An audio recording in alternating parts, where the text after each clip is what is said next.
The World's Greatest Books, Volume 04, Fiction ******. The World's Greatest Books. Joint editors Arthur Mee, editor and founder of the Book of Knowledge, J. A. Hamerton, editor of Harmsworth's Universal Encyclopedia Vol. 4. Fiction. Copyright MCMX. Table of Contents. Ibers, Jorgen. Egyptian Princess Edgeworth, Marie Belinda Castle, Rackrent Elliott, George Adam Bede, Felix Holt, Romola Silas Marner, The Mill on the Floss, Erckmanchatrian, Waterloo Fewillet, Octave Romance of a Poor Young Man, Fielding, Henry Amelia, Jonathan Wild, Joseph Andrews, Tom Jones, Flammarion, Camille Urania Falk, de la Motte, Undine Gaboriau, Emile, File number 113, Galt, John, Annals of the Parish Gaskell, Mrs. Cranford, Mary Barton Godwin, William Caleb Williams, Gertie, Sorrows of Young Werther, Wilhelm Meister Goldsmith, Oliver Vicar of Wakefield Goncourt, Edmund and Jules de Renée Maupin Grant, James Bothwell. A complete index of the world's greatest books will be found at the end of Volume 20. Jorg Ibers, an Egyptian princess. Jorg Moritz Ibers, a great Orientalist and Egyptologist, was born in Berlin on 1 March 1837, received his first instruction at Kielhau in Thuringen, then attended a college at Quedlinburg, and finally took up the study of law at Göttingen University. In 1858, when his feet became lame, he abandoned this study, and took up philology and archaeology. After 1859 he devoted himself almost exclusively to Egyptology. Having recovered from his long illness, he visited the most important European museums, and in 1869 he traveled to Egypt, Nubia, and Arabia. On his return he took the chair of Egyptology at Leipzig University. He went back to Egypt in 1872, and discovered, besides many other important inscriptions, the famous papyrus which bears his name. An Egyptian Princess is his first important novel, written during his illness, and published in 1864. It has gone through numerous editions, and has been translated into most European languages. It was followed by several other similar works of fiction, of which Serapis achieved wide popularity. Ibers died on 7 August 1898. The royal bride, a cavalcade of dazzling splendor, was moving along the high road towards Babylon. The embassy sent by Cambyses, the mighty king of the East, had accomplished its mission, and now Nyctis, the daughter of Amasis, king of Egypt, was on the way to meet her future spouse. At the head of the sumptuous escort were Bartia, Cambyses' handsome golden-haired younger brother, his kinsman Darius, Croesus, the dethroned king of Lydia, and his son Gyges, Prexaspes, the king's ambassador, and Zopyrus, the son of Megabyzus, a Persian noble. A few miles before the gates of Babylon they perceived a troop of horsemen galloping towards them. Cambyses himself came to honor his bride. His pale face, framed by an immense black beard, expressed great power and unbounded pride. Deep pallor and bright color flitted by turns across the face of Nyctis, as his fiery eyes fixed her with a piercing gaze. Then he waved a welcome, sprang from his horse, shook Croesus by the hand, and asked him to act as interpreter. "She is beautiful and pleases me well," said the king. And Nyctis, who had begun to learn the language of her new home on the long journey, blushed deeply and began softly in broken Persian, "Blessed be the gods, who have caused me to find favor in thine eyes." Cambyses was delighted with her desire to win his approbation and with her industry and intellect, so different from the indolence and idleness of the Persian women in his harem.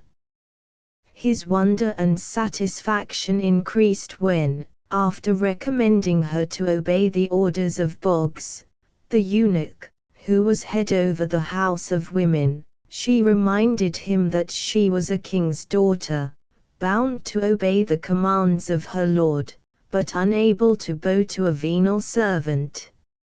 Her pride found an echo in his own haughty disposition. "You have spoken well. A separate dwelling shall be appointed you. I, and no one else, will prescribe your rules of life and conduct. Tell me now, how my messengers pleased you and your countrymen. Who could know the noble Croesus without loving him? Who could fail to admire the beauty of the young heroes, your friends, and especially of your handsome brother Bartia? The Egyptians have no love for strangers, but he won all hearts." At these words the king's brows darkened. He struck his horse so that the creature reared, and then, turning it quickly round, he galloped towards Babylon. He decided in his mind to give Bartia the command of an expedition against the Tapiori, and to make him marry Rosina, the daughter of a Persian noble. He also determined to make Nyctis his real queen and adviser. She was to be to him what his mother Cassandane had been to Cyrus, his great father. Not even Phedim, his favorite wife, had occupied such a position.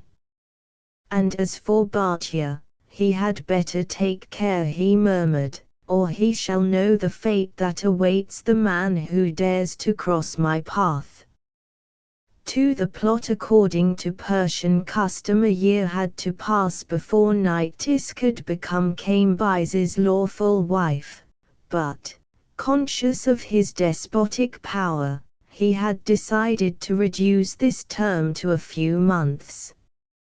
Meanwhile, he only saw the fair Egyptian in the presence of his blind mother or of his sister Atissa, both of whom became Nyctis' devoted friends. Meanwhile, Boggs, the eunuch, sank in public estimation, since it was known that Cambyses had ceased to visit the harem, and he began to conspire with Phedim as to the best way of ruining Nyctis, who had come to love Cambyses with ever-growing passion. The Egyptian princess's happiness was seriously disturbed by the arrival of a letter from her mother, which brought her naught but sad news.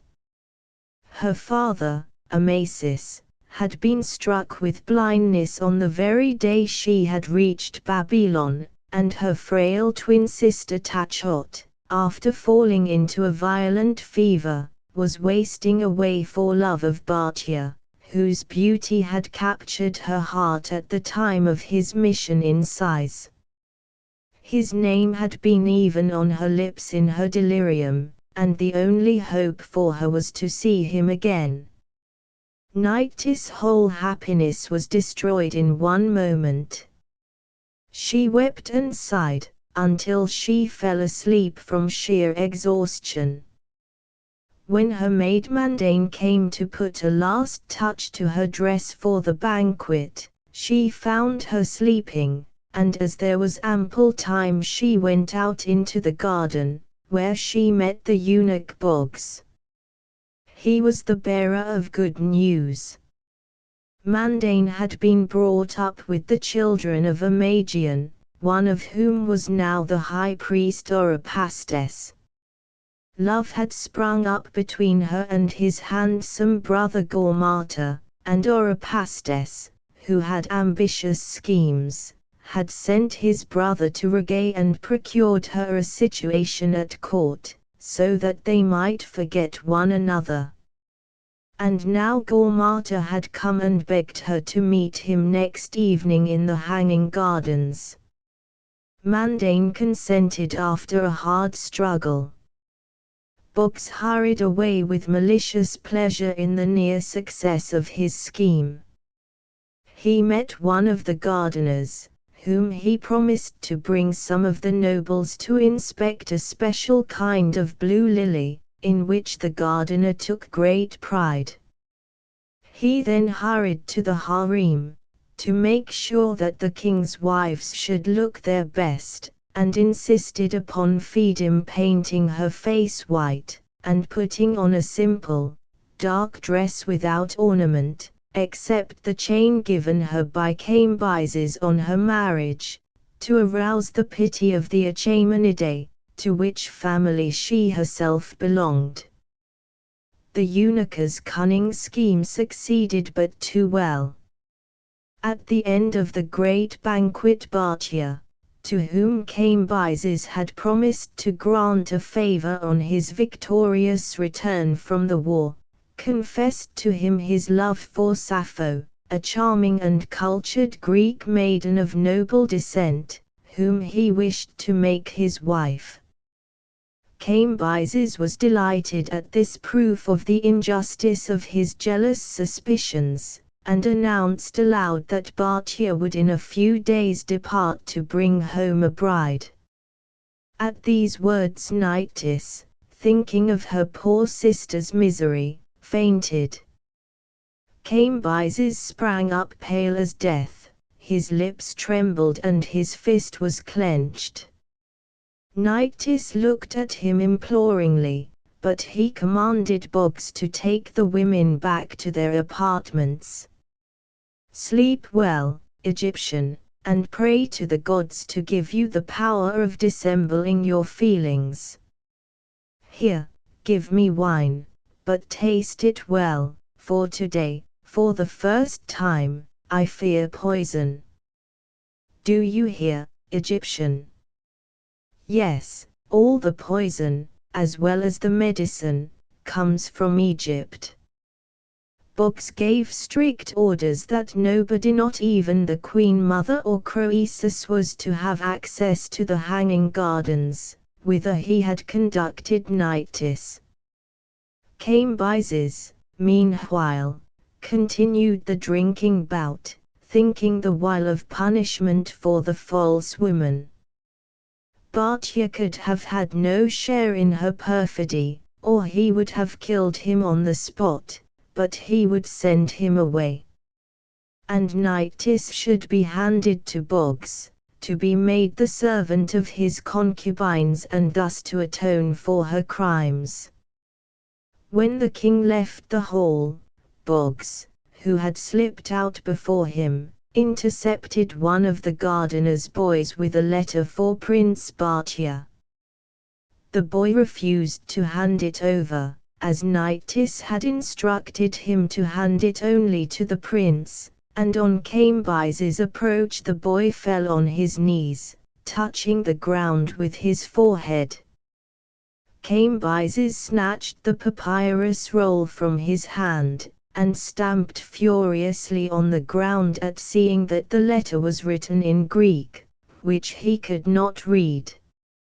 He went to his own apartments, followed by Boggs, whom he instructed to keep a strict watch over the Egyptian and the hanging gardens. "If a single human being or a message reach her without my knowledge, your life will be the forfeit." Boggs, pleading a burning fever, begged that Kandaules, the Lydian captain of eunuchs, who was true as gold and inflexibly severe, should relieve him on the morrow. On the king's consent, he begged furthermore that Oripastes, Croesus, and 3 other nobles should be allowed to witness the opening of the Blue Lily in the Hanging Gardens. Kandals would see that they enter into no communication with the Egyptian. Kandals must keep his eyes open, if he values his own life. 3 conflicting evidence. The hunt was over, and Bartia, who had invited his bosom friends, Darius, Chages, Zopyrus, and Croesus, to drink a parting cup with him, sat with the first 3 in the bower of the royal gardens. They talked long of love, of their ambitions, of the influence of stars on human destinies, when Croesus rapidly approached the arbor. When he beheld Bartia, he stood transfixed, then whispered to him, "Unhappy boy, you are still here. Fly for your life. The whip-bearers are close on my heels." "What do you mean?" "Fly, I tell you, even if your visit to the Hanging Gardens was innocently meant. You know Cambyses' violent temper. You know his jealousy of you, and your visit to the Egyptian tonight." "My visit? I have never left this garden." "Don't add a lie to your offense. Save yourself, quickly." "I speak the truth, and I shall remain." "You are infatuated. We saw you in the Hanging Gardens not an hour ago." Bartia appealed to his friends, who confirmed on oath the truth of his assertion, and before Croesus could arrive at a solution of the mystery, the soldiers had arrived, led by an officer who had served under Bartia. He had orders to arrest everybody found in the suspect's company, but at the risk of his life urged Bartia to escape the king's fury. His men would blindly follow his command. But Bartia steadfastly refused. He was innocent, and knew that Cambyses, though hasty, was not unjust. 2 hours later Bartia and his friends stood before the king, who had just recovered from an epileptic fit. A few hours earlier he would have killed Bartia with his own hands. Now he was ready to lend an ear to both sides. Books first related that he was with the Achaemenidae, looking at the Blue Lily, and called Kandals to inquire if everything was in order. On being told that Nyctis had not tasted food or drink all day, he sent Kandals to fetch a physician. It was then that he saw Bartia by the princess's window. She herself came out of the sleep room. Croesus called to Bartia, and the 2 figures disappeared behind a cypress. He went to search the house and found Nyctis lying unconscious on a couch. Hystaspes and the other nobles confirmed the eunuch's words, and even Croesus had to admit their substantial truth, but added that they must have been deceived by some remarkable likeness, at which Boggs grew pale. Bartia's friends were equally definite in their evidence for the accused. Cambyses looked first on the one, then on the other party of these strange witnesses. Then Bartia begged permission to speak. "A son of Cyrus," he said, "would rather die than lie. I confess no judge was ever placed in so perplexing a position. But were the entire Persian nation to rise up against you, and swear that Cambyses had committed an evil deed, and you were to say, 'I did not commit it,' I, Bartia, would give all Persia the lie and exclaim, 'Ye are all false witnesses.' A son of Cyrus cannot allow his mouth to deal in lies." I swear to you that I am innocent. I have not once set foot in the Hanging Gardens since my return." Cambyses' looks grew milder on hearing these words, and when Oripastes suggested that an evil spirit must have taken Bacchia's form to ruin him, he nodded assent and stretched out his hand towards Bacchia. At this moment a staff-bearer came in and gave the king a dagger found by a eunuch under Nyctis' window. Cambyses examined it, dashed the dagger violently to the ground, and shrieked, "This is your dagger! At last you are convicted, you liar! Ah, you are feeling in your girdle! You may well turn pale, your dagger is gone! Seize him, put on his fetters. He shall be strangled tomorrow. Away with you, you perjured villains! They shall all die tomorrow. And the Egyptian at noon she shall be flogged through the streets." Then but here he was stopped by another fit of epilepsy, and sank down in convulsions. The fate of the unfortunates was sealed when, afterwards, Cambyses made Croesus read to him Nyctis' Greek letter to Bacchia. Nyctis, daughter of Amasis of Egypt, to Bacchia, son of the great Cyrus. I have something important to tell you. I can tell it to no one but yourself. Tomorrow I hope to meet you in your mother's rooms. It lies in your power to comfort a sad and loving heart, and to give it one happy moment before death. I repeat that I must see you soon."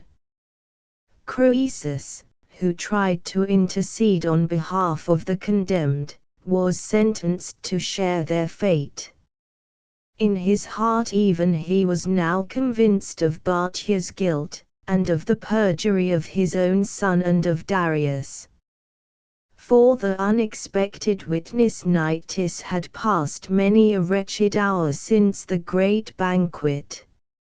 All day long she was kept in strict seclusion, and in the twilight Boggs came to her to tell her jeeringly that her letter had fallen into the king's hand, and that its bearer had been executed. The princess swooned away, and Boggs carried her to her sleeping room, the door of which he barred carefully. When, later, Mandane left her lover Gaumata, the maid hurried into her mistress's room, found her in a faint, and used every remedy to restore her to consciousness. Then Boggs came with 2 eunuchs, loaded the princess's arms with fetters, and gave vent to his long-nourished spite, telling her of the awful fate that was in store for her. Nyctis resolved to swallow a poisonous ointment for the complexion directly the executioner should draw near her. Then, in spite of her fetters, she managed to write to Cambyses, to assure him once more of her love and to explain her innocence. "I commit this crime against myself, Cambyses, to save you from doing a disgraceful deed." Meanwhile, Boggs, after exciting Phaedim's curiosity by many vague hints, divulged to her the nature of his infamous scheme. When Gaumata had come to Babylon for the New Year's festival, Boggs had discovered his remarkable likeness to Bacchia. He knew of his love for Mandane, gained his confidence, and arranged the nocturnal meeting under Nyctis' bedroom window. In return he exacted the promise of the lover's immediate departure after the meeting. He helped him to escape through a trapdoor. To get Bacchia out of the way, he had induced a Greek merchant to dispatch a letter to the prince, asking him, in the name of her he loved best, to come alone in the evening to the first station outside the Euphrates gate. Unfortunately, the messenger managed the matter clumsily, and apparently gave the letter to Gaumata. But to counteract Bhartia's proof of innocence, Boggs had managed to get hold of his dagger, which was conclusive evidence. And now Nyctis was sentenced to be set astride upon an ass and led through the streets of Babylon. As for Gaumata, 3 men were lying in wait for him to throw him into the Euphrates before he could get back to Regay. Fedim joined in Boggs' laughter, and hung a heavy jewel-studded chain round his neck. A few hours only were wanted for the time fixed for Nyctis' disgrace, and the streets of Babylon were thronged with a dense crowd of sightseers, when a small caravan approached the Bell Gate. In the first carriage was a fine, handsome man of about 50, of commanding aspect, and dressed as a Persian courtier. With difficulty the driver cleared a passage through the crowd. "Make way for us. The royal post has no time to lose, and I am driving someone who will make you repent every minute's delay." They arrived at the palace, and the stranger's insistence succeeded in gaining admission to the king. The Greek, for such the stranger had declared himself, affirmed that he could prove the condemned men's innocence. "Call him in," exclaimed Cambyses. "But if he wants to deceive me, let him remember that where the head of a son of Cyrus is about to fall, a Greek head has but very little chance." The Greek's calm and noble manner impressed Cambyses favorably, and his hostility was entirely overcome when the stranger revealed to him that he was Phans, the famous commander of the Greek mercenaries in Egypt, and that he had come to offer his service to Cambyses. Phans now related how, on approaching Babylon by the royal post, just before midnight, they heard some cries of distress, and found 3 fierce-looking fellows dragging a youth towards the river, how with his Greek war cry he had rushed on the murderers, slain one of them, and put the others to flight, and how he discovered so he thought the youth to be none other but Bhartia, whom he had met at the Egyptian court. They took him to the nearest station, bled him, and bound up his wounds. When he regained consciousness, he told them his name was Gaumata. Then he was seized by fever, during which he constantly spoke of the hanging gardens and of his mandane. "Set the prisoners free, my king. I will answer for it with my own head, that Bhartia was not in the hanging gardens." The king was surprised at this speech, but not angry. Phans then advised him to send for Oripastes and Mandane, whose examination elicited the full truth. Boggs, who was also sent for, had disappeared. Cambyses had all the prisoners set free, gave Phans his hand to kiss, a rare honor, and, greater honor still, invited him to eat at the king's table. Then he went to the rooms of his mother, who had sent for him.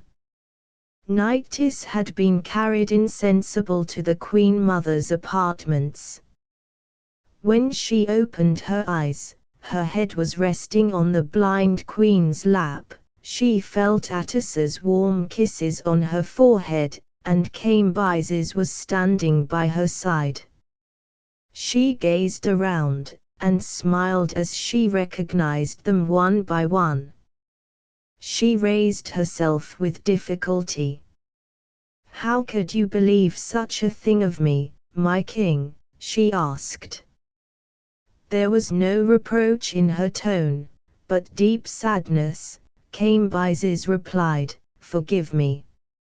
Nyctis then gave them the letter she had received from her mother, which would explain all, and begged them not to scorn her poor sister. When an Egyptian girl once loves, she cannot forget. But I feel so frightened. The end must be near. That horrible man, Boggs, read me the fearful sentence, and it was that which forced the poison into my hand. The physician rushed forward. I thought so. She has taken a poison which results in certain death. She is lost. On hearing this, the king exclaimed in anguish, "She shall live, it is my will.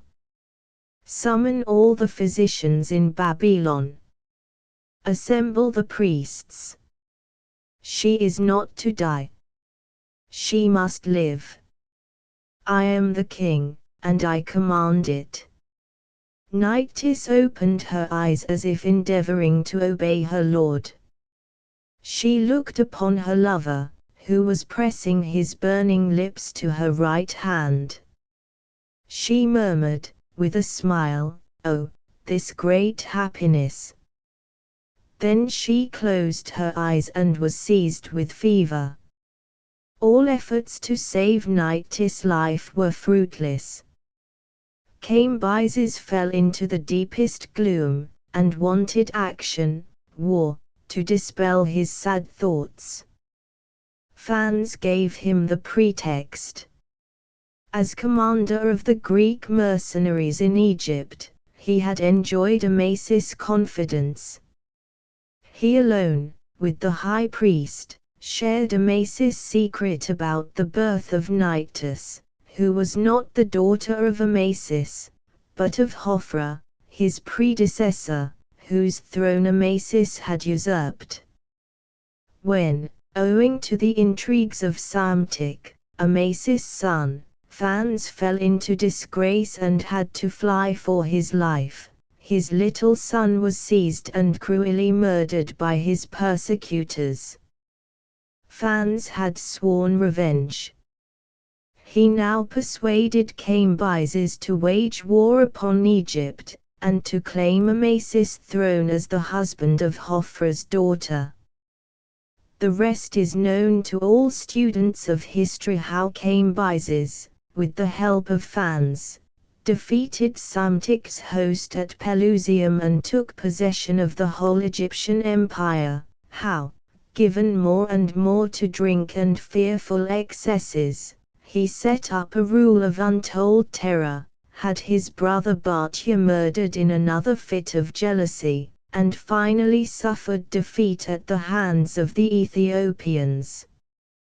They will also know how, on his death, Gaumata, the pseudo-Smerdis of the Greeks, was urged by his ambitious brother, Oripastes, to seize the throne by impersonating the dead Bartia, how, finally, the pretender was defeated and had to pay for his attempt with his life, and how Persia rose again to unity and greatness under the rule of the noble Darius, Bartia's faithful kinsman and friend. Maria Edgeworth. Belinda Maria Edgeworth was born at Blackburton, Oxfordshire, England, the 1st of January, 1767, and 11 years later her father removed to Ireland and settled on his own estate at Edgeworthstown.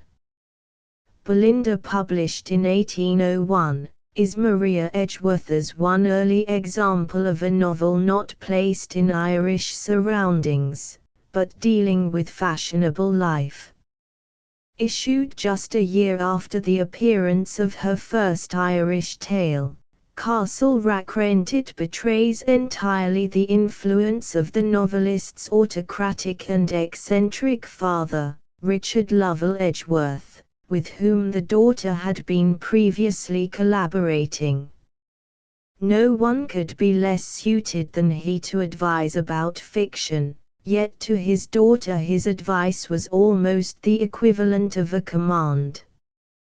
The story is interesting as an example of literary workmanship outside of the scenes in which special success had been achieved. Miss Edgeworth died at Edgeworthstown on the 22nd of May, 1849. A matchmaker's handicap. Mrs. Stanhope, a well-bred woman, accomplished in the art of rising in the world, had, with but a small fortune, contrived to live in the highest company. She prided herself upon having established half a dozen nieces most happily, that is to say, upon having married them to men of fortunes far superior to their own. One niece still remained unmarried, Belinda Portman, of whom she determined to get rid with all convenient expedition, but finding that, owing to declining health, she could not go out with her as much as she wished, she succeeded in fastening her upon the fashionable Lady Delacour for a winter in London. Nothing, to my mind, can be more miserable than the situation of a poor girl who fails in her matrimonial expectations, as many do merely from not beginning to speculate in time, she wrote from Bath. She finds herself at 5 or 36 a burden to her friends, destitute of the means of rendering herself independent, for the girls I speak of never think of learning to play cards de trop in society, yet obliged to hang upon all her acquaintances, who wish her in heaven, because she is unqualified to make the expected return for civilities, having no home, I mean no establishment, no house, etc. fit for the reception of company of certain rank. My dearest Belinda, may this never be your case. I have sent your bracelet to you by Mr. Clarence Hervey, an acquaintance of Lady Delacour, an uncommonly pleasant young man, highly connected, a wit and a gallant, and having a fine independent fortune, so, my dear Belinda, I make it a point look well when he is introduced to you, and remember that nobody can look well without taking some pains to please. Belinda had been charmed by Lady Delacour, who was the most agreeable, the most fascinating person she had ever beheld, and to be a visitor at her house was a delightful privilege. But, a short time after her arrival, she began to see through the thin veil with which politeness covers domestic misery. Abroad, Lady Delacour appeared all spirit, life, and good humour; at home, listless, fretful, and melancholy, a prey to thoughts, seemingly, of the most painful nature. The first time Belinda saw his lordship he was dead drunk in the arms of 2 footmen, his lady, who had just returned from Ranelagh, passed him on the stairs with the utmost contempt. "Don't look so shocked and amazed, Belinda. Don't look so new, child.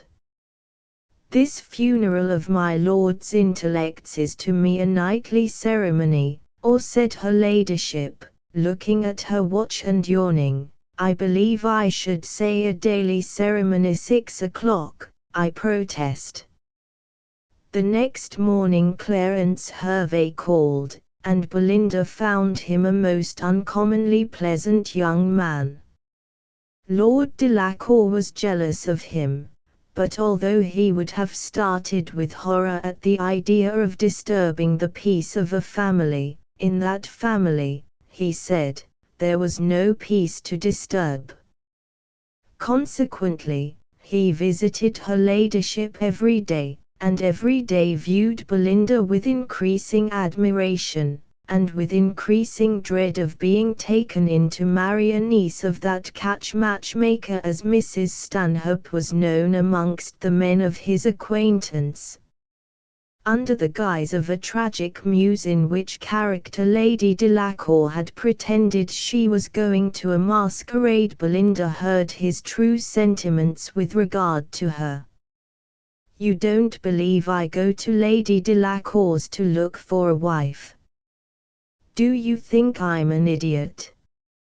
Do you think I could be taken in by one of the Stanhope school?" he said to the facetious friends who rallied him on his attachment. "Do you think I don't see as plainly as any of you that Belinda Portman is a composition of art and affectation?"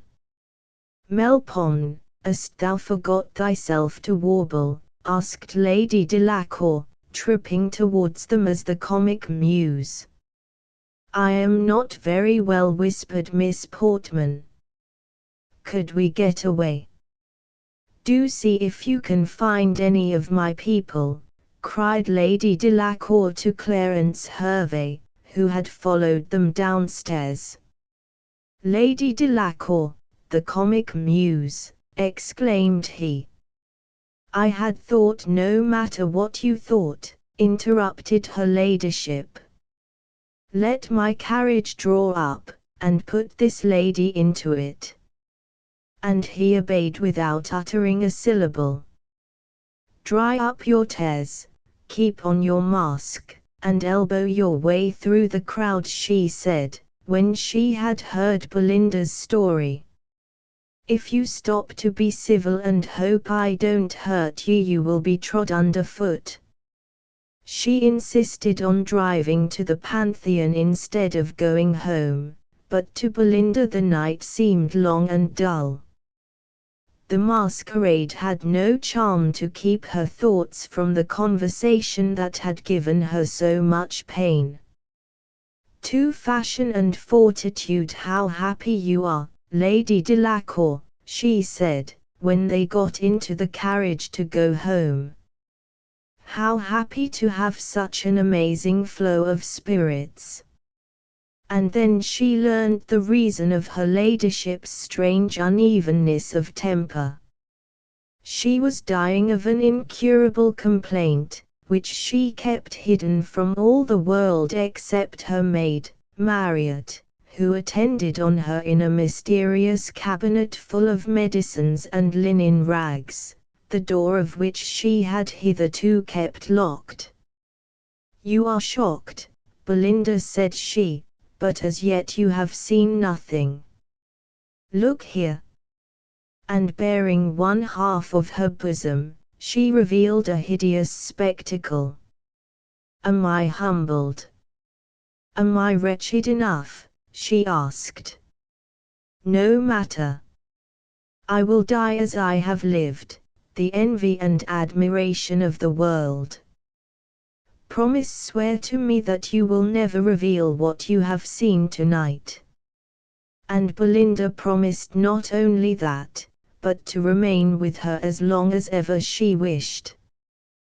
Belinda's quiet avoidance of Clarence Hervey made him begin to believe that she might not be a compound of art and affectation, and he was mortified to find that, though she joined with ease and dignity in the general conversation with the others, her manner to him was grave and reserved.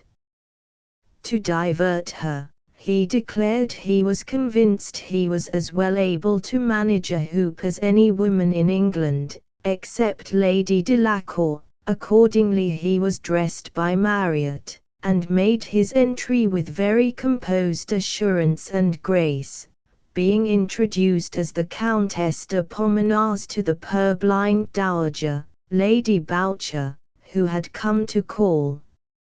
He managed his part well, speaking French and broken English, until Lady Delacour dexterously let down Belinda's beautiful tresses, and, calling the French lady to admire La Belle Chevalier, artfully let fall her comb. Totally forgetting his hoop and his character, he stooped to pick it up, and lost his wager by knocking over a music stand. He would have liked a lock of her hair, but she refused with a modest, graceful dignity. She was glad she had done so. Later, when a tress of hair dropped from his pocketbook, and his confusion showed her he was extremely interested about the person to whom it belonged.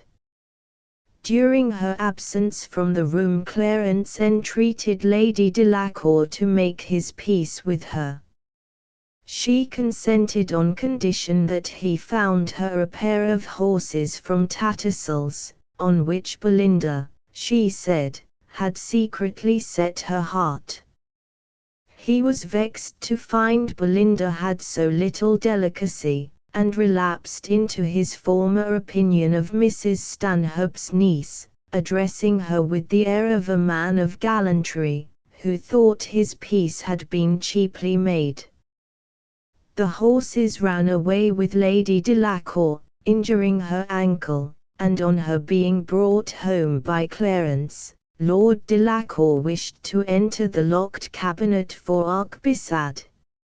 On being denied entrance, he seized the key, believing a lover of hers was concealed there, until Belinda sprang forward and took it from him, leaving them to believe what they would. This circumstance was afterwards explained by Dr. X, a mutual friend, and Hervey was so much charmed with Belinda that he would have gone to her at once, only that he had undertaken the reformation of Lady Delacour. 3. An unexpected suitor in the meantime, after spending a morning in tasting wines, and thinking that, although he had never learned to swim, some recollection he had of an essay on swimming would ensure his safety, he bet his friends 100 guineas that he would swim to a certain point, and flinging himself into the Serpentine, would have drowned before their eyes but for the help of Mr. Percival. The breach caused by this affair induced Sir Philip Baddeley, a gentleman who always supplied each vacuity of sense with an oath, to endeavour to cut him out by proposing to Belinda, "Damn, you're 10 times handsomer than the finest woman I ever saw, for, damn, I didn't know what it was to be in love then," he said, heaving an audible sigh. "I'll trouble you for Mrs. Stanhope's direction, Miss Portman. I believe, to do the thing in style, I ought to write to her before I speak to you." Belinda looked at him in astonishment, and then, finding he was in earnest, assured him it was not in her power to encourage his addresses, although she was fully sensible of the honour he had done her. "Confusion seize me," cried he, starting up, "if it isn't the most extraordinary thing I ever heard. Is it to Sir Philip Baddeley's fortune £15,000 a year you object, or to his family, or to his person?" "Oh, curse it," said he, changing his tone, "you're only quizzing me to see how I should look. You do it too well, you little coquette." Belinda again assured him she was entirely in earnest, and that she was incapable of the sort of coquetry which he ascribed to her. To punish her for this rejection, he spread the report of Hervey's entanglement with a beautiful girl named Virginia, whose picture he had sent to an exhibition. He also roused Lady Delacour's jealousy into the belief that Belinda meant to marry her husband, the Viscount, after her death.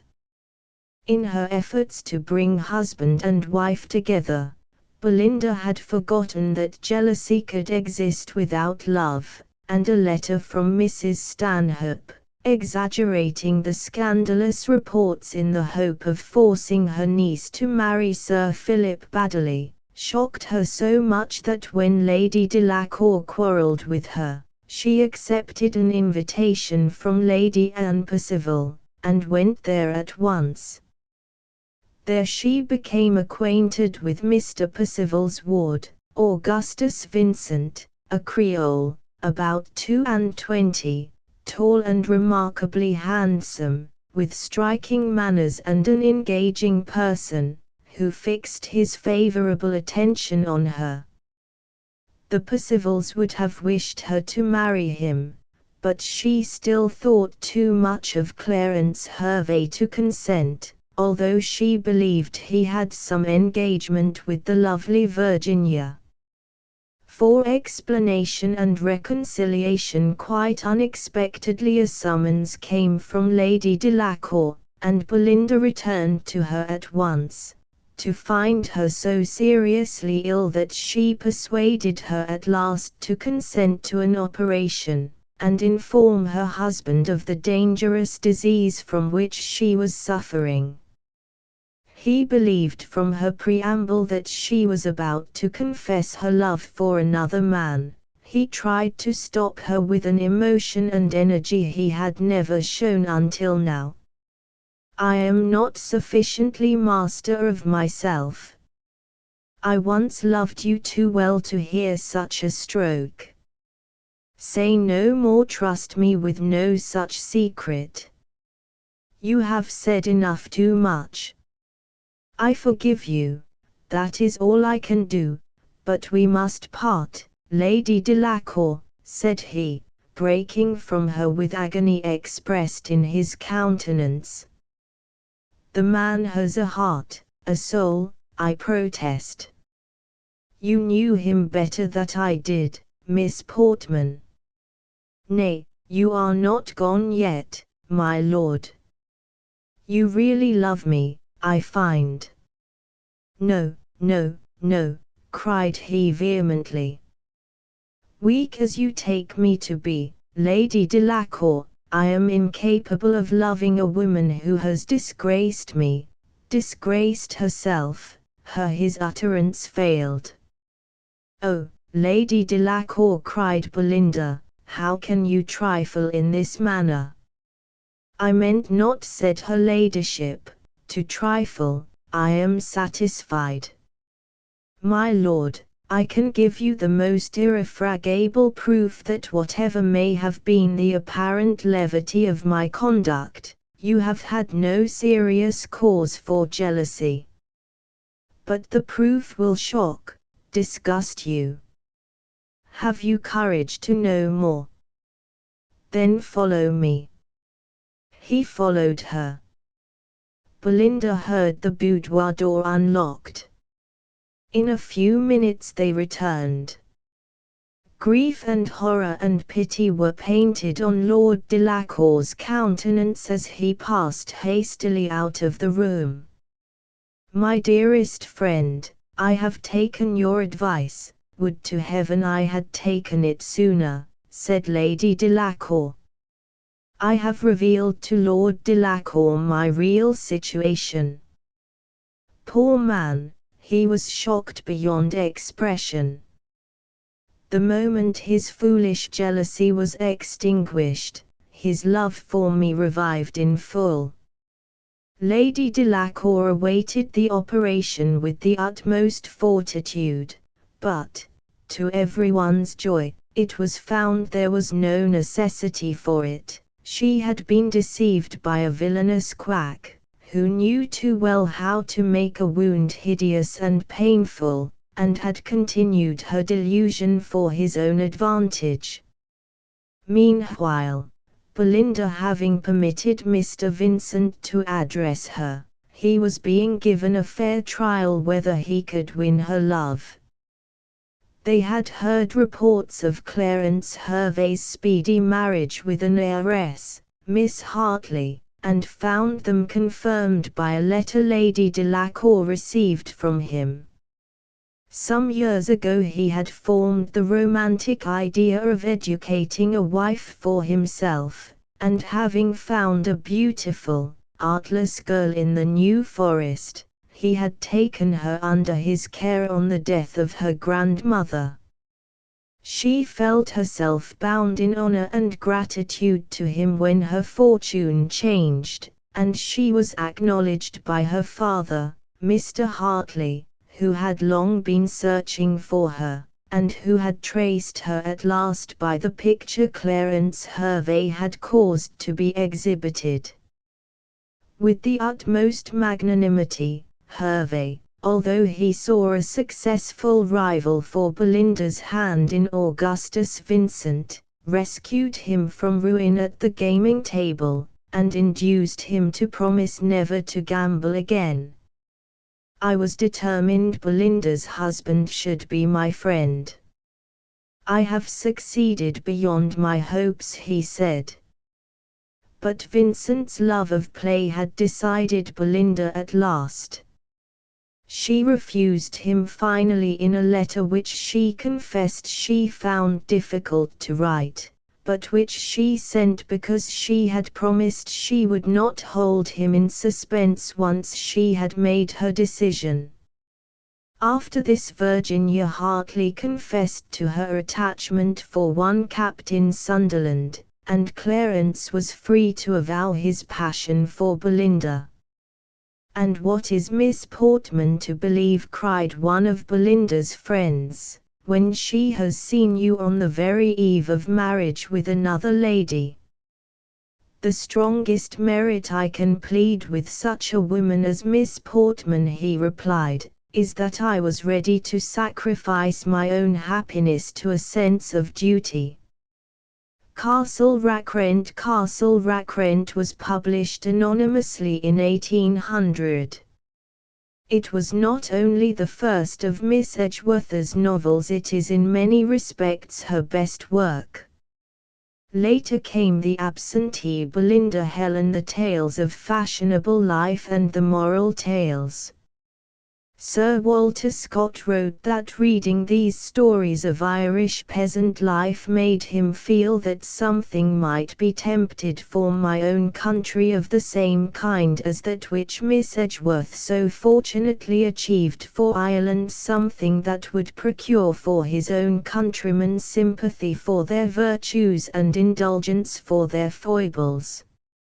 As a study of Irish fidelity in the person of old Thady, the steward who tells the story of Castle Rackrent, the book is a masterpiece. Sir Patrick and Sir Murtagh having, out of friendship for the family, undertaken to publish the memoirs of the Rackrent family, I think it my duty to say a few words concerning myself first. My real name is Thady Quirke, though in the family I've always been known as Honest Thady. Afterwards, I remember to hear them calling me Old Thady, and now I've come to Poor Thady. To look at me you would hardly think Poor Thady was the father of Attorney Quirke. He is a high gentleman, and having better than 1,500 a year, landed estate, looks down upon Honest Thady. But I wash my hands of his doings, and as I lived so will I die, true and loyal to the family. I ought to bless that day when Sir Talihou Rackrent lost a fine hunter and his life, all in one day's hunt, for the estate came straight into the family, upon one condition, that Sir Patrick O'Shaughflin, whose driver my grandfather was, should, by Act of Parliament, take the surname and arms of Rackrent. Now it was the world could see what was in Sir Patrick. He gave the finest entertainments ever was heard of in the country. Not a man could stand after supper but Sir Patrick himself. He had his house, from one year's end to another, as full of company as it would hold, and this went on, I can't tell you how long. But one year, on his birthday, just as the company rose to drink his health, he fell down in a sort of fit, and in the morning it was all over with poor Sir Patrick. Never did any gentleman die more beloved by rich and poor.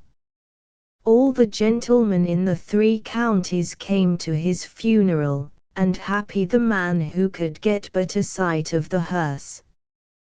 Just as they were passing through his own town, the body was seized for debt. Little gain had the creditors. First and foremost, they had the curses of the country, and Sir Murtagh, the new heir, refused to pay a shilling on account of the insult to his father's body, in which he was countenanced by all the gentlemen of property of his acquaintance. He did not take at all after the old gentleman. The cellars were never filled, and no open house, even the tenants were sent away without their whisky. I was ashamed myself, but put it all down to my lady. She was of the family of the Skinflints. I must say, she made the best of wives, being a notable, stirring woman, and looking close to everything.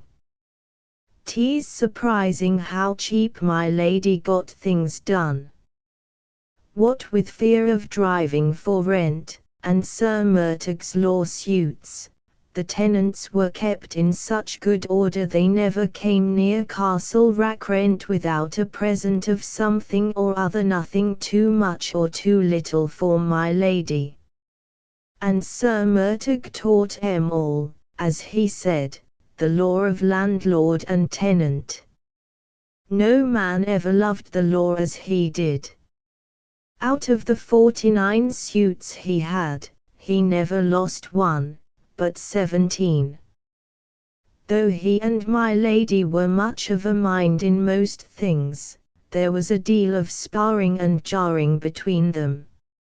In a dispute about an abatement one day, my lady would have the last word, and Sir Murtagh grew mad. I was within hearing, he spoke so loud, all the kitchen was out on the stairs. All on a sudden he stopped, and my lady, too. Sir Murtagh, in his passion, had broken a blood vessel. My lady sent for 5 physicians, but Sir Murtagh died. She had a fine jointure settled upon her, and took herself away, to the great joy of the tenantry. To Sir Kit and his wife then the house was all hurry-scurry, preparing for my new master, Sir Murtagh's younger brother, a dashing young officer.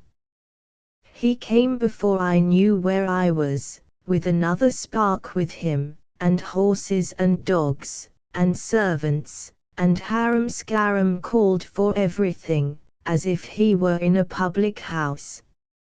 I walk slow, and hate a bustle, and if it had not been for my pipe and tobacco, should, I verily believe, have broke my heart for poor Sir Murtagh. But one morning my new master caught sight of me. "And is that old lady?" says he. I loved him from that day to this, his voice was so like the family, and I never saw a finer figure of a man. A fine life we should have led had he stayed among us, God bless him. But, the sporting season over, he grew tired of the place, and was off in a whirlwind to town. A circular letter came next post from the new agent to say he must remit £500 to the master at Bath within a fortnight. Bad news for the poor tenants.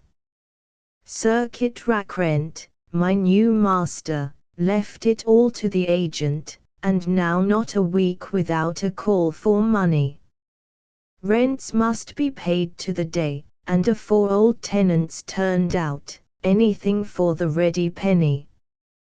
The agent was always very civil to me, and took a deal of notice of my son Jason, who, though he be my son, was a good scholar from his birth, and a very cute lad.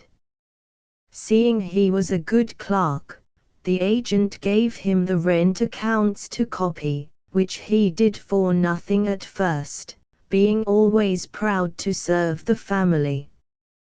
By and by, a good farm fell vacant, and my son put in a proposal for it.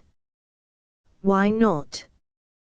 The master, knowing no more of the land than a child unborn, wrote over, leaving it to the agent, and he must send over £200 by return post. So my son's proposal was just the thing, and he a good tenant, and he got a promise of abatement after the first year for advancing the half-year's rent to make up the £200, and my master was satisfied. The agent told us then, as a great secret, that Sir Kit was a little too fond of play. At last, at Christmas, the agent wrote he could raise no more money, anyhow, and desired to resign the agency. My son, Jason, who had corresponded privately with Sir Kit, was requested to take over the accounts forthwith. His Honour also condescended to tell us he was going to be married in a fortnight to the grandest heiress in England, and had immediate occasion for £200 for travelling expenses home to Castle Rackrent, where he intended to be early next month. We soon saw his marriage in the paper, and news came of him and his bride being in Dublin on their way home. We had bonfires all over the country, expecting them all day, and were just thinking of giving them up for the night, when the carriage came thundering up. I got the first sight of the bride, and greatly shocked I was, for she was little better than a blackamoor. "You're kindly welcome, my lady," I says, but neither spoke a word, nor did he so much as hand her up the steps. I concluded she could not speak English, and was from foreign parts, so I left her to herself, and went down to the servants' hall to learn something about her. Sir Kit's own man told us, at last, that she might well be a great fortune, for she was a Jewess, by all accounts. I had never seen any of that tribe before, and could only gather that she could not abide pork nor sausages, and went neither to church nor mass. Mercy upon his Honour's poor soul, thought I. But when, after this, strange gentlemen's servants came and began to talk about the bride, I took care to put the best foot foremost, and passed her for a nabob.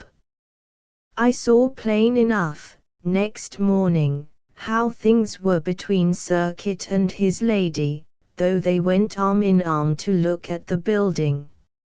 "Old lady, how do you do?" says my master, just as he used to do, but I could see he was not well pleased, and my heart was in my mouth as I walked after them. There were no balls, no dinners, no doings. Sir Kit's gentleman told me it was all my lady's fault, because she was so obstinate about the cross. "What cross?" says I. "Is it about her being a heretic?" "Oh, no such matter," says he. "My master does not mind about her heresies, but her diamond cross. She's thousands of English pounds concealed in her diamonds, which she as good as promised to give to my master before they married, but now she won't part with any of them, and must take the consequences." One morning, his Honour says to me, "Lady, buy me a pig," and that was the first breaking out of my lady's troubles when the sausages were ordered. My lady went down to the kitchen herself, and desired never more to see them on her table. The cook took her part, but the master made it a principle to have the sausages, so, for fear of her place, she gave in, and from that day forward, always sausages or pig meat in one form or other went up to table, upon which my lady shut herself up in her own room, and my master turned the key in the door, and kept it ever after in his pocket. We none of us saw her, or heard her speak for 7 years after. He carried her dinner in himself. Then his honour had a deal of company, and was as gay and gallant as before he was married. The country, to be sure, talked and wondered, but nobody cared to ask impertinent questions, my master being a famous shot. His character was so well known that he lived in peace and quiet ever after, and was a great favourite with the ladies, so that, when he gave out that my lady was now skin and bone, and could not live through the winter, there were no less than 3 ladies at daggers drawn, as his gentlemen swore, at the balls, for circuit for their partner. I could not but think them bewitched, but it was not known how my lady's fortune was settled, nor how the estate was all mortgaged, and bonds out against him, for he was never cured of his gaming tricks, but that was the only fault he had, God bless him. Then it was given out, by mistake, that my lady was dead, and the 3 ladies showed their brothers Circuit's letters, and claimed his promises. His honour said he was willing to meet any man who questioned his conduct, and the ladies must settle among themselves who was to be his second, while his first was alive, to his mortification and theirs. He met the first lady's brother, and shot him. Next day called out the second, whose wooden leg stuck fast in the ploughed land, so Circuit, with great candour, fired over his head, whereupon they shook hands cordially, and went home together to dinner. To establish his sister's reputation, this gentleman went out as Circuit's second next day, when he met the last of his adversaries. He had just hit the toothpick out of his enemy's hand, when he received a ball in a vital part, and was brought home speechless in a hand-barrow. We got the key out of his pocket at once, and my son Jason ran to release her ladyship. She would not believe but that it was some new trick till she saw the men bringing Circuit up the avenue. There was no life in him, and he was waked the same night. The country was all in an uproar about him, and his murderer would have been hanged surely, but he prudently withdrew to the continent. My lady got surprisingly well, and no sooner was it known that Circuit was dead than all the country came round in a body, as it were, to set her free. But she had taken an unaccountable prejudice against the country, and was not easy, but when she was packing up to leave us, I considered her quite as a foreigner, and no longer part of the family.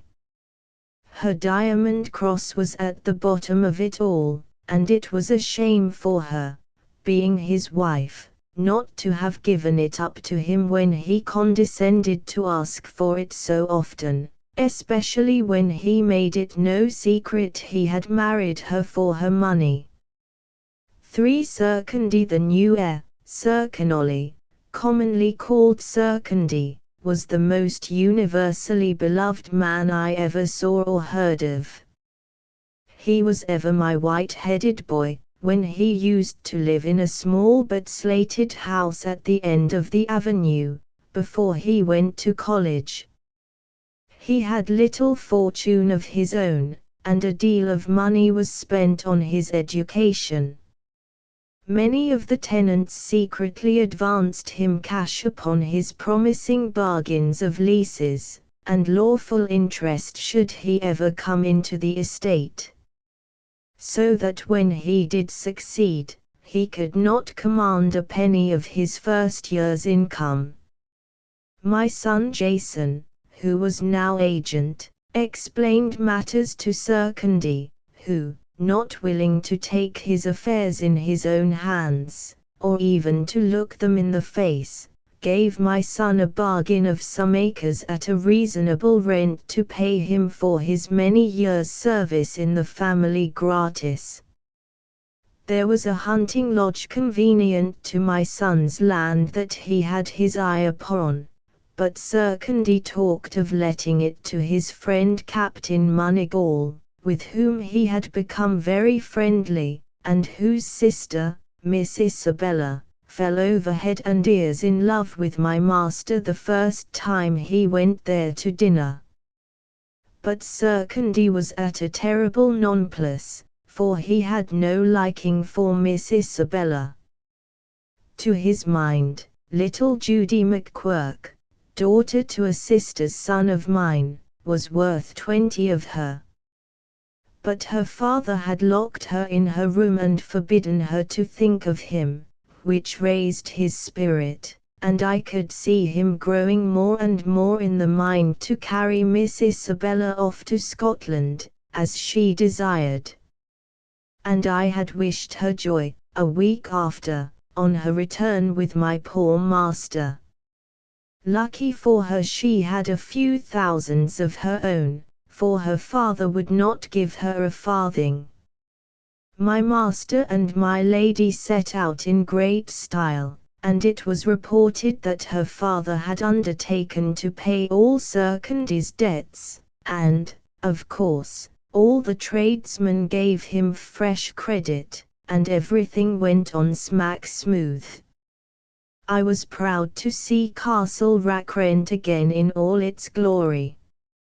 She went on as if she had a mint of money, and all Sir Candy asked, God bless him, was to live in peace and quiet, and have his whisky punch at night.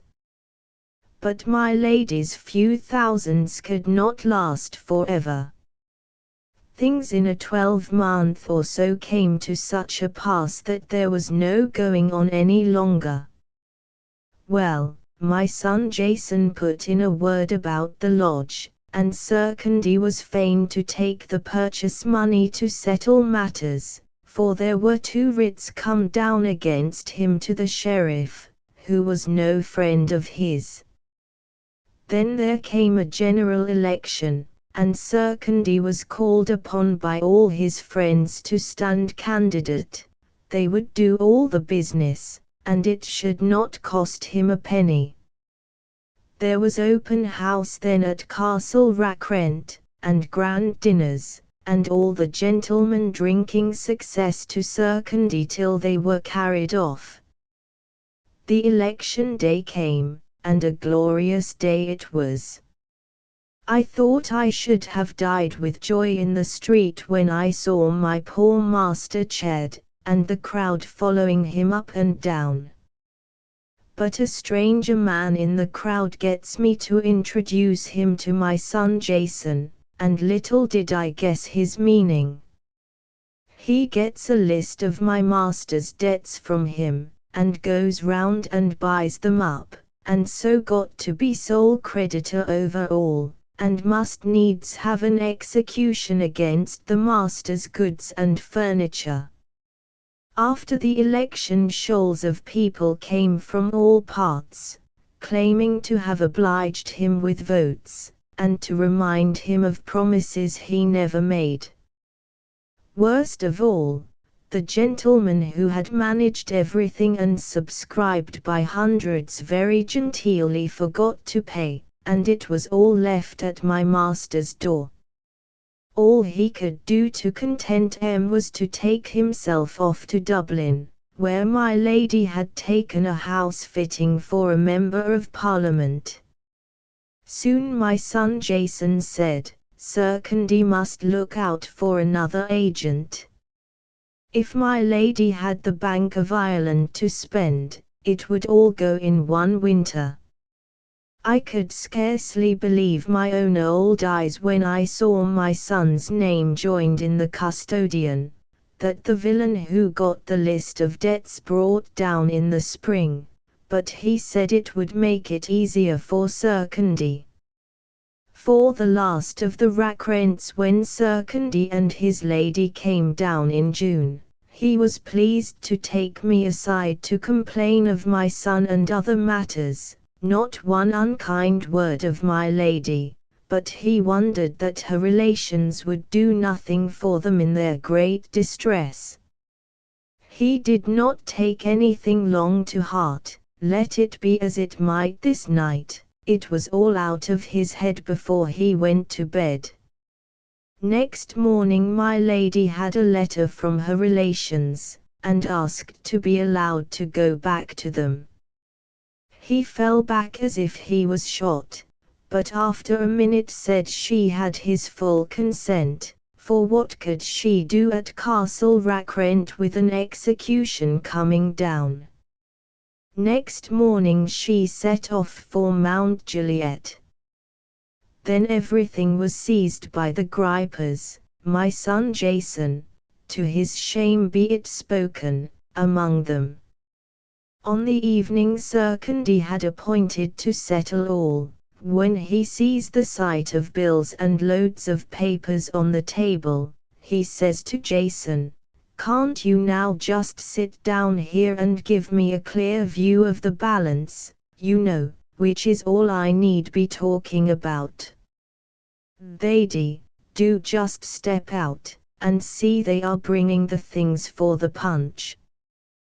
When I came back Jason was pointing to the balance, a terrible sight for my poor master.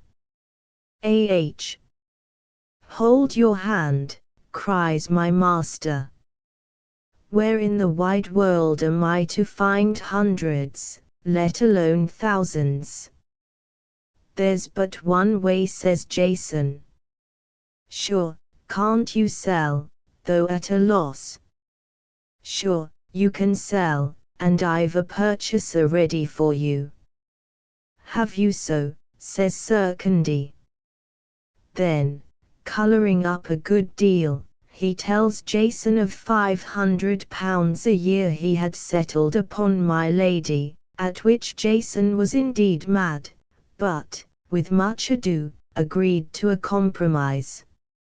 "And how much am I going to sell?" "The lands of O'Shaughlin's town, and the lands of just reading to himself murder, Jason." "Surely you won't put this in castle, stables, and appurtenances of Castle Rackrent?"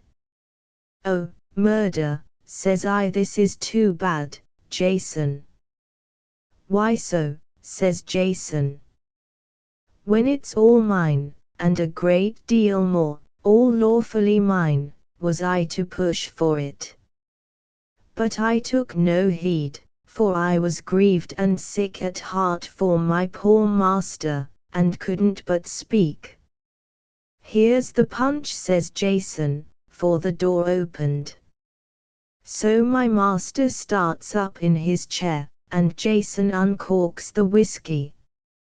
Well, I was in great hopes when I saw him making the punch, and my master taking a glass, but Jason put it back when he saw him going to fill again, saying, "No, Sir Candy, let us settle all before we go deeper into the punch bowl." "You've only to sign," says Jason, putting the pen to him. "Take all, and be content," said my master. So he signed, and the man who brought the punch witnessed, for I was crying like a child. So I went out to the street door, and the neighbors' children left their play to come to see what ailed me, and I told them all.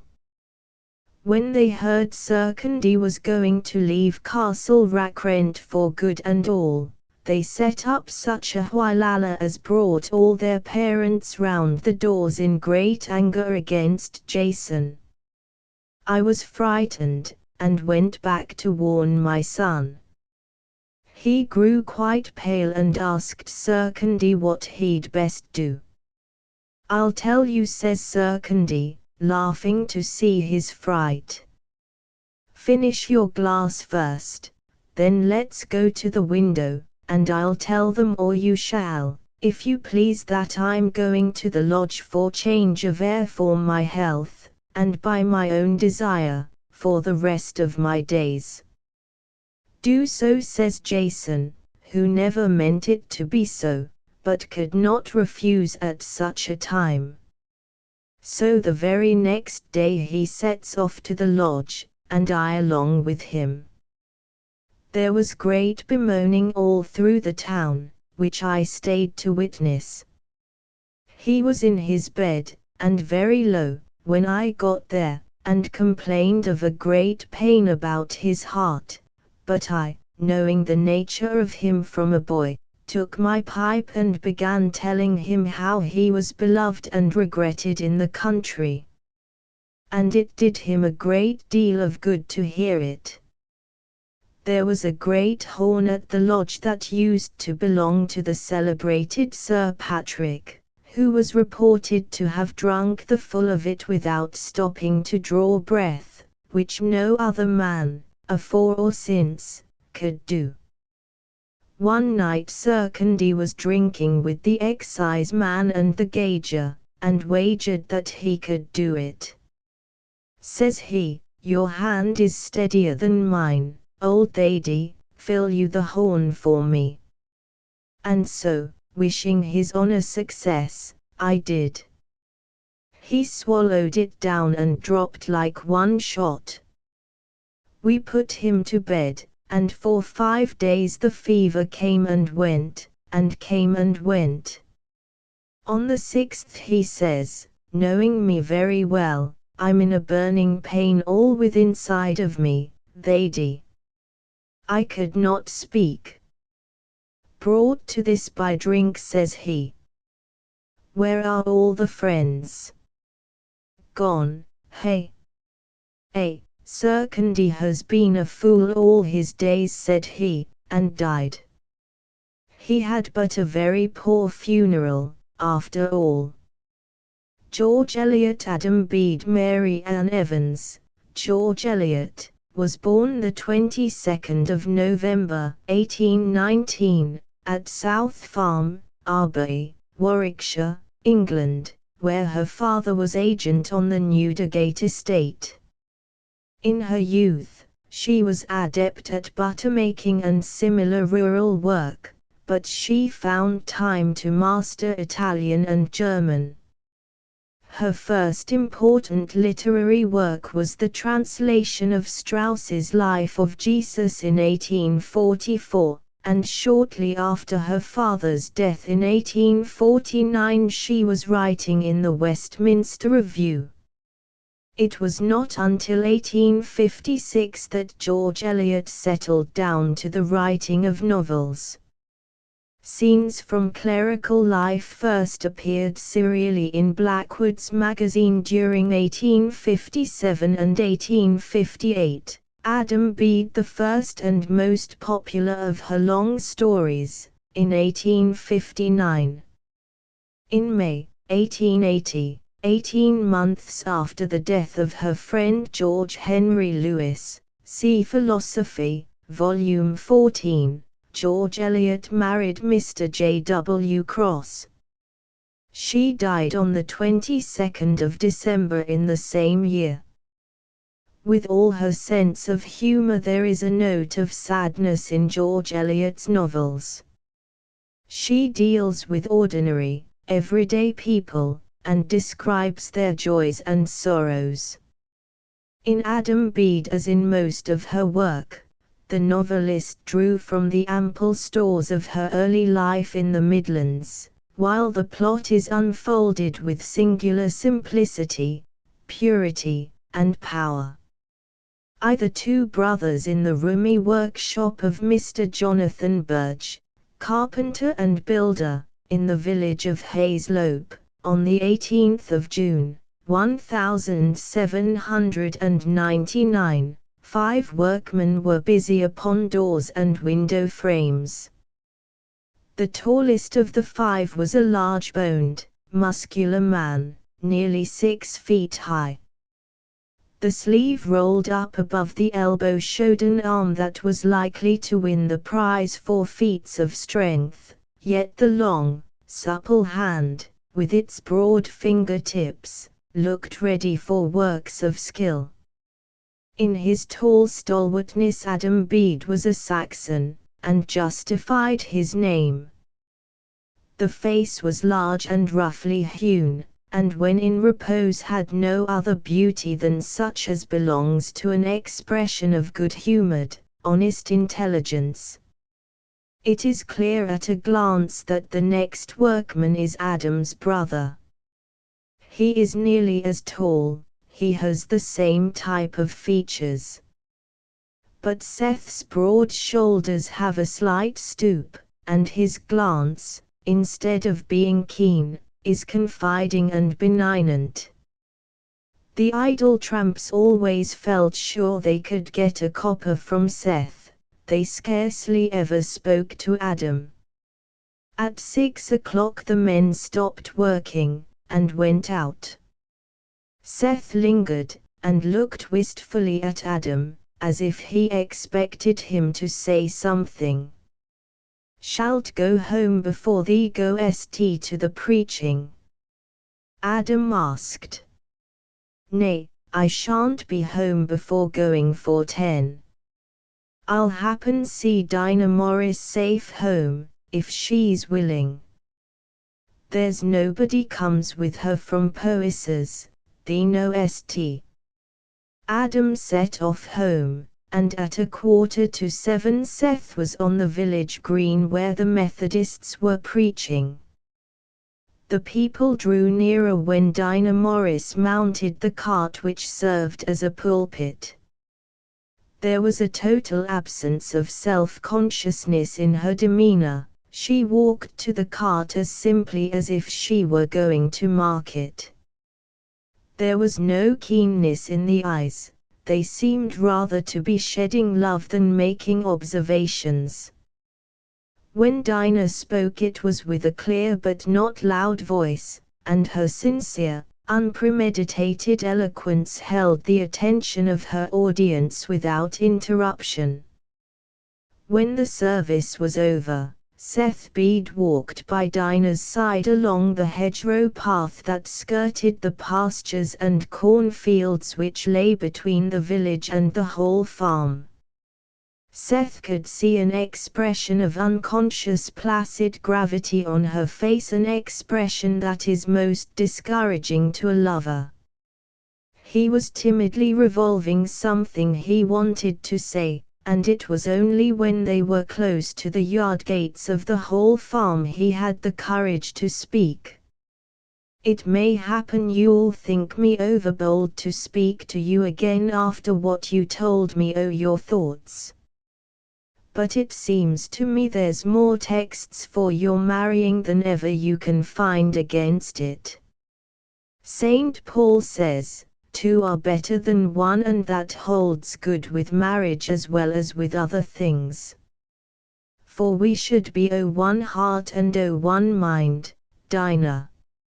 I'd never be the husband to make a claim on you as could interfere with your doing the work God has fitted you for. I'd make a shift, and fend indoor and out, to give you more liberty, more than you can have now, for you've got to get your own living now, and I'm strong enough to work for us both." When Seth had once begun to urge his suit, he went on earnestly and almost hurriedly. His voice trembled at the last sentence. They had reached one of those narrow passes between 2 tall stones, which performed the office of a stile in Loamshire. And Dinah paused, and said, in her tender but calm notes, "Seth Bede, I thank you for your love towards me, and if I could think of any man as more than a Christian brother, I think it would be you. But my heart is not free to marry, or to think of making a home for myself in this world. God has called me to speak His word, and He has greatly owned my work. They said farewell at the yard gate, for Seth wouldn't enter the farmhouse, choosing rather to turn back along the fields through which he and Dinah had already passed. It was 10 o'clock when he reached home, and he heard the sound of tools as he lifted the latch. "Why, Mother," said Seth, "how is it as father's working so late?" "It's none o' thy feyther as is a working, it's thy brother as does iverything, for there's niver nobody else ith way to do nothing." Lisbeth Bede was going on, for she was not at all afraid of Seth, who had never in his life spoken a harsh word to his mother and usually poured into his ears all the querulousness which was repressed by the awe which mingled itself with her idolatrous love of Adam. But Seth, with an anxious look, had passed into the workshop, and said, "Addie, how's this?" "What?" "Father's forgot the coffin." Lad, old tale, but I shall get it done," said Adam, looking up. "Why, what's the matter with thee? Thest in trouble?" Seth's eyes were red, and there was a look of deep depression on his mild face. "Yes, Addie, but it's what must be borne, and can't be helped. Let me take my turn now, and do thee go to bed." "No, lad, I'd rather go on, now I'm in harness. The coffin's promised to be ready at Broxton by 7 o'clock tomorrow morning. I'll call thee up at sunrise, to help me to carry it when it's done. Go and eat thy supper and shut the door, so as I mayn't hear mother's talk." Adam worked throughout the night, thinking of his childhood and its happy days, and then of the days of sadness that came later when his father began to loiter at public houses, and Lisbeth began to cry at home. He remembered well the night of shame and anguish when he first saw his father quite wild and foolish. The two brothers set off in the early sunlight, carrying the long coffin on their shoulders. By 6 o'clock they had reached Broxton, and were on their way home. When they were coming across the valley, and had entered the pasture through which the brook ran, Seth said suddenly, beginning to walk faster, "Why, what's that sticking against the willow?" They both ran forward, and dragged the tall, heavy body out of the water, and then looked with mute awe at the glazed eyes, forgetting everything but that their father lay dead before them. Adam's mind rushed back over the past in a flood of relenting and pity. Only a few hours ago, and the grey-haired father, of whom he had been thinking with a sort of hardness as certain to live to be a thorn in his side, was perhaps even then struggling with that watery death. To the whole farm it is a very fine old place of red brick, the whole farm once the residence of a country squire, and the whole. Plenty of life there, though this is the drowsiest time of the year, just before hay harvest, and it is the drowsiest time of the day, too, for it is 3:30 by Mrs. Poyser's handsome 8-day clock. Mrs. Poyser, a good-looking woman, not more than 38, of fair complexion and sandy hair, well-shaped, light-footed, had just taken up her knitting, and was seated with her niece, Dinah Morris. Another motherless niece, Hetty Sorrel, a distractingly pretty girl of 17, was busy in the adjoining dairy. "You look the image o' your Aunt Judith, Dinah, when you sit a-sewing," said Mrs. Poyser. "I allays said that o' Judith, as she'd bear a pound weight any day to save anybody else carrying a ounce. And it made no difference in her, as I could see, when she took to the Methodists, only she talked a bit different, and wore a different sort o' cap. If you'd only come and live I this country you might get married to some decent man, and there'd be plenty ready to have you, if you'd only leave off that preaching, as is 10 times worse than anything your Aunt Judith ever did. And even if you'd marry Seth Bede, as is a poor, wool-gathering Methodist, and's never like to have a penny beforehand, I know your uncle you'd help you with a pig, and very like a cow, for he's allays been good-natured to my kin, for all they are poor, and made 'em welcome to the house, and you'd do for you, I'll be bound, as much as ever he'd do for Hetty, though she's his own niece." The arrival of Mr. Irwine, the rector of Hayslope, and Captain Donnithorne, Squire Donnithorne's grandson and heir, interrupted Mrs. Poyser's flow of talk. "I'll lay my life they're come to speak about your preaching on the green, Dinah. It's you must answer 'em, for I'm dumb. I've said enough already about your bringing such disgrace up o' your uncle's family.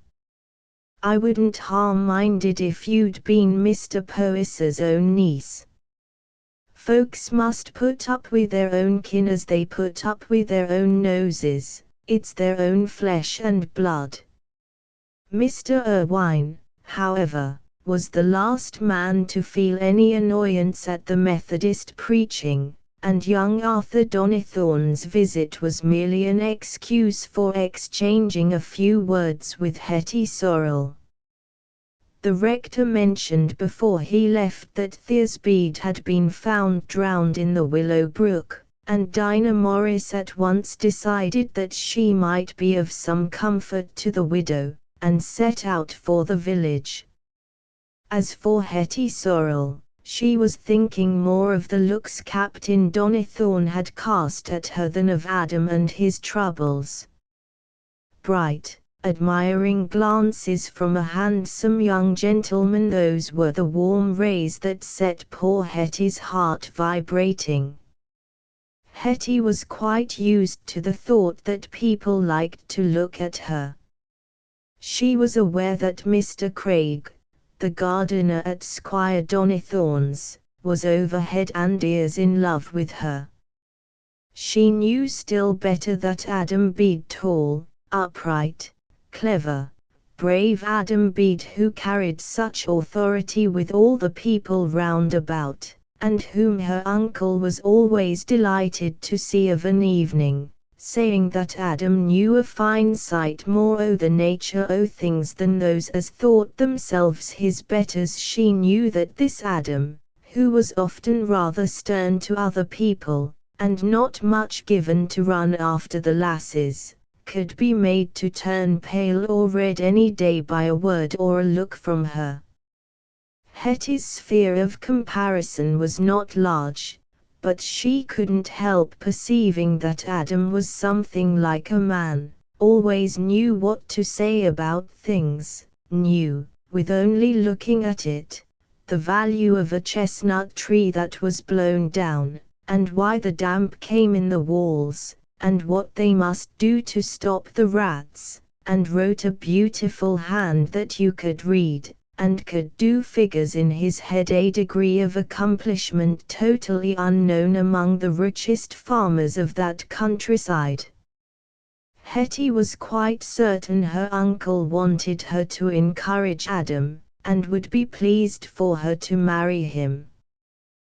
For the last 3 years, ever since he had superintended the building of the new barn, Adam had always been made welcome at the whole farm, and for the last 2 years at least Hetty had been in the habit of hearing her uncle say, "Adam Bede may be working for a wage now, but he'll be a masterman some day, as sure as I sit in this chair. Master Burge is in the right on't to want him to go partners and marry his daughter, if it's true what they say. The woman as marries him you'll have a good take, Bitty Lady Day or Michaelmas," a remark which Mrs. Poyser always followed up with her cordial assent. "Ah," she would say, "it's all very fine having a ready-made rich man, but may happen he'll be a ready-made fool, and it's no use filling your pocket full of money if you've got a hole in the corner. It'll do you no good to sit in a spring cart o' your own if you've got a soft to drive you, he'll soon turn you over into the ditch." But Hetty had never given Adam any steady encouragement. She liked to feel that this strong, keen-eyed man was in her power, but as to marrying Adam, that was a very different affair. Hetty's dreams were all of luxuries. She thought if Adam had been rich, and could have given the things of her dreams, large, beautiful earrings and Nottingham lace and a carpeted parlour, she loved him well enough to marry him. The last few weeks a new influence had come over Hetty. She had become aware that Mr. Arthur Donnithorne would take a good deal of trouble for the chance of seeing her. And Dinah Morris was away, preaching and working in a manufacturing town. 3. Adam's first love. Adam Bede, like many other men, thought the signs of love for another were signs of love towards himself. The time had come to him that summer, as he helped Hetty pick currants in the orchard of the whole farm, that a man can least forget in afterlife the time when he believes that the first woman he has ever loved is, at least, beginning to love him in return. He was not wrong in thinking that a change had come over Hetty. The anxieties and fears of a first passion with which she was trembling had become stronger than vanity, and while Adam drew near to her she was absorbed in thinking and wondering about Arthur Donnithorne's possible return. For the first time Hetty felt that there was something soothing to her in Adam's timid yet manly tenderness. She wanted to be treated lovingly. And Arthur was away from home, and, oh, it was very hard to bear the blank of absence. She was not afraid that Adam would tease her with love-making and flattering speeches. He had always been so reserved to her. She could enjoy without any fear the sense that this strong, brave man loved her and was near her. It never entered into her mind that Adam was pitiable, too, that Adam, too, must suffer one day. It was from Adam that she found out that Captain Donnithorne would be back in a day or two, and this knowledge made her the more kindly disposed towards him. But for all the world Adam would not have spoken of his love to Hetty yet, till this commencing kindness towards him should have grown into unmistakable love. He did no more than pluck a rose for her, and walk back to the farm with her arm in his. When Adam, after stopping a while to chat with the Poysers, had said good night, Mr. Poyser remarked, "If you can catch Adam for a husband, Hetty, you'll ride your own spring cart some day, I'll be your warrant." Her uncle did not see the little toss of the head with which Hetty answered him. To ride in a spring cart seemed a very miserable lot indeed to her now. It was on the 18th of August, when Adam, going home from some work he had been doing at one of the farms, passed through a grove of beeches, and saw, at the end of the avenue, about 20 yards before him, two figures. They were standing opposite to each other with clasped hands, and they separated with a start at a sharp bark from Adam Bede's dog. One hurried away through a gate out of the grove, the other, Arthur Donnithorne, looking flushed and excited, sauntered towards Adam. The young squire had been home for some weeks celebrating his 21st birthday, and he was leaving on the morrow to rejoin his regiment. Hitherto there had been a cordial and sincere liking and a mutual esteem between the two young men, but now Adam stood as if petrified, and his amazement turned quickly to fierceness. Arthur tried to pass the matter off lightly, as if it had been a chance meeting with Hetty, but Adam, who felt that he had been robbed treacherously by the man in whom he had trusted, would not so easily let him off. It came to blows, and Arthur sank under a well-planted blow of Adam's, as a steel rod is broken by an iron bar. Before they separated, Arthur promised that he would write and tell Hetty there could be no further communication between them. And this promise he kept. Adam rested content with the assurance that nothing but an innocent flirtation had been stopped. As the days went by he found that the calm patience with which he had waited for Hetty's love had forsaken him since that night in the beech grove. The agitations of jealousy had given a new restlessness to his passion.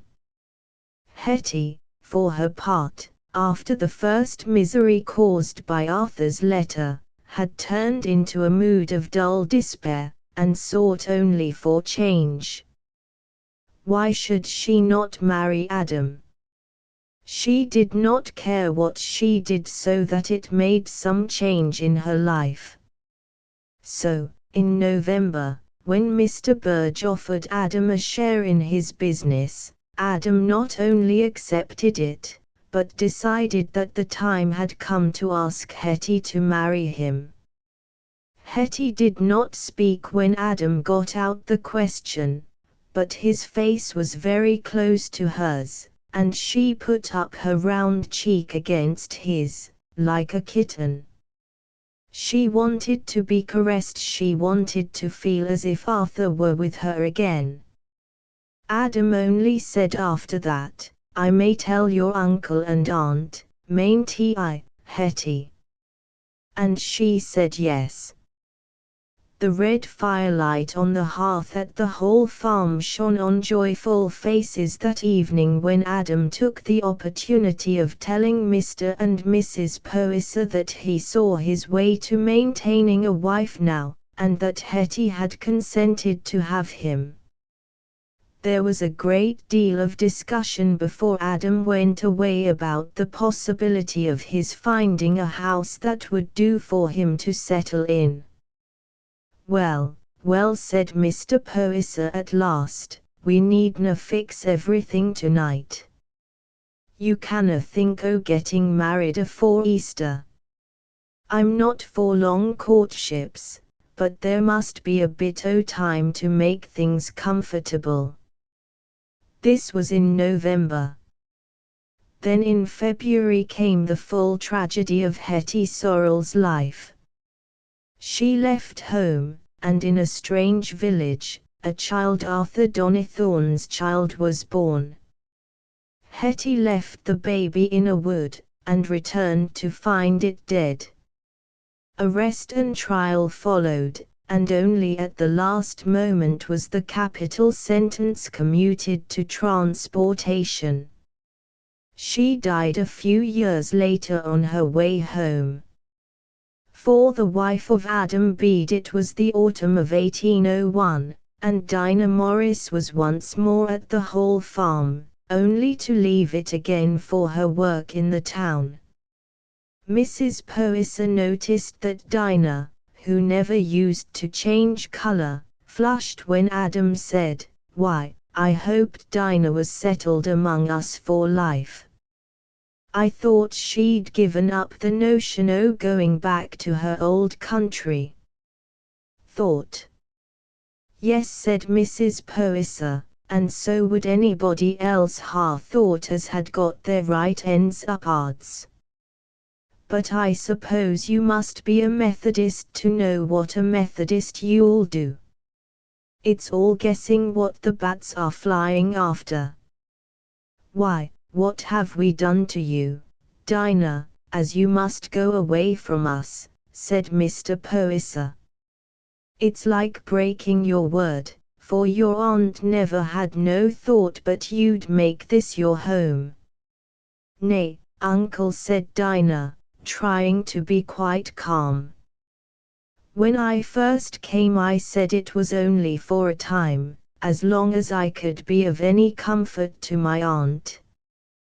"Well, and who said you'd ever left off being a comfort to me?" said Mrs. Poyser. "If you didna mean to stay wi' me, you'd better never ha' come. Them as ha' never had a cushion don't miss it." Dinah set off with Adam, for Lisbeth was ailing and wanted Dinah to sit with her a bit. On the way he reverted to her leaving the whole farm.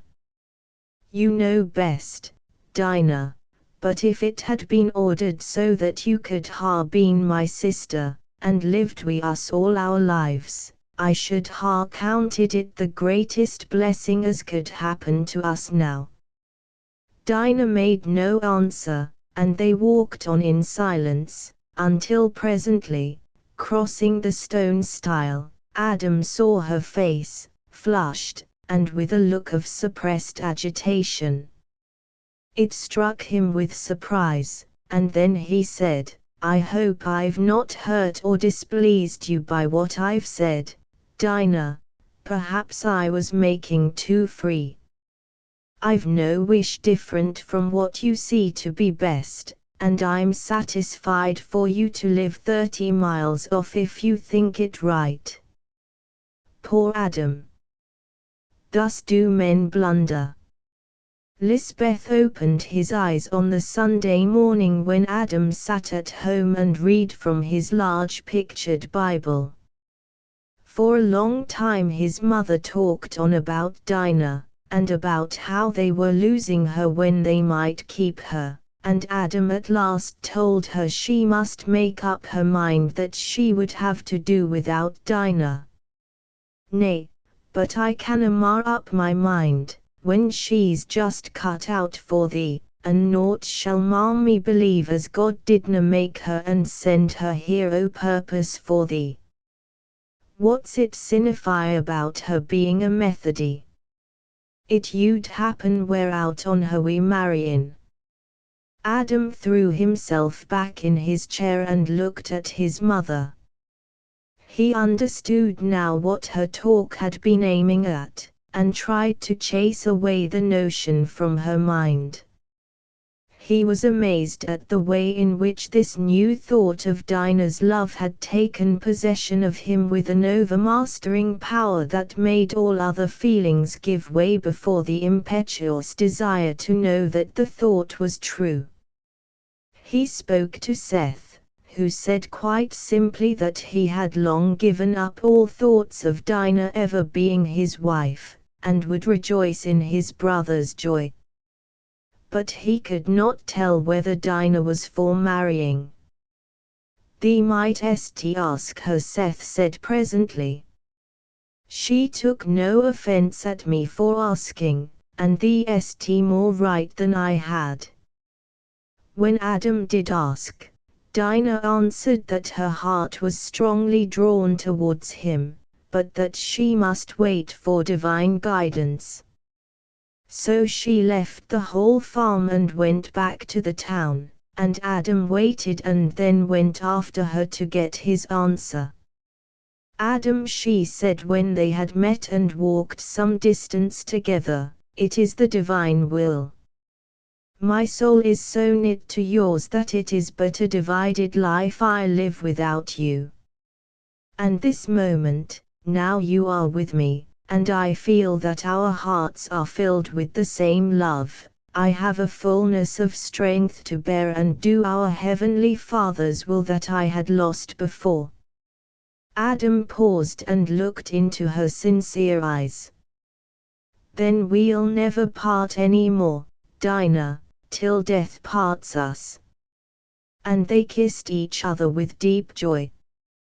Felix Holt, the radical Felix Holt, the Radical was published in 1866. It has never been one of George Eliot's very popular books.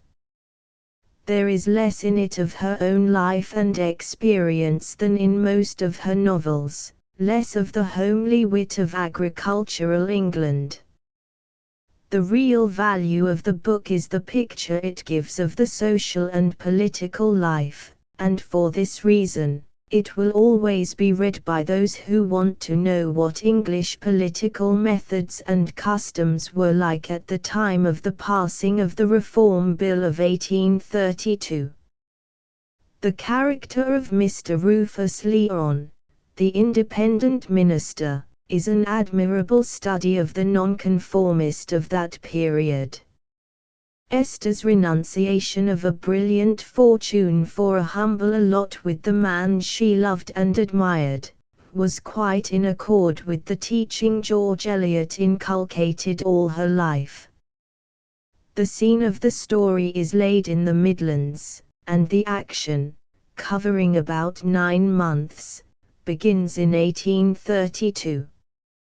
The minister's daughter, the Reverend Rufus Leon, minister of the Independent Chapel, in the old-fashioned market town of Treby Magna, in the county of Loamshire, lived in a small house, adjoining the entry which led to the chapel yard. He sat this morning, as usual, in a low upstairs room, called his study, which served also as a sleeping room, and from time to time got up to walk about between the piles of old books which lay around him on the floor.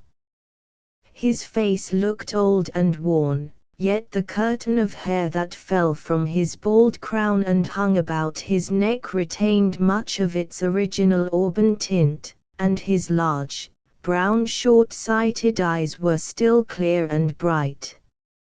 At the first glance, everyone thought him a very odd-looking, rusty old man, and the free school boys often hooted after him, and called him Revelations. But he was too short-sighted and too absent from the world of small facts and petty impulses to notice those who tittered at him. He was meditating on the text for his Sunday morning sermon, when old Lyddy, the minister's servant, opened the door to tell him that Mrs. Holt was wanting to see him. She says she comes out of season, but she's in trouble. The minister bade her send Mistress Holt up, and a tall elderly woman dressed in black entered. Mrs. Holt, Mr. Leon said to himself, is a woman who darkens counsel by words without knowledge, and angers the reason of the natural man, and he prayed for patience while his visitor rambled on concerning her late husband and her son Felix. The minister made out that Felix objected to the sale of his father's quack medicines, Holt's elixir and cancer cure, and wanted Mr. Leon to talk to him.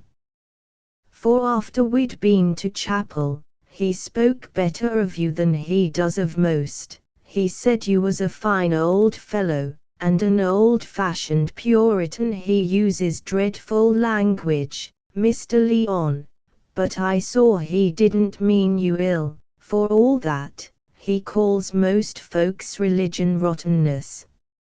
Mrs. Holt departed, and in the evening, when Mr. Leon was in the sitting room, Felix Holt knocked at the door. The minister, accustomed to the respectable air of provincial townsmen, felt a slight shock when his spectacles made clear to him the shaggy-headed, large-eyed, strong-limbed person of this questionable young man, without waistcoat or cravat. Felix spoke loudly and brusquely when the minister mentioned the subject of Mrs. Holt's visit. As to those absurd medicines and gulling advertisements that my mother has been talking of to you, I've no more doubt about them than I have about pocket-picking. If I allowed the sale of those medicines to go on, and my mother to live out of the proceeds when I can keep her by the honest labor of hands, I've not the least doubt that I should be a rascal. I would fain inquire more particularly into your objection to these medicines, said Mr. Leon gravely.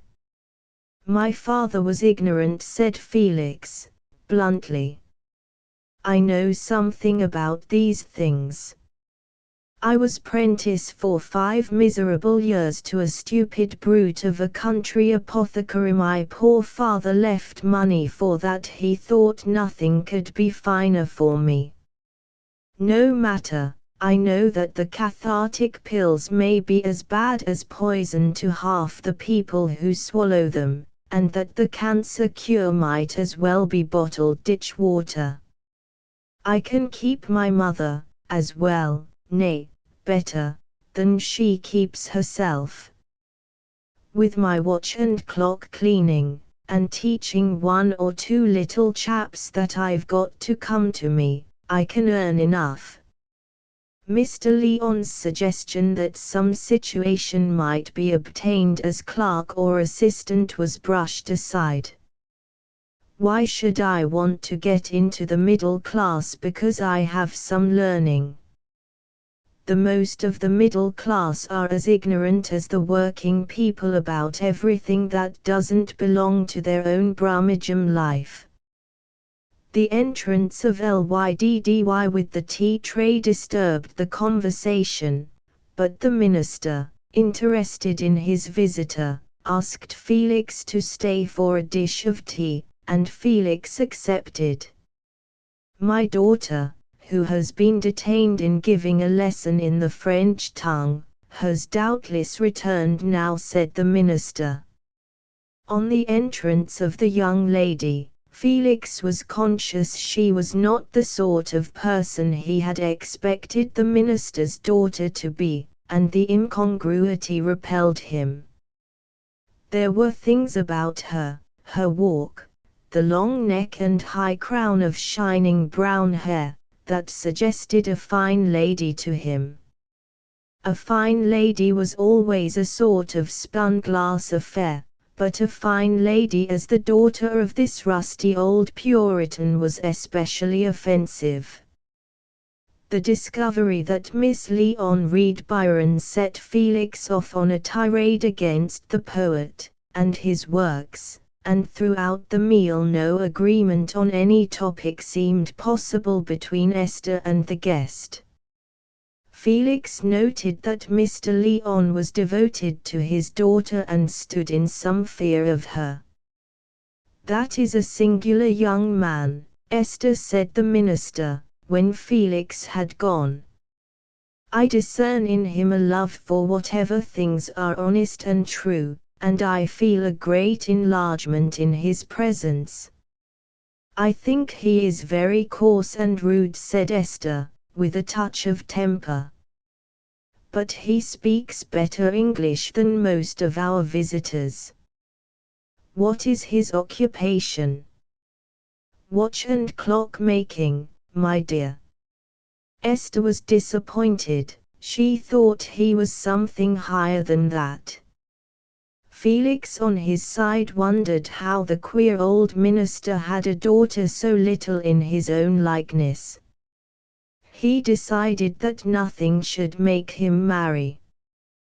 To the election riot the return of Mr. Harold Transome, to Transome Court, after 15 years' absence, and his adoption as radical candidate for the county created no little stir and excitement in Treby.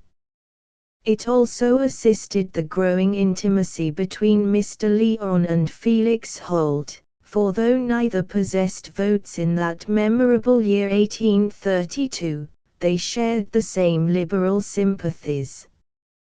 Perhaps the most delightful friendships are those in which there is much agreement, much disputation, and yet more personal liking, and the advent of the public-spirited, contradictory, yet affectionate Felix, into Treby life had made a welcome epoch to the minister.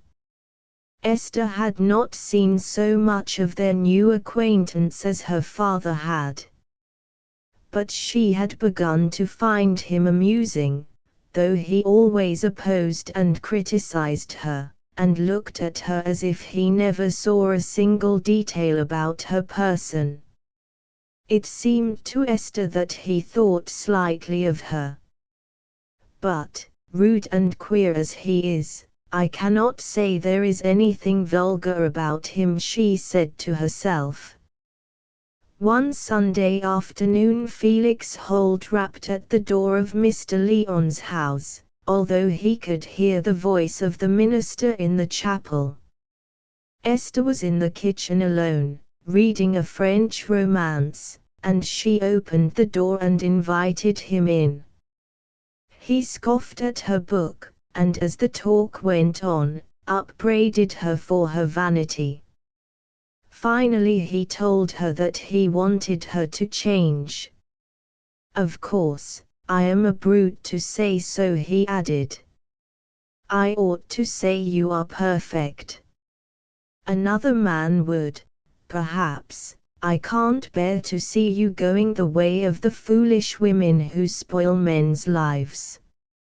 Mortification and anger filled Esther's mind, and when Felix got up to say he was going, she returned his goodbye without even looking at him. Only, when the door closed, she burst into tears. She revolted against his assumption of superiority. Did he love her one little bit, and was that the reason why he wanted her to change? But Esther was quite sure she could never love anyone who was so much of a pedagogue and a master. Yet, a few weeks later, and Esther accepted willingly when Felix proposed a walk for the first time together. That same afternoon he told her that she was very beautiful, and that he would never be rich. He intended going away to some manufacturing town to lead the people to better things, and this meant a life of poverty. Something Esther said made Felix ask suddenly, "Can you imagine yourself choosing hardship as the better lot?" "Yes, I can," she answered, flushing over neck and brow. They walked home very silently after that. Felix struggling as a firm man struggles with a temptation, Esther struggling as a woman struggles with the yearning for some expression of love. On the day of the election a mob of miners, primed with liquor by an unscrupulous agent of Transome's, came into the town to hoot the Tory voters, and as the disturbance increased, Felix, knowing that Mr. Lyon was away preaching, went round to the minister's house to reassure Esther. "I am so thankful to see you," she said eagerly. He mentioned that the magistrates and constables were coming and that the town would be quieter. His only fear was that drinking might inflame the mob again.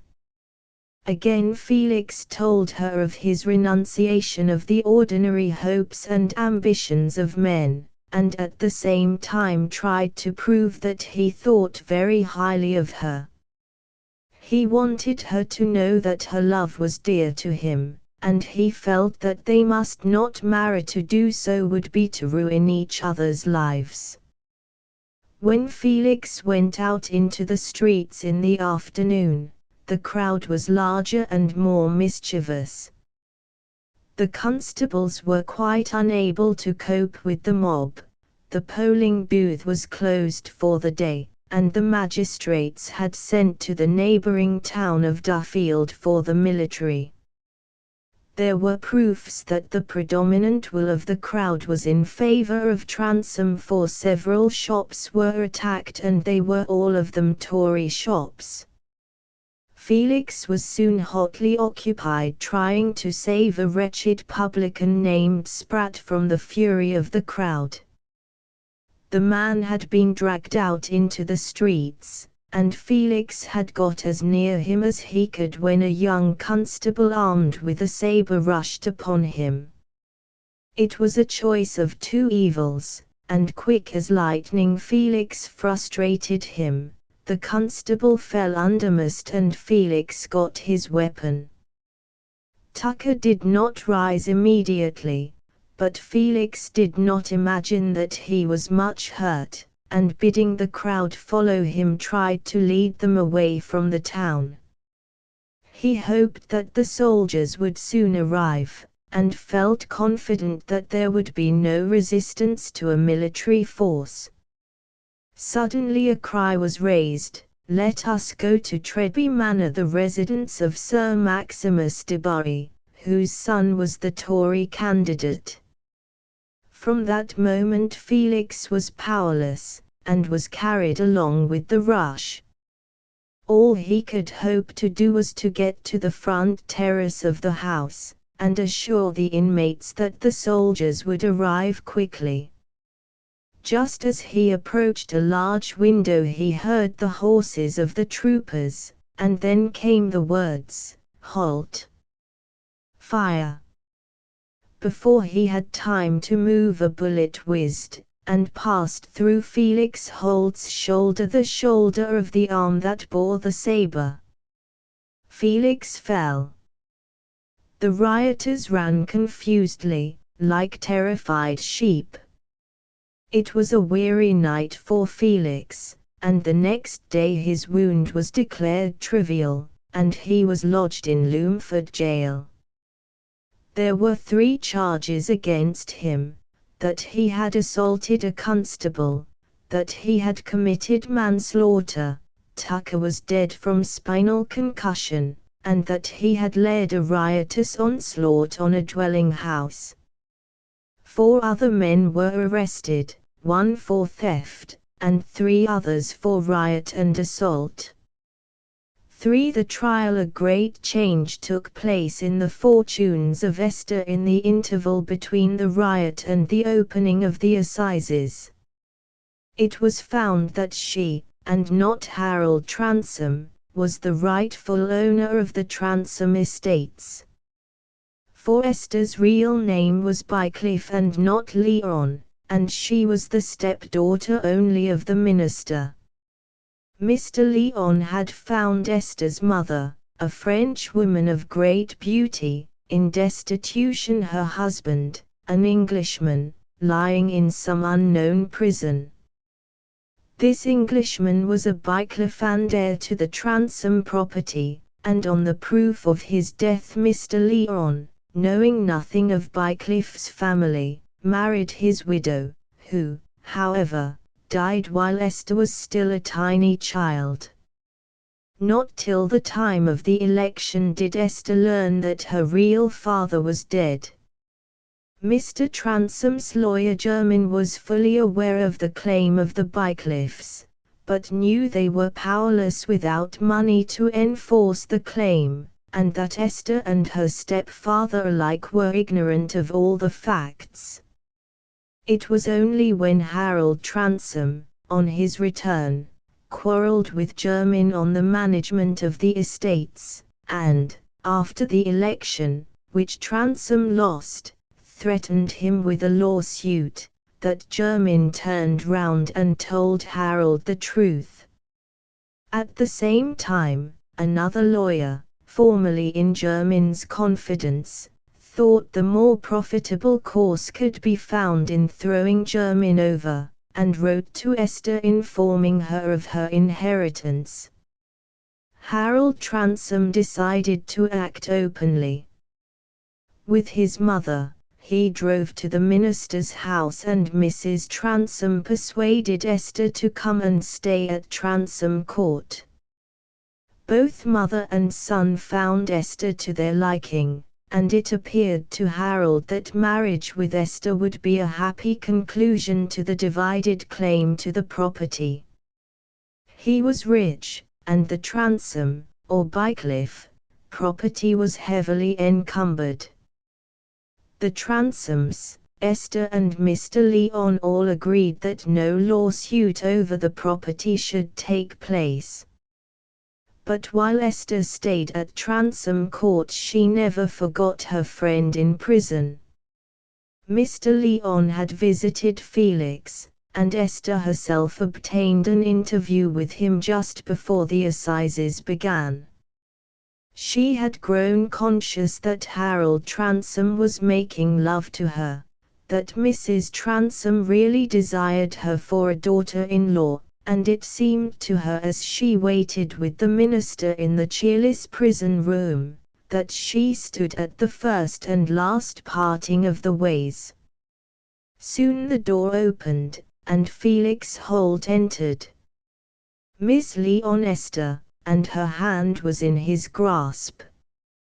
He was just the same, no, something inexpressibly better, because of the distance and separation, which made him like the return of morning. "Take no heed of me, children," said Mr. Lyon. "I have some notes to make." And the old man sat down at a window with his back to them, writing with his head bent close to the paper. Felix had heard of Esther's change of fortune and felt sure she would marry Harold Transome. It was only when the time for parting came that he could bring himself to say, "I had a horrible struggle, Esther. But you see I was right. There was a fitting lot in reserve for you." Esther felt too miserable for tears to come. She looked helplessly at Felix for a moment, then took her hands from his, and turning away mutely, said, "Father, I am ready, there is no more to say." Esther. She heard Felix say the word, with an entreating cry, and went towards him swiftly. He clasped her, and they kissed each other. When the trial came on, Esther went under Mrs. Transome's protection to the court. The case against Felix looked very black when the prosecution closed. Various respectable witnesses swore to the prisoner's leadership of the mob, to his fatal assault on Tucker, and to his attitude in front of the drawing-room window at the manor. Felix then gave a concise narrative of his motives and conduct on the day of the riot, and explained that in throwing the constable down he had not foreseen the possibility of death ensuing. It was a good, straightforward speech, not without a touch of defiant independence, which did the prisoner little good with judge or jury. Mr. Lyon and Harold Transome both gave evidence in favor of Felix, stating that the prisoner had often expressed his hatred of rioting, and had protested with indignation against the treating that went on during the election by some of the radical agents. One or two witnesses were called who swore that Felix had tried to lead the mob in the opposite direction to Treby Manor, and it was understood that the case for the defense was closed. Then it came to Esther that she must speak if Felix was to be saved. There had been no witness to tell what had been his behavior just before the riot. There was time, but not too much time. Before Harold Transome was aware of Esther's intention, she was on her way to the witness box. A sort of gleam shot across the face of Felix Holt, and anyone close to the prisoner would have seen that his hand trembled, for the first time, at Esther's beautiful aspect. There was no blush on her face. She stood, divested of all personal consideration, whether of vanity or shyness, and gave her story as if she had been making a confession of faith. She knew Felix Holt well, she said. He came to see her on the day of the election, and told her he feared the men might collect again after drinking. It was the last thing he would have done to join in riot or to hurt any man, if he could have helped it. He could never have had any intention that was not brave and good. When she was back in her place, Felix could not help looking towards her, and their eyes met in one solemn glance. Esther stayed in court till the end. She heard the verdict, guilty of manslaughter, followed by the judge's sentence, imprisonment for 4 years. But so great was the impression made by Esther's speech that a petition to the Home Secretary was at once set on foot by the leading men of the county. For Felix and Esther, one April day, when the sun shone on the lingering raindrops, Lyddy was gone out, and Esther chose to sit in the kitchen. She was not reading, but stitching, and as her fingers moved nimbly, something played about her lips like a ray. A loud rap came at the door. "Mr. Lyon at home?" said Felix in his firm tones. "No, sir," said Esther, "but Miss Lyon is, if you'll please to walk in." "Esther!" exclaimed Felix, amazed. They held each other by both hands, and looked into each other's faces with delight. "You are out of prison?" "Yes, till I do something bad again." "But you, how is it all? Are you come back to live here then?" "Yes." "You are not going to be married to Harold Transome, or to be rich?" "No." "Why?" said Felix in rather a low tone, leaning his elbow on the table, and resting his head on his hand while he looked at her. "I did not wish to marry him, or to be rich." "You have given it all up," said Felix, leaning forward a little and speaking in a still lower tone. "Could you share the life of a poor man, then, Esther?" "If I thought well enough of him," she said, with a smile, and a pretty movement of her head. "Have you considered well what it would be? That it would be a very bare and simple life. And the people I shall live among, Esther? They have not just the same follies and vices as the rich, but they have their own forms of folly and vice. It is very serious, Esther." "I know it is serious," said Esther, looking up at him.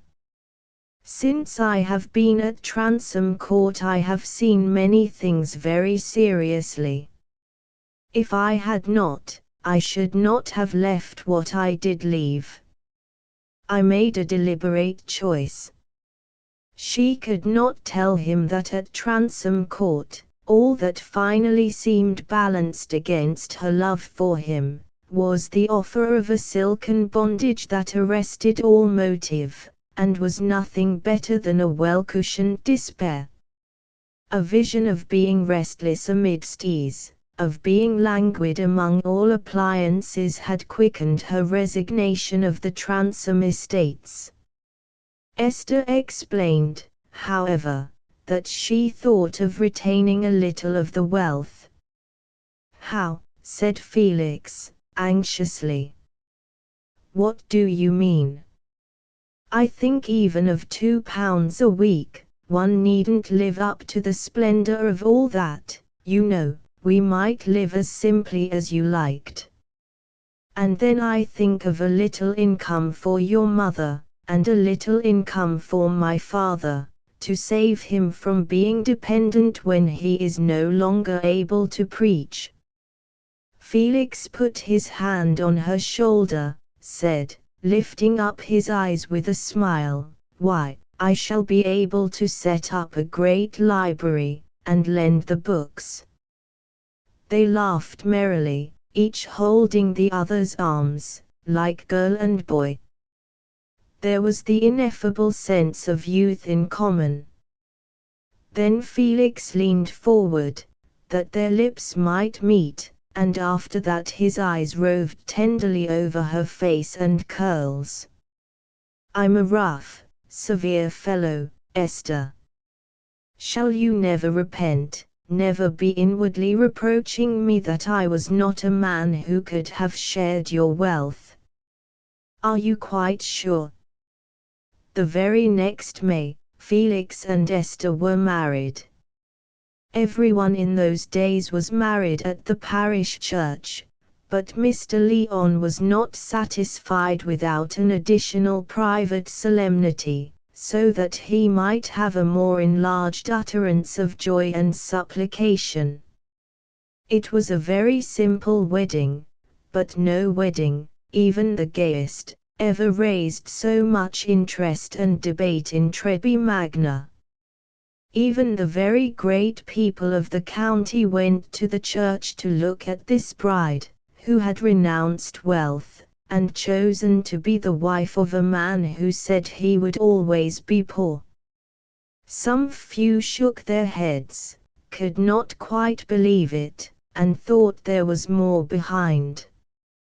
But the majority of honest Trebians were affected somewhat in the same way as Mr. Wall, the brewer of the town, who observed to his wife as they walked home, I feel somehow as if I believed more in everything that's good.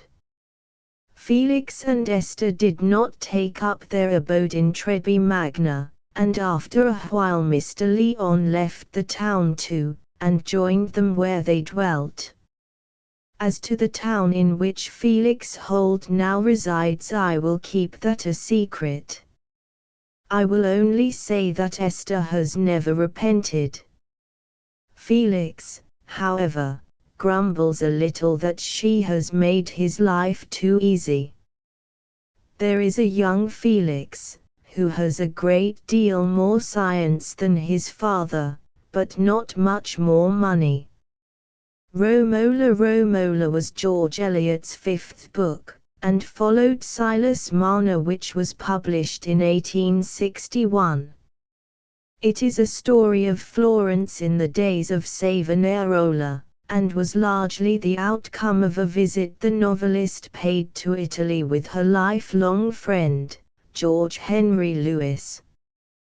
With dim ideas for the story in her mind, she made exhaustive researches in the Florentine libraries, gathering historical and topographical details of the city and its life as they were in the medieval period which she was setting herself to recreate. After much study there and at home, and after one false start, she made a serious beginning in January, 1862. She was engaged upon it for 18 months. Always in doubt and sometimes in despair of her ability to accomplish the task, and by June of the following year she had thankfully written the last words of what is regarded by some as her greatest book. Meanwhile, the romance had begun to appear serially in the Cornhill in July, 1862. The writing of Romola is said to have ploughed into her more than any of her other books.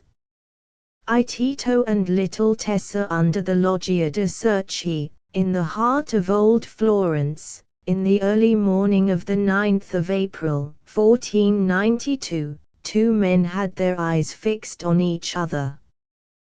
One was looking downward with the scrutiny of curiosity, the other, lying on the pavement, was looking upward with the startled gaze of a suddenly awakened dreamer.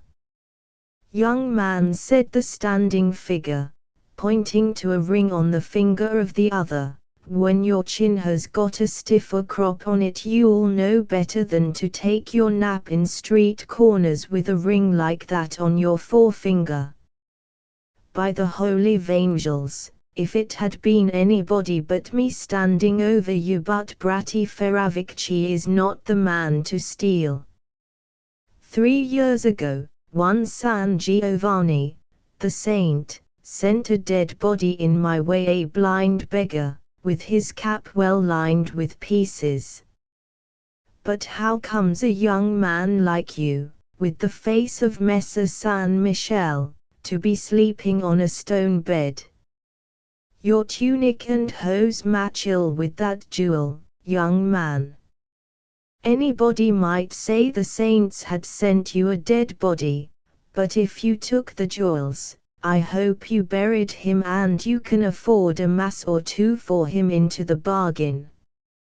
Something like a painful thrill appeared to dart through the frame of the listener, and arrest the careless stretching of his arms. But he immediately recovered an air of indifference, took off the red Levantine cap which hung like a great purse over his left ear, and pushing back his long, dark brown curls, said smiling, "The fact is, I'm a stranger in Florence, and when I came in footsore last night, I preferred flinging myself in the corner of this hospitable porch to hunting for a chance hostelry, which might turn out to be a nest of bloodsuckers. Can you show me the way to a more lively quarter, where I can get a meal and a lodging?" "That I can," said Bratti. And, talking volubly as they went, Bratti led the way to the Mercato Vecchio, or the Old Market, promising to conduct him to the prettiest damsel in the Mercato for a cup of milk. But as soon as they emerged from the narrow streets into the Old Market, they found the place packed with excited groups of men and women humming with gossip. "Diavolo," said Bratti. "The Mercato has gone as mad as if the Holy Father had excommunicated us again. I must know what this is." He pushed about among the crowd, inquiring and disputing, and was presently absorbed in discussing the newest development of Florentine politics, the death of Lorenzo de' Medici, and whether or not this death was the beginning of the time of tribulation that Savonarola had been seeing in visions and foretelling in sermons. Indifferent to this general agitation, the young stranger became tired of waiting for Bratti's escort, and strolling on round the piazza, felt, on a sudden thought, in the wallet that hung at his waist. "Not an obolus, by Jupiter," he murmured, in a language that was not Tuscan or even Italian. "I must get my breakfast for love, then." In a corner, away from any group of talkers, two mules were standing. One carried wooden milk vessels, the other a pair of panniers filled with herbs and salads.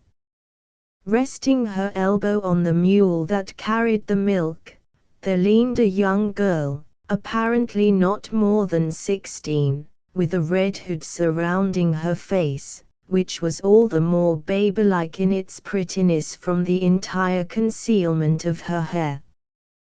The poor child was weary, and it seemed to have gone to sleep in that half-standing, half-leaning posture. Nevertheless, our stranger had no compunction in awaking her. She opened her baby blue eyes, and stared up with astonishment and confusion. "Forgive me, pretty one, for awaking you," he said.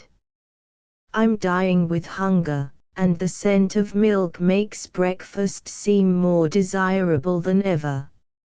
She bestirred herself, and in a few moments a large cup of fragrant milk was held out to him, and by the time he set the cup down she had brought bread from a bag which hung by the side of the mule, and shyly and mutely insisted on his taking it, even though he told her he had nothing to pay her with. And just as he was leaning down to kiss her he was harshly interrupted by Munagita, Tessa's mother, who had come upon them unobserved.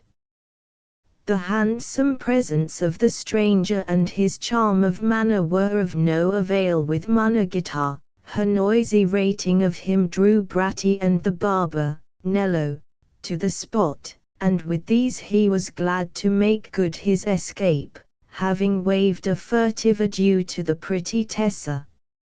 It was not until after Bratti, having business at home, had handed the young stranger over to Nello, and in the barber's shop he had been shaved and trimmed, and made to look presentable, that Tito Melema became more confidential, and explained that he was a Greek, that he was returning from adventures abroad, had suffered shipwreck, and found himself in Florence with nothing saved from the disaster but some few rare old gems for which he was anxious to obtain a purchaser. Let us see," said Nello, walking up and down his shop. "What you want is a man of wealth and influence and scholarly tastes, and that man is Bartolomeo Scala, the secretary of our republic. He came to Florence as a poor adventurer himself, a miller's son, and that may be a reason why he may be the more ready to do a good turn to a strange scholar. I could take you to a man who, if he has a mind, can help you to a chance of a favorable interview with Scala, a man worth seeing for his own sake, to say nothing of his collections, or of his daughter Romola, who is as fair as the Florentine lily before it got quarrelsome and turned red. But if the father of this beautiful Romola makes collections, why should he not like to buy some of my gems himself?" Nello shrugged his shoulders. "For two good reasons: want of sight to look at the gems and want of money to pay for them.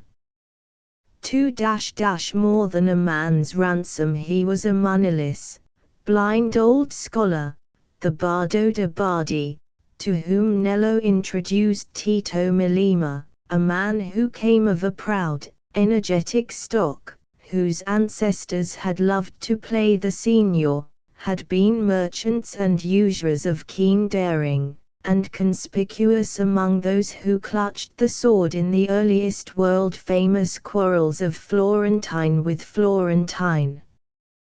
The family passions lived on in Bardo under altered conditions. He was a man with a deep-veined hand cramped by much copying of manuscripts, who ate sparing dinners, and wore threadbare clothes, at first from choice, and at last from necessity, who sat among his books and manuscripts, and saw them only by the light of those far-off younger days which still shone in his memory.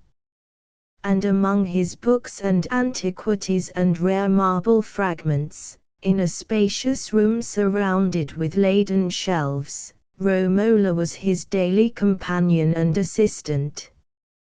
There was a time when he had hoped that his son, Dino, would have followed in his steps, to be the prop of his age, and to take up and continue his scholarly labors after he was dead. But Dino had failed him.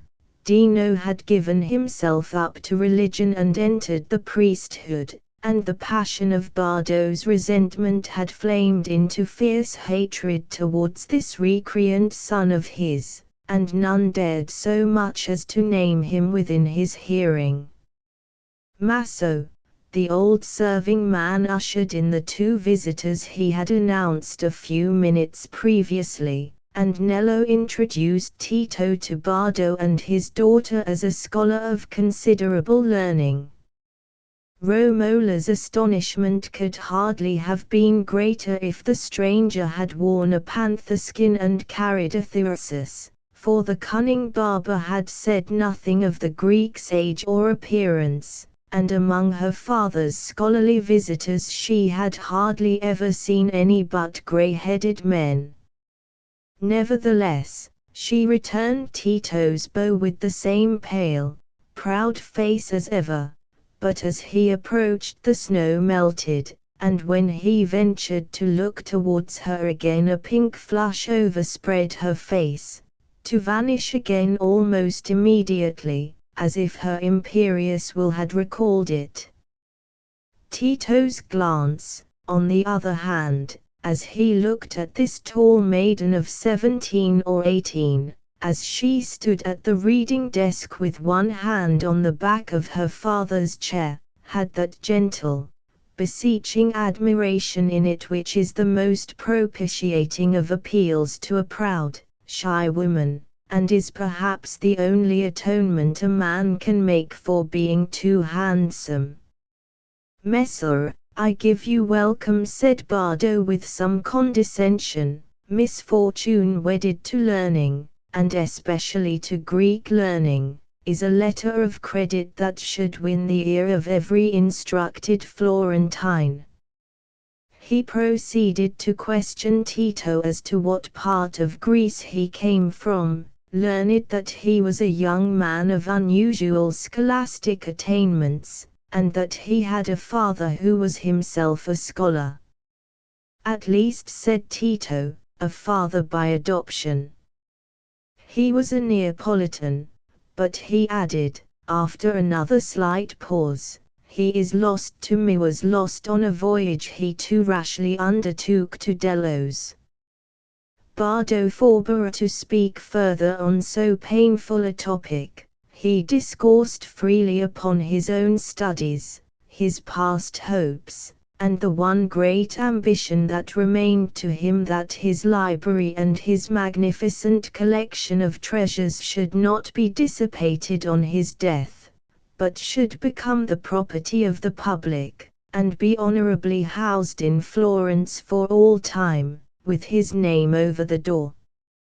In his eagerness he made passing reference to his son, of how Romola had been filling his place to the best of her power, and plainly hinted, and Tito was not slow to profit by the opportunity, that if he could have the young Greek scholar to work with him instead of her, he might yet look to fulfill some of the notable designs he had abandoned when his blindness came upon him. But he resumed, in his original tone of condescension, "We are departing from what I believe is your most important business. Nello informed me that you had certain gems which you would fain dispose of." "I have one or two integli of much beauty," said Tito. "But they are now in the keeping of Messer Domenico Senini, who has a strong and safe place for such things. He estimates them as worth at least 500 ducats. "Ah, then, they are fine integli," said Bardo. 500 ducats. "Ah, more than a man's ransom." Tito gave a slight, almost imperceptible start, and opened his long, dark eyes with questioning surprise at Bardo's blind face, as if his words, a mere phrase of common parlance at a time when men were often being ransomed from slavery or imprisonment, had some special meaning for him. But Bardo had used the words in all innocence, and went on to talk of superstitions that attached to certain gems, and to undertake that he would use his influence with the Secretary of the Republic in Tito's behalf. Both Romola and her father were attracted by the charm and freshness and apparent simplicity of the young man, but just as he was making ready to depart they were interrupted by the entrance of Bernardo del Nero, one of the chief citizens of Florence, Bardo's oldest friend, and Romola's godfather, and Bernardo felt an instinctive distrust of the handsome, ingratiating stranger, and did not hesitate to say so after Tito had left them. "Remember, Bardo," he said at length, "thou'st a rare gem of thy own, take care no one gets it who is not like to pay a worthy price. That pretty Greek has a sleekness about him that seems marvelously fitted for slipping into any nest he fixes his mind on." 3. The man who was wronged. It was undeniable that Tito's coming had been the dawn of a new life for both father and daughter, and he grew to care for Romola supremely, to wish to have her for his beautiful and loving wife. He took her place as Bardo's assistant, and served him with an easy efficiency that had been beyond her, and she, happier in her father's happiness, had given her love to Tito even before he ventured to offer her his own. He was thus sailing under the fairest breeze, and besides convincing fair judges that his talents squared with his good fortune, he wore that fortune so unpretentiously that no one seemed to be offended by it. And that was not the whole of Tito's good fortune, for he had sold his jewels, and was master of full 500 gold florins. Yet the moment when he first had this sum in his possession was the crisis of the first serious struggle his facile, good-humored nature had known. A man's ransom. Who was it that had said 500 florins was more than a man's ransom?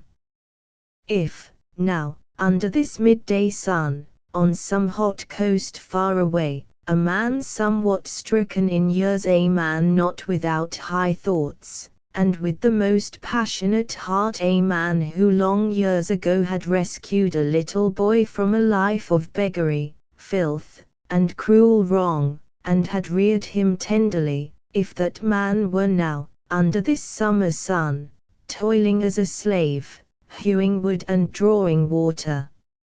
If he were saying to himself, "Tito will find me.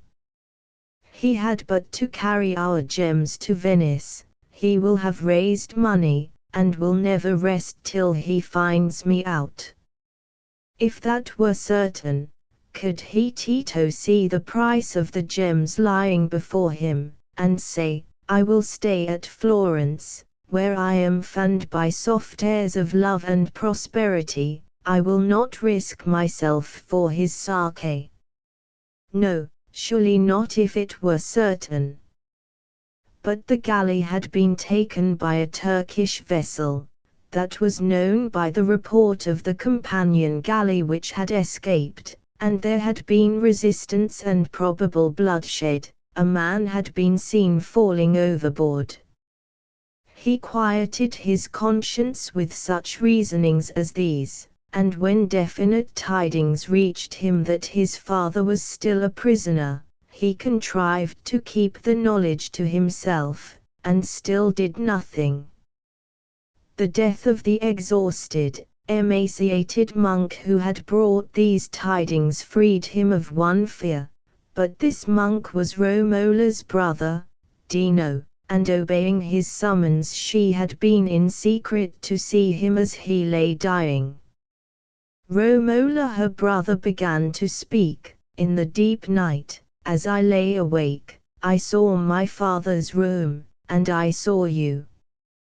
and at the leggio where I used to stand stood a man whose face I could not see. I saw him move and take thee, Romola, by the hand, and then I saw thee take my father by the hand, and you all three went down the stone steps into the streets, the man, whose face was a blank to me, leading the way. And you stood at the altar of Santa Cruz, and the priest who married you had the face of death, and the graves opened and the dead in their shrouds followed you like a bridal train. And it seemed to me that at last you came to a stony place where there was no water, and no trees or herbage, but instead of water I saw written parchment unrolling itself everywhere, and instead of trees and herbage I saw men of bronze and marble springing up and crowding round you. And my father was faint, and fell to the ground, and the man loosed thy hand and departed, and as he went I could see his face, and it was the face of the great tempter. Thrice have I had that vision, Romola. I believe it is a revelation meant for thee to warn thee against marriage as a temptation of the enemy. The words died away. Frit, said the dying voice. Give her the crucifix, said the voice of Fra Girolamo Savonarola, who was standing in the shadows behind her. Dino, said Romola, with a low but piercing cry. Take the crucifix, my daughter, said Fra Girolamo, after a few minutes. His eyes behold it no more. But, heedless of the distrust and opposition of Messer Bernardo del Nero, and with this vision of Dino's menacing his highest hope, Tito went gaily on his triumphant way. Also he had renewed acquaintance with the little Tessa.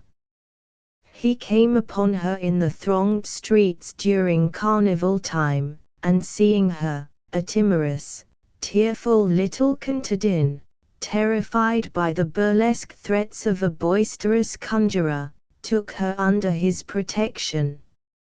Thereafter, he met her again at intervals, finding her naive love and humble adoration and obedience very pleasant, and, meeting her once at a peasant's fair, he jestingly yielded to the burlesque solicitations of a mountebank in a white mitre, paid a small fee, and went through an absurd ceremony of mock marriage with her. Tessa herself believed the marriage to be real enough, and he would not mar her delight by undeceiving her.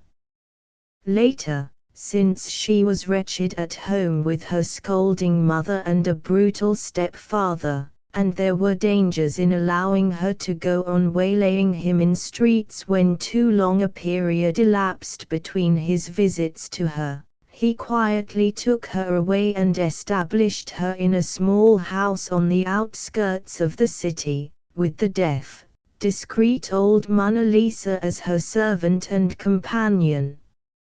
Neither this nor the darker secret of his treachery to his adoptive father cast any cloud over his habitual cheerfulness.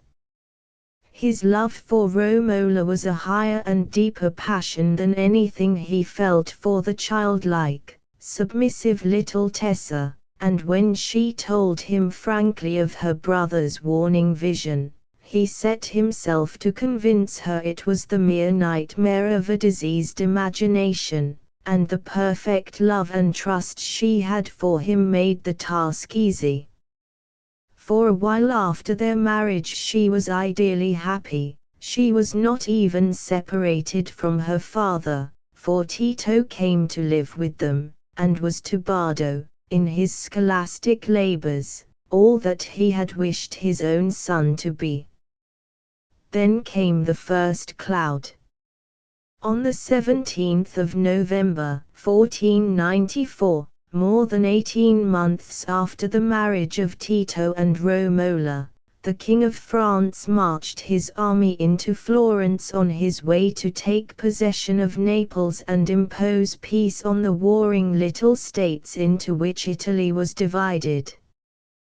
There were those in Florence who were prepared to welcome the invaders, but the majority, the common people in particular, resented their coming. With the soldiery came 3 wretched prisoners. They were led in ropes by their captors, and with blows from knotted cords were stimulated to beg. 2, as they passed, held out their hands, crying piteously, "For the love of God and the Holy Madonna, give us something towards our ransom." But the third remained obstinately silent. He was old, white-haired, emaciated, with a thick-set figure that seemed to express energy in spite of age, yet there was something fitful in his eyes. This sight was witnessed by the Florentines with growing exasperation, and presently from jeering at the French soldiers and hustling them, they became bent upon rescuing this third prisoner from his tormentors. One venturesome youth suddenly dashed in, cut the old man's bonds and urged him to run, and the next moment he had plunged into the crowd, which closed behind him and hampered the pursuit. With one soldier struggling desperately on his track, the fugitive sped towards the Duomo, to seek refuge in that sanctuary, but in mounting the steps his foot slipped. He was precipitated towards a group of signori who stood there with their backs to him, and clutched one to save himself. It was Tito Melema who felt the clutch. He turned, and saw the face of his adoptive father, Baldassare Calvo, close to his own. The 2 men looked at each other silent as death, Tito with cheeks and lips all bloodless, fascinated by terror. The next instant the grasp on his arm relaxed, and Baldassare disappeared within the church. For Romola's ordeal with Baldassare lurking in Florence, Tito went in hourly fear. At any moment the story of his baseness might be blown abroad, at any moment, worse still, he might be struck down by the old man, in whose wild eyes he had read only a fierce yearning for vengeance. As a precaution, Tito took to wearing a coat of fine chainmail under his doublet, and the discovery of this alarmed Romola for his safety, and shocked her with a suspicion that he was something of a coward. But by now Tito was deeply involved in Florentine politics, and easily persuaded her that it was against secret political intriguers that he thus shielded himself. He went on to confess that his life was no longer safe in Florence, and he was resolved to leave the city for good. But to this she demurred. Her father had died and left his library and his collection as a sacred trust to her and Tito, and until they had carried out his wish and made them over to the city authorities, she felt she could not go. Tito made light of her scruples. Her father's wish, he said, had been a mere foolish vanity. They had need of money, and he intended to sell both the library and collection, and when, for the first time in her life, she spoke bitterly, in scorn and anger of his faithlessness, he told her flatly it was useless to bandy words for he had sold them already, and they were to be removed that day. Frantic with grief and resentment, she thought of desperate ways of preventing the accomplishment of his heartless plans, even to borrowing of her godfather and buying back the treasures, so that Tito might keep his ill-gotten gain and her father's last wish still be fulfilled, but he convinced her that all interference was too late, for the things had been purchased by the Count di San Severino and the Seneschal de Beaucaire, who were already on their way with the French king to Siena. Latterly, in many ways, Romola had been disappointed in her husband's character. She had found that his handsome face and gay air masked a cowardice, a cunning meanness, a sordid selfishness of disposition that were all at variance with her high ideal of him, but that final unspeakable treachery of the dead man who had trusted him so implicitly shattered her love for Tito utterly. As soon as her father's library was dismantled and his treasures taken away, Romola went from the house with the old manservant, Maso, and would never have looked upon Tito's face again, but that Fra Girolamo intercepted her. "I have a command to call you back," he said. "My daughter, you must return to your place. You are flying from your debts, the debt of a Florentine woman to her fellow citizens, the debt of a wife. You are turning your back on the lot that has been appointed for you. You are going to choose another. My daughter, you are fleeing from the presence of God into the wilderness. My daughter, if the cross comes to you as a wife, you must carry it as a wife. You may say, I will forsake my husband, but you cannot cease to be a wife." There was hunger and misery in the streets, and he urged upon her that if she had no other purpose in life she could stay, and help the poor of her own city. Her pride was broken, and she yielded. Baldassar is avenged. Meanwhile, Baldassar, lurking about Florence, had armed himself with a knife, and was ravenous for revenge. Being homeless, he called by chance at Tessa's little house, and she, not knowing who he was, took pity on his age and misery, gave him shelter in a shed, and food and drink. Whilst he was there, Tito came, and, too frankly simple to keep anything from him, Tessa confessed that she had disobeyed his injunctions against holding converse with strangers, and was sheltering a strange, weary old man in the shed without. Her description of this guest left Tito in no doubt as to his identity, and, subduing his first perturbation, he conceived that he might turn the situation to his own advantage. He went out to the shed, and looking down upon Baldassar in the moonlight, sought to propitiate him with honeyed words, specious explanations, and a plea for pardon. But the old man answered nothing, till his smouldering fury burst into a flame. Then he precipitated himself upon the intruder and struck with all his force, but the blade of the knife broke off short against the hidden coat of mail. Tito insisted that he was welcome to remain there, and said what he could to soothe him, but Baldassar would stay no longer when he knew whose roof covered him. Presently, he armed himself anew, and waited for another opportunity. He learned all that was to be known of Tito's career since his arrival in Florence, ascertained that he was married, and had thoughts of winning his wife's sympathy and telling her of Tessa.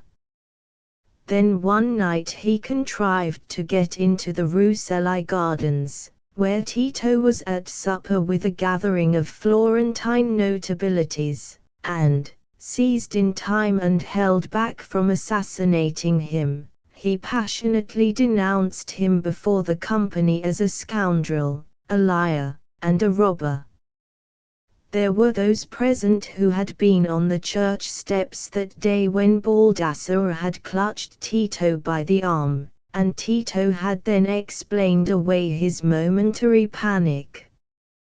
Questioned now by one of these, he declared that though when first he encountered his accuser he did not recognize him, he now saw that he was the servant who years ago accompanied him and his adoptive father to Greece, and was dismissed on account of misdemeanors, and that the story of his being rescued from beggary was the vision of a disordered brain.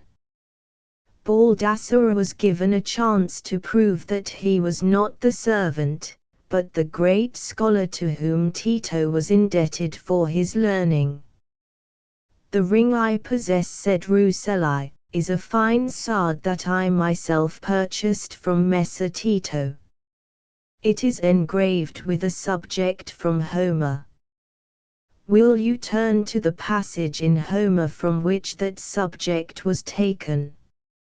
But sitting to look over the book, Baldassare realized that the sufferings through which he had passed had unhinged his mind and his memory.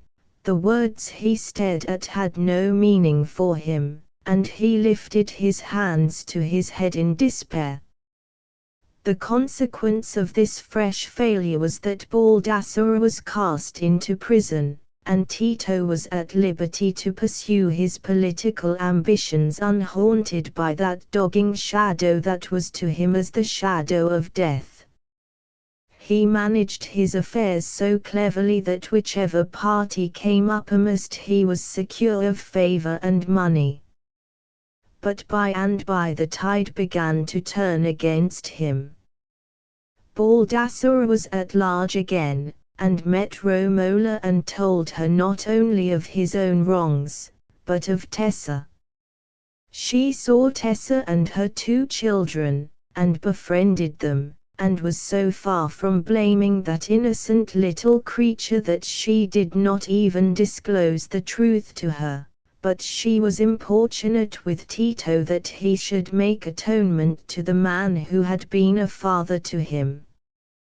Then came a day when Tito's treacheries were discovered by the party he was supposed to serve, and he had to flee for his life through Florence. Scattering jewels and gold to delay his pursuers, he leaped from the bridge into the river, and swam in the darkness, leaving the bellowing mob to think he was drowned. But far down the stream there were certain eyes that saw him from the banks of the river, and when he landed and fell, faint and helpless, Baldassare's hands closed on his throat, and next evening a passer-by found the 2 dead bodies there. Silas Marna, the weaver of Ravello, begun about November, 1860, and published early in 1861, is in many respects the most admirable of all George Eliot's works. It is not a long story, but it is a most carefully finished novel, a perfect gem, a pure work of art. Mr. Oscar Browning describes it. Mr. Blackwood, the publisher, found it rather somber, and George Eliot replied to him, "I hope you will not find it at all a sad story as a whole, since it sets or is intended to set in a strong light the remedial influences of pure, natural, human relations. I have felt all through as if the story would have lent itself best to metrical rather than to prose fiction, especially in all that relates to the psychology of Silas, except that, under that treatment, there could not be an equal play of humor. No novel of George Eliot's has received more praise from men of letters than Silas Marner. Why Silas came to Ravello in the early years of the 19th century. A linen weaver named Silas Marner worked at his vocation in a stone cottage that stood among the nutty hedgerows near the village of Ravello, and not far from the edge of a deserted stone pit. It was 15 years since Silas Marner had first come to Ravello. He was then simply a pallid young man with prominent, short-sighted brown eyes. To the villagers among whom he had come to settle he seemed to have mysterious peculiarities, chiefly owing to his advent from an unknown region called Northard. He invited no comer to step across his door-sill, and he never strolled into the village to drink a pint at the Rainbow, or to gossip at the wheelwrights. He sought no man or woman, save for the purposes of his calling, or in order to supply himself with necessaries. At the end of 15 years the Ravello men said just the same things about Silas Marner as at the beginning. There was only one important addition which the years had brought. It was that Master Marner had laid by a fine sight of money somewhere, and that he could buy up bigger men than himself. But while his daily habits presented scarcely any visible change, Marner's inward life had been a history and a metamorphosis as that of every fervid nature must be when it has been condemned to solitude. His life, before he came to Ravello, had been filled with the close fellowship of a narrow religious sect, where the poorest layman had the chance of distinguishing himself by gifts of speech, and Marner was highly thought of in that little hidden world, known to itself as the church assembling in Lantern Yard. He was believed to be a young man of exemplary life and ardent faith, and a peculiar interest had been centered in him ever since he had fallen at a prayer meeting into a trance or cataleptic fit, which lasted for an hour. Among the members of his church there was one young man, named William Dane, with whom he lived in close friendship, and it seemed to the unsuspecting Silas that the friendship suffered no chill, even after he had formed a closer attachment, and had become engaged to a young servant woman. At this time the senior deacon was taken dangerously ill, and Silas and William, with others of the brethren, took turns at night watching. On the night the old man died, Silas fell into one of his trances, and when he awoke at 4 o'clock in the morning death had come, and, further, a little bag of money had been stolen from the deacon's bureau, and Silas's pocket knife was found inside the bureau. For some time Silas was mute with astonishment, then he said, "God will clear me, I know nothing about the knife being there, or the money being gone. Search me and my dwelling." The search was made, and it ended in William Dane finding the deacon's bag, empty, tucked behind the chest of drawers in Silas's chamber. According to the principles of the church in Lantern Yard, prosecution was forbidden to Christians. But the members were bound to take other measures for finding out the truth, and they resolved on praying and drawing lots. There was nothing unusual about such proceedings 100 years ago. Silas knelt with his brethren, relying on his own innocence being certified by immediate divine interference. The lots declared that Silas Marner was guilty. He was solemnly suspended from church membership, and called upon to render up the stolen money. Only on confession and repentance could he be received once more within the fold of the church. Marner listened in silence. At last, when everyone rose to depart, he went towards William Dane and said, in a voice shaken by agitation, "The last time I remember using my knife was when I took it out to cut a strap for you. I don't remember putting it in my pocket again. You stole the money, and you have woven a plot to lay the sin at my door. But you may prosper for all that. There is no just God, but a God of lies, that bears witness against the innocent. There was a general shudder at this blasphemy. Poor Marna went out with that despair in his soul, that shaken trust in God and man which is little short of madness to a loving nature. In the bitterness of his wounded spirit, he said to himself, "She will cast me off, too," and for a whole day he sat alone, stunned by despair.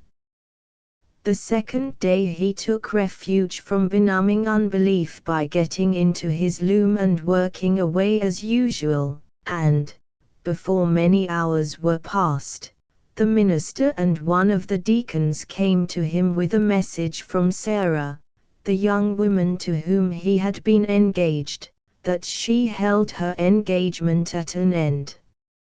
In little more than a month from that time Sarah was married to William Dane, and not long afterwards it was known to the brethren in Lantern Yard that Silas Marner had departed from the town. To the second blow, when Silas Marner first came to Raveloe, he seemed to weave like a spider, from pure impulse, without reflection. Then there were the calls of hunger, and Silas, in his solitude, had to provide his own breakfast, dinner, and supper, to fetch his own water from the well, and put his own kettle on the fire, and all these immediate promptings helped to reduce his life to the unquestioning activity of a spinning insect. He hated the thought of the past. There was nothing that called out his love and fellowship towards the strangers he had come amongst, and the future was all dark, for there was no unseen love that cared for him. It was then, when all purpose of life was gone, that Silas got into the habit of looking towards the money he received for his weaving, and grasping it with a sense of fulfilled effort. Gradually, the guineas, the crowns, and the half-crowns, grew to a heap, and Marner drew less and less for his own wants, trying to solve the problem of keeping himself strong enough to work 16 hours a day on as small an outlay as possible. He handled his coins, he counted them, till their form and color were like the satisfaction of a thirst to him, but it was only in the night, when his work was done, that he drew them out, to enjoy their companionship. He had taken up some bricks in his floor underneath his loom, and here he had made a hole in which he set the iron pot that contained his guineas and silver coins, covering the bricks with sand whenever he replaced them. So, year after year, Silas Marner lived in this solitude, his guineas rising in the iron pot, and his life narrowing and hardening itself more and more as it became reduced to the functions of weaving and hoarding. This is the history of Silas Marner until the 15th year after he came to Raveloe. Then, about the Christmas of that year, a second great change came over his life. It was a raw, foggy night, with rain, and Silas was returning from the village, plodding along, with a sack thrown round his shoulders, and with a horn lantern in his hand. His legs were weary, but his mind was at ease with the sense of security that springs from habit. Supper was his favorite meal, because it was his time of revelry, when his heart warmed over his gold. He reached his door in much satisfaction that his errand was done. He opened it, and to his short-sighted eyes everything remained as he had left it, except that the fire sent out a welcome increase of heat. As soon as he was warm he began to think it would be a long while to wait till after supper before he drew out his guineas, and it would be pleasant to see them on the table before him as he ate his food. He rose and placed his candle unsuspectingly on the floor near his loom, swept away the sand, without noticing any change, and removed the bricks. The sight of the empty hole made his heart leap violently, but the belief that his gold was gone could not come at once, only terror, and the eager effort to put an end to the terror. He passed his trembling hand all about the hole, then he held the candle and examined it curiously, trembling more and more. He searched in every corner. He turned his bed over, and shook it, and kneaded it. He looked in his brick oven, and when there was no other place to be searched, he felt once more all round the hole. He could see every object in his cottage, and his gold was not there. He put his trembling hands to his head, and gave a wild, ringing scream, the cry of desolation. Then the idea of a thief began to present itself, and he entertained it eagerly, because a thief might be caught and made to restore the gold. The robber must be laid hold of.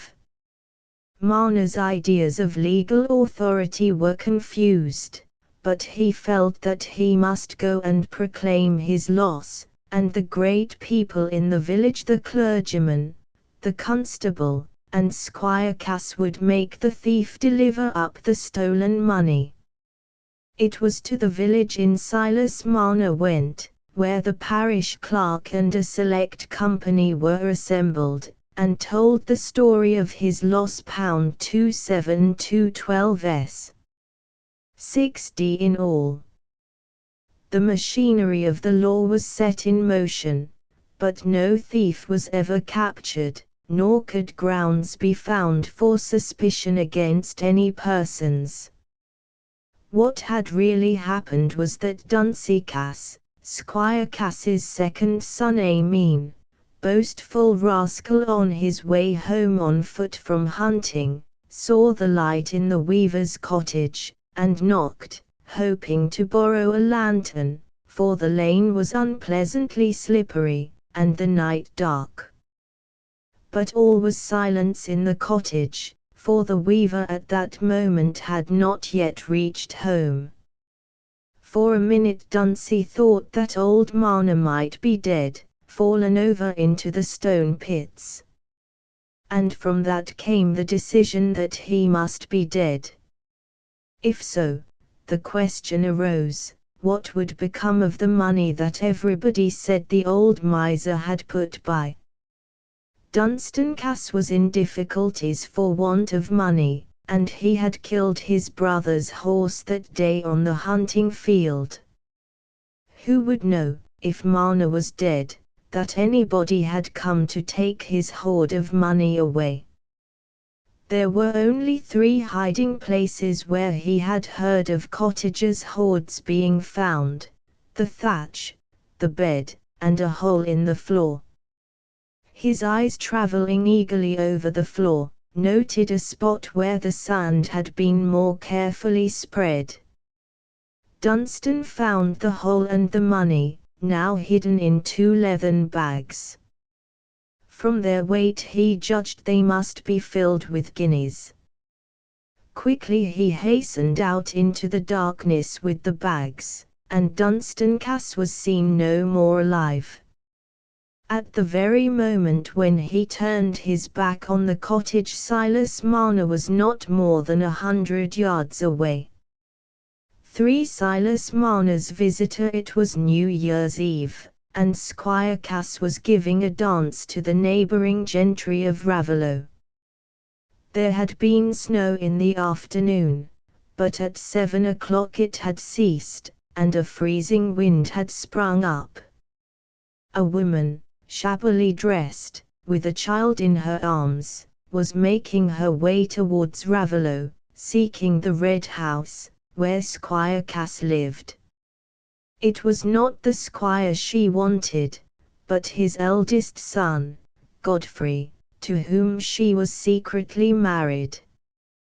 The marriage, the result of rash impulse, had been an unhappy one from the first, for Godfrey's wife was the slave of opium. The squire had long desired that his son should marry Miss Nancy Lammerter, and would have turned him out of house and home had he known of the unfortunate marriage already contracted. Cold and weariness drove the woman, even while she walked, to the only comfort she knew. She raised the black remnant to her lips, and then flung the empty phial away. Now she walked, always more and more drowsily, and clutched more and more automatically the sleeping child at her bosom. Soon she felt nothing but a supreme longing to lie down and sleep, and so sank down against a straggling furze bush, an easy pillow enough, and the bed of snow, too, was soft. The cold was no longer felt, but her arms did not at once relax their instinctive clutch, and the little one slumbered on. The complete torpor came at last. The fingers lost their tension, the arms unbent, then the little head fell away from the bosom, and the blue eyes of the child opened wide on the cold starlight. At first there was a little peevish cry of "Mammy" as the child rolled downward, and then, suddenly, its eyes were caught by a bright gleaming light on the white ground, and with the ready transition of infancy it decided the light must be caught. In an instant the child had slipped on all fours, and, after making out that the cunning gleam came from a very bright place, the little one, rising on its legs, toddled through the snow, toddled onto the open door of Silas Marner's cottage, and right up to the warm hearth, where was a bright fire. The little one, accustomed to be left to itself for long hours without notice, squatted down on the old sack spread out before the fire, in perfect contentment. Presently the little golden head sank down, and the blue eyes were veiled by their delicate half-transparent lids. But where was Silas Marner while this strange visitor had come to his hearth? He was in the cottage, but he did not see the child. Since he had lost his money he had contracted the habit of opening his door, and looking out from time to time, as if he thought that his money might, somehow, be coming back to him. That morning he had been told by some of his neighbors that it was New Year's Eve, and that he must sit up and hear the old year rung out, and the new rung in, because that was good luck, and might bring his money back again. Perhaps this friendly Raveloe way of jesting had helped to throw Silas into a more than usually excited state. Certainly he opened his door again and again that night, and the last time, just as he put out his hand to close it, the invisible wand of catalepsy arrested him, and there he stood like a graven image, powerless to resist either the good or evil that might enter. When Marner's sensibility returned he was unaware of the break in his consciousness, and only noticed that he was chilled and faint. Turning towards the hearth it seemed to his blurred vision as if there was a heap of gold on the floor, but instead of hard coin his fingers encountered soft, warm curls. In utter amazement, Silas fell on his knees to examine the marvel. It was a sleeping child, a round, fair thing, with soft, yellow rings all over its head. Could this be the little sister come back to him in a dream, his little sister whom he had carried about in his arms for a year before she died? That was the first thought. Was it a dream? It was very much like his little sister. How and when had the child come in without his knowledge? But there was a cry on the hearth. The child had awakened, and Mana stooped to lift it onto his knee. He had plenty to do through the next hour. The porridge, sweetened with some dry brown sugar, stopped the cries of the little one for Mammy. Then it occurred to Silas's dull bachelor mind that the child wanted its wet boots off, and this having been done, the wet boots suggested that the child had been walking on the snow. He made out the marks of the little feet in the snow, and, holding the child in his arms, followed their track to the furze bush. Then he became aware that there was something more than the bush before him, that there was a human body, half covered with the shifting snow. With the child in his arms, Silas at once went for the doctor, who was spending the evening at the Red House. And Godfrey Cass recognized that it was his own child he saw in Mana's arms. The woman was dead, had been dead for some hours, the doctor said, and Godfrey, who had accompanied him to Mana's cottage, understood that he was free to marry Nancy Lammerter. "You'll take the child to the parish tomorrow?" Godfrey asked, speaking as indifferently as he could. "Who says so?" said Mana sharply. "Will they make me take her? I shall keep her till anybody shows they've a right to take her away from me. The mother's dead, and I reckon it's got no father. It's a lone thing, and I'm a lone thing. My money's gone I don't know where, and this is come from I don't know where." Godfrey returned to the Red House with a sense of relief and gladness, and Silas kept the child. There had been a softening of feeling to him in the village since the day of his robbery, and now an active sympathy was aroused amongst the women. The child was christened Hephzibah, after Mana's mother, and was called Ippy for short. For Ippy's decision, Ippy had come to link Silas Mana once more with the whole world. The disposition to hoard had utterly gone, and there was no longer any repulsion around to him. As the child grew up, one person watched with keener, though more hidden, interest than any other the prosperous growth of Ippy under the weaver's care. The squire was dead, and Godfrey Cass was married to Nancy Lammerter. He had no child of his own save the one that knew him not. No Dunsey had ever turned up, and people had ceased to think of him.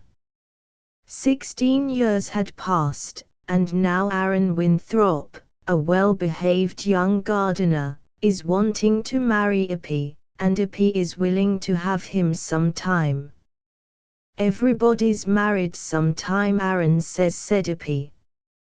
"But I told him that wasn't true, for I said, look at father, he's never been married." "No, child," said Silas, "your father was a lone man till you was sent to him." "But you'll never be lone again, father," said Ippy tenderly. "That was what Aaron said. I could never think o' taking you away from Master Mana, Ippy. And I said, it you'd be no use if you did, Aaron. And he wants us all to live together, so as you needn't work a bit, father, only what's for your own pleasure, and he'd be as good as a son to you." That was what he said. The proposal to separate Eppie from her foster father came from Godfrey Cass. When the old stone pit by Marna's cottage went dry, owing to drainage operations, the skeleton of Dunstan Cass was found, wedged between two great stones. The watch and seals were recognized, and all the weaver's money was at the bottom of the pit. The shock of this discovery moved Godfrey to tell Nancy the secret of his earlier marriage. "Everything comes to light, Nancy, sooner or later," he said. "That woman Marna found dead in the snow, Eppie's mother, was my wife. Eppie is my child. I oughtn't to have left the child unowned. I oughtn't to have kept it from you."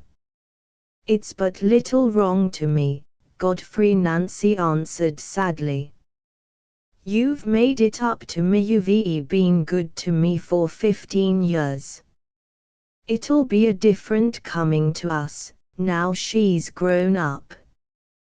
They were childless, and it hadn't occurred to them as they approached Silas Marner's cottage that Godfrey's offer might be declined.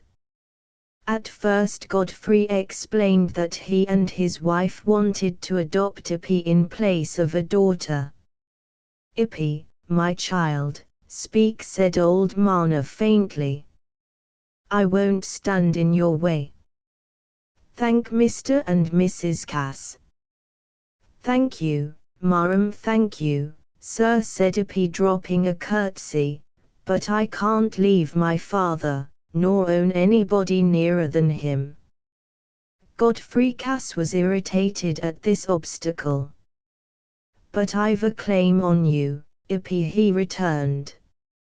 "It's my duty, Marna, to own Eppie as my child, and provide for her. She's my own child. Her mother was my wife. I've a natural claim on her." "Then, sir, why didn't you say so 16 years ago, and claim her before I'd come to love her, instead o' coming to take her from me now, when you might as well take the heart out o' my body? When a man turns a blessing from his door, it falls to them as take it in. But let it be as you will. Speak to the child. I'll hinder nothing." "Eppie, my dear," said Godfrey, looking at his daughter not without some embarrassment, "it'll always be our wish that you should show your love and gratitude to one who's been a father to you so many years, but we hope you'll come to love us as well. And though I haven't been what a father should ha' been to you all these years, I wish to do the utmost in my power for you now, and provide for you as my only child. And you'll have the best of mothers in my wife." Eppie did not come forward and curtsy as she had done before, but she held Silas's hand in hers and grasped it firmly. "Thank you, Marm, thank you, sir, for your offers. They're very great and far above my wish. For I should have no delight in life any more if I was forced to go away from my father."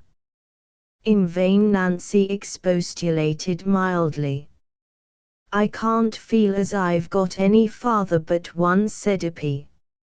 "I've always thought of a little home where he'd sit i' the corner, and I should fend and do everything for him. I can't think o' no other home. I wasn't brought up to be a lady," and she ended passionately, "I'm promised to marry a working man, as'll live with father and help me to take care of him." Godfrey Cass and his wife went out. A year later Eppie was married, and Mrs. Godfrey Cass provided the wedding dress, and Mr. Cass made some necessary alterations to suit Silas's larger family. "Oh, father," said Eppie, when the bridal party returned from the church, "What a pretty home ours is. I think nobody could be happier than we are." The Mill on the Floss. In The Mill on the Floss, published in 1860, George Eliot went to her own early life for the chief characters in the story, and in the relations of Tom and Maggie Tulliver we get a picture of the youth of Mary Ann Evans and her brother Isaac. Lord Lytton objected that Maggie was too passive in the scene at Red Deeps, and that the tragedy of the flood was not adequately prepared. To this criticism George Eliot answered, "Now that the defect is suggested to me, if the book were still in manuscript I should alter, or rather expand, that scene at Red Deeps." She also admitted that there was a want of proportionate fullness in the conclusion. But, with all its faults, The Mill on the Floss deserves the reputation it has won. The reception of the story at first was disappointing, and we find the authoress telling her publisher that she does not want to see any newspaper articles. But the book made its way, and prepared an ever-growing public for Silas Marner. "I the Tullivers of Dorlcote Mill, what I want, you know," said Mr. Tulliver, "what I want is to give Tom a good education, an education as'll be a bread to him. I mean to put him to a downright good school at Midsummer. The 2 years at Th Academy you'd ha' done well enough if I'd meant to make a miller and farmer of him, but I should like Tom to be a bit of a scholard. It you'd be a help to me with these lawsuits, and arbitrations, and things. I wouldn't make a downright lawyer o' the lad. I should be sorry for him to be a rascal, but a sort of engineer, or a surveyor, or an auctioneer and valuer, like Riley, or one o' them smartish businesses as are all profits and no outlay, only for a big watch chain and a high stool. They are pretty nigh all one, and they are not far off being even with the law, I believe, for Riley looks lawyer wake I the face as hard as one cat looks another. He's none frightened at him." Mr. Tulliver was speaking to his wife, a blonde, comely woman, nearly 40 years old. "Well, Mr. Tulliver, you know best. I've no objections. But if Tom's to go to a new school, I should like him to go where I can wash him and mend him, else he might as well have calico as linen. And then, when the box is going backwards and forwards, I could send the lad a cake, or a pork pie, or an apple." Well, we won't send him out o' reach o' the carrier's cart, if other things fit in," said Mr. Tulliver. "Riley's as likely a man as any to know o' some school. He's had schooling himself, and goes about to all sorts o' places arbitratin' and valleyin', and that." So a day or two later Mr. Riley, the auctioneer, came to Dorlcote Mill, and stayed the night, the better that Mr. Tulliver, who was slow at coming to a point, might consult him on the all-important subject of his boy. "You see, I want to put him to a new school at Midsummer," said Mr. Tulliver, when the topic had been reached. "I want to send him to a downright good school, where they'll make a scholard of him.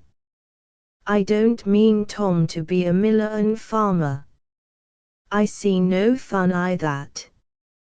I shall give Tom an education and put him to a business as he may make a nest for himself, and not want to push me out o' mine." At the sound of her brother's name, Maggie, the second and only other child of the Tullivers, who was seated on a low stool close by the fire, with a large book open on her lap, looked up eagerly. Tom, it appeared, was supposed capable of turning his father out of doors. This was not to be borne, and Maggie jumped up from her stool, and going up between her father's knees, said, in a half-crying, half-indignant voice, "Father, Tom wouldn't be naughty to you ever, I know he wouldn't." Mr. Tulliver's heart was touched. "What? They mustn't say any harm o' Tom, eh?" he said, looking at Maggie with a twinkling eye. Then, in a lower voice, turning to Mr. Riley, "She understands what one's talking about so as never was. And you should hear her read straight off, as if she knowed it all beforehand. But it's bad. A woman's no business we being so clever, it'll turn to trouble, I doubt. It's a pity, but what she'd been the lad she'd ha been a match for the lawyers, she would." Mr. Riley took a pinch of snuff before he said, "But your lad's not stupid, is he?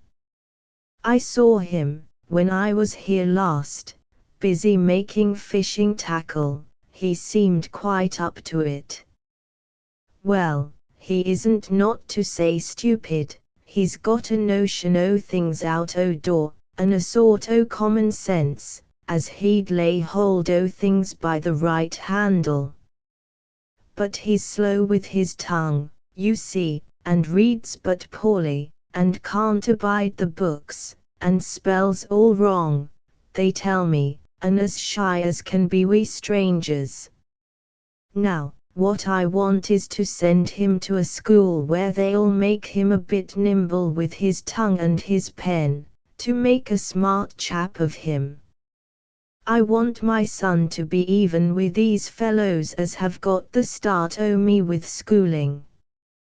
The talk ended in Mr. Riley recommending a country parson named Stelling as a suitable tutor for Tom, and Mr. Tulliver decided that his son should go to Mr. Stelling at King's Lorton, 15 miles from Dorlcote Mill.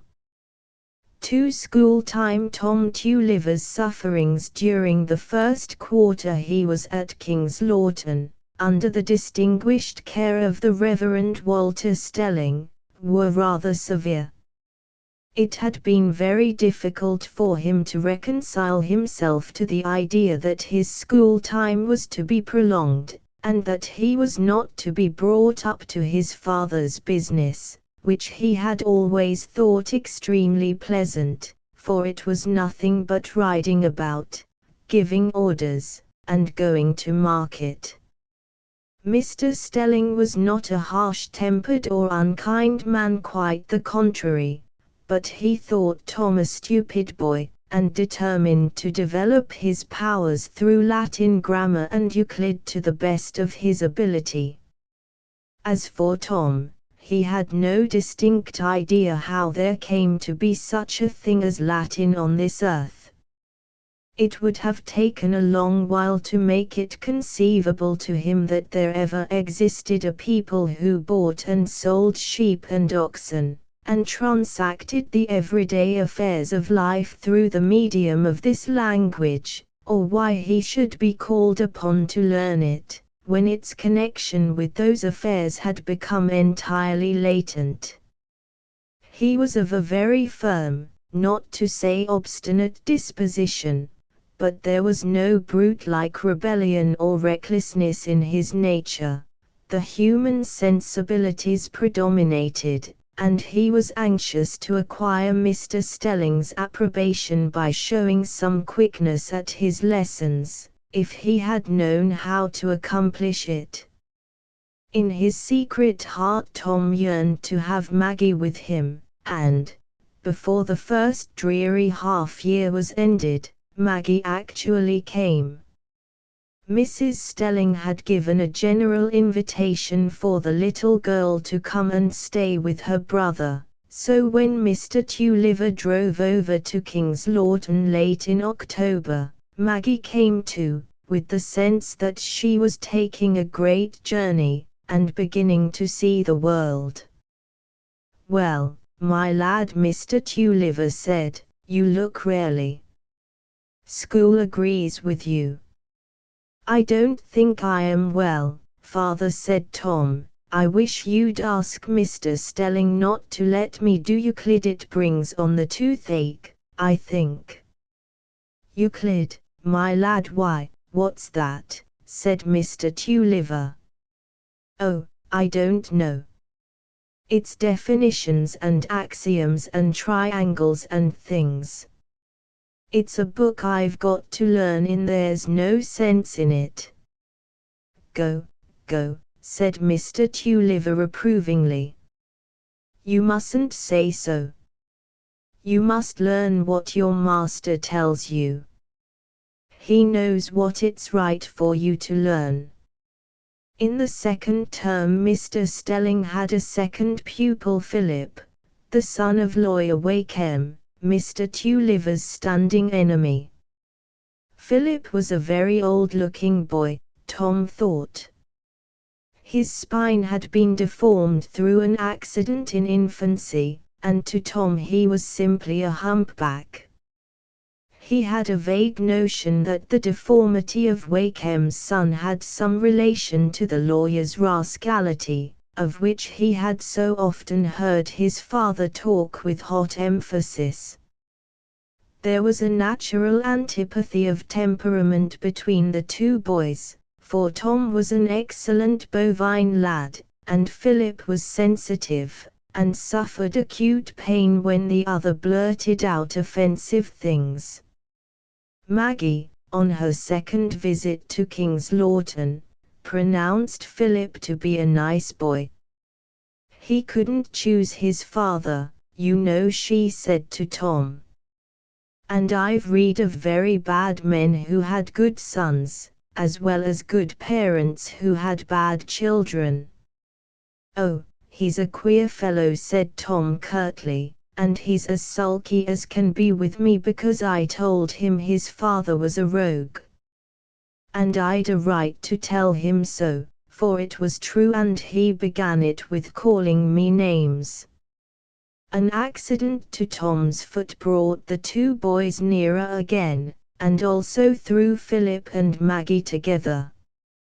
Maggie said Philip one day, "If you had had a brother like me, do you think you should have loved him as well as Tom?" "Oh, yes, better," she answered immediately. "No, not better, because I don't think I could love you better than Tom. But I should be so sorry for you." Philip colored. He had meant to imply, would she love him as well in spite of his deformity? And yet when she alluded to it so plainly he winced under her pity. Maggie, young as she was, felt her mistake. "But you are so very clever, Philip, and you can play and sing," she added quickly. "I wish you were my brother. I'm very fond of you. But you'll go away soon, and go to school, Maggie, and then you'll forget all about me, and not care for me any more." "Oh, no, I shan't forget you, I'm sure." And Maggie put her arm round his neck, and kissed him quite earnestly. 3. The downfall. When Tom had turned 16, and Maggie, 3 years younger, was at boarding school, came the downfall of the Tullivers. A long and expensive lawsuit concerning rights of water, brought by Mr. Tulliver, ended in defeat. Wakeham was his opponent's lawyer. Maggie broke the news to Tom. Not only would mill and lands and everything be lost, and nothing left, but their father had fallen off his horse, and knew nobody, and seemed to have lost his senses. They say Mr. Wakeham has got a mortgage or something on the land, Tom said Maggie, on their way home from King's Lorton. It was the letter with that news in it that made father ill, they think.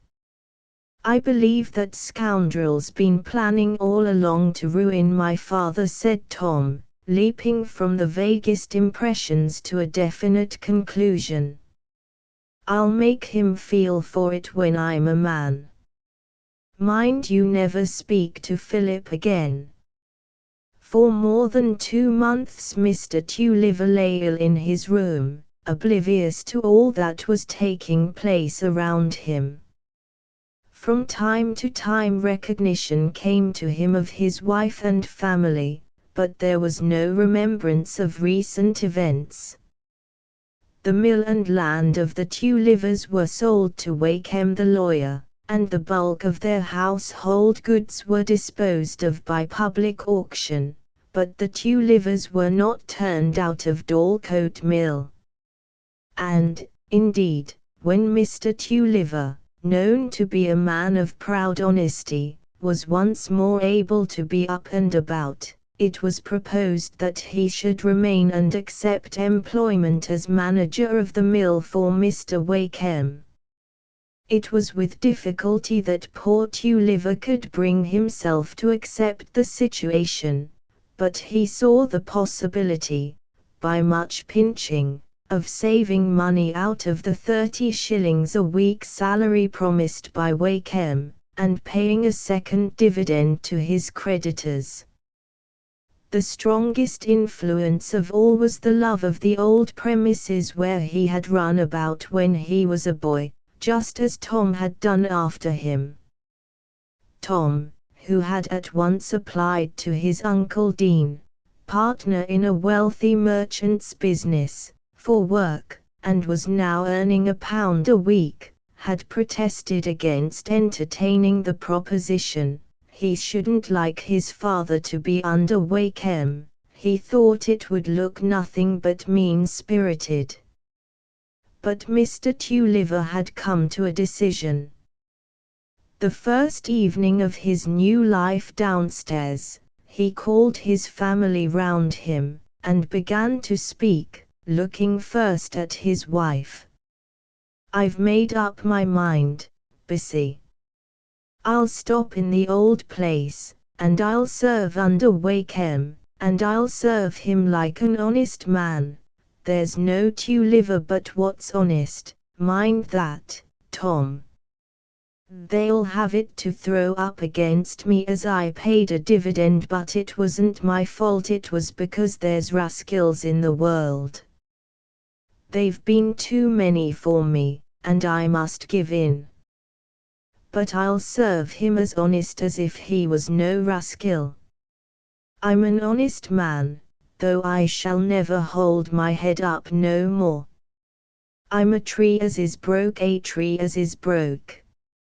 He paused, and looked on the ground. Then suddenly raising his head, he said, in a louder yet deeper tone, but I won't forgive him. I know what they say, he never meant me any harm. I shouldn't ha' gone to law, they say. But who made it so as there was no arbitrating and no justice to be got? It signifies nothing to him, I know that he's one o' them fine gentlemen as get money by doing business for poorer folks, and when he's made beggars of em he'll give em charity. I won't forgive him. I wish he might be punished with shame till his own son, you'd like to forget him. And you mind this, Tom, you never forgive him, neither, if you mean to be my son. Now write it I the Bible. Oh, father, what, said Maggie. It's wicked to curse and bear malice. It isn't wicked, I tell you, said her father, fiercely. It's wicked as the rascals should prosper, it's the devil's doing. Do as I tell you, Tom. Right. The big Bible was open at the beginning, where many family entries were put down. "What am I to write, Father?" said Tom, with gloomy submission. "Write as your father, Edward Tulliver, took service under John Wakeham, the man as had helped to ruin him, because I'd promised my wife to make her what amends I could, and because I wanted to die in th old place where I was born, and my father was born. Put that I the right words you know how, and then write as I don't forgive Wakeham for all that, and for all I'll serve him honest, I wish evil may befall him. Write that." There was a dead silence as Tom's pen moved along the paper.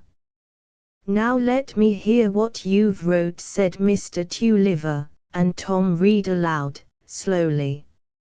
"Now, write as you'll remember what Wakeham's done to your father, and you'll make him and his feel it, if ever the day comes. And sign your name Thomas Tulliver." "Oh, no, father, dear father," said Maggie, trembling like a leaf. "You shouldn't make Tom write that." "Be quiet, Maggie," said Tom, impatiently, "I shall write it." For in death they were not divided. The Red Deeps was always a favorite place to Maggie to walk in. An old stone quarry, so long exhausted that both mounds and hollows were now clothed with brambles and trees, and with here and there a stretch of grass which a few sheep kept close nibbled. This was the Red Deeps, and it was here in June that Maggie once more met Philip Wakeham, 5 years after their first meeting at Mr. Stelling's. He told her that she was much more beautiful than he had thought she would be, and assured her, in answer to the difficulties she raised as to their meeting, that there was no enmity in his father's mind. And Maggie went home with an inward conflict already begun, and Philip went home to do nothing but remember and hope. In the following April they met again, after Philip had been abroad. And now he took her hand, and asked her the simple question, "Do you love me?" "I think I could hardly love anyone better. There is nothing but what I love you for," Maggie answered. But she pointed out how impossible even their friendship was, if it were discovered. Philip, on his side, refused to give up hope, and before they parted that day she had kissed him. Tom intervened before the next visit to the Red Deeps. He had heard that Philip Wakeham had been seen there with his sister, and Maggie admitted, on his questioning her, that she had told Philip that she loved him. "Now, then, Maggie," Tom said coldly, "there are but two courses for you to take. Either you vow solemnly to me, with your hand on Father's Bible, that you will never have another meeting or speak another word in private to Philip Wakeham, or you refuse and I tell my father everything." In vain Maggie pleaded. Tom was obdurate, and she repeated the words of renunciation. But that was not enough for Tom Tulliver. He accompanied Maggie to Red Deeps, and in a voice of harsh scorn told Philip that he had been taking a mean, unmanly advantage. "It was for my father's sake," Philip said Maggie, imploringly. "Tom threatens to tell my father and he couldn't bear it. I have promised, I have vowed solemnly, that we will not have any intercourse without my brother's knowledge. It is enough, Maggie. I shall not change, but I wish you to hold yourself entirely free." but trust me, remember that I can never seek for anything but good to what belongs to you." Tom only replied with angry contempt, and led Maggie away. All his sister's remonstrances he answered with cold obstinacy. For his character in its strength was hard. Tom had labored to one end in these years, to pay off his father's creditors, and regain Dorlcote Mill. By his industry, and by some successful private ventures in trade, the day came when the first of the objects was realized, and Mr. Tulliver lived to see himself free of debt. But Mr. Tulliver's satisfaction was short-lived. Excited by the dinner given to celebrate the payment of his creditors, he met Mr. Wakeham near the mill. From angry words it came to blows, and Tulliver fell on the lawyer furiously, only ceasing from attack when Maggie and Mrs. Tulliver appeared. Wakeham went off without serious injury, but Tulliver only lived through the night. The excitement had killed him. "You must take care of her," Tom said the dying man, turning to his daughter. "You'll manage to pay for a brick grave, Tom, so as your mother and me can lie together. This world's too many, honest man." At last there was total stillness, and poor Tulliver's dimly lighted soul had ceased to be vexed with the painful riddle of this world. Tom and Maggie went downstairs together, and Maggie spoke. "Tom, forgive me, let us always love each other," and they clung and wept together. But they were not to be always united. Tom lived in lodgings in the town, and was anxious to provide for his sister, but Maggie preferred to take up teaching in her old boarding school. She met Philip Wakeham again, and though Tom released her from her old promise, he could not regard Philip with any feelings of friendship. It was when Tom had, by years of steady work, fulfilled his father's wishes and become once more master of Dorlcote Mill that Maggie returned to be no more separated from her brother. She was staying in the town near the river on the night when the flood came, and the river rose beyond its banks. Her first thought, as the water entered the lower part of the house, was of the mill, where Tom was. There was no time to get assistance, she must go herself, and alone. Hastily she procured a boat, and at last reached the mill. The water was up to the first story, but still the mill stood firm. "Tom, where are you?" "Here is Maggie," she called out, in a loud, piercing voice. Tom opened the middle window, and got into the boat. Tom rowed with vigor, but a new danger was before them in the river. "Get out of the current," was shouted at them, but it could not be done at once. Huge fragments of machinery, swept off one of the wharves, blocked the stream in one wide mass, and the current swept the boat swiftly on to its doom. "It is coming, Maggie," Tom said, in a deep, hoarse voice, loosing the oars and clasping her. The next instant the boat was no longer seen upon the water, and brother and sister had gone down in an embrace never to be parted, living through again in one supreme moment the days when they had clasped their little hands in love. In their death they were not divided. Erckman Chatrian Waterloo Emile Erckman was born at Phalsbourg, in Alsace, on the 20th of May, 1822, and Alexandre Chatrian, at Soldatenthal, on the 18th of December, 1826. Erckmann, the son of a bookseller, became a law student, and was admitted to the bar in 1858. But the law studies were always uncongenial, and Erckmann meeting Chatrian as a fellow student in the gymnasium at Pfalzburg, the two young men decided to join forces in authorship.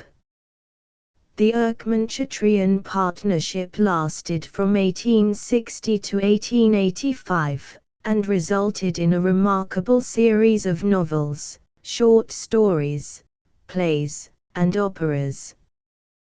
Waterloo was published in 1865, and has enjoyed a wide popularity in many languages. Like the Conscript its predecessor, the charm of Waterloo consists largely in the character of Joseph Bertha, the young clockmaker of Pfalzburg, who tells the story. Bertha is a peaceful citizen who hates war and has no taste for glory. Yet he is nothing of a coward, and behaves like a man when he is forced to fight. To the student of history, the light thrown on the rise and fall of the Bourbon popularity in France, 1813–14, in this novel, will always be of interest. Chatrian died in Paris on the 4th of September, 1890, and Erckmann at Lunéville, on the 14th of March, 1899. Napoleon Returns never was anything so joyous as the spring of 1814. Louis XVIII was king, and the war was over.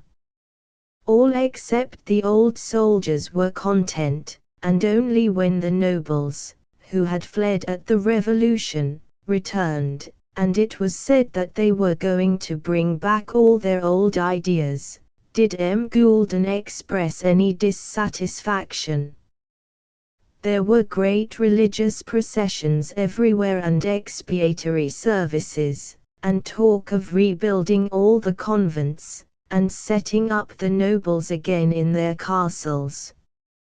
But these things did not trouble me, because I was married to Catherine, and knew nothing about politics. The treatment of the old soldiers enraged me. On the day of the religious procession at Pfalzburg, half a dozen old veterans, restored prisoners, were set upon in our town by that rascal Pinnacle and the people of barracks, and knocked about. Pinnacle did this to curry favor with Louis XVIII, and M. Goulden warned us that if ruffians like Pinnacle got the upper hand it would open people's eyes. Sure enough, Pinnacle received the Cross of Honor in the autumn when the Duc de Berry came to review the troops at Pfalzburg, and even Aunt Greedle, who was fond of abusing Napoleon and the Jacobins, and applauding the king and the clergy, thought this a shameful thing. It really was scandalous the way titles and honors were given to worthless people who shouted for the king. Worse than this was the way Napoleon's old officers were treated. Men who had fought and bled for France for 20 years were now well nigh starving, driven out of the army to make room for the king's favorites. We read all this in the Gazette, and Zebede, who had come back alive and in time for my wedding, and was still in the army, would often come in and tell us of the growing indignation of the soldiers. The whole of that winter the indignation was spreading in the town at the sight of so many brave officers, the heroes of Marengo, Austerlitz, and Wagram, wandering forlornly about, starving on half pay, and deprived of their posts. How well I remember one day in January, 1815, two of these officers, pale and gaunt, coming into the workshop to sell a watch. M. Goulden examined the watch with great care and said, "Do not be offended, gentlemen, I, too, served France under the Republic, and I know it must cut to the heart to be forced to sell something which recalls sacred memories." "It was given me by Prince Eugene," said one of the officers, Commandant Margaro, a hussar. "It is worth more than 1,000 francs, said M. Goulden, and I cannot afford to buy it. But I will advance you 200 francs, and the watch shall remain here if you like, and shall be yours whenever you come to reclaim it." The old hussar broke down at this, and though his comrade, Colonel Fauconnet, tried to restrain him, he poured forth thanks and bitter words against the government. From that time it always seemed to me that things would end badly, and that the nobles had gone too far. The old commandant had said that the government behaved like Cossacks to the army, and this was horrible. M. Goulden read the Gazette aloud to us every day, and both Catherine and I were pleased to find there were men in Paris maintaining the very things we thought ourselves. All this time the clergy were going on with their processions, and sermons were being preached about the rebellion of 1790, the restitution of property to the landowners, and the re-establishment of convents, and the need for missionaries for the conversion of France. From such ideas what good could come? It is no wonder that when a report came early in March that Napoleon had landed at Cannes and was marching on Paris, we were all very agitated at Phalsbourg. "It is plain," said M. Goulden, "that the Emperor will reach Paris. The soldiers are for him, so are the peasantry, whose property is threatened, and so are the middle classes, provided he will make treaties of peace. Vive l'Empereur." For some days, though all knew Napoleon had set foot in France, no one dared talk of it aloud. Only the looks of the half-pay officers betrayed their anxiety. If they had possessed horses and arms, I am sure they would have set out to meet their emperor. On March the 8th, Zebede entered our house and said abruptly, "The 2st battalions are starting." "They are going to stop him," said M. Goulden. "Yes, they'll stop him, that is very likely," Zebede answered, winking. At the foot of the stairs he drew me aside and whispered, "Look inside my cap, Joseph, all the soldiers have got it, too." Sure enough, it was the old tricolour cockade, which had been removed on the return of Louis XVIII. At last the papers had to admit that Bonaparte had escaped from Elba. What a scene it was in the café the night the papers arrived! M. Goulden and I were hardly seated before the place was filled with people, and it was so close the windows had to be opened. Commandant Margaro mounted on a table with other officers all around him, and began to read the Gazette aloud. It took a long time, the reading, and the people laughed and jeered at the passages that said the troops were faithful to the king, that Bonaparte was surrounded and would soon be taken, and that the illustrious Ney and the other marshals had hastened to place their swords at the service of the king. The commandant read on firmly in that distinct voice of his until he came to the order calling upon the French to seize Bonaparte and give him up dead or alive. Then his whole face changed and his eyes glittered. He took the Gazette up and tore it into little pieces, and, drawing himself up, his long arms stretched out, cried, "Vive l'Empereur," with all his might. Immediately all the half-pay officers took up the cry, and "Vive l'Empereur" was repeated again by the very soldiers posted outside the town hall when they heard the shout. The commandant was carried shoulder-high round the café, and everyone was now calling out, "Vive l'Empereur." I saw the tears in the eyes of the commandant, tears at hearing the name he loved best acclaimed once more. As for me, I felt as if cold water was being forced down my back. "It's all over," I said to myself. "It's no good talking about peace." But M. Goulden was more hopeful, and after we got home spoke cheerfully of the blessings of liberty and a good constitution. Aunt Gretel did not take this view. She came to see us the morning after the scene in the café, when all the town was discussing the great news, and began at once, "So it seems the villain has run away from his island." Both M. Goulden and I were anxious to avoid a dispute, for Aunt Gretel was really angry, and she couldn't leave the subject.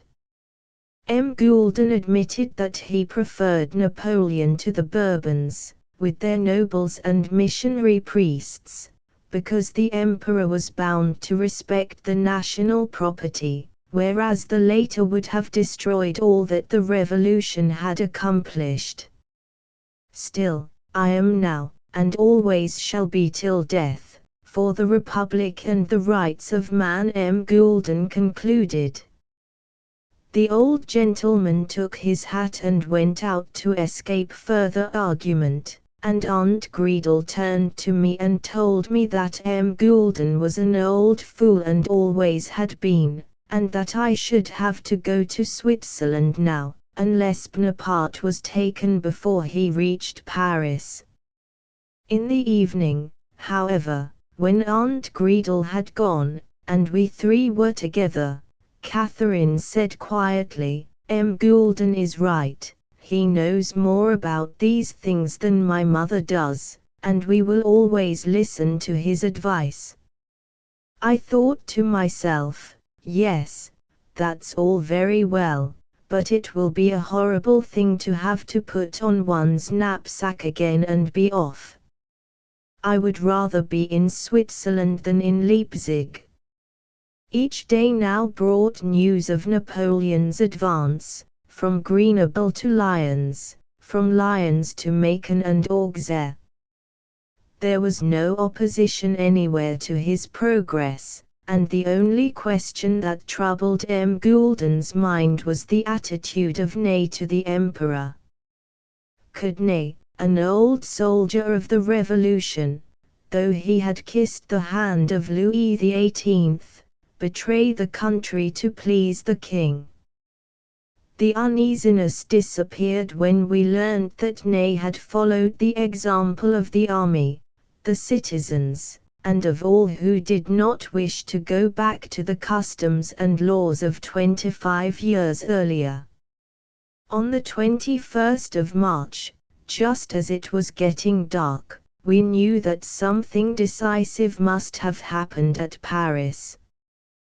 The drums were calling to arms in the marketplace, and a great crowd soon assembled.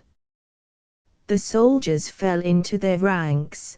Commandant Gemio, who had only just recovered from his wounds, drew his sword, and gave the order to form square. M. Goulden and I got on a bench to listen. We knew that the fate of France depended on the message we were to hear. "Present arms," called out the commandant in the same clear voice which had bidden us at Lutzen and Leipzig, "close up your ranks." Then came the news we had been waiting for.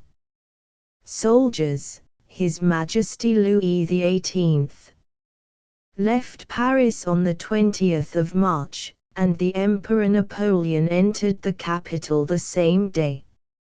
For a second there was a dead silence, and then the commandant spoke of the banner of France, the banner of Marengo, Austerlitz, and Jena, stained with our blood, and the old sergeant drew out the tattered tricolour flag from its case.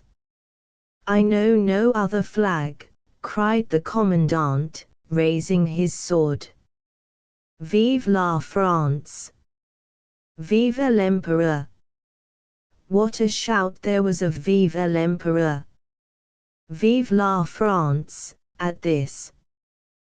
The people and the soldiers embraced one another, and that night and for the next 5 or 6 days there was, if anything, even more rejoicing than there had been on the return of Louis XVIII. We still hoped for the continuance of peace, but who could say how long the peace would last?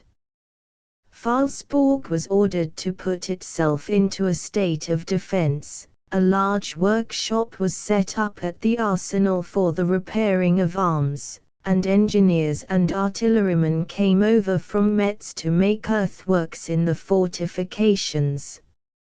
It seemed to me that a large number of men would be required for all the guns and forts, and that my watchmaking days would soon be exchanged for active service. I began to think that, after all, religious processions were better than being sent to fight against people one knew nothing about.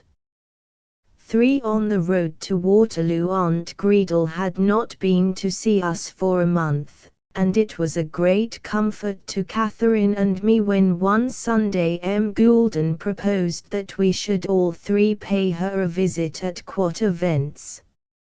As soon as she saw us, Aunt Greedle rushed to kiss her daughter, and called out, "You are a good man, M. Goulden, better 1,000 times than I am. How glad I am to see you. It doesn't matter about being a Jacobin or anything else, the main thing is to have a good heart." It was not until the afternoon that M. Goulden explained that he had known for some days that I should be called up to rejoin my old regiment, and that he had arranged with the commandant of artillery that I should be received at the arsenal as a workman. What relief this was to us, for I could not bear the thought of separation from Catherine.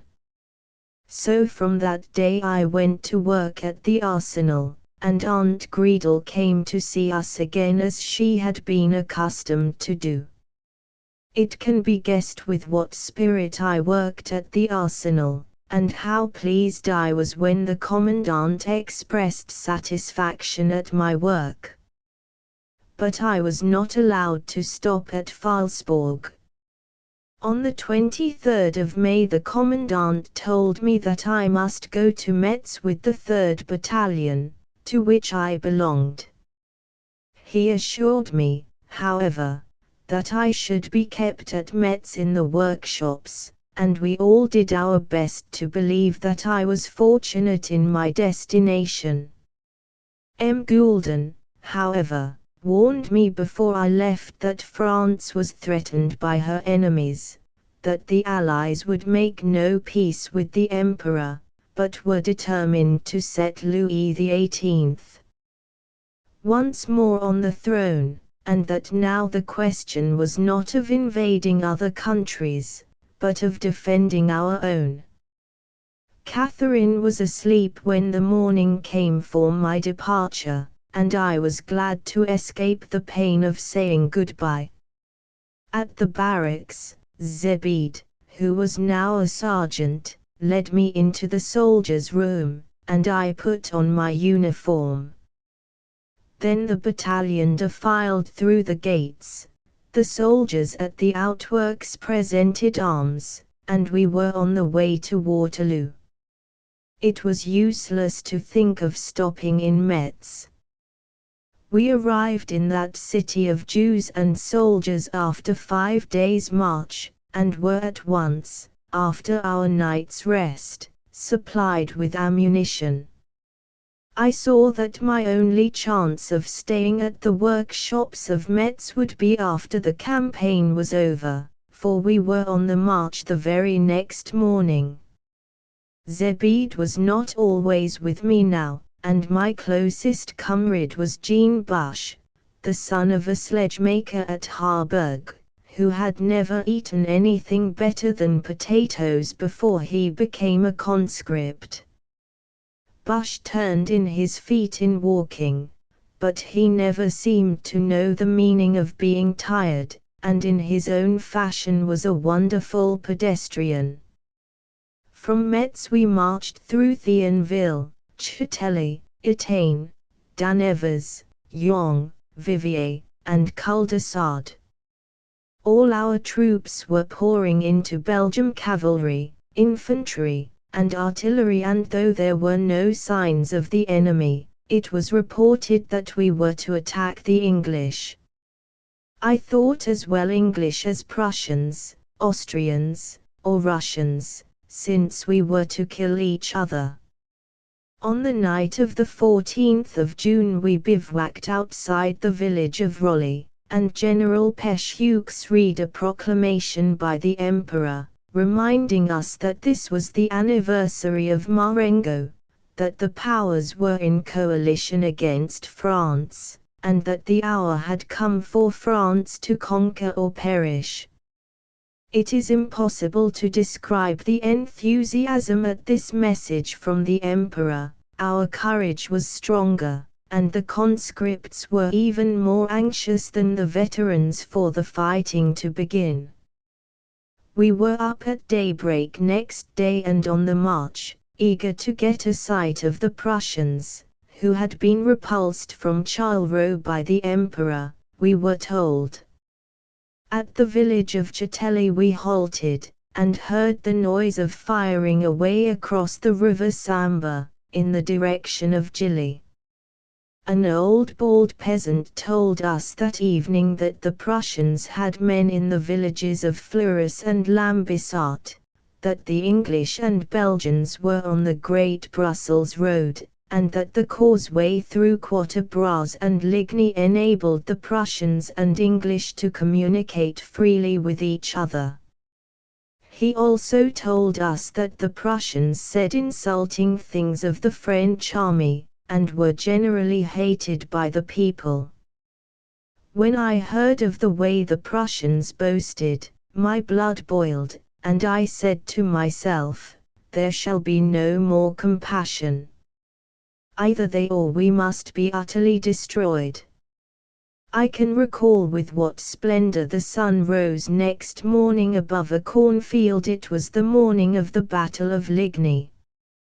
Zebede and 1 or 2 comrades whom I had known in 1813 came and chatted while we lit our fires. We could see the Prussians before us, posting themselves behind hedges and walls, and preparing to defend the villages, and all the time we were kept roasting in the corn, waiting for the signal to attack. The Emperor arrived, and held a short conference with the superior officers, and I saw him at close quarters before he rode off again to the village of Fleurus, already vacated by the Prussians. And still we waited, though we knew the attack on Saint-Amand had begun. At last came our turn to advance on Ligny. "Forward! Forward!" cried the officers. "Vive l'Empereur!" we shouted. The Prussian bullets whizzed like hail upon us, and then we could see or hear nothing till we were in the village. No quarter was given that day. We fought in houses and gardens, in barns and lanes, with muskets and bayonets. Those who fell were lost. At one time 15 of us were in possession of a barn, and the Prussians, for a time outnumbering us, drove us up a ladder. They fired up at our floor, and finally, when it seemed we were lost, and were all to be massacred, we heard the shout of Vive l'Empereur, and the Prussians fled. Out of that 15 only 6 were left alive, but Zebede and Bush were among the survivors. The battle still raged in the village streets, dead and dying were everywhere. Towards nightfall it was plain we were the victors. Ligny and Saint-Amand were in our hands, and the Prussians had moved away. On the plateau behind Ligny, where our cavalry had been at work, the slaughter had been terrible. The dozen or so remaining of our company rested for a few hours that night in the ruins of a farmhouse, and next day came the roll call of our battalion, and the sending off of the wounded. More than 360 of our men, including Commandant Gemio and Captain Vidal, were disabled, and we were busy all day over the wounded. It was wet and muddy that evening, and we were hungry and dispirited when we reached Quatre Bras, about 8 o'clock. We were not allowed to halt here, but marched on to a village called Gemups, and at midnight we settled down in a furrow to wait for morning. The red coats of the English were visible before us when we awoke next morning. Behind their lines was the village of Morne Saint-Jean, and they had also the farmhouses of La Haye Saint and Horgament. At 6 o'clock I looked at their position, with Zebede, Captain Florentin, and Bush, and it seemed to me it was a difficult task before us. It was Sunday, and I could hear the bells of villages, recalling Falsborg. But in a very little while we heard no more bells, for at 8:30 our battalion was on its way to the high road in front, and the Battle of Waterloo had begun. For the hour of disaster I have often heard veterans describe the order of battle given by the Emperor. But all I remember of that terrible day is that we marched out with the bands playing, that we got to close quarters with the English, were repulsed, and were assisted by regiments of cuirassiers, that we carried La Haye Saint with terrible slaughter at Ney's command. Horgament we could not carry. When we thought we were winning, the news was spread that Blucher, with 60,000 men, was advancing on our flank, and that unless Grouchy, with his 30,000, arrived in time to reinforce us the day might be lost. All the world knows now that Grouchy did not arrive, that we threw ourselves again and again upon the English squares, and that at last, when regiment after regiment had tried in vain to break the enemy's line, the Old Guard were called up by the Emperor. It was the last chance of retrieving the day, the grand stroke, and it failed. The 4 battalions of the Guards, reduced from 3,000 to 1,200 men, were assailed by so fierce a fire that they were compelled to retire.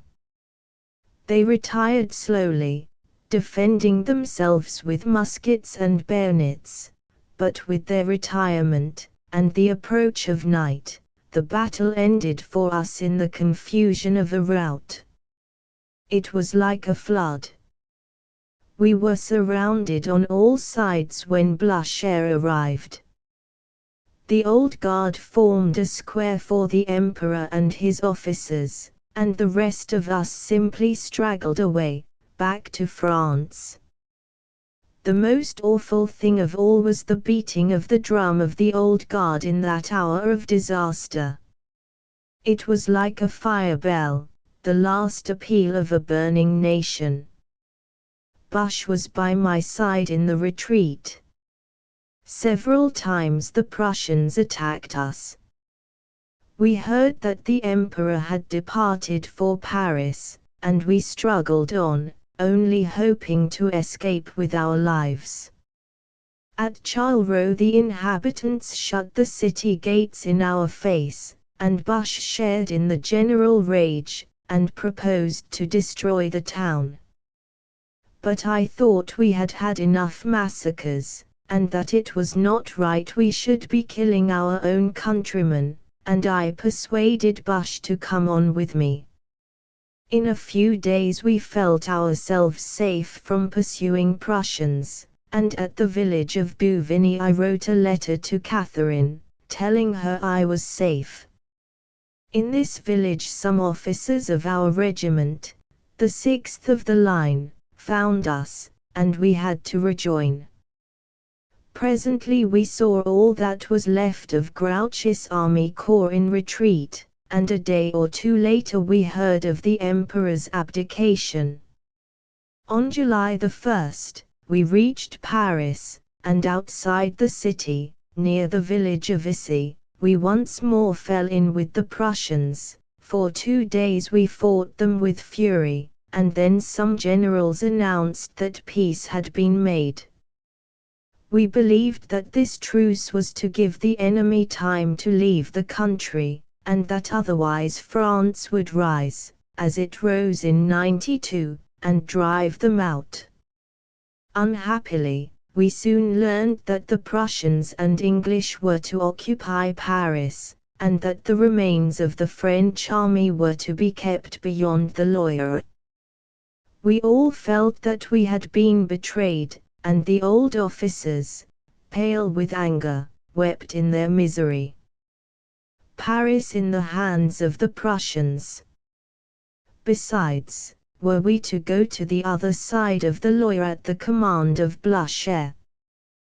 Desertions began that very day, and I said to Bush, "Let us return to Phalsbourg and Harburg, and take up our work, and live like honest men." About 50 of us from Alsace-Lorraine were in the battalion, and we set off together on the road to Strasbourg. On July the 8th we heard that Louis XVIII was to come back, and already the white banner of the Bourbons was being displayed in the villages. In some places there were rascals who called us Bonapartists, and gendarmes who took us to the town hall and made us shout "Vive le Roi!" Bush and some of the old soldiers hated this, but what did it matter who was king, and what these fools wanted us to shout? Our little company got smaller and smaller as men halted in their own villages, and when, on the 16th of July, we reached Phalsbourg, Bush and I were alone. Bush went on to break the news of my return, but I could not wait, and ran after him. I heard people saying, "There's Joseph, Bertha," and in a moment I was in the house, and in Catherine's arms. Then I embraced M. Goulden, and an hour later Aunt Greedle arrived. Jean Bush would not stay and dine with us, but hurried home to Harburg. I have often seen him since, and Zebede, too, who remained in the army.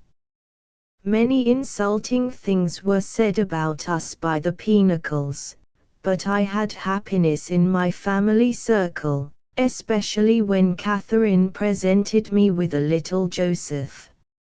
I am an old man now, but M. Goulden always said the principles of freedom and liberty would triumph, and I have lived long enough to see his words come true.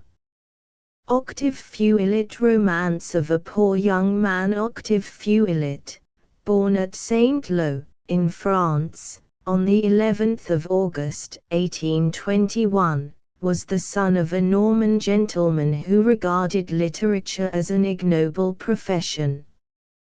When Octave ran away to Paris in order to pursue a literary career, his father refused to help him, and for some years the young writer had a very hard struggle.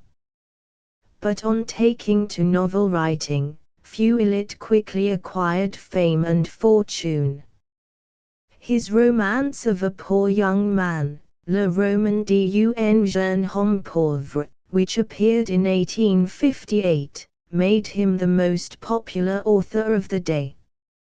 Standing midway between the novelists of the Romantic school and the writers of the realistic movement, he combined a sense of the poetry of life with a gift for analyzing the finer shades of feeling. The plot of the Romance of a Poor Young Man is certainly extraordinary, but in the present case some allowance must be made for the fact that the hero is induced to accept the humble position in which he finds himself by his old family lawyer, who secretly designs to marry him to the daughter of his new employers. A scheme of this sort would not strike a French reader as improbable, for marriage in France is often more a business arrangement than a love affair. Feuillet spent the latter part of his life in retirement, and died on the 29th of December, 1890. A nobleman in difficulties. Here I am, then, in the situation that lawyer Laubpin obtained for me. I am alone at last, thank goodness, sitting in a gloomy room in this old Breton castle, in which the former steward to the Laric family used to live. My position is certainly very strange, but as Laubpin was discreet, and did not tell his clients that he was sending them a new steward in the person of the young Marquise of Champsy, perhaps I shall not find my post very difficult. I was afraid that the Larics were a family of the vulgarly rich sort, like the dreadful persons who have bought my father's lands. Laric is a picturesque figure in his old age, and though his widowed daughter-in-law is rather more commonplace, his granddaughter, Marguerite Laric, is a nobly beautiful girl. If it were not for my accursed pride, I should now feel happier than I have ever felt since that day of disaster, misery, and shame when Laubpin told me that my poor dead father had lost his fortune in speculations, and left nothing but his title and his debts. Well, I have paid the debts, and if I can now only earn enough money to keep my little sister Hélène at school, I shall not grumble at my lot. I feel the loss of my friends, it is true. There is not a soul I can confide in, and I must find some outlet for the thoughts and feelings that oppress me, so I will keep this diary. It will be at least a silent confidant, and perhaps when I am older I shall be able to read with a certain pleasurable interest its record of my singular adventures. No other man in France, on the 1st of May, 1857, can have been transformed so suddenly, as by the wand of a witch, from a powerful and wealthy young nobleman of ancient lineage into a humble and despised domestic servant.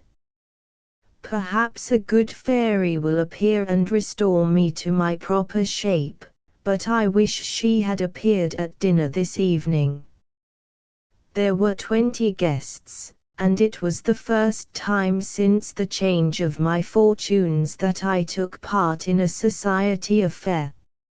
Nobody spoke to me, except the pretty little governess of the family, Mademoiselle Helouin, and we were placed at the end of the table. The position of honor was given to a young and brilliant nobleman, M. de Beverlan, whose estate joined that of the Laric family. I gathered from Mademoiselle Helouin that it was his ambition to unite the two estates by marrying Mademoiselle Marguerite Laric. I was, therefore, surprised when the lovely heiress led her grandfather into the room when everybody was seated, placed him in a chair by Beverlan, and came and sat by my side. She can't, I thought to myself, be much in love with her wooer, and I began to study her with a certain curiosity. Her fine, clear-cut features and large dark eyes attracted me, and by way of opening the conversation I spoke of the wildly beautiful scenery through which I had passed on my way to the castle. It was a bad beginning. I see, she said, with a singular expression of irony, that you are a poet. You must talk about the forests and moorlands with Mademoiselle Helouin, who also adores these things. For my part, I do not love them. What is it, then, that you really love? I said. She gave me a supercilious look and said, in a hard voice, "Nothing, sir." I must confess I was hurt. I could not see that I had done anything to lay myself open to so harsh an answer. No doubt I was only a servant. But why had she come and sat beside me if she did not want to talk? I was glad when the dinner was over and we went into the drawing room. Madame Laric, the widowed mother of Marguerite, began to ask M. Beverlan about the new opera in Paris. He was unable to reply, so, as I had seen the work in Italy before it was produced in France, I gave her a description of it. I am afraid I forgot myself with Madame Laric, a fine-looking, cultivated woman of 40 years of age. Flattered by the way in which she treated me entirely as her equal, I insensibly glided from theatrical topics to fashionable gossip, and just stopped in time in an anecdote about my tour in Russia. A few more words and she would have learned that her humble steward, Maxime Odio as I am now called, was a man with very aristocratic connections. In order to hide my embarrassment, I moved towards the table where some of the guests were playing whist. This led to my committing a blunder which, I fear, may make my position a difficult one. Among the whist players was a Mademoiselle de Porhuegale, 88 years of age and full of strange crochets. The last descendant of the noblest of Breton families, she lived, so Madame Laric told me, on an income of £40 a year, her fortune having been spent in vainly fighting for the succession to a great estate in Spain. She was talking about it to her partner when I came up. "The estate belongs to me," she was saying. "My father told me so 100 times, and the persons who are trying to take it from me have no more connection with my family than this handsome young gentleman has." And she designated me with a look and a movement of her head. No doubt she did not mean to imply that because I was a steward I was of mean birth, but I was stung by her remark, and forgetting myself, I replied rather sharply, "You are mistaken, madam, in thinking that I am unrelated to your family. You will have to prove that to me, young man."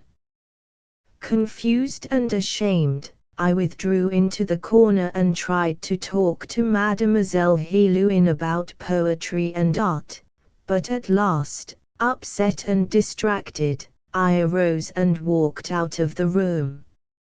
Mademoiselle de Porhuet followed me. Monsieur Odio, she said, would you mind seeing me home? My servant has not arrived, and I am growing too feeble now to walk without help. Naturally, I went with her. What did you mean, she said, as we walked on together, by claiming to be a relation of mine? I hope, I replied very humbly, that you will pardon a jest. That a jest, she interrupted. Is a matter touching my honor a jest? I see, a remark which would be an insult if addressed to a man becomes only a jest when it is leveled at an old, unprotected woman. After that, nothing was left to me, as a man of honor, but to entrust her with my secret. There had been several marriages between our families, and after listening with great interest to the story of my troubles, she became wonderfully kind in her manner to me. You must come and see me tomorrow, cousin, she said, when we parted. My lawsuit is going very badly, and I should like you to go through all my papers, and see if you can discover any new documents in support of my claim. Do not despair, my dear, over your own misfortunes. I think I shall be able to help you. To love and jealousy I am afraid I lack the industry necessary for keeping a diary. It is now 2 months since I wrote the last entry. If I had made every night a brief note of the events of the day, I should now have a better view of my position. Has Mademoiselle de Porhuet betrayed my secret? There has certainly been a curious change in my relations with the Larricks. I fancy it began on the day when Marguerite and I met at last on an equal footing at Mademoiselle de Porhuet's house. The document which I had just then found may not be as important as we thought, but our common joy in what we considered was a discovery of tremendous value brought us closer together. But I cannot understand Marguerite.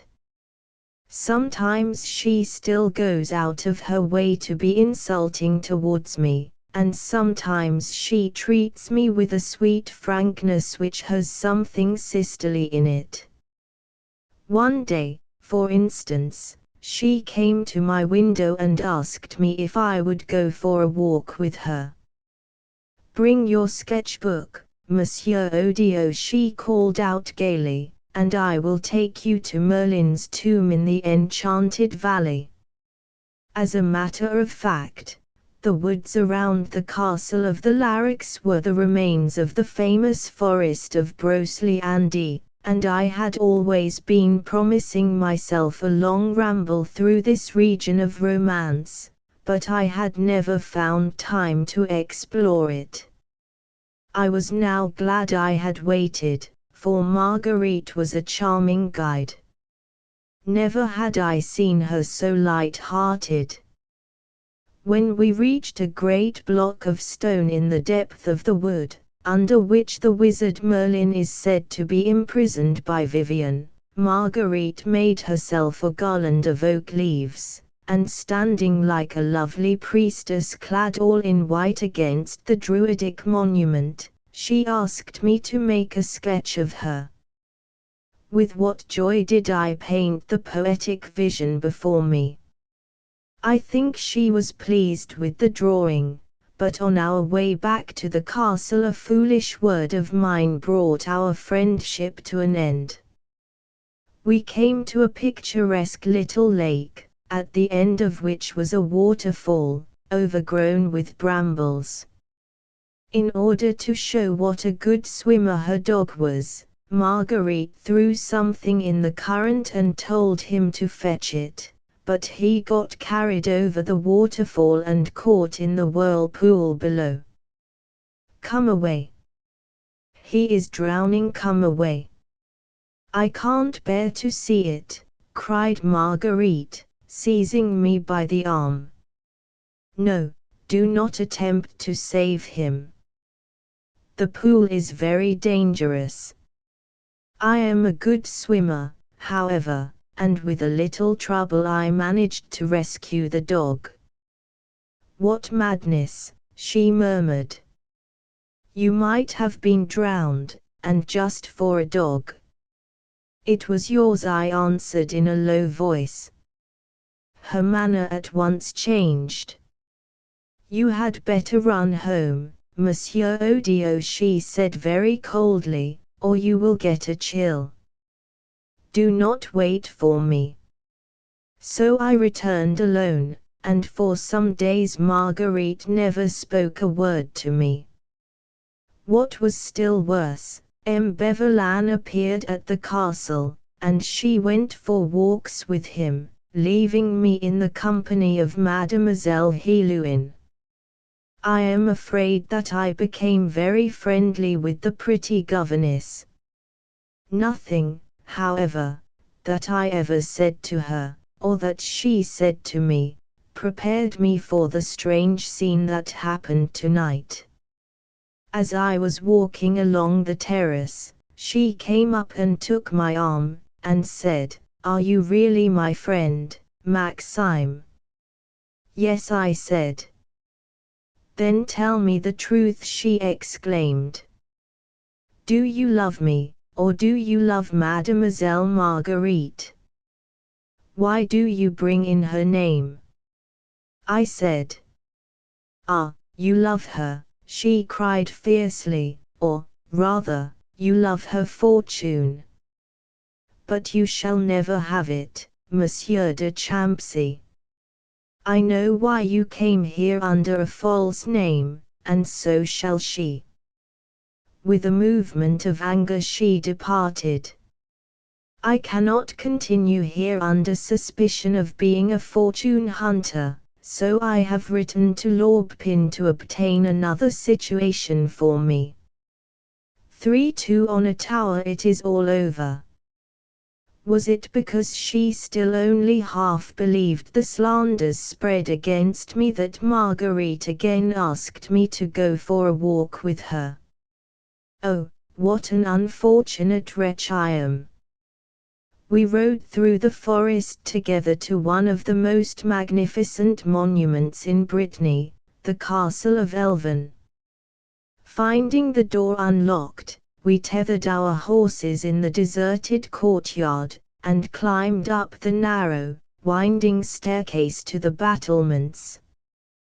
The sea of autumnal foliage below was bathed in the light of the setting sun, and for a long time we sat side by side in silence, gazing at the infinite distances. Come, she said at last, in a low whisper, as the light died out of the sky. It is finished. But on descending the dark staircase we found that the door of the keep was locked.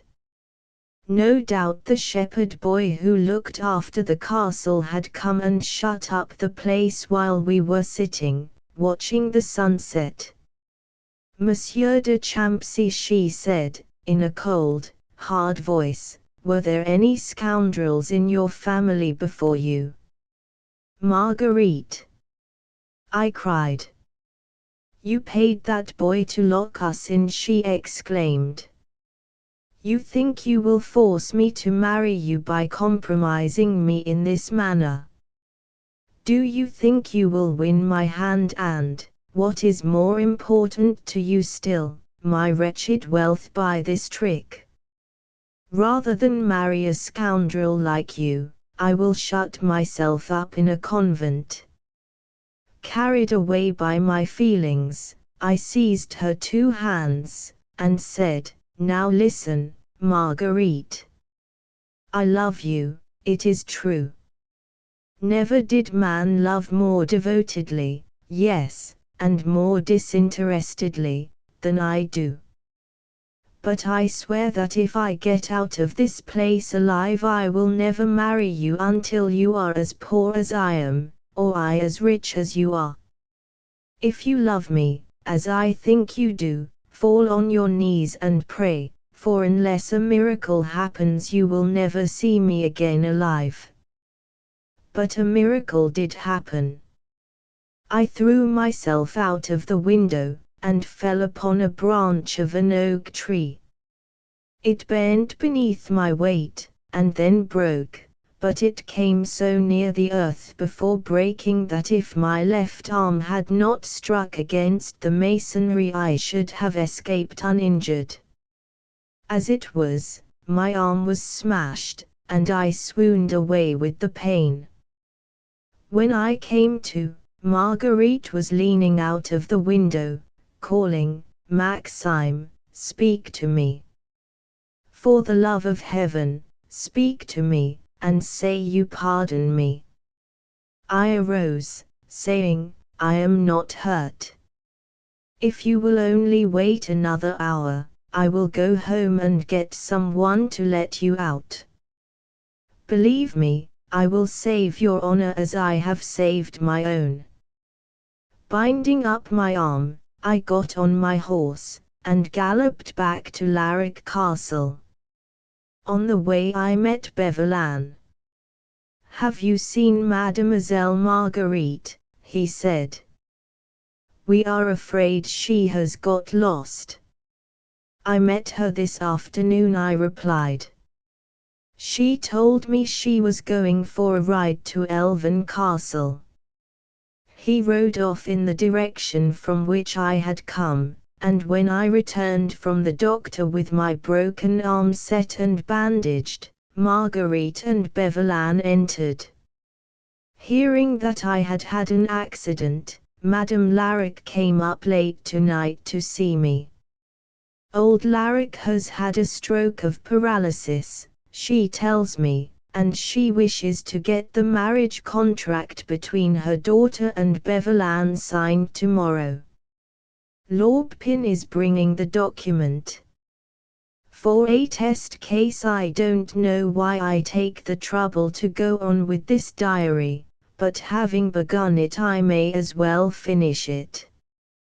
Lorpin wanted me to go into the drawing room to witness the signing of the marriage contract, but happily I was too ill to leave my bed. Not only was my arm very painful, but I was suffering from the shock of the fall. What an hour of misery I passed before Mademoiselle de Portugal appeared with the news of what had happened. Her sweet, kind old eyes were bright with joy. "It is all over," she said. "Beverlan has gone, and young Heluin has also been turned out of the house." I started up with surprise. "Yes," she continued, with a smile, "the contract has not been signed. Our friend Lorpin drew it up in such a way that the husband was not able to touch a penny of the wife's money." Beverlan objected to this. While he and his lawyer were arguing the matter with Lorpin, Marguerite rose up.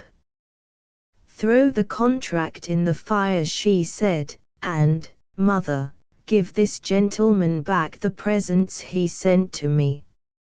Lorpin threw the deed in the flames, and Marguerite and her mother walked out of the room. "What is the meaning of this?" cried Beverlan. "I will tell you," I answered. "A certain young lady was afraid that you were merely a fortune hunter. She wanted to be certain of it, and now she is so." Thereupon I, too, left the room. "But what is the matter with you, my dear boy? You are as pale as a corpse."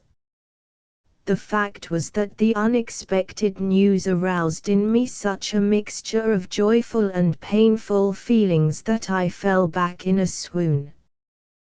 When I recovered, dear old Lorpin was standing by my bed. "Will you not confide in me, my boy?" he said rather sadly. "Something, I can see, has happened which has made you miserable on the very day on which you should be full of joy. What is it? Moved by his sympathy, I gave him this diary to read, and poured out my very soul to him. It is useless for me, he said at last, to conceal from you the fact that I sent you here with the design to marry you to Marguerite. Everything at first went as well as I could wish, and Madame Laric was delighted with the match. You and Marguerite were made for each other, and you fell in love almost at first sight. But this affair at the castle of Elven is something I had not reckoned on. To leap out of the window at the risk of breaking your neck was, my romantic young friend, a sufficient demonstration of your disinterestedness. You need not have taken a solemn oath never to marry Marguerite until you were as rich as she is. What can you do now? You cannot forswear yourself, and you cannot suddenly make an immense fortune. I must depart with you, I said very sorrowfully. There is no other way. No, Maxime, he replied, you are too unwell to move. Remain here for 1 month longer, then, if you do not hear from me, return to Paris. It is now a week since he left me, and I have seen no one for the last 7 days but the servant who waits upon me. He tells me that Laric has died, and that Marguerite and her mother, who have been tending him night and day, have worn themselves out, and are now laid up with some sort of fever. Mademoiselle de Porhoët is also very ill, and not expected to live. Since I am well enough to walk over to Mademoiselle de Porhoët, I am told that she keeps asking to see me. V2 in a garden, the little maid who came to open the door was weeping, and as I came in I was surprised to hear the voice of Lorpin. It is Maxime, Marguerite, he said. Had Marguerite also risen up from a bed of sickness to see Mademoiselle de Porhoët? I sprang up the stairs, and entered the room. My poor, dear boy, said Mademoiselle de Porhoët, in a strange, broken voice. She was lying in bed. Lorpin, a priest, and a doctor were standing on one side, and Marguerite and her mother were kneeling down in prayer on the other. I saw at once that she was at the point of death, and knelt down beside Marguerite. The poor dying woman smiled faintly, and groped for my hand and put it in Marguerite's, and then fell back on the pillow. She was dead. Lorpin led me out of the room, and put a document in my hand. It was a will, and the ink on it was hardly dry. Mademoiselle de Porhoët had made me her heir. How good of her! I said to Lorpin. I shall treasure her testament as a mark of her love for me. I will settle her little estate on my sister. It will at least keep Hélène from having to go out into the world as a governess. And it will keep you, my friend, from having to go out into the world as a steward, said Lorpin, with a smile. Don't you remember that document about the Spanish succession which you discovered and sent to me? We have won the lawsuit, and you are the heir to an estate in Spain which will make you one of the richest men in France. I went into the garden to think over my strange fortune. How long I sat there in the darkness I do not know.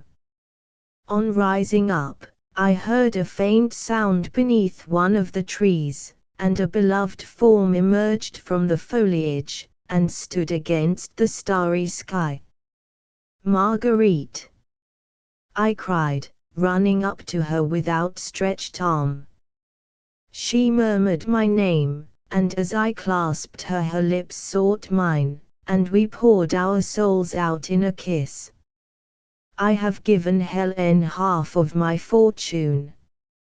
Marguerite is my wife, and I close these pages forever, having nothing more to confide to them. It can be said of men, as it has been said of nations, happy are those that have no story. Henry Fielding. Amelia Henry Fielding was born at Chatham Park, near Glastonbury, England, the 12th of April, 1707. His father, a grandson of the Earl of Desmond, and great-grandson of the first Earl of Denbigh, settled in England shortly after the Battle of Ramillies as a country squire. In due course, Fielding was sent to Eton, and afterwards to Leiden, where he remained for 2 years studying civil law. Financial difficulties, however, put a temporary end to his intention of entering the bar, and in 1727 he solved the problem of a career by beginning to write for the stage. During the next 9 years some 18 of his plays were produced. In 1748 he was appointed a Justice of Peace for Westminster, and his writings on police and crime are of interest to this day. Amelia was published in 1751, when its author was a magistrate at Bow Street. In a dedicatory letter, Fielding explained that the book was sincerely designed to promote the cause of virtue, and to expose some of the most glaring evils, as well public as private, which at present infest the country. The licentiousness of wealthy men about town, the corruption of justice, the abuses of the prison system, the lack of honor concerning marriage, these are some of the glaring evils exposed with all the great novelist's power in Amelia. In the characters of Dr. Harrison and Amelia herself, the virtuous man and woman are drawn so clearly that they inevitably win the reader's sympathy. Amelia does not equal the genius of Tom Jones, but it is remarkable for being so largely devoted to the adventures of a married couple, instead of ending at marriage. Fielding died on the 8th of October, 1754. Either inside of a prison on the 1st of April, in the year, the watchman of a certain parish in Westminster brought several persons, whom they had apprehended the preceding night, before Jonathan Thrasher, Esquire, one of the justices of the peace for that city. Among the prisoners a young fellow, whose name was Booth, was charged with beating the watchman in the execution of his office, and breaking his lantern. The justice, perceiving the criminal to be but shabbily dressed, was going to commit him without asking any further questions, but at the earnest request of the accused the worthy magistrate submitted to hear his defense. The young man then alleged that as he was walking home to his lodgings he saw 2 men in the street cruelly beating a third, upon which he had stopped and endeavored to assist the person who was so unequally attacked, that the watch came up during the affray, and took them all 4 into custody, that they were immediately carried to the round house, where the 2 original assailants found means to make up the matter, and were discharged by the constable, a favour which he himself, having no money in his pocket, was unable to obtain. He utterly denied having assaulted any of the watchmen, and solemnly declared that he was offered his liberty at the price of half a crown. though the bare word of an offender can never be taken against the oath of his accuser, yet the magistrate might have employed some labor in cross-examining the watchman, or at least have given the defendant time to send for the other persons who were present at the affray, neither of which he did. Booth and the poor man in whose defence he had been engaged were both dispatched to prison under a guard of watchmen.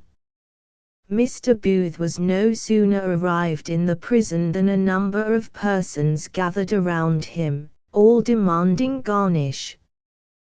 The master or keeper of the prison then acquainted him that it was the custom of the place for every prisoner, upon his first arrival there, to give something to the former prisoners to make them drink. This was what they called garnish. Mr. Booth answered that he would readily comply with this laudable custom, were it in his power, but that in reality he had not a shilling in his pocket, and, what was worse, he had not a shilling in the world. Upon which the keeper departed, and left poor Booth to the mercy of his companions, who, without loss of time, stripped him of his coat and hid it. Mr. Booth was too weak to resist and too wise to complain of his usage. He summoned his philosophy to his assistance, and resolved to make himself as easy as possible under his present circumstances. On the following day, Miss Matthews, an old acquaintance whom he had not seen for some years, was brought into the prison, and Booth was shortly afterwards invited to the room this lady had engaged. Miss Matthews, having told her story, requested Booth to do the same, and to this he acceded. 2. Captain Booth tells his story from the first. I was in love with Amelia, but my own fortune was so desperate, and hers was entirely dependent on her mother, a woman of violent passions, and very unlikely to consent to a match so highly contrary to the interest of her daughter, that I endeavored to refrain from any proposal of love. I had nothing more than the poor provision of an ensign's commission to depend on, and the thought of leaving my Amelia to starve alone, deprived of her mother's help, was intolerable to me.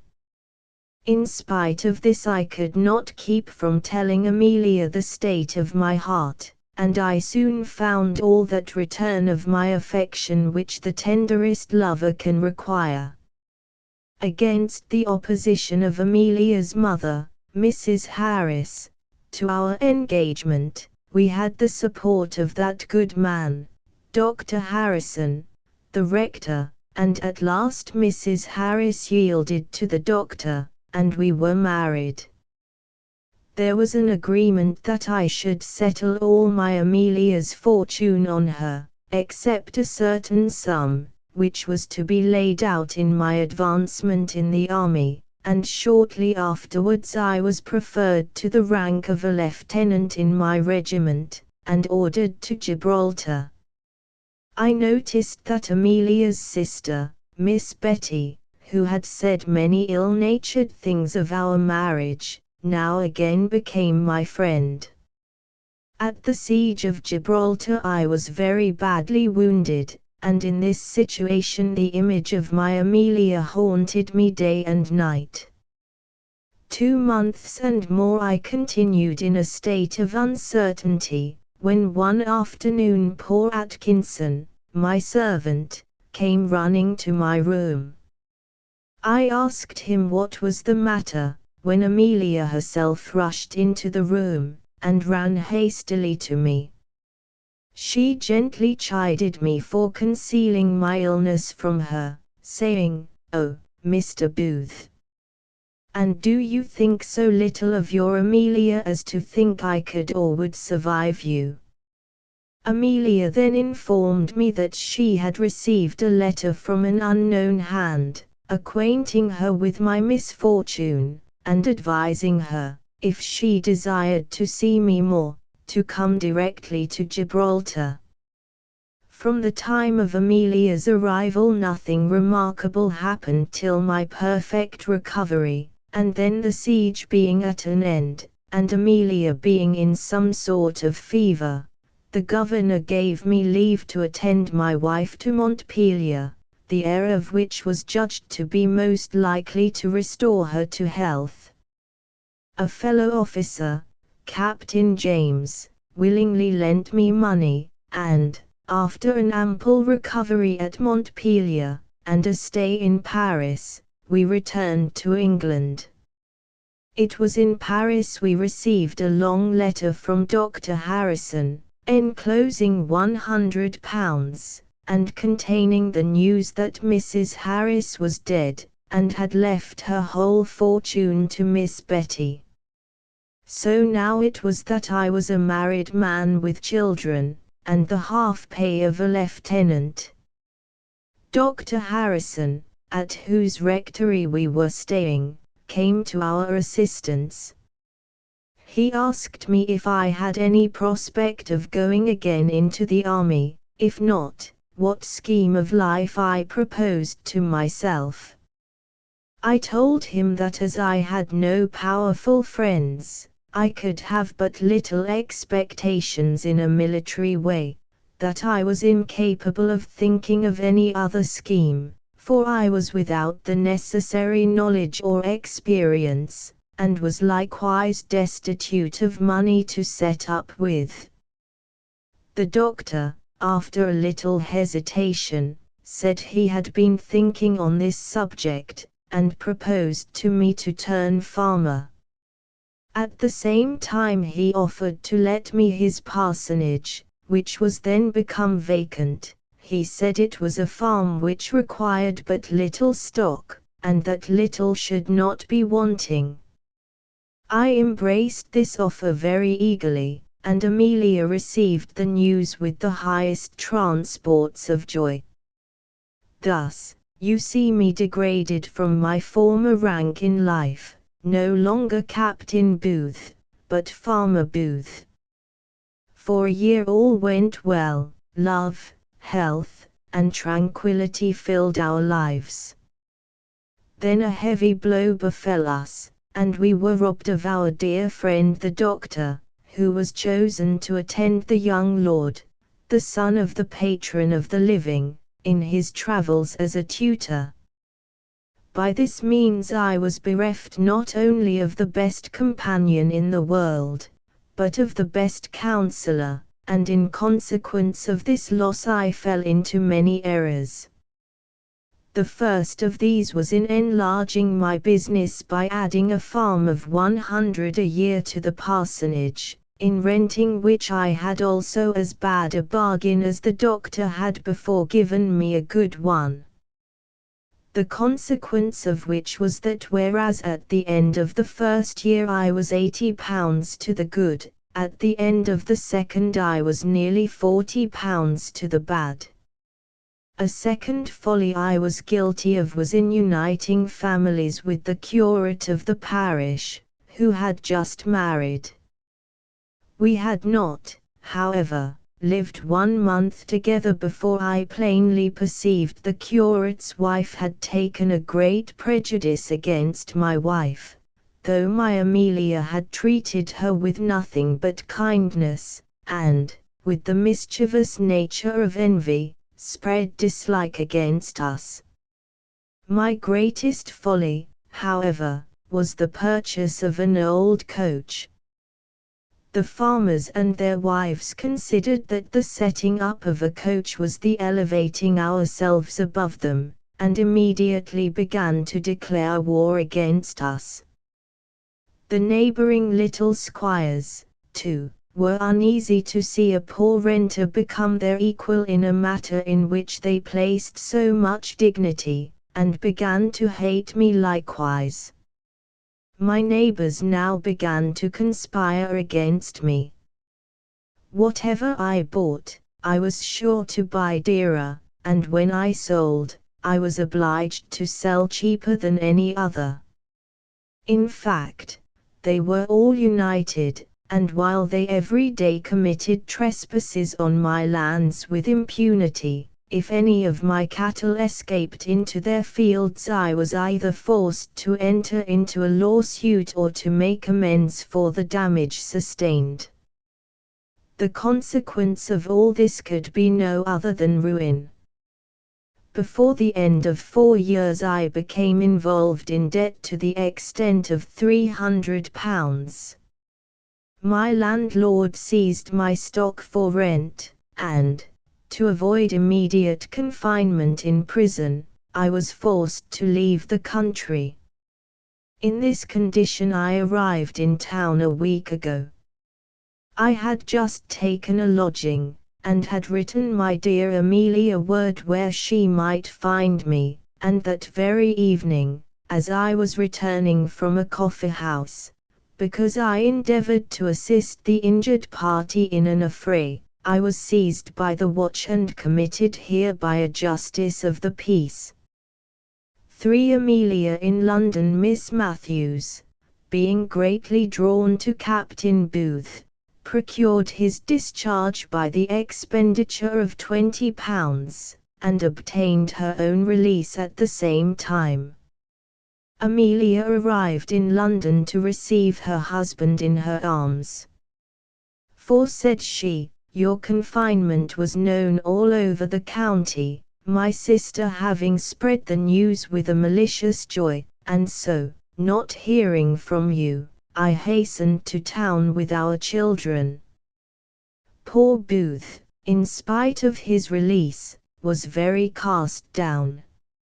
Seeing tears in his eyes at the sight of his children, Amelia, embracing him with rapturous fondness, cried out, my dear Billy, let nothing make you uneasy.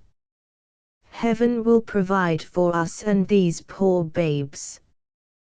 Great fortunes are not necessary to happiness. Make yourself easy, my dear love, for you have a wife who will think herself happy with you, and endeavor to make you so, in any situation. Fear nothing, Billy, industry will always provide us a wholesome meal. Booth, who was naturally of a sanguine temper, took the cue she had given him, but he could not help reproaching himself as the cause of all her wretchedness. This it was that enervated his heart and threw him into agonies, which all that profusion of heroic tenderness that the most excellent of women intended for his comfort served only to heighten and aggravate, as the more she rose in his admiration, the more she quickened the sense of his unworthiness. His affairs did not prosper, in vain he solicited a commission in the army. With no great man to back him, and with his friend, Captain James, now a colonel, and in London, too taken up with his own affairs to exert any influence on behalf of Booth, it seemed as though no escape from misery was possible.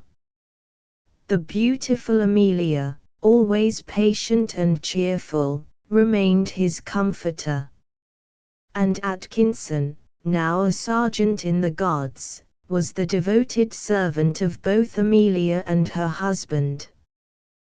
Then one morning, when Amelia was out, Booth was arrested for debt and carried to the bailiff's house in Gray's Inn Lane.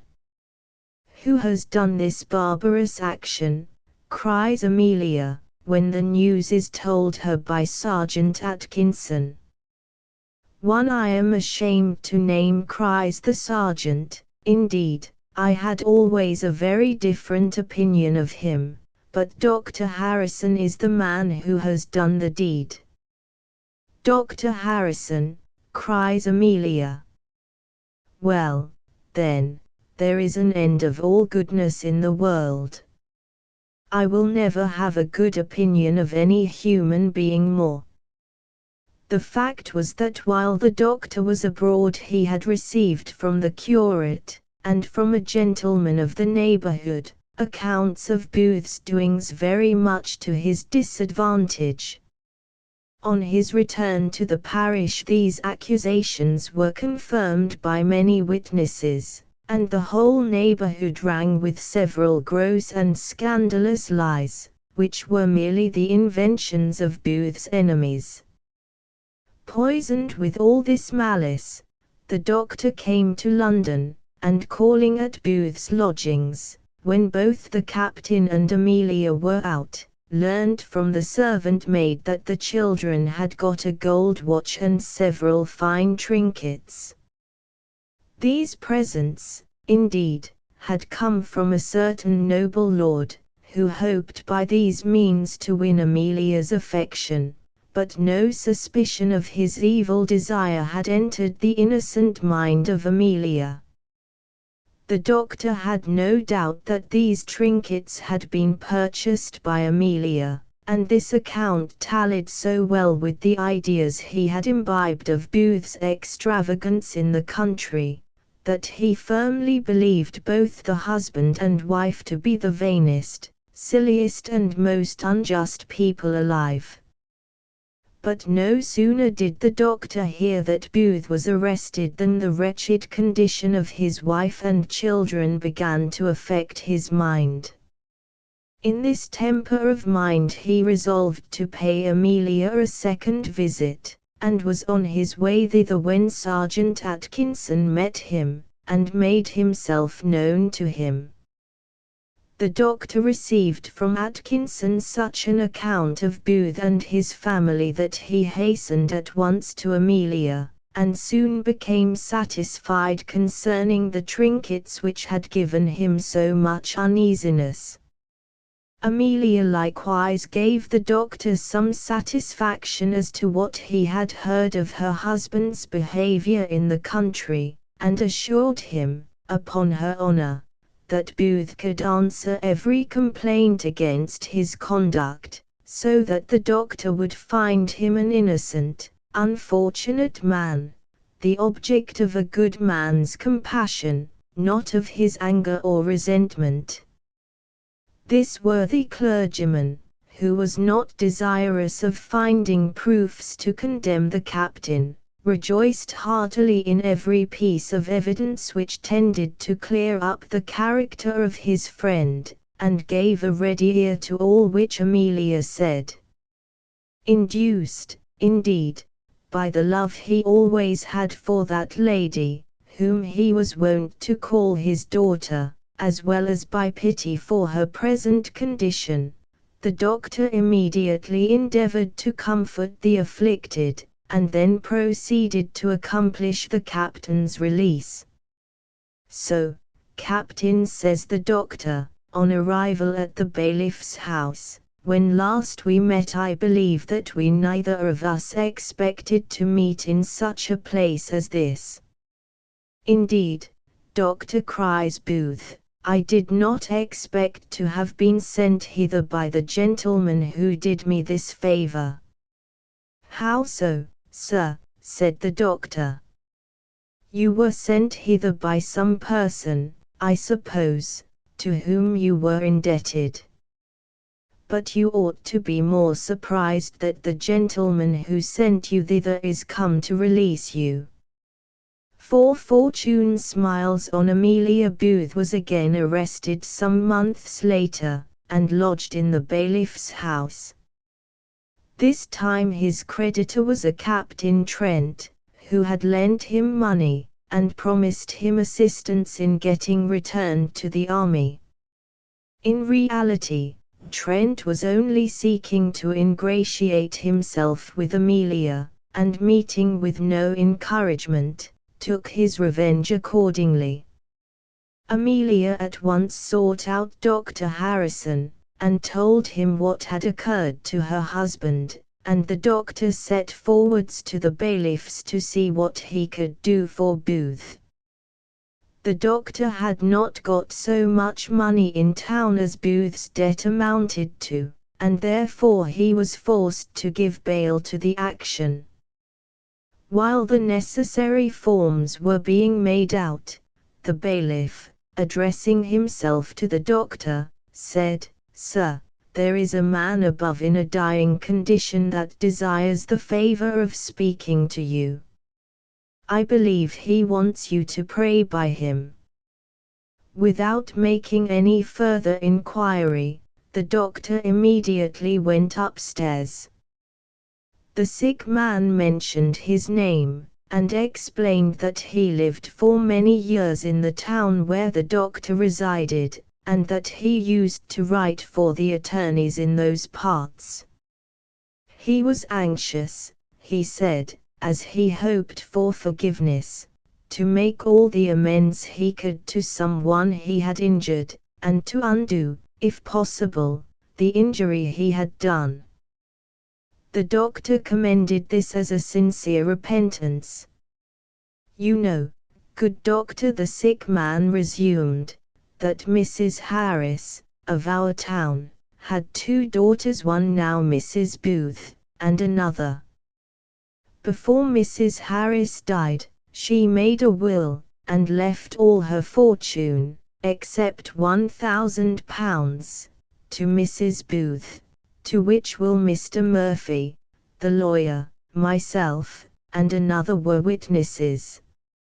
Mrs. Harris afterwards died suddenly, upon which it was contrived, by her other daughter and Mr. Murphy, to make a new will, in which Mrs. Booth had a legacy of £10, and all the rest was given to the other."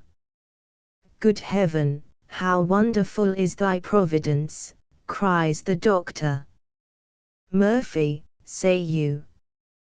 "Why, this Murphy is still my attorney."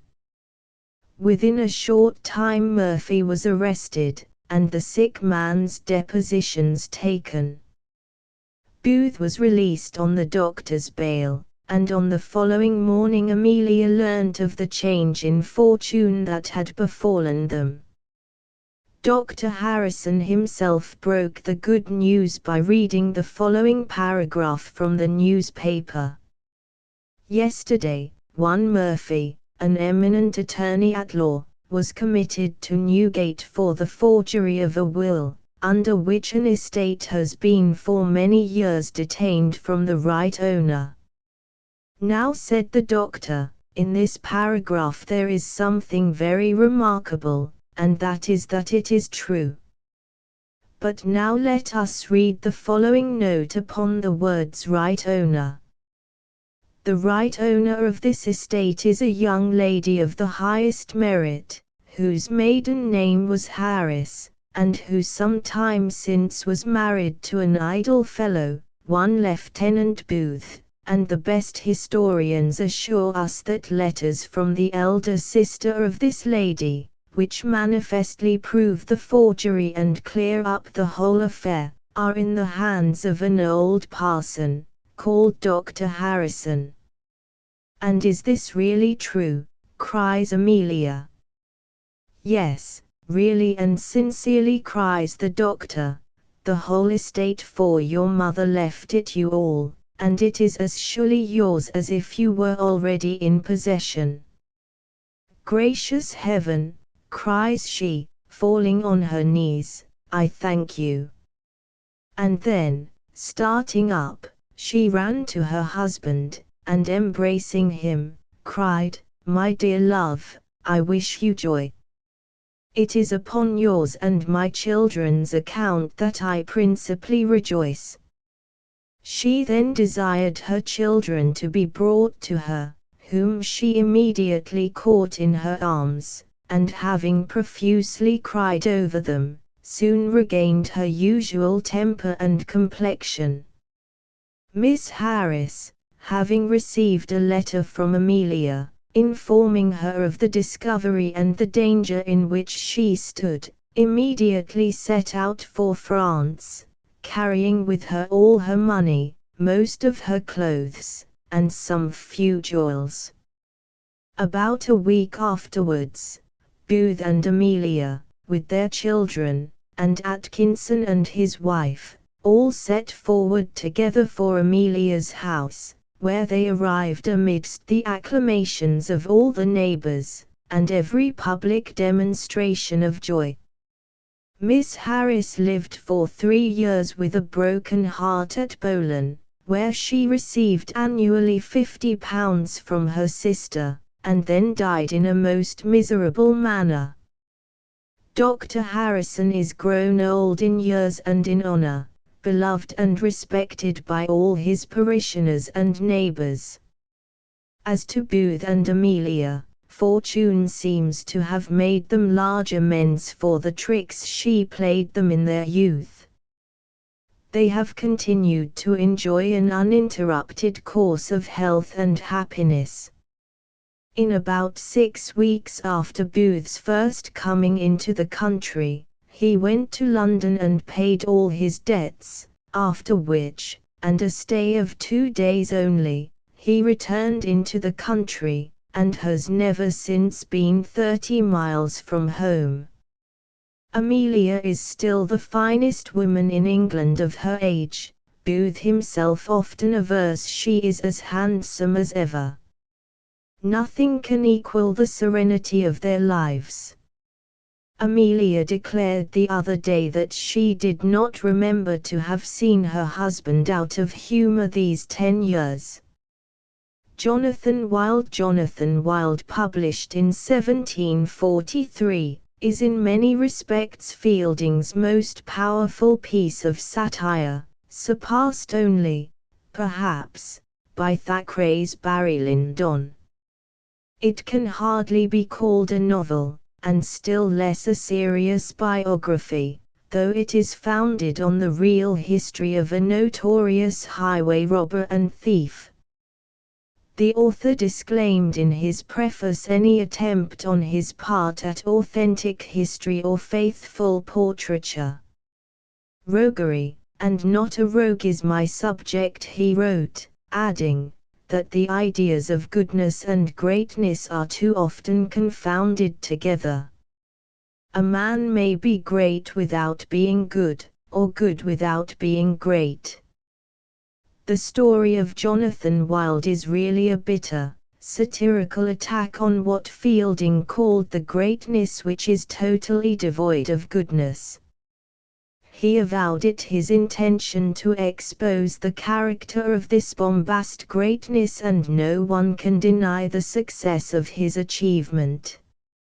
Surely no story was ever written under more desperate circumstances. The evils of poverty, which at this period were at their height, were aggravated by the serious illness of his wife, and his own sufferings from attacks of gout.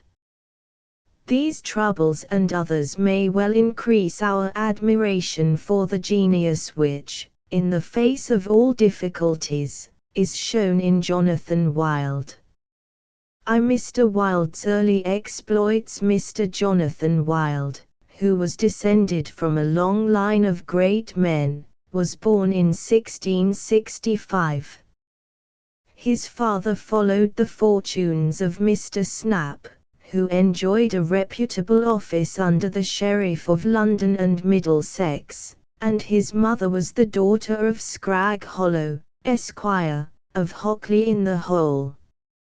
He was scarce settled at school before he gave marks of his lofty and aspiring temper, and was regarded by his schoolfellows with that deference which men generally pay to those superior geniuses who will exact it of them. If an orchard was to be robbed, Wild was consulted, and though he was himself seldom concerned in the execution of the design, yet was he always concertor of it, and treasurer of the booty, some little part of which he would now and then, with wonderful generosity, bestow on those who took it. He was generally very secret on these occasions, but if any offered to plunder of his own head without acquainting Master Wild, and making a deposit of the booty, he was sure to have an information against him lodged with the schoolmaster, and to be severely punished for his pains. At the age of 17 his father brought the young gentleman to town, where he resided with him till he was of an age to travel. Men of great genius as easily discover one another as Freemasons can. It was therefore no wonder that the Count La Ruse, who was confined in Mr. Snap's house until the day when he should appear in court to answer a certain creditor, soon conceived an inclination to an intimacy with our young hero, whose vast abilities could not be concealed from one of the Count's discernment, for though the latter was exceedingly expert at his cards, he was no match for Master Wild, who never failed to send him away from the table with less in his pocket than he brought to it. With so much ingenuity, indeed, could our young hero extract a purse, that his hands made frequent visits to the Count's pocket before the latter had entertained any suspicion of him. But one night, when Wild imagined the Count asleep, he made so unguarded an attack upon him that the other caught him in the act. However, he did not think proper to acquaint him with the discovery he had made, but only took care for the future to button his pockets and to pack the cards with double industry. In reality, this detection recommended these two prigs to each other, for a wise man, that is to say, a rogue, considers a trick in life as a gamester doth a trick at play. It sets him on his guard, but he admires the dexterity of him who plays it. When our two friends met the next morning, the Count began to bewail the misfortune of his captivity, and the backwardness of friends to assist each other in their necessities. Wild told him that bribery was the surest means of procuring his escape, and advised him to apply to the maid, telling him at the same time that as he had no money he must make it up with promises, which he would know how to put off. The maid only consented to leave the door open when Wild, depositing a guinea in the girl's hands, declared that he himself would swear that he saw the Count descending from the window by a pair of sheets. Thus did our young hero not only lend his rhetoric, which few people care to do without a fee, but his money too, to procure liberty for his friend. At the same time, it would be highly derogatory from the great character of Wild should the reader not understand that this was done because our hero had some interested view in the Count's enlargement. Intimacy and friendship subsisted between the Count and Mr. Wild, and the latter, now dressed in good clothes, was introduced into the best company. They constantly frequented the assemblies, auctions, gaming tables, and playhouses, and Wild passed for a gentleman of great fortune. It was then that an accident occurred that obliged Wild to go abroad for 7 years to His Majesty's plantations in America, and there are such various accounts, one of which only can be true, of this accident that we shall pass them all over. It is enough that Wild went abroad, and stayed 7 years. To an example of Wild's greatness, the Count was one night very successful at the gaming table, where Wild, who was just returned from his travels, was then present, as was likewise a young gentleman whose name was Bob Bagshot, an acquaintance of Mr. Wild's. Taking, therefore, Mr. Bagshot aside, he advised him to provide himself with a case of pistols, and to attack the Count on his way home. This was accordingly executed, and the Count obliged to surrender to savage force what he had in so genteel a manner taken at play. As one misfortune never comes alone, The Count had hardly passed the examination of Mr. Bagshot when he fell into the hands of Mr. Snap, who carried him to his house. Mr. Wilde and Mr. Bagshot went together to the tavern, where Mr. Bagshot offered to share the booty. Having divided the money into 2 unequal heaps, and added a golden snuff-box to the lesser heap, he desired Mr. Wilde to take his choice. Mr. Wilde immediately conveyed the larger share of the ready into his pocket, according to an excellent maxim of his: first secure what share you can before you wrangle for the rest, and then, turning to his companion, he asked him whether he intended to keep all that sum himself. "I grant you took it," Wilde said, "but, pray, who proposed or counselled the taking of it? Can you say that you have done more than execute my scheme? The ploughman, the shepherd, the weaver, the builder, and the soldier work not for themselves, but others. They are contented with a poor pittance the labourers hire and permit us, the great, to enjoy the fruits of their labours. Why, then, should the state of a prig differ from all others? Or why should you, who are the labourer only, the executor of my scheme, expect a share in the profit? Be advised, therefore, deliver the whole booty to me, and trust to my bounty for your reward." Mr. Bagshot not being minded to yield to these arguments, Wilde adopted a fiercer tone, and the other was glad to let him borrow a part of his share. So that Wilde got 3/4 of the whole before taking leave of his companion. Wilde then returned to visit his friend the Count, now in captivity at Mr. Snap's, for our hero was none of those half-bred fellows who are ashamed to see their friends when they have plundered and betrayed them. The Count, little suspecting that Wilde had been the sole contriver of the misfortune which had befallen him, eagerly embraced him, and Wilde returned his embrace with equal warmth.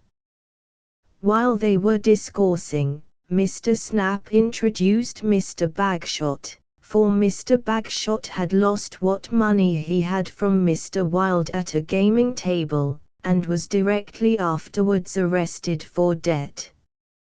Mr. Wilde no sooner saw his friend than he immediately presented him to the Count, who received him with great civility. But no sooner was Mr. Bagshot out of the room than the Count said to Wilde, "I am very well convinced that Bagshot is the person who robbed me, and I will apply to a justice of the peace."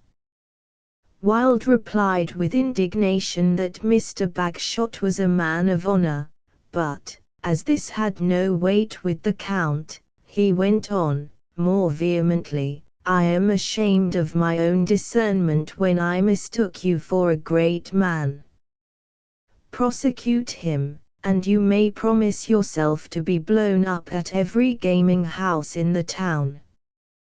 But leave the affair to me, and if I find he hath played you this trick, I will engage my own honour you shall in the end be no loser."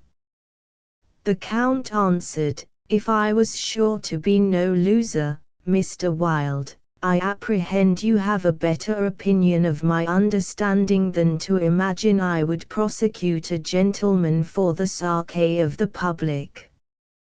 Wilde, having determined to make use of Bagshot as long as he could, and then send him to be hanged, went to Bagshot next day and told him the Count knew all, and intended to prosecute him, and the only thing to be done was to refund the money. "Refund the money," cried Bagshot. "Why, you know what small part of it fell to my share." "How?" replied Wilde. Is this your gratitude to me for saving your life? For your own conscience must convince you of your guilt. Marry, come up, quoth Bagshot. I believe my life alone will not be in danger. Can you deny your share? Yes, you rascal, answered Wild. I do deny everything, and do you find a witness to prove it? I will show you the difference between committing a robbery and conniving at it. So alarmed was Bagshot at the threats of Wild that he drew forth all he found in his pockets, to the amount of 21 guineas, which he had just gained at dice. Wild now returned to the Count, and informed him that he had got 10 guineas of Bagshot, and by these means the Count was once more enlarged, and enabled to carry out a new plan of the great Wild. 3. Mr. Heartfree's weakness by accident. Wild had met with a young fellow who had formerly been his companion at school. Mr. Thomas Heartfree, for that was his name, was of an honest and open disposition. He was possessed of several great weaknesses of mind, being good-natured, friendly, and generous to a great excess. This young man, who was about Wild's age, had some time before set up in the trade of a jeweller, in the materials for which he had laid out the greatest part of a little fortune. He no sooner recognized Wild than he accosted him in the most friendly manner, and invited him home with him to breakfast, which invitation our hero, with no great difficulty, consented to. Wild, after vehement professions of friendship, then told him he had an opportunity of recommending a gentleman, on the brink of marriage, to his custom, and says he, I will endeavour to prevail on him to furnish his lady with jewels at your shop. Having parted from Heartfree, Wild sought out the Count, who, in order to procure credit from tradesmen, had taken a handsome house, ready furnished, in one of the new streets.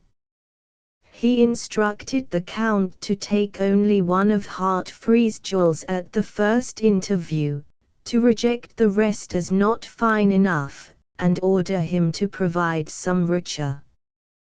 The Count was then to dispose of the jewel, and by means of that money, and his great abilities at cards and dice, to get together as large a sum as possible, which he was to pay down to Heartfree at the delivery of the set of jewels. This method was immediately put in execution, and the Count, the first day, took only a single brilliant, worth about £300, and ordered a necklace and earrings, of the value of £3,000 more, to be prepared by that day week. This interval was employed by Wild in raising a gang, and within a few days he had levied several bold and resolute fellows, fit for any enterprise, how dangerous or great soever. The Count disposed of his jewel for its full value, and by his dexterity raised £1,000. This sum he paid down to Heartfree at the end of the week, and promised him the rest within a month. Heartfree did not in the least scruple giving him credit, but as he had in reality procured those jewels of another, his own little stock not being able to furnish anything so valuable, the Count, in addition to the £1,000 in gold, gave him his note for £2,800 more. As soon as Heartfree was departed, Wild came in and received the casket from the Count, and an appointment was made to meet the next morning to come to a division of its contents. Two gentlemen of resolution, in the meantime, attacked Heartfree on his way home, according to Wild's orders, and spoiled the enemy of the whole sum he had received from the Count. According to agreement, Wild, who had made haste to overtake the conquerors, took 9/10 of the booty, but was himself robbed of this £900 before nightfall. As for the casket, when he opened it, the stones were but paste. For the sagacious Count had conveyed the jewels into his own pocket, and in their stead had placed artificial stones.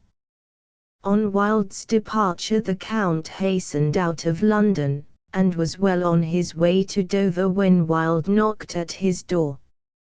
Heartfree, wounded and robbed, had only the Count's note left, and this was returned to him as worthless, inquiries having proved that the Count had run away.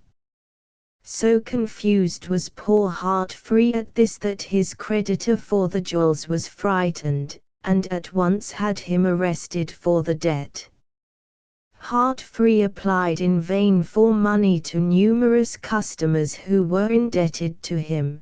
They all replied with various excuses, and the unhappy wretch was soon taken to Newgate.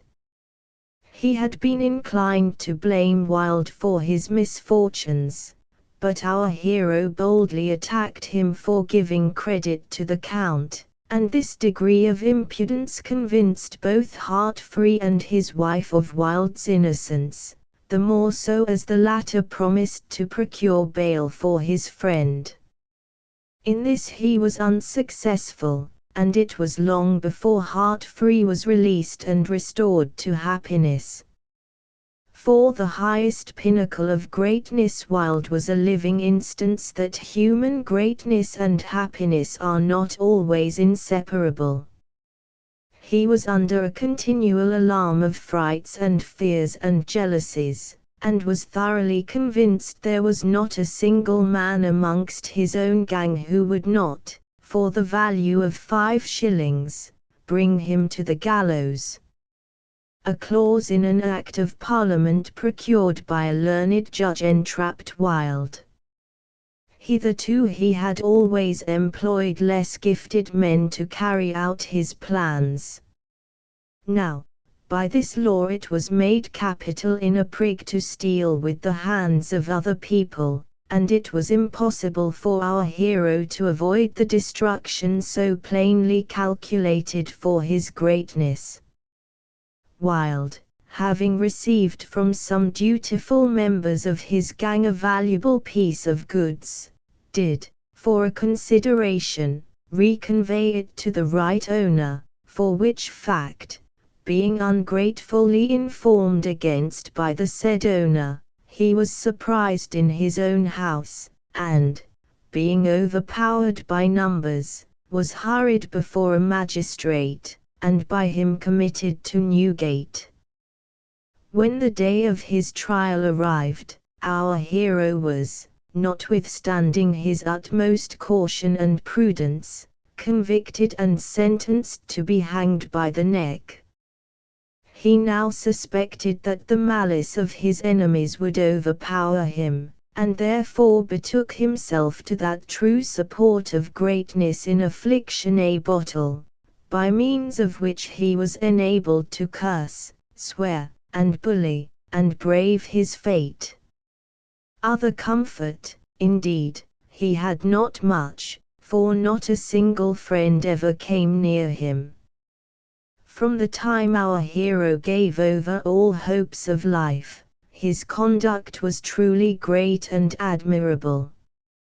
Instead of showing any marks of contrition or dejection, he rather infused more confidence and assurance into his looks. He spent most of his hours in drinking with acquaintances, and with the good chaplain, and being asked whether he was afraid to die, he answered, "It's only a dance without music. A man can die but once. Zounds! Who's afraid? At length the morning came which fortune had resolutely ordained for the consummation of our hero's greatness. He had himself, indeed, modestly declined the public honor she intended him, and had taken a quantity of laudanum in order to retire quietly off the stage. But it is vain to struggle against the decrees of fortune, and the laudanum proved insufficient to stop his breath. At the usual hour he was acquainted that the cart was ready, and his fetters having been knocked off in a solemn and ceremonious manner, after drinking a bumper of brandy, he ascended the cart, where he was no sooner seated than he received the acclamations of the multitude, who were highly ravished with his greatness. The cart now moved slowly on, preceded by a troop of horse guards, bearing javelins in their hands, through the streets lined with crowds all admiring the great behavior of our hero, who rode on, sometimes sighing, sometimes swearing, sometimes singing or whistling, as his humor varied. When he came to the Tree of Glory, he was welcomed with an universal shout of the people, but there were not wanting some who maligned this completion of glory, now about to be fulfilled by our hero, and endeavored to prevent it by knocking him on the head as he stood under the tree, while the chaplain was performing his last office. They therefore began to batter the cart with stones, brickbats, dirt, and all manner of mischievous weapons, so that the ecclesiastic ended almost in an instant, and conveyed himself into a place of safety in a hackney coach. One circumstance must not be omitted.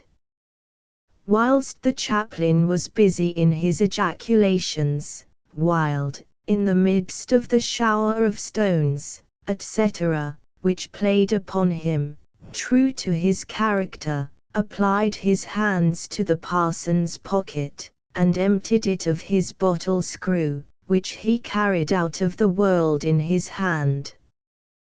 The chaplain being now descended from the cart, Wilde had just opportunity to cast his eyes around the crowd, and to give them a hearty curse, when immediately the horses moved on, and, with universal applause, our hero swung out of this world. Joseph Andrews Fielding's first novel, was published in 1742, and was intended to be a satire on Richardson's Pamela, see Volume 7, which appeared in 1740. He described it as written in the manner of servants, and in Parson Adams there is the same quaint blending of the humorous and the pathetic as in the Knight of La Mancha. Although such characters as Lady Booby and Mrs. Slipslop are admittedly ridiculous, Parson Adams remains an admirable study of a simple-minded clergyman of the 18th century. The virtues of Joseph Andrews. Mr. Joseph Andrews was esteemed to be the only son of Gaffer and Gamma Andrews, and brother to the illustrious Pamela. At 10 years old, by which time his education was advanced to writing and reading, he was bound an apprentice to Sir Thomas Booby, an uncle of Mr. Booby's by the father's side. From the stable of Sir Thomas he was preferred to attend as footboy on Lady Booby, to go on her errands, stand behind her chair, wait at her tea table, and carry her prayer book to church, at which place he behaved so well in every respect at divine service that it recommended him to the notice of Mr. Abraham Adams, the curate, who took an opportunity one day to ask the young man several questions concerning religion, with his answers to which he was wonderfully pleased. Mr. Abraham Adams was an excellent scholar, a man of good sense and good nature, but at the same time entirely ignorant of the ways of the world. At the age of 50 he was provided with a handsome income of £23 a year, which, however, he could not make any great figure with, because he was a little encumbered with a wife and 6 children. Adams had no nearer access to Sir Thomas or my lady than through Mrs. Slipslop, the waiting gentlewoman, for Sir Thomas was too apt to estimate men merely by their dress or fortune, and my lady was a woman of gaiety, who never spoke of any of her country neighbours by any other appellation than that of the brutes. Mrs. Slipslop, being herself the daughter of a curate, preserved some respect for Adams. She would frequently dispute with him, and was a mighty affecter of hard words, which she used in such a manner that the parson was frequently at some loss to guess her meaning. Adams was so much impressed by the industry and application he saw in young Andrews that one day he mentioned the case to Mrs. Slipslop, desiring her to recommend him to my lady as a youth very susceptible of learning, and one whose instruction in Latin he would himself undertake, by which means he might be qualified for a higher station than that of footman. He therefore desired that the boy might be left behind under his care when Sir Thomas and my lady went to London. "La, Mr. Adams," said Mrs. Slipslop, "do you think my lady will suffer any preambles about any such matter? She is going to London very concisely, and I am confidous would not leave Joey behind on any account, for he is one of the genteelest young fellows you may see in a summer's day, and I am confidous she would as soon think of parting with a pair of her grey mares, for she values herself on one as much as the other.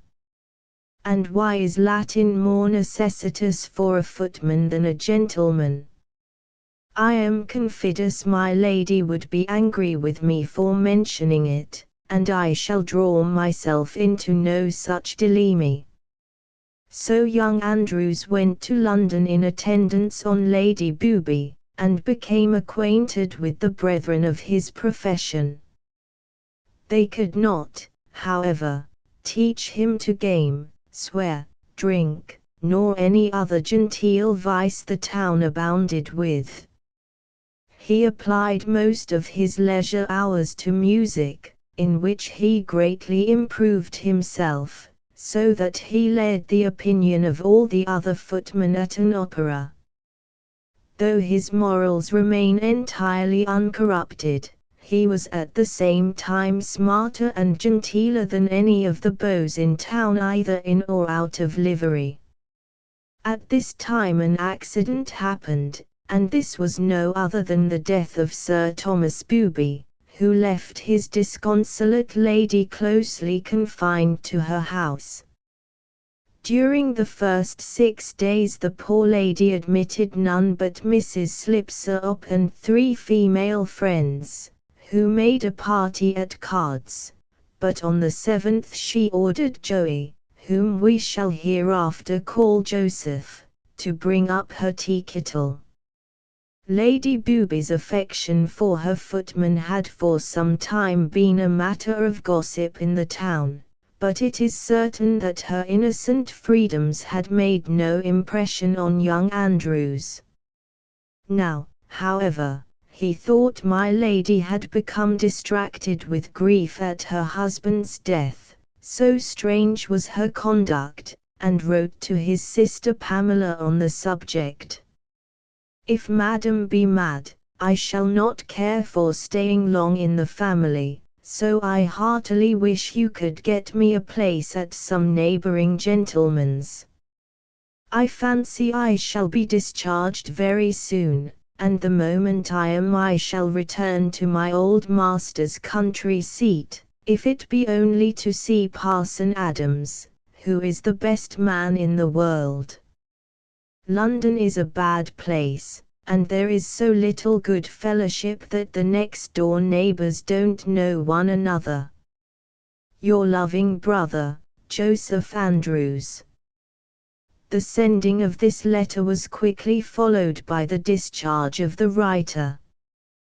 To Lady Booby's open declarations of love, Joseph replied that a lady having no virtue was not a reason against his having any.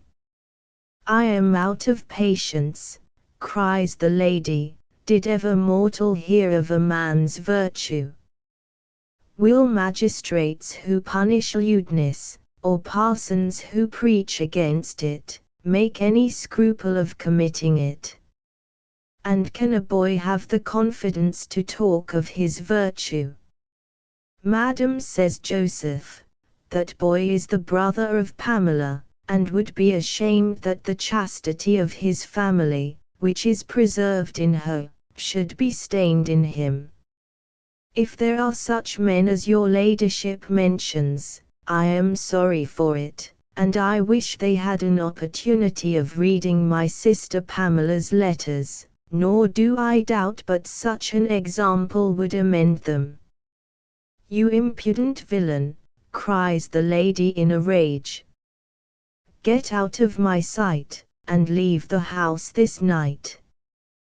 Joseph, having received what wages were due, and having been stripped of his livery, took a melancholy leave of his fellow servants and set out at 7 in the evening. Two adventures on the road. It may be wondered why Joseph made such extraordinary haste to get out of London, and why, instead of proceeding to the habitation of his father and mother, or to his beloved sister Pamela, he chose rather to set out full speed to Lady Booby's country seat, which he had left on his journey to town. Be it known then, that in the same parish where this seat stood there lived a young girl whom Joseph longed more impatiently to see than his parents or his sister. She was a poor girl, formerly bred up in Sir Thomas's house, and, discarded by Mrs. Slipsop on account of her extraordinary beauty, was now a servant to a farmer in the parish. Fanny was 2 years younger than our hero, and had been always beloved by him, and returned his affection.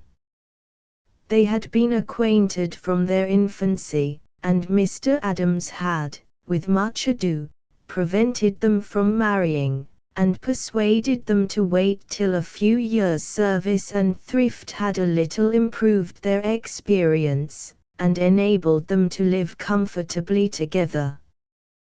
They followed this good man's advice, as, indeed, his word was little less than a law in his parish, for during 25 years he had shown that he had the good of his parishioners entirely at heart, so that they consulted him on every occasion, and very seldom acted contrary to his opinion. Honest Joseph therefore set out on his travels without delay, in order that he might once more look upon his Fanny, from whom he had been absent for 12 months. But on the road he was attacked by robbers, and, having been left wounded in a ditch, was mercifully taken to an inn by some later travellers. It was at this same inn that, to the great surprise on both sides, Mr. Abraham Adams found Joseph. The parson informed his young friend, who was still sick in bed, that the occasion of the journey he was making to London was to publish 3 volumes of sermons, being encouraged, as he said, by an advertisement lately set forth by the Society of Booksellers, but, though he imagined he should get a considerable sum of money on this occasion, which his family were in urgent need of, he protested he would not leave Joseph in his present penniless condition. Finally, he told him he had 9 shillings and 3 halfpenny in his pocket, which he was welcome to use as he pleased. This goodness of Parson Adams brought tears into Joseph's eyes. He had now a second reason to desire life, that he might show his gratitude to such a friend. Before pursuing his journey, Adams made the acquaintance of another clergyman named Barnabas at the inn, who in his turn, hearing that Adams was proposing to publish sermons, introduced him to a stranger who he said was a bookseller. Adams, saluting the stranger, answered Barnabas that he was very much obliged to him, that nothing could be more convenient, for he had no other business to the great city, and was heartily desirous of returning with the young man, who was just recovered of his misfortune. To induce the bookseller to be as expeditious as possible, he assured them their meeting was extremely lucky to himself, for that he had the most pressing occasion for money at that time, his own being almost spent. So that nothing, says he, could be so opportune as my making an immediate bargain with you.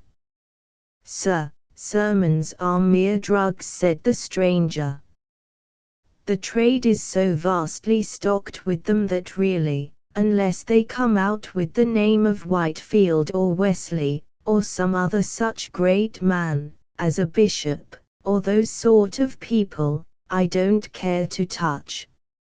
However, I will, if you please, take the manuscript with me to town, and send you my opinion of it in a very short time.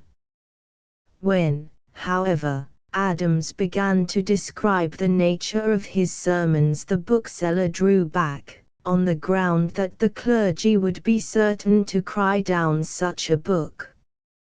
An accident prevented Mr. Adams from pursuing a market for his sermons any further, which he would have done in spite of the advice of Barnabas and the bookseller. This accident was, that those sermons which the parson was travelling to London to publish were left behind. What he had mistaken for them in the saddle-bags were 3 shirts, which Mrs. Adams, who thought her husband would need shirts rather than sermons on his journey, had carefully provided for him.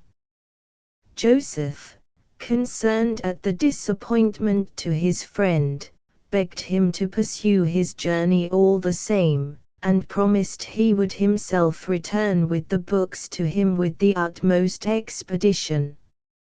No, thank you, child, answered Adams, it shall not be so. What would it avail me to tarry in the great city unless I had my discourses with me?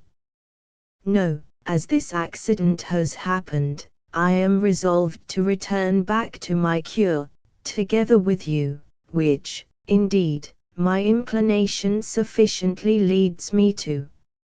Mr. Adams, whose credit was good wherever he was known, having borrowed a guinea from a servant belonging to a coach and 6, who had been formerly one of his parishioners, discharged the bill for Joseph and himself, and the 2 travellers set off.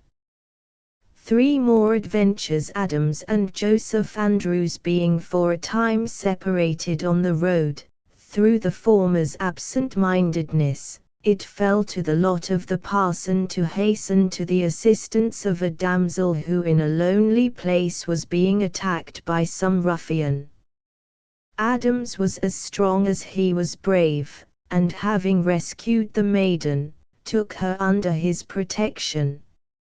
It was too dark for either to identify the other, but on Mr. Adams ejaculating the name of Joseph Andrews, for whose safety he was anxious, his companion recognized his voice, and the parson was quickly informed that it was Fanny who was by his side. The fact was, the poor girl had heard of Joseph's misfortune from the servants of a coach which had stopped at the inn while the poor youth was confined to his bed, and she had that instant abandoned the cow she was milking, and taking with her a little bundle of clothes under her arm, and all the money she was worth in her own purse, immediately set forward in pursuit of one whom she loved with inexpressible violence, though with the purest and most delicate passion. Fanny was now in the 19th year of her age. She was tall and delicately shaped.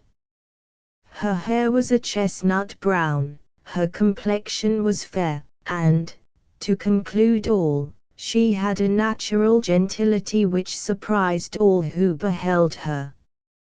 Can it be wondered that on the following day, when Adams and the damsel overtook Andrews at a wayside alehouse, the youth imprinted numberless kisses on her lips, while Parson Adams danced about the room in a rapture of joy?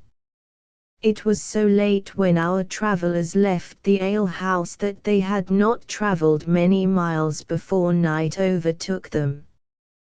They moved forwards where the nearest light presented itself, and having crossed a common field, they came to a meadow where they seemed to be at a very little distance from the light, when, to their grief, they arrived at the banks of a river. Adams declared he could swim, but Joseph answered, if they walked along its banks they might be certain of soon finding a bridge, especially as, by the number of lights, they might be assured a parish was near. That's true, indeed, said Adams. I did not think of that. Accordingly, Joseph's advice being taken, they passed over 2 meadows, and came to a little orchard which led them to a house. Fanny begged of Joseph to knock at the door, assuring him she was so weary that she could hardly stand on her feet, and the door being immediately opened, a plain kind of man appeared at it. Adams acquainted him that they had a young woman with them, who was so tired with her journey that he should be much obliged to him if he would suffer her to come in and rest herself. The man, who saw Fanny by the light of the candle which he held in his hand, perceiving her innocent and modest look, and having no apprehensions from the civil behavior of Adams, presently answered that the young woman was very welcome to rest herself in his house, and so were her company. He then ushered them into a very decent room, where his wife was sitting at a table. She immediately rose up, and assisted them in setting forth chairs, and desired them to sit down. They now sat cheerfully round the fire till the master of the house, having surveyed his guests, and conceiving that the cassock which appeared under Adams's great coat, and the shabby livery of Joseph Andrews, did not well suit the familiarity between them, began to entertain some suspicions not much to their advantage. Addressing himself, therefore, to Adams, he said he perceived he was a clergyman by his dress, and supposed that honest man was his footman. Sir, answered Adams, I am a clergyman, at your service, but as to that young man, whom you have rightly termed honest, he is at present in nobody's service. He never lived in any other family than that of Lady Booby, from whence he was discharged, I assure you, for no crime. The modest behavior of Joseph, with the character which Adams gave of him, entirely cured a jealousy which had lately been in the gentleman's mind that Fanny was the daughter of some person of fashion and that Joseph had run away with her, and Adams was concerned in the plot. Having had a full account from Adams of Joseph's history, he became enamored of his guests, drank their healths with great cheerfulness, and, at the parson's request, told something of his own life. "Sir," says Adams, at the conclusion of the history, "Fortune has, I think, paid you all her debts in this sweet retirement." "Sir," replied the gentleman, whose name was Wilson, "I have the best of wives and 3 pretty children, but within 3 years of my arrival here I lost my eldest son. If he had died I could have borne the loss with patience, but, alas, he was stolen away from my door by some wicked travelling people, whom they call gypsies, nor could I ever, with the most diligent search, recover him. Poor child, he had the sweetest look, the exact picture of his mother." Mr. Wilson went on to say that he should know his son amongst 10,000, for he had a mark on his breast of a strawberry. For Joseph finds his father. Our travellers, having well refreshed themselves at Mr. Wilson's house, renewed their journey next morning with great alacrity, and 2 days later reached the parish they were seeking. The people flocked about Parson Adams like children round a parent, and the parson, on his side, shook every one by the hand. Nor did Joseph and Fanny want a hearty welcome from all who saw them. Adams carried his fellow travellers home to his house, where he insisted on their partaking whatever his wife could provide, and on the very next Sunday he published, for the first time, the banns of marriage between Joseph Andrews and Fanny Goodwill. Lady Booby, who was now at her country seat again, was furious when she heard in church these banns called, and at once sent for Mr. Adams, and rated him soundly.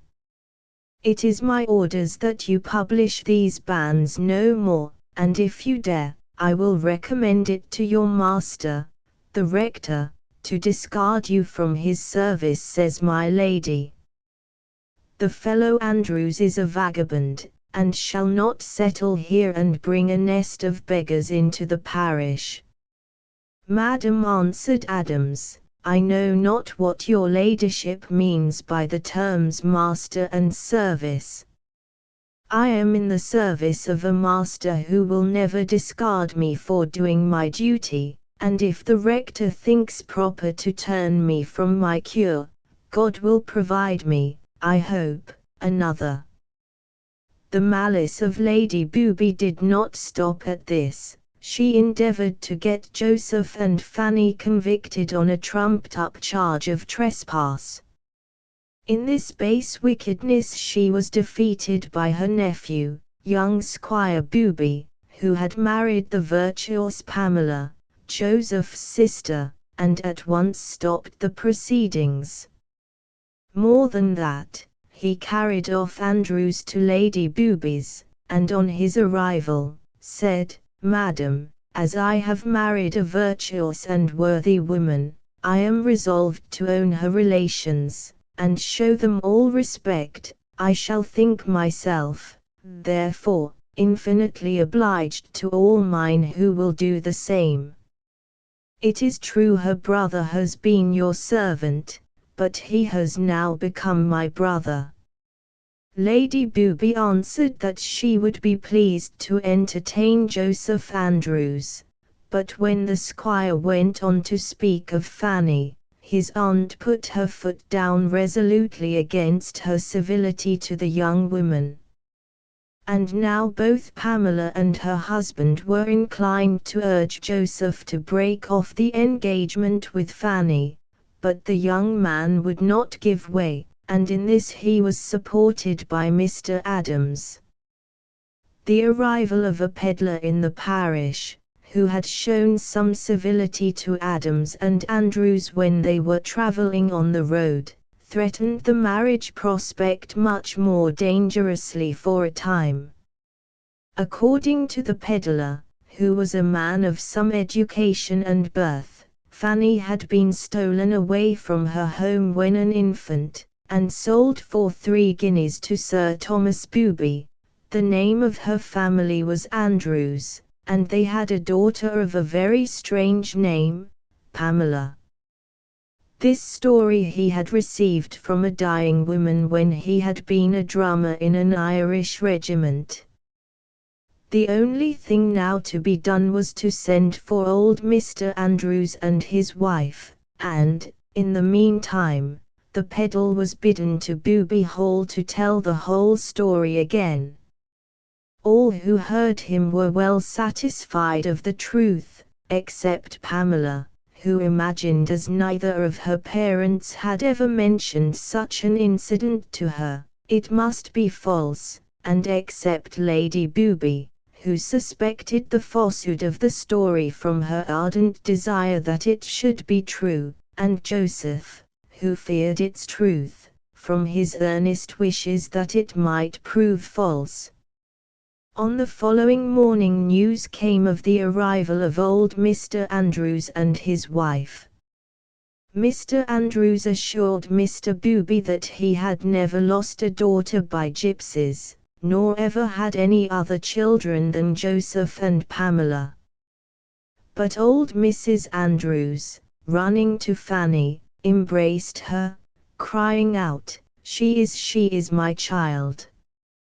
The company were all amazed at this disagreement, until the old woman explained the mystery.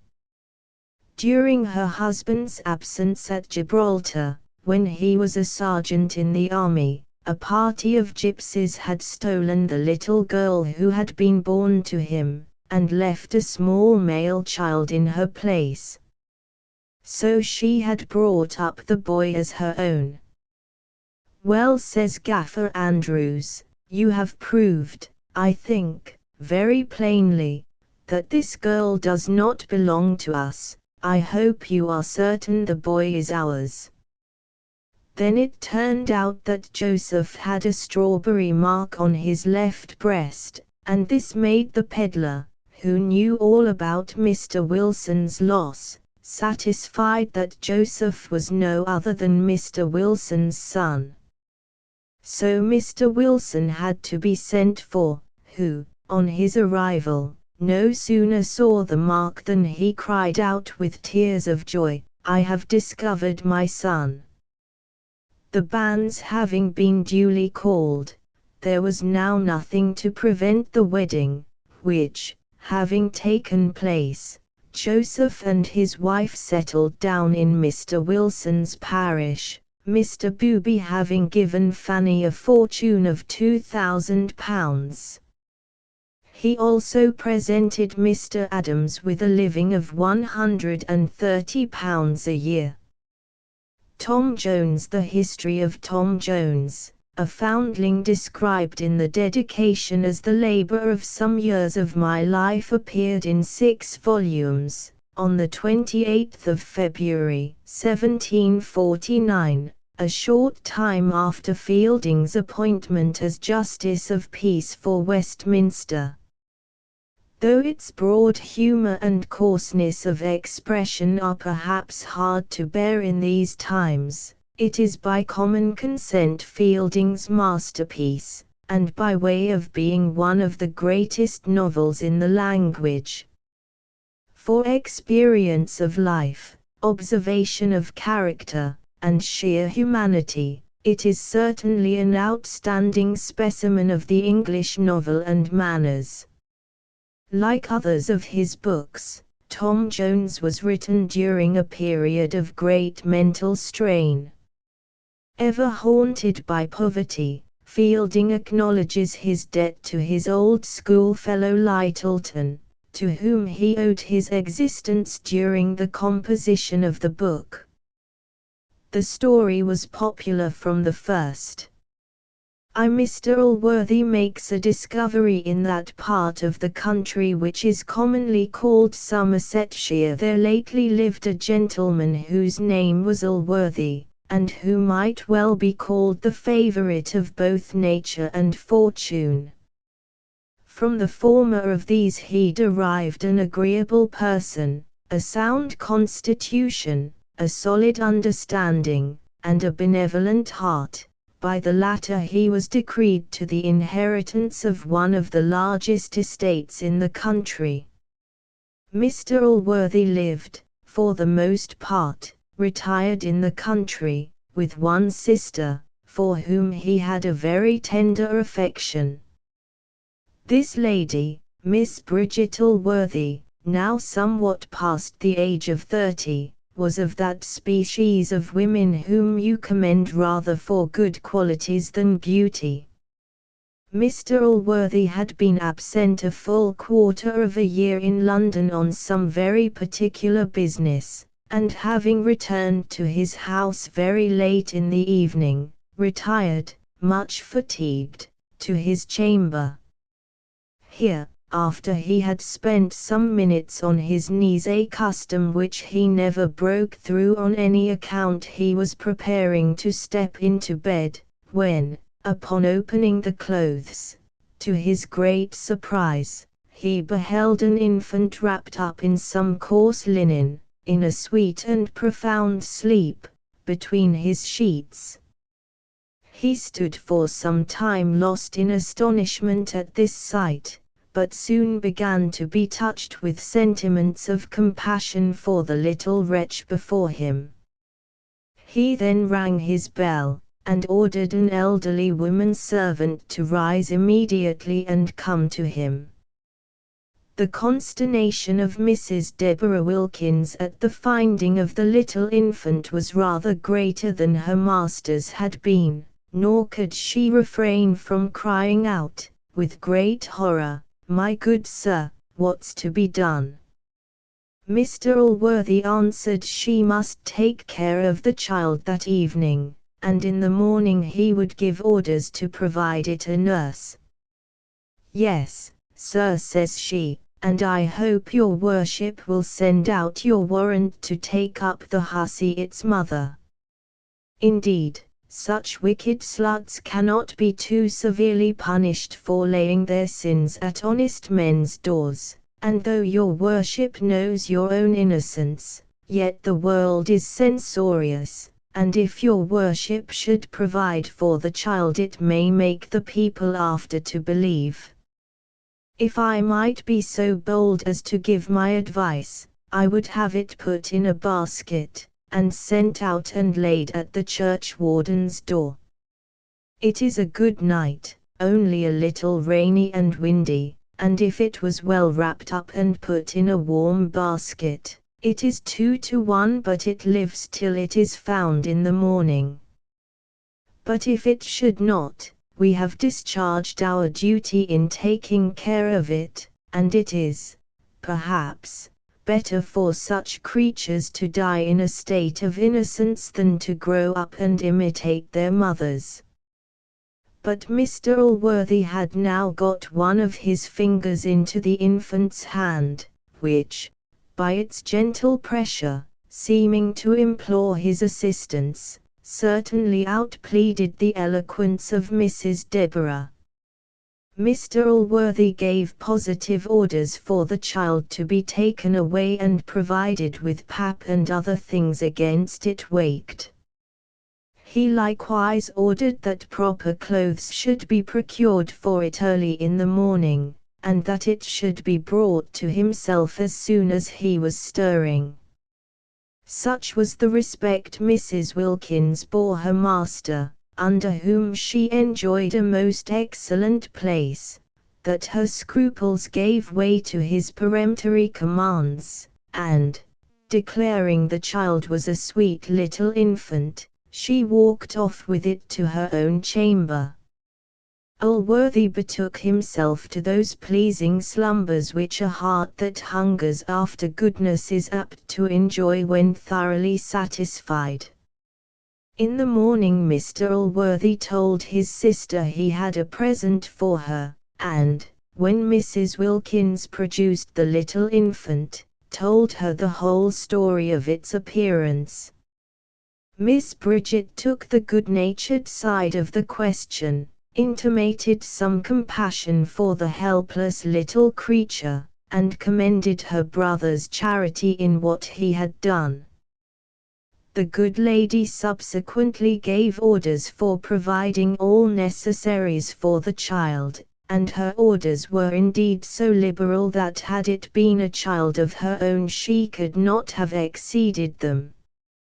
To the foundling achieves manhood, Miss Bridget having been asked in marriage by one Captain Blifil, a half-pay officer, and the nuptials duly celebrated, Mrs. Blifil was in course of time delivered of a fine boy.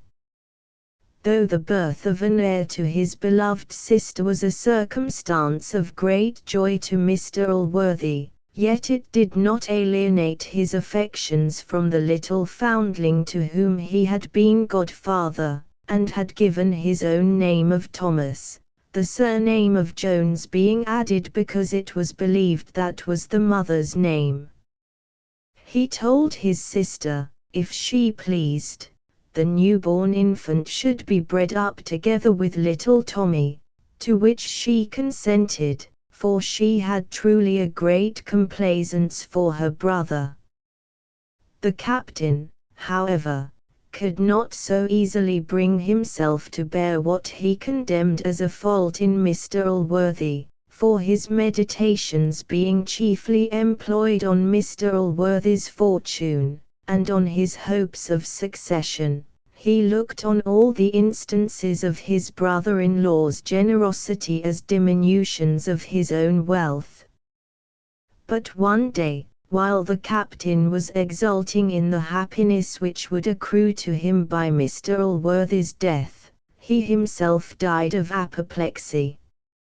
So the two boys grew up together under the care of Mr. Allworthy and Mrs. Blifil, and by the time he was 14 Tom Jones, who, according to universal opinion, was certainly born to be hanged, had been already convicted of 3 robberies, viz., of robbing an orchard, of stealing a duck out of a farmer's yard, and of picking Master Blifil's pocket of a ball. The vices of this young man were, moreover, heightened by the disadvantageous light in which they appeared when opposed to the virtues of Master Blifil, his companion. He was, indeed, a lad of remarkable disposition, sober, discreet, and pious beyond his age, and many expressed their wonder that Mr. Allworthy should suffer such a lad as Tom Jones to be educated with his nephew, lest the morals of the latter should be corrupted by his example. To say the truth, the whole duck, and great part of the apples, were converted to the use of Tom's friend, the gamekeeper, and his family, though, as Jones alone was discovered, the poor lad bore not only the whole smart, but the whole blame. Mr. Allworthy had committed the instruction of the 2 boys to a learned divine, the Reverend Mr. Thwackum, who resided in the house, but though Mr. Allworthy had given him frequent orders to make no difference between the lads, yet was Thwackum altogether as kind and gentle to Master Blifil as he was harsh, nay, even barbarous, to the other. In truth, Blifil had greatly gained his master's affections, partly by the profound respect he always showed his person, but much more by the decent reverence with which he received his doctrine, for he had got by heart, and frequently repeated, his phrases, and maintained all his master's religious principles, with a zeal which was surprising in one so young. Tom Jones, on the other hand, was not only deficient in outward tokens of respect, often forgetting to pull off his cap at his master's approach, but was altogether unmindful both of his master's precepts and example. At the age of 20, however, Tom, for his love of hunting, had become a great favourite with Mr. Allworthy's neighbour, Squire Weston, and Sophia, Mr. Weston's only child, lost her heart irretrievably to him before she suspected it was in danger. On his side, Tom was truly sensible of the great worth of Sophia. He liked her person extremely, no less admired her accomplishments, and tenderly loved her goodness. In reality, as he had never once entertained any thoughts of possessing her, nor had ever given the least voluntary indulgence to his inclinations, he had a much stronger passion for her than he himself was acquainted with.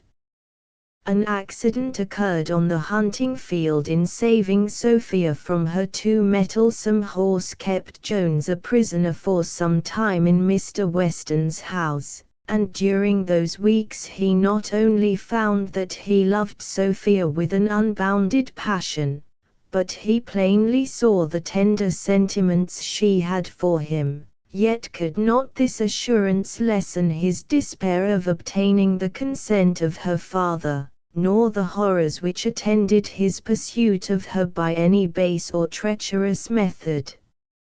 Hence, at the approach of the young lady, he grew pale, and, if this was sudden, started. If his eyes accidentally met hers, the blood rushed into his cheeks, and his countenance became all over scarlet. If he touched her, his hand, nay, his whole frame, trembled. All these symptoms escaped the notice of the squire, but not so of Sophia. She soon perceived these agitations of mind in Jones, and was at no loss to discover the cause, for, indeed, she recognized it in her own breast. In a word, she was in love with him to distraction. It was not long before Jones was able to attend her to the harpsichord, where she would kindly condescend for hours together to charm him with the most delicious music. The news that Mr. Allworthy was dangerously ill, for a servant had brought word that he was dying, broke off Tom's stay at Mr. Weston's, and drove all the thoughts of love out of his head. He hurried instantly into the chariot which was sent for him, and ordered the coachman to drive with all imaginable haste, nor did the idea of Sophia once occur to him on the way. 3. Tom Jones falls into disgrace. On the night when the physician announced that Mr. Allworthy was out of danger, Jones was thrown into such immoderate excess of rapture by the news that he might be truly said to be drunk with joy and intoxication which greatly forwards the effects of wine, and as he was very free, too, with the bottle, on this occasion he became very soon literally drunk. Jones had naturally violent animal spirits, and Thwackum, resenting his speeches, only the doctor's interposition prevented wrath kindling. After which, Jones gave loose to mirth, sang 2 or 3 amorous songs, and fell into every frantic disorder which unbridled joy is apt to inspire, but so far was he from any disposition to quarrel that he was 10 times better humoured, if possible, than when he was sober. Blifil, whose mother had died during her brother's illness, was highly offended at a behaviour which was so inconsistent with the sober and prudent reserve of his own temper. The recent death of his mother, he declared, made such conduct very indecent.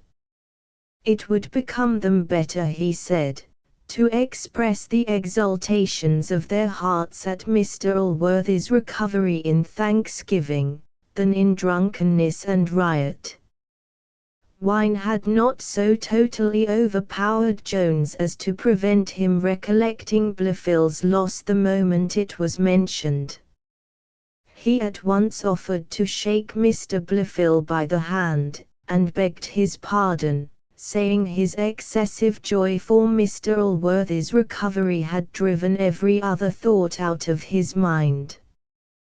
Blifil scornfully rejected his hand, and with an insulting allusion to the misfortune of Jones's birth provoked the latter to blows. The scuffle which ensued might have produced mischief had it not been for the interference of Thwackum and the physician. Blifil, however, only waited for an opportunity to be revenged on Jones, and the occasion was soon forthcoming when Mr. Allworthy was fully recovered from his illness.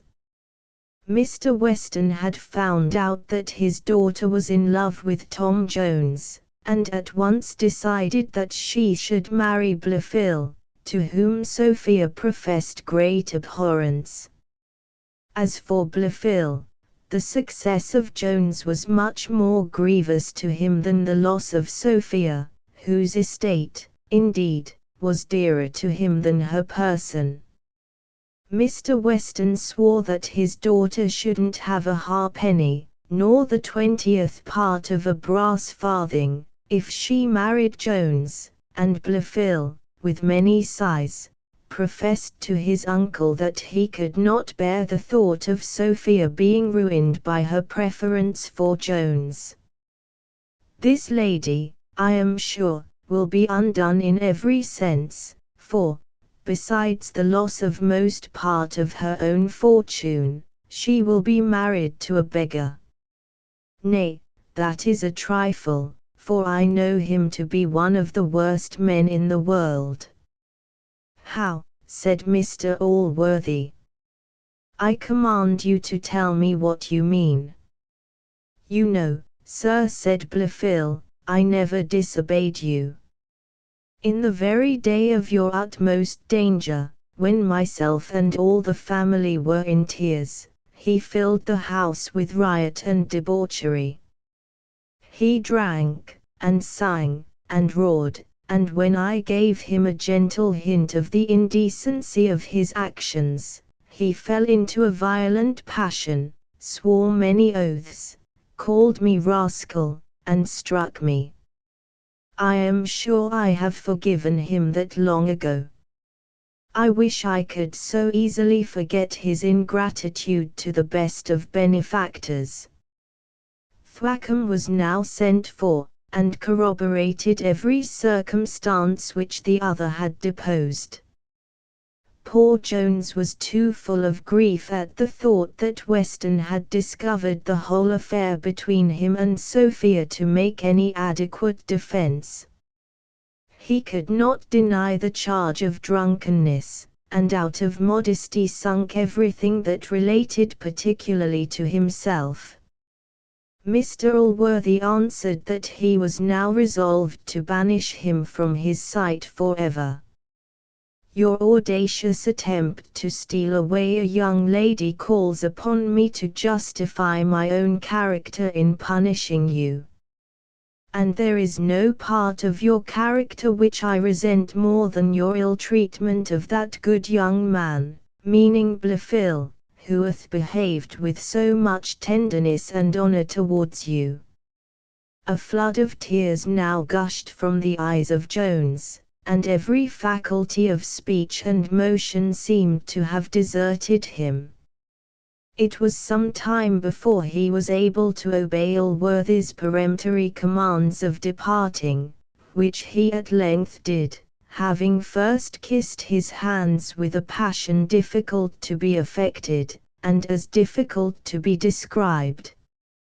Mr. Allworthy, however, did not permit him to leave the house penniless, but presented him with a note for £500. He then commanded him to go immediately, and told Jones that his clothes, and everything else, should be sent to him whithersoever he should order them. Jones had hardly set out, which he did with feelings of agony and despair, before Sophia Weston decided that only in flight could she be saved from marriage with the detested Blifil.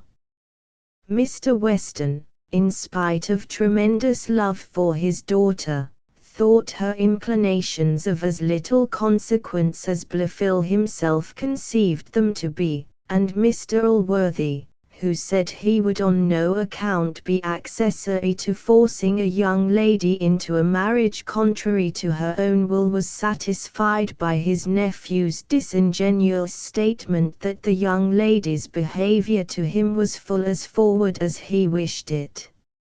Sophia, having appointed her maid to meet her at a certain place not far from the house, exactly at the ghostly and dreadful hour of 12, began to prepare for her own departure.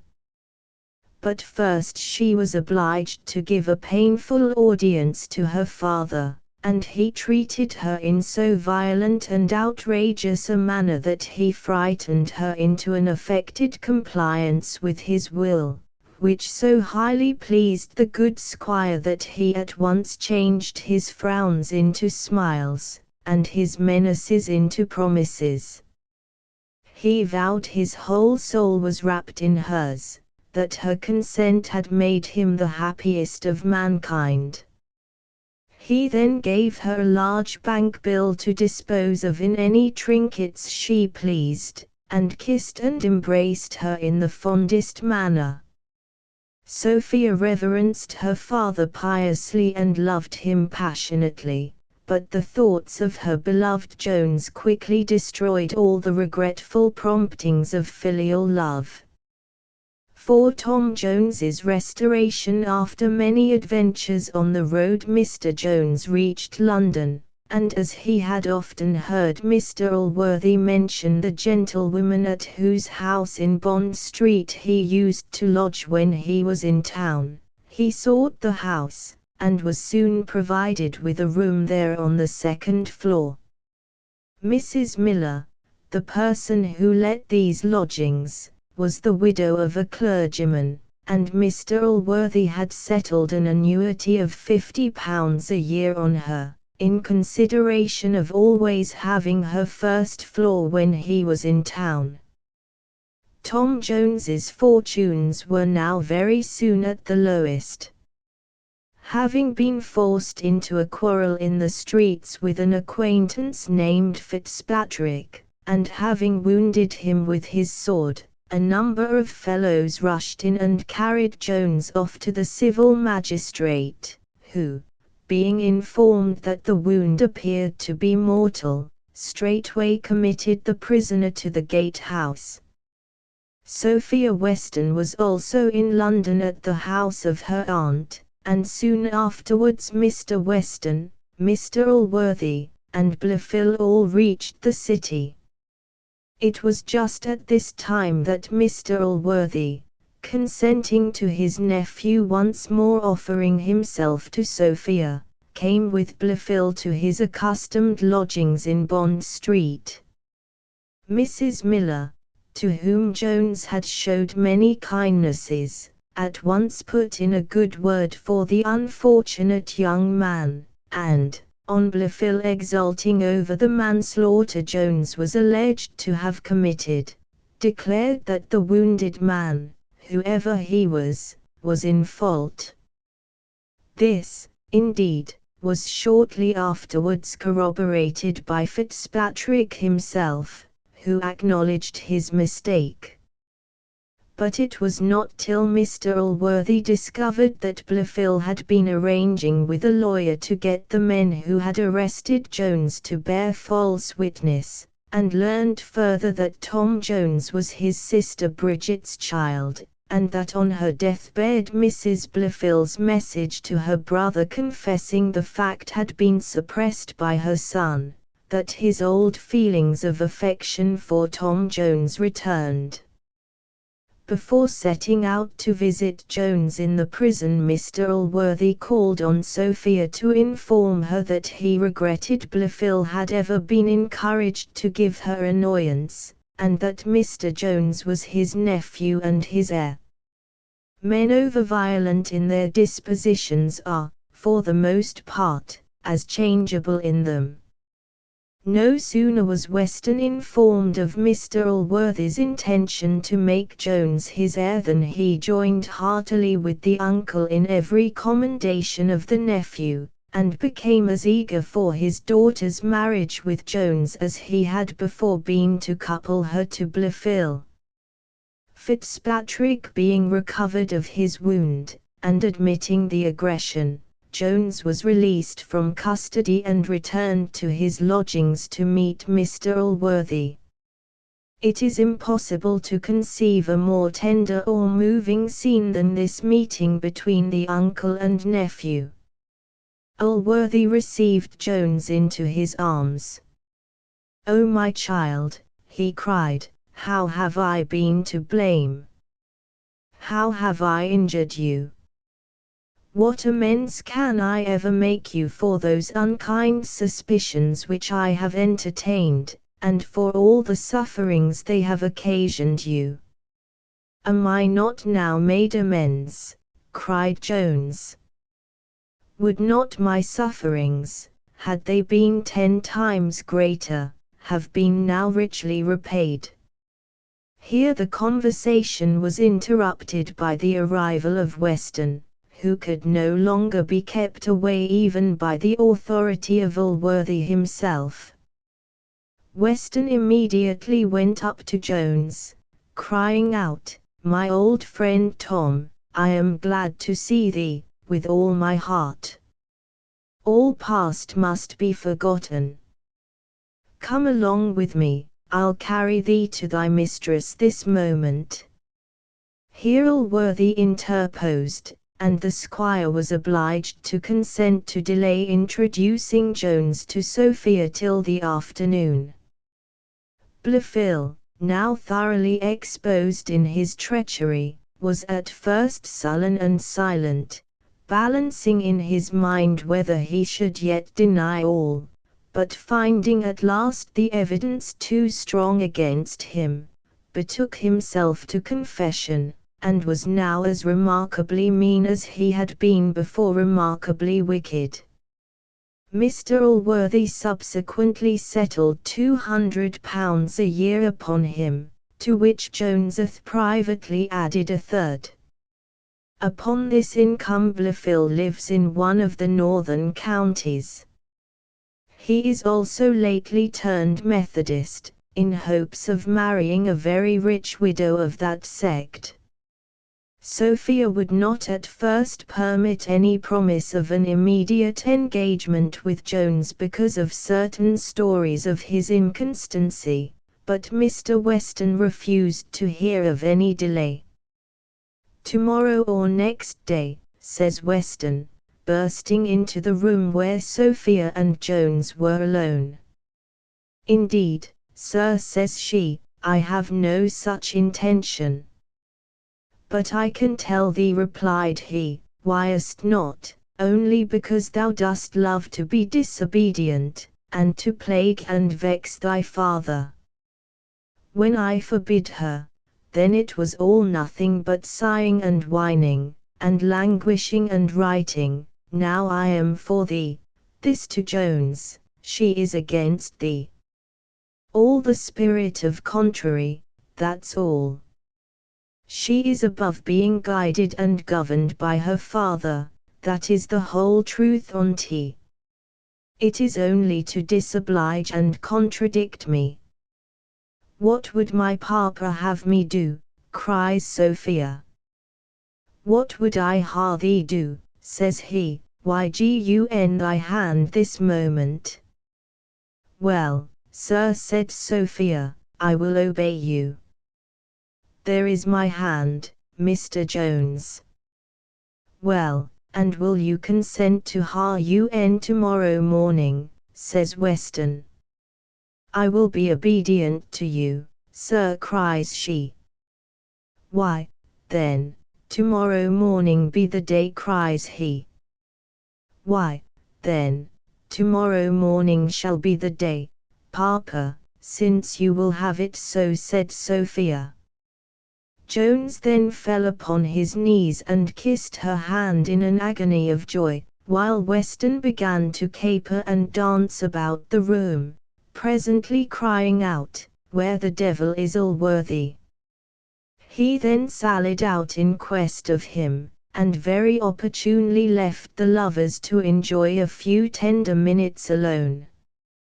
But he soon returned with Allworthy, saying, "If you won't believe me, you may ask her yourself. Hast not gin thy consent, Sophy, to be married tomorrow?" "Such are your commands, sir," cries Sophia, "and I dare not be guilty of disobedience." "I hope there is not the least constraint," cries Allworthy.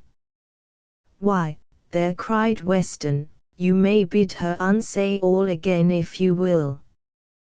Dost repent heartily of thy promise, dost not, Sophy?"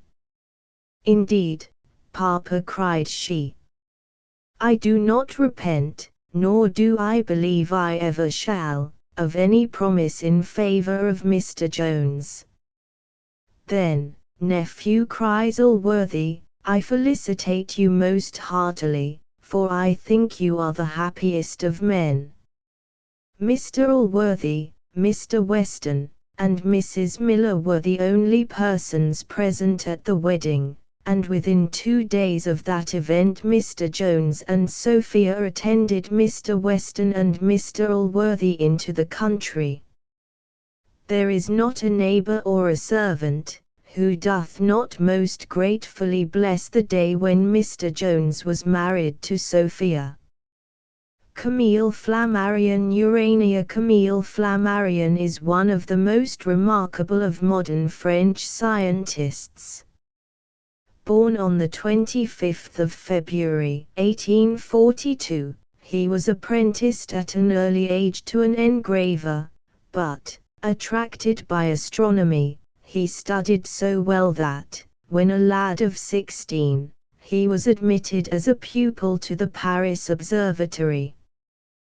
There is no doubt that the great French mathematician, Leverrier, regarded Flammarion with a certain disdain as more of a poet than an astronomer, but he soon vindicated, by several important discoveries, his title to be regarded as a man of science.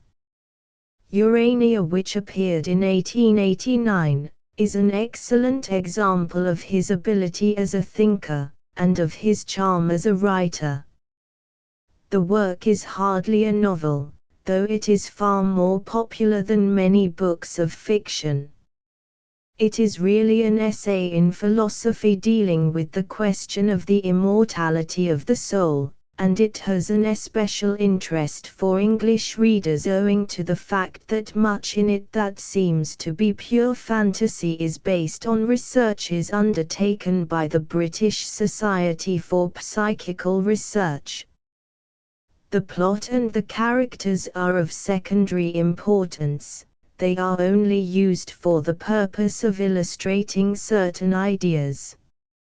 I, the muse of astronomy. I was 17 years old when I fell in love with Urania. Was she a fair, young, blue-eyed daughter of Eve? No, she was an exquisite statue of the muse of astronomy, chiseled by Pradilla in the days of the Empire. She stood on the mantelpiece in the study of the famous mathematician, Leverrier, who directed the Paris Observatory, where I was working.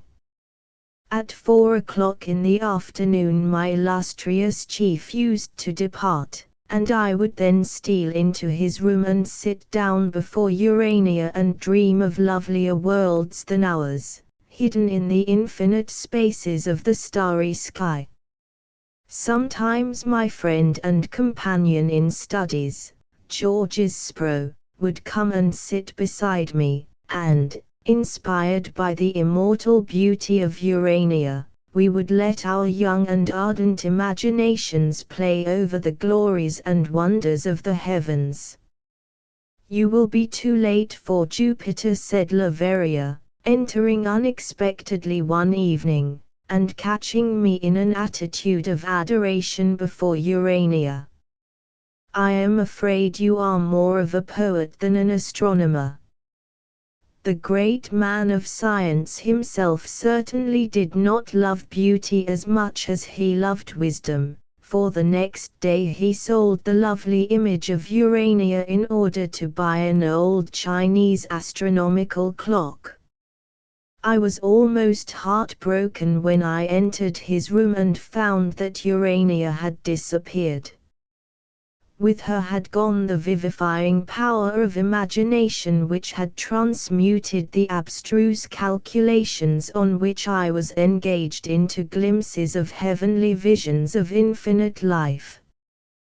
With what wild joy then did I see, when I returned home, Urania shining in all her loveliness on my own mantelpiece. Knowing my love for the beautiful figure of the Muse, Georges Spro had brought it back from the watchmaker to whom Leveria had sent it, and placed it in my room as a gift. It was an extraordinary mark of friendship, for Georges loved Urania even more passionately than I did. To him she was the personification of everything in life that lifted man above the level of the brute. Possessing a nobler and finer intellect than mine, he had thrown himself into the study of the problems of the soul with a fury of passion and a concentration of thought that almost killed him. Are our souls immortal, or do they perish with our bodies? This was the question that tormented him to madness. One night I found him sitting in his room in the Place du Panthéon with a glass of poison in his hand. "This is the quickest road to the knowledge I want," he said, with a smile. "I shall soon know if the soul is immortal." He had been dissecting a skull, and by his side was a microscope with which he had been studying the grey matter of the brain. Convinced at last of the uncertainty of the positive sciences, he had fallen into violent despair. But Urania was at hand to comfort him, and his mind became calmer and clearer when we ceased to talk about earthly things, and ascended into high regions of philosophic speculation over which the Muse of Heaven presides. "Ah, Camille," he exclaimed, "the Uranian way is the best. It is only by studying the heavens that we shall be able to understand this little earth of ours, and the part we play in it. Look at the midnight sky, streaming with the light of infinite suns, and filled with an unending procession of worlds in which the spirit of life clothes itself in an unimaginable variety of forms. This clot of dust on which we live will grow cold, and break and scatter in the abysses of space. But it is not our home, we are only passengers, and when our journey here is done, fairer mansions are waiting for us in the depths of the sky. If I die before you, I will return and convince you of this truth." Returning to the study of astronomy, Spro built up a system of philosophy which made him, at the age of 25, one of the most famous men in France. To love and death by way of relief from his severe work, Georges Spro resolved to go to Norway and study the wild and beautiful phenomena of the aurora borealis, and I went with him. One morning, as we were standing on a mountain looking at a magnificent sunrise, I saw a girl climbing a neighboring peak. She did not perceive us, but when she reached the summit the image of Spro was thrown on a cloud in front of her, by one of those curious plays of sunlight and mist which sometimes occur in hazy, mountainous regions. His fine, austere features and graceful figure were enlarged into a vast, godlike apparition, with a halo of bright colors shining like a glory around his head, and a fainter circle of rainbow hues framing his whole form.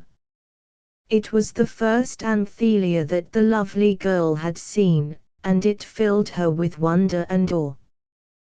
Theirs was a strange courtship's prose and eclese.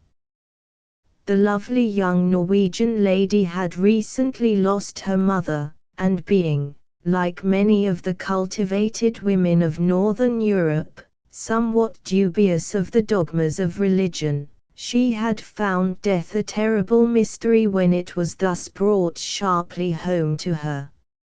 She was wandering in the dreadful labyrinth of modern doubt, vainly seeking to forget her trouble in the excitements of mountaineering, when she saw the unearthly apparition of the young French philosopher. A study of his works heightened the feeling of awe with which she already regarded him. At first there was no room for love in the passionate desire after knowledge which drew her to him. She was merely a disciple sitting at the feet of the great master. Accompanied by her father, she continued her studies under him when he returned to Paris, and for 3 months they were bound together wholly by intellectual interest. For several hours every day they studied side by side, and much of Eclèse's time was spent in translating papers in foreign languages, bearing on subjects in which Georges was interested. One morning he arrived earlier than usual, his eyes shining with joy. "I have settled the problem," he cried, leaning against the mantelpiece. "At least," he added, with his usual modesty, "I have settled it to my own satisfaction." Striding up and down the room, he rapidly sketched out a system of philosophy in which the ultimate truths of modern science were transformed into the bases of religion. Eclèse listened to him in silence as he went on to explain the spiritual forces still dormant in the human soul. "We are still in our spiritual infancy," he said. "It is scarcely 4,000 years since mankind began to manifest its higher powers. Our greatest conquests over nature are all of recent date, and they are the work of a few noble souls who have erected themselves above the animal conditions of life. The reign of brute force is over, and I am certain that as soon as we learn to exercise the powers of our soul we shall acquire transcendental faculties that will enable us to transport ourselves from one world to another." "That, too, is my belief," said Eclèse. Georges bent over her and gazed into her eyes of heavenly blue through which her very soul was speaking. There was a strange silence, and then their lips met. "For some months I lost sight of my 2 friends. In the ecstasy of their love they forgot for a while the problems of philosophy which had brought them together. The joys of intellectual communion were submerged and almost lost in the new, strange feeling which crowned and glorified their lives. Hand in hand the lovers wandered about Paris, which had now become to them a city in fairyland. Meeting them one evening on the banks of the Seine, I learned that they were returning to Norway with Eclèse's father, and that they were to be married at Christiania on the anniversary of the mysterious apparition on the mountain which had brought them together. Georges was about to resume his interrupted studies of the aurora borealis, which he wished to trace to its source by means of a balloon ascent, and Ickley intended to accompany him in his voyage through the air. To my great regret, I was unable to go with them to Norway, as my duties as an astronomer kept me in Paris. I anxiously awaited that extraordinary agitation of the magnetic needle which announces the existence of an aurora borealis in northern Europe. When at last the magnetic perturbation occurred in the observatory, I rejoiced to think that Spro and his bride were floating high, feasting their eyes on the most gorgeous of spectacles. But suddenly an indefinable feeling of uneasiness came over me, which grew into a dreadful presentiment of disaster. Long before the telegram arrived from Christiania, I knew what had happened. Georges and Ickley were dead. Every reader of the newspapers next morning knew as much as I did. An escape of gas which could not be stopped sent the balloon hurtling to the earth. Spro threw everything movable out of the car in a vain attempt to lighten it and break the force of the descent. The balloon still kept falling. Then Ickley, with a wild courage born of love, saved George's life by leaping out of the car. Relieved of her weight, the balloon rose up, but Spro had now no wish to live. He jumped out with a wild cry, and his body crashed on the edge of the lake into which Ickley had fallen. There the mortal remains of the two lovers now lie, covered by a single stone. But where were their souls? One night Georges Spro remembered his promise to me, and returned to Earth. A soul from Mars sitting alone on the top of the ancient castle of Montelheri. I was conducting an experiment in optics by means of electrical communications with two assistants at Paris and Juvisy. I was trying to find out if the rays of different colors in the spectrum travel at the same rate. It was just on midnight before I brought the experiment to a successful conclusion. As I covered up my instruments, someone said, "You would not have brought that off, Camille, if it had not been for me. I gave you the idea of comparing the violet vibrations with the red." I turned round with a cry of fear. Georges Spro was sitting in the moonlight on the parapet, looking at me with a smile. "Are you afraid of me, Camille?" he said. "You, Georges. You." I stammered. "Is it really you? Keep still, and let me touch you." I put my hands on his face, and stroked his hair, and felt his body. I could no longer doubt that I had him before me in the actual flesh, but he read my thoughts. "You are mistaken, Camille," he said. "My real body is asleep on Mars." "So you still live?" I exclaimed.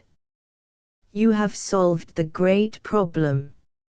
"And Ickley?" "Let us sit here and talk," he replied. "There are many things I want to tell you." My fears had vanished, and I sat by my beloved friend. "It seemed to me," said Georges, "that my fall from the balloon knocked me senseless. When I came to, I was lying in the darkness with the ripple of lake water breaking on my ear. What amazed me was a strange sense of lightness that made me feel I could rise up and float away if I wanted to. Thinking this was a disorder of the mind, I did not attempt to move, but watched with wondering eyes the sky above me. It was lighted by two strange moons. When the day broke, and showed around me a world of unimaginable splendor, I knew the meaning of the two moons and of my strange feeling of lightness. I was a disembodied spirit that had been transported to Mars. Do you know, Camille, that the soul is able to choose its mortal covering? This is, at least, the case on Mars. For some time I wandered about in an invisible form, studying the conditions of life there. Animal strength, I found, counted for nothing. The Martians are an aerial race, with exquisite senses, which respond in a way unknown on Earth to spiritual influences. Do you remember I read your thoughts when we first met, and answered them before you spoke? That is one of the Martians' gifts. Finding that these wonderful faculties were better developed in the women of Mars than in the men, I chose the feminine form for my reincarnation. And Ikli? I said. Ikli Sedspro was reborn in a masculine shape. It was partly because of the mystic attraction that I felt for her that I chose the other form. Neither of us remembered our earthly existence, but a vague yet deep sentiment of our spiritual relationship made me seek her out and unite myself to her. It was your beloved muse Oriana, he added, who revealed the ties that bound us in our former lives. Owing to their superior faculties, the Martians have carried every science to a perfection undreamt of on this Earth. In astronomical observations, for instance, they employ a system of telephotography. For thousands of years their instruments have been photographing, on an unending roll of paper, the wild spectacle of terrestrial life. One day, as Ikli and I were examining recent photographs, we saw a picture of Paris during the Great Exhibition. Seizing a microscope, we looked at the figures, and recognized ourselves among them. Strange memories stirred within us, and we stared at each other in silent amazement. Suddenly I remembered the sacred words I learnt at my mother's knee.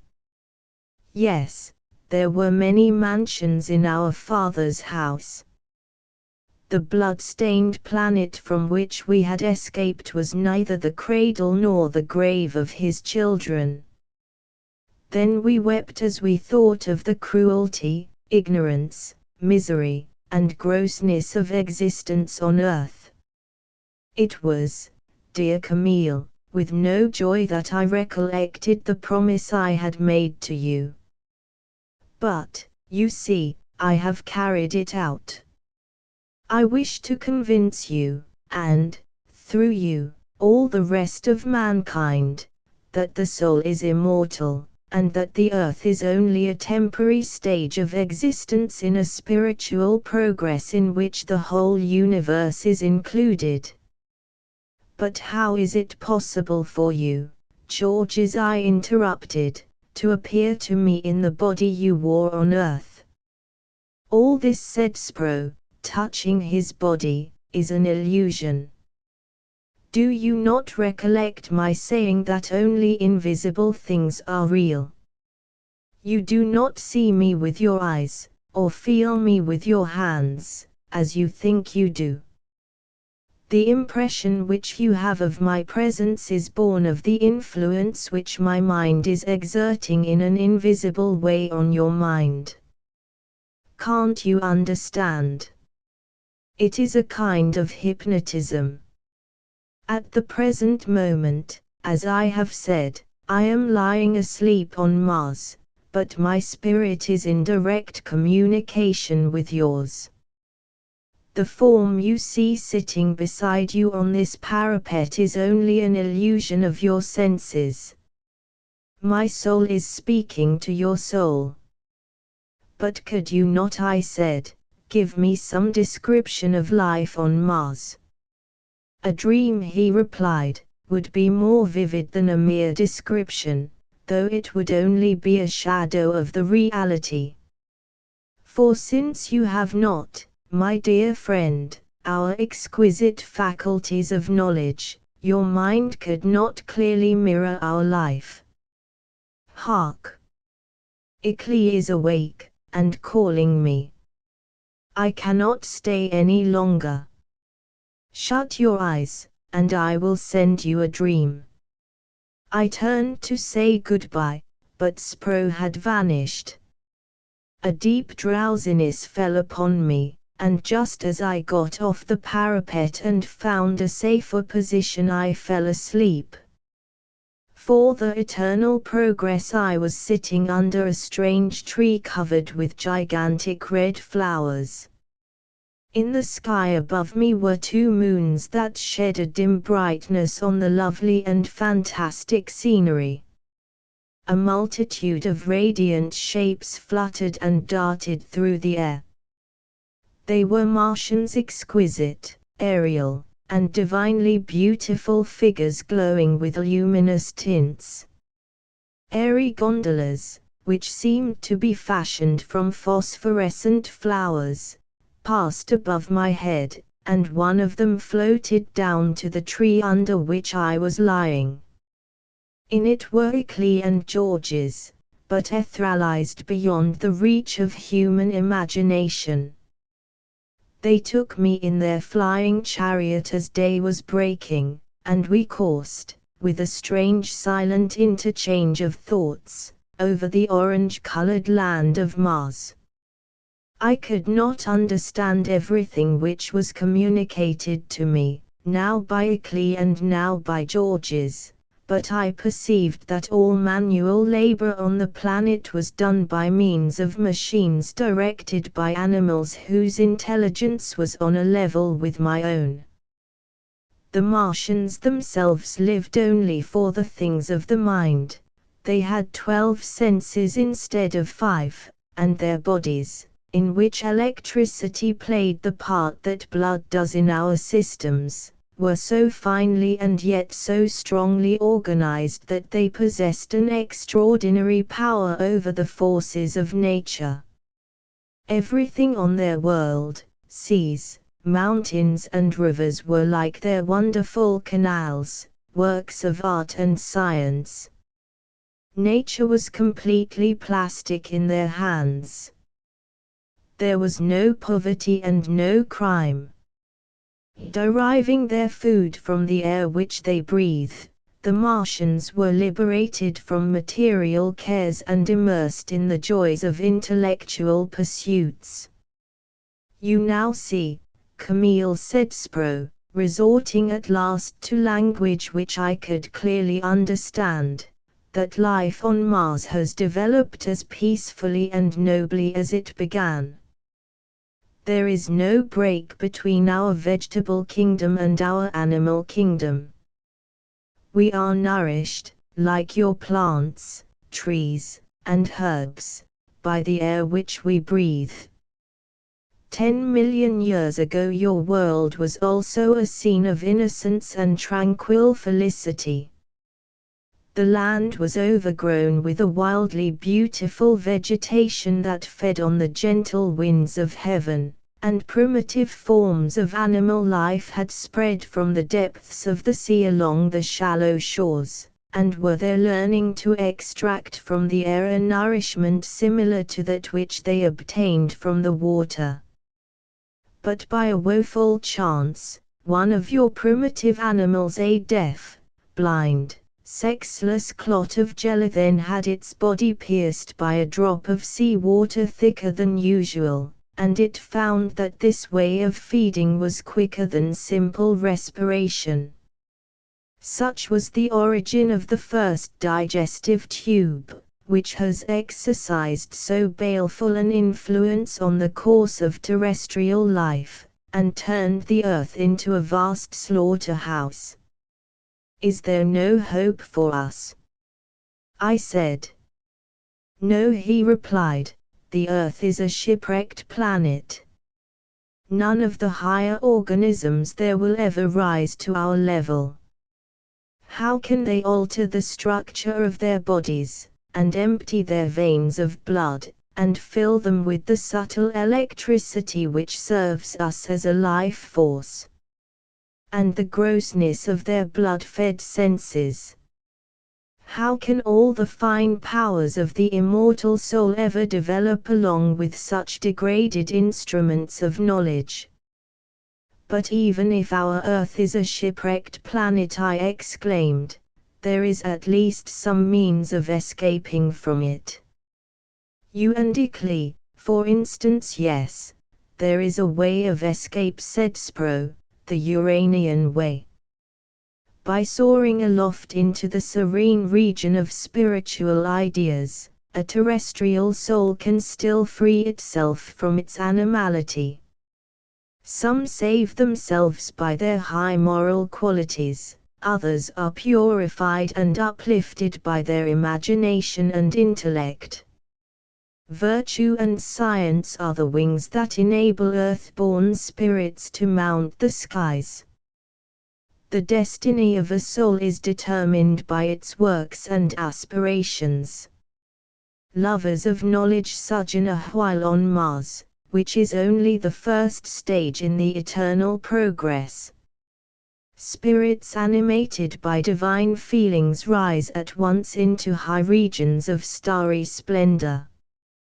The Uranian way is open to all, and the day will arrive when every inhabitant of your wild, dark planet will recognize that he, too, is a citizen of heaven. Then Urania will at last inspire and direct him, and point out the path by which he can ascend from the blood-stained earth to the fairer mansions prepared for him in the skies. As he was speaking, our aerial chariot floated down to a fairy palace by the shore of an enchanted sea. I alighted, and a radiant, flower-like maiden, who was standing by the portal, unfolded her rainbow wings and shadowed me with them, and murmured, "Do you wish to return to earth?" "No," I cried, running up to clasp her in my arms. I awoke with a sudden shock. I was lying on the top of the tower of Montalheri, the sun was rising, and the vast circle of country below me shone clear and distinct in the morning light. Was it a dream? I said to myself. Surely not. The earth is not the only home of life in the universe. Urania, the celestial muse, is now unfolding before our astonished eyes the panoramas of infinity, and we know at last that we are not the children of the earth, but citizens of the heavens. De la Motte Faulkundine Friedrich Heinrich Karl Falk, Baron de la Motte, was born at Brandenburg, in Prussia, the 12th of February, 1777, and died in Berlin the 23rd of January, 1843. The mixed nationality indicated by his name is accounted for by his descent from a French Huguenot family. He served as a Prussian cavalryman in the two campaigns against Napoleon of 1792 and 1813, but during the long interval between devoted himself actively to intellectual culture and literary pursuits.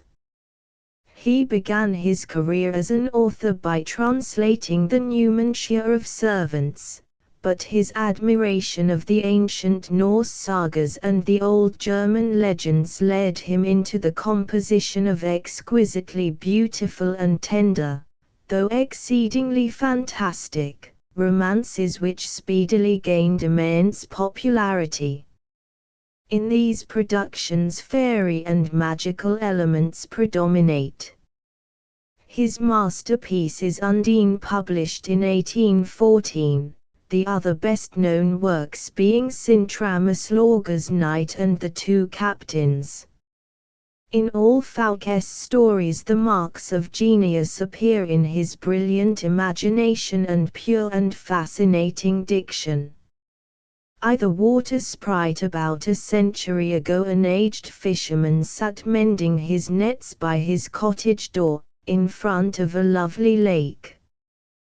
Behind his dwelling stretched a somber forest, reputed to be haunted by goblin creatures. Through this gloomy solitude the pious old fisherman frequently passed, religiously dispelling all terrors by singing hymns as he went with his fish to a town near the border of the forest. One evening he heard the sound of a horse's hoofs, and presently appeared a knight riding on a splendid steed, and clad in resplendent armor. The stranger stopped, and besought shelter for the night, and the good old fisherman accorded him a most cheery welcome, taking him into the cottage, where sat his aged wife by a scanty fire. Soon the three were freely conversing. The knight told of his travels and revealed that he was Sir Huldbrand of Ringstetten, where he had a castle by the Rhine.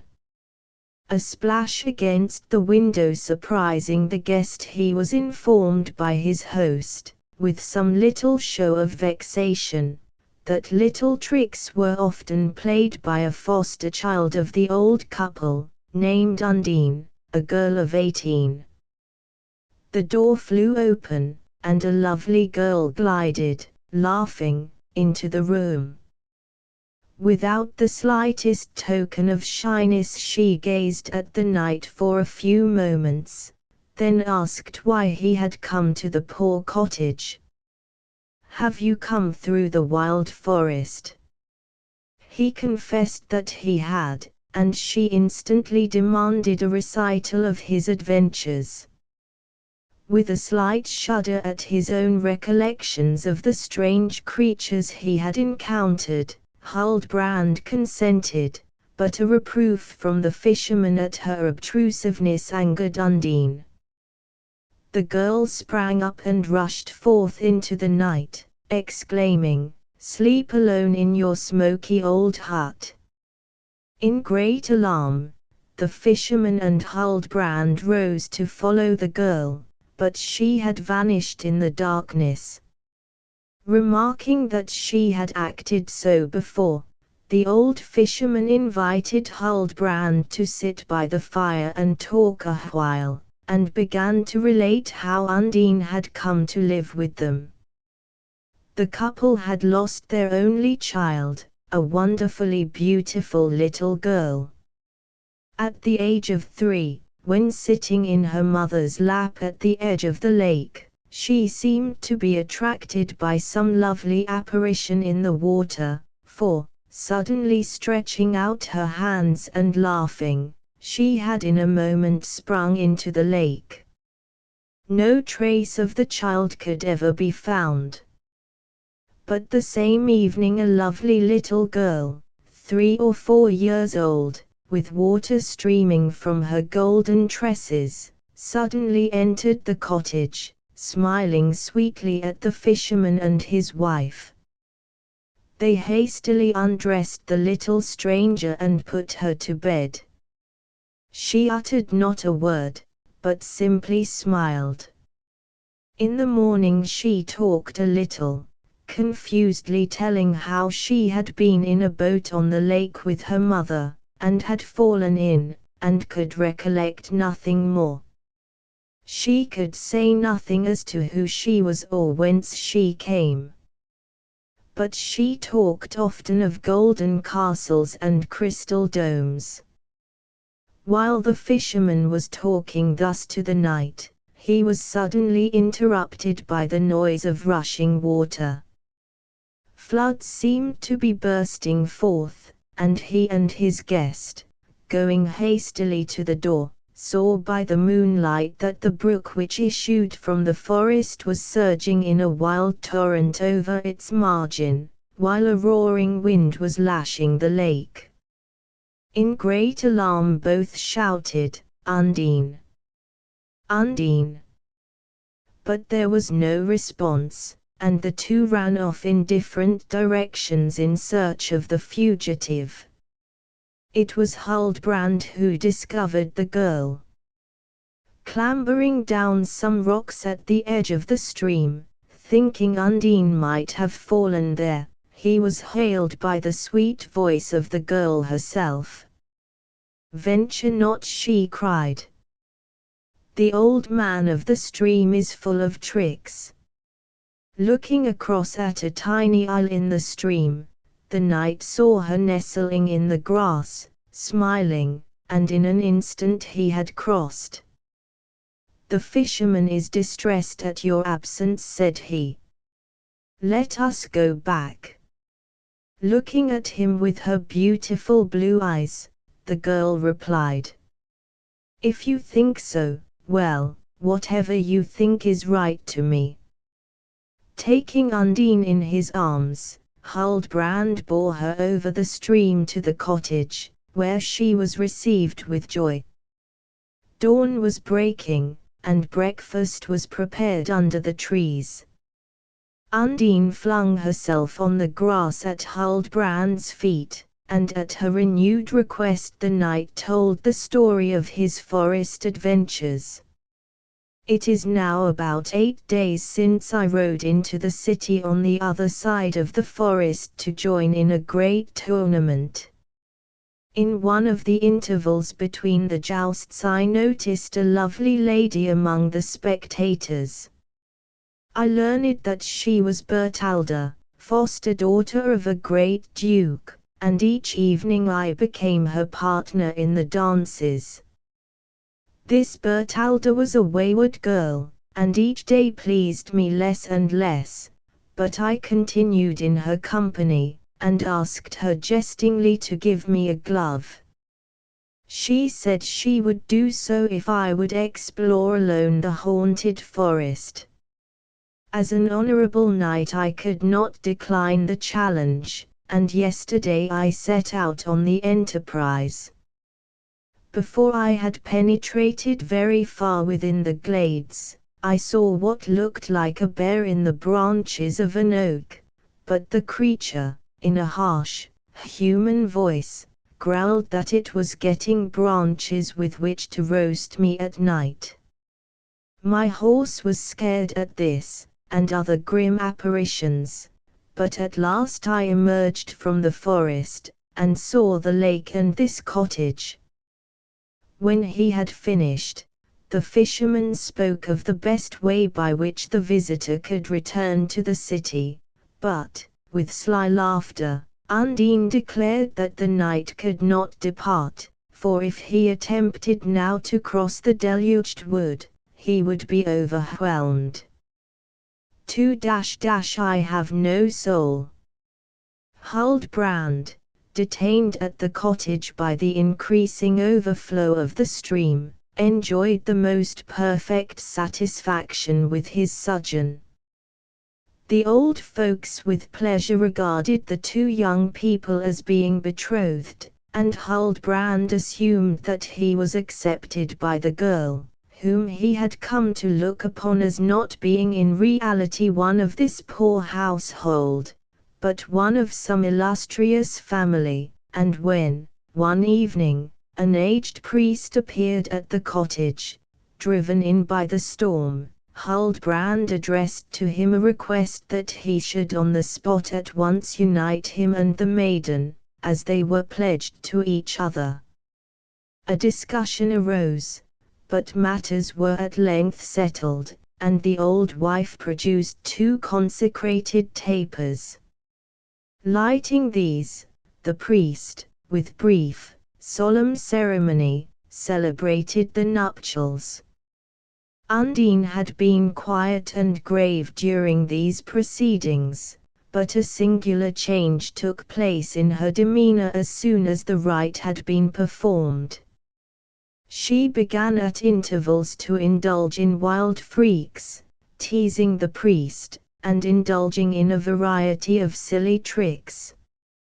At length the priest gently expostulated with Undine, exhorting her so to attune her soul that it might always be in concord with that of her husband.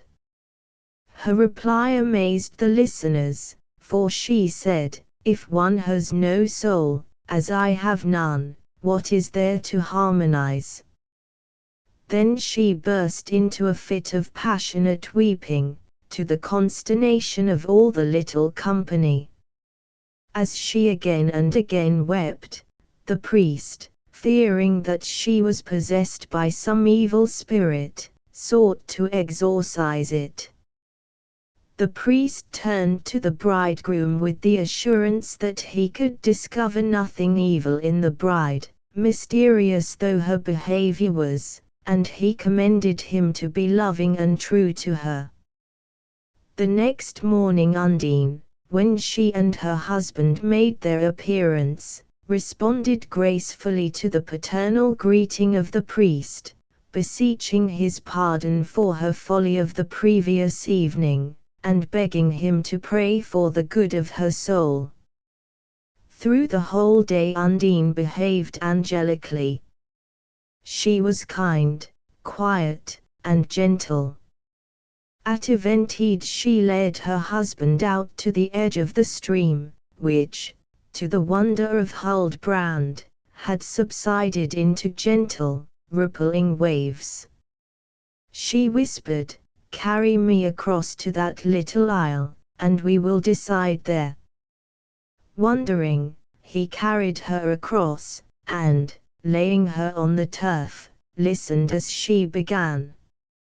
"My loved one, know that there are strange beings which, though seeming almost mortals, are rarely visible to human eyes: salamanders in the flames, gnomes down in the earth, spirits in the air. And in the water are myriads of spirits dwelling in crystal domes, in the coral trees, and in the lovely shells. These are far more beautiful than the fairest of human beings, and sometimes a fisherman has seen a tender mermaid, and has listened to her song. Such wonderful creatures are called undines, and one of these you see now before you.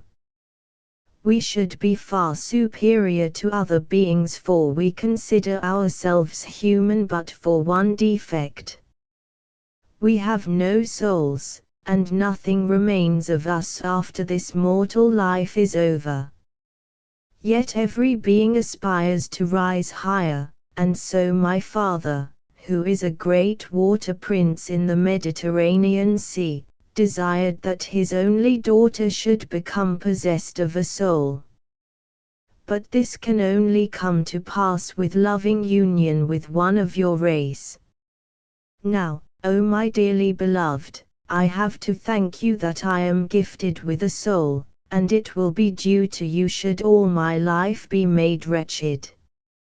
For what will become of me if you forsake me? If you would do so, do it now.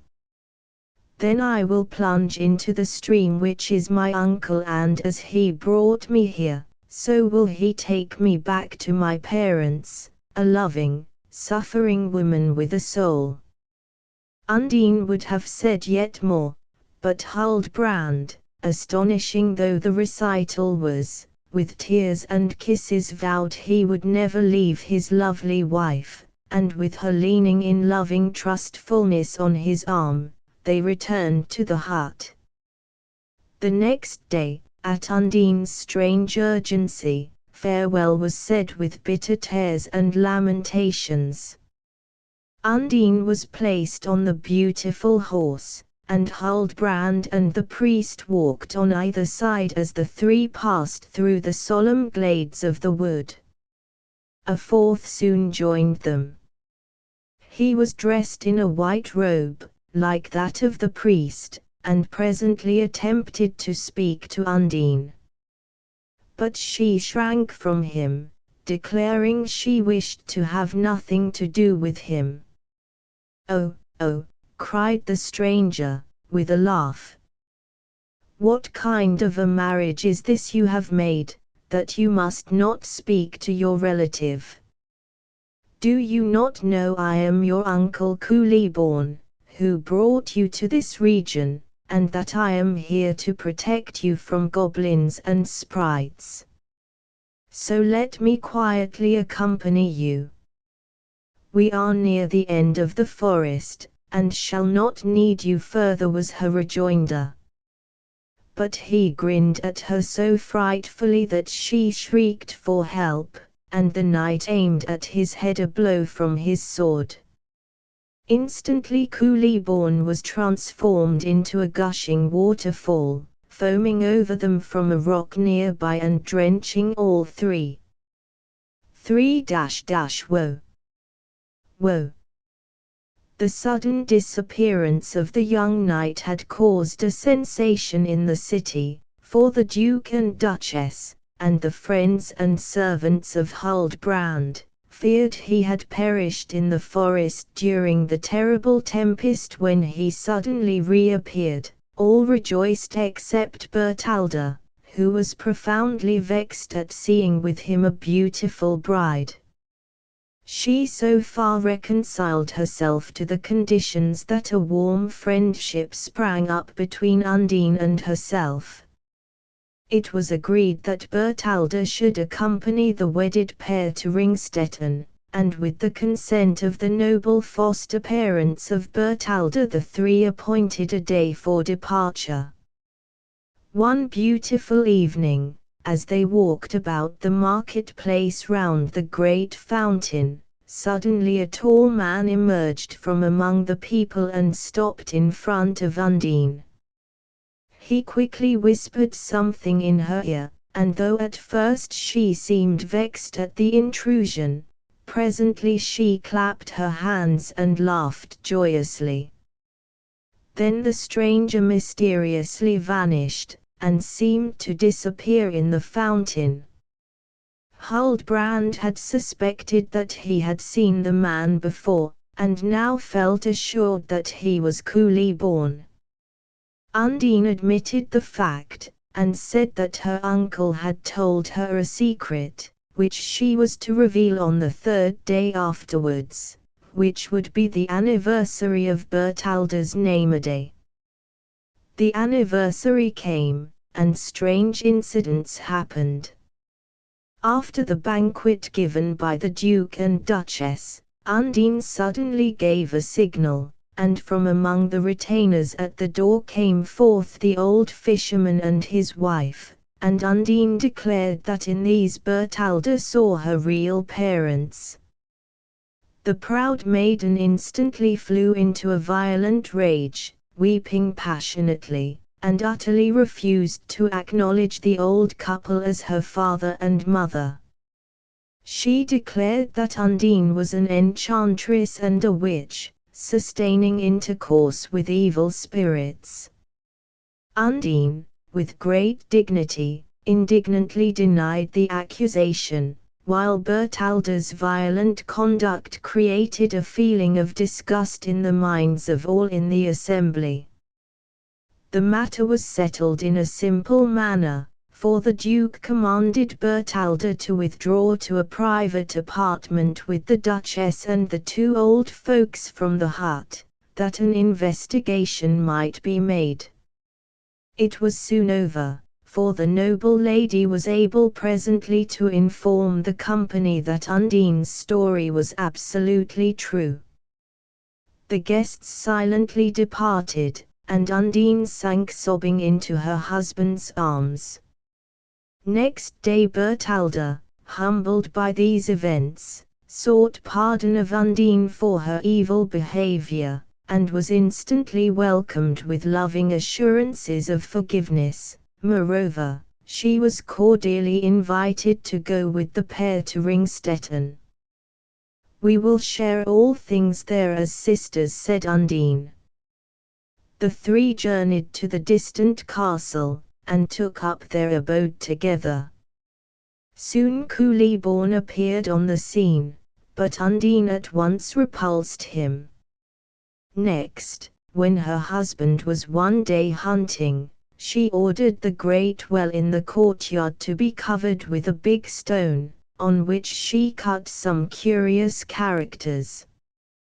Bertalda waywardly complained that this proceeding deprived her of water that was good for her complexion, but Undine privately explained to Huldbrand that she had caused the servants to seal up this spring because only by that way of access could her uncle Culeborn come to disturb their peace. As time passed on, Huldbrand gradually cooled toward his wife and turned affectionately towards Bertalda. Undine bore patiently and silently the sorrow thus inflicted on her. But when her husband was impatient and angry, she would plead with him never to speak to her in accents of unkindness when they happened to be on the water, for the water spirits had her completely in their power on their element, and would seek to protect her, and even seize her and take her down forever to dwell in the crystal castles of the deep. After some estrangements, Undine and Bertalda had again become loving friends, and Huldbrand's affection for his wife had revived with its old and welcome warmth, while the attachment between him and Bertalda seemed forgotten. One day the three were enjoying a delightful excursion on the glorious Danube. Bertalda had taken off a beautiful coral necklace which Huldbrand had given her. She leaned over and drew the coral beads across the surface, enjoying the glitter thus caused, when suddenly a great hand from beneath seized the necklace and snatched it down. The maiden's scream of terror was answered by mocking laughter from the water. In an outburst of passion, Huldbrand started up and poured forth curses on the river and its denizens, whether spirits or sirens. With tears in her eyes, Undine besought him softly not to scold her there, and she took from her neck a beautiful necklace and offered it to Bertalda as a compensation. But the angry knight snatched it away, and hurled it into the river, exclaiming, "Are you still connected with them? In the name of all the witches, remain among them with your presence, and leave us mortals in peace, you sorceress." Bitterly weeping and crying, "Woe! Woe!" she vanished over the side of the vessel. Her last words were, "Remain true." Woe! Woe! Huldbrand lay swooning on the deck, and little waves seemed to be sobbing on the surface of the Danube. Woe! Woe! Remain true. For the white stranger, for a time deep sorrow fell on the Lord of Ringstetten and Bertalda. They lived long in the castle quietly, often weeping for Undine, tenderly cherishing her memory. Undine often visited Huldbrand in his dreams, caressing him and weeping silently so that his cheeks were wet when he awoke. But these visions grew less frequent, and the knight's grief diminished by degrees. At length he and Bertalda were married, but it was in spite of a grave warning from Father Heilmann, who declared that Undine had appeared to him in visions, beseeching him to warn Huldbrand and Bertalda to leave each other. They were too infatuated to heed the admonition, and a priest from a neighboring monastery promised to perform the ceremony in a few days. Meantime, when lying between sleeping and waking, the knight seemed fanned by the wings of a swan, and, as he fell asleep, seemed borne along on the wings of swans which sang their sweetest music. All at once he seemed to be hovering over the Mediterranean Sea. Its waters were so crystalline that he could see through them to the bottom, and there, under a crystal arch, sat Undine, weeping bitterly. She seemed not to perceive him. Culeborn approached her, and told her that Huldbrand was to be wedded again, and that it would be her duty, from which nothing could release her, to end his life. "That I cannot do," said she. "I have sealed up the fountain against my race." Huldbrand felt as if he were soaring back again over the sea, and at length he seemed to reach his castle. He awoke on his couch, but he could not bring himself to break off the arrangements that had been made. The marriage feast at Ringstetten was not as bright and happy as such occasions usually are, for a veil of gloom seemed to rest over the company. Even the bride affected a happy and thoughtless demeanor which she did not really feel. The company dispersed early, Bertalda retiring with her maidens, and Huldbrand with his attendants. In her apartment Bertalda, with a sigh, noticed how freckled was her neck, and a remark she made to her maidens as she gazed in the mirror excited the eager attention of one of them. She heard her fair mistress say, "Oh, that I had a flask of the purifying water from the closed fountain." Presently the officious waiting woman was seen leading men to the fountain. With levers they quickly lifted the stone, for some mysterious force within seemed to aid them. Then from the fountain solemnly rose a white column of water. It was presently perceived that it was a pale female figure, veiled in white. She was weeping bitterly as she walked slowly to the building, while Bertalda and her attendants, pale with terror, watched from the window. The figure passed on, and at the door of Huldbrand's room, where the knight was partly undressed, was heard a gentle tap. The white figure slowly entered. It was Undine, who softly said, "They have opened the spring, and now I am here and you must die." Said the knight, "It must be so. But let me die in your embrace." "Most gladly, my loved one," said she, throwing back her veil and disclosing her face divinely smiling. Imprinting on his lips a sacred kiss, Undine clasped the knight in her arms, weeping as if she would weep her very soul away. Huldbrand fell softly back on the pillows of his couch, a corpse. At the funeral of Huldbrand the veiled figure appeared when the procession formed a circle round the grave. All knelt in mute devotion at a signal from Father Heilmann. When they rose again the white stranger had vanished, and on the spot where she had knelt a silvery little fountain gushed forth, which almost encircled the grave and then ran on till it reached a lake nearby. And to this day the inhabitants cherish the tradition that thus the poor rejected Undine still lovingly embraces her husband. Emile Gaboriau, file number 113. Emile Gaboriau, one of the best-known exponents of the police story, was born at Sourgin, in France, on 9 November 1833. He began life in a lawyer's office, became a volunteer in a cavalry regiment, and, later, secretary to Paul Féval, the novelist and dramatist.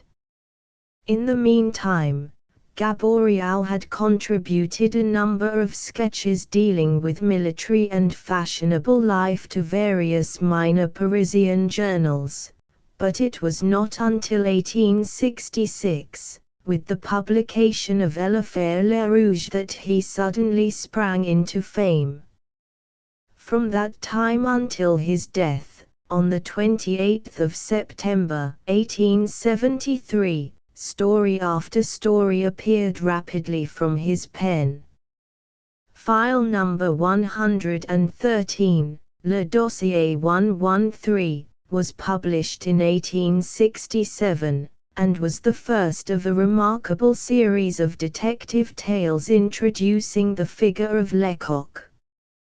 File number 113 is perhaps the most characteristic specimen of his work, exhibiting as it does a careful study of the Paris police system, and a thorough acquaintance with all phases of criminal life. The robbery and a clue. The first mention of the celebrated robbery which took place at M. Fauvel's bank in Paris. The dossier of the case is numbered 113 in the police files, appeared in the evening papers, the 28th of February, 1866. On the previous day a certain Count Louis de Claymaran sent word to M. Fauvel that he wished to withdraw the following morning at 10 o'clock the sum of £12,000 which had been deposited in the bank by his brother, an iron master from the south of France who had recently died. M. Fauvel made it a rule never to keep any large sums of money on the premises, but to deposit all such amounts in the keeping of the Bank of France.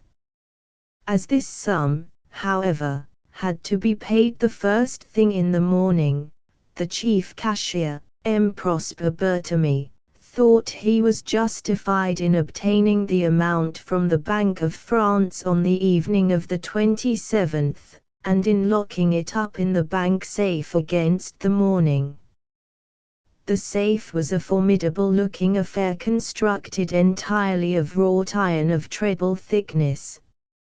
An ingenious device regulated its opening.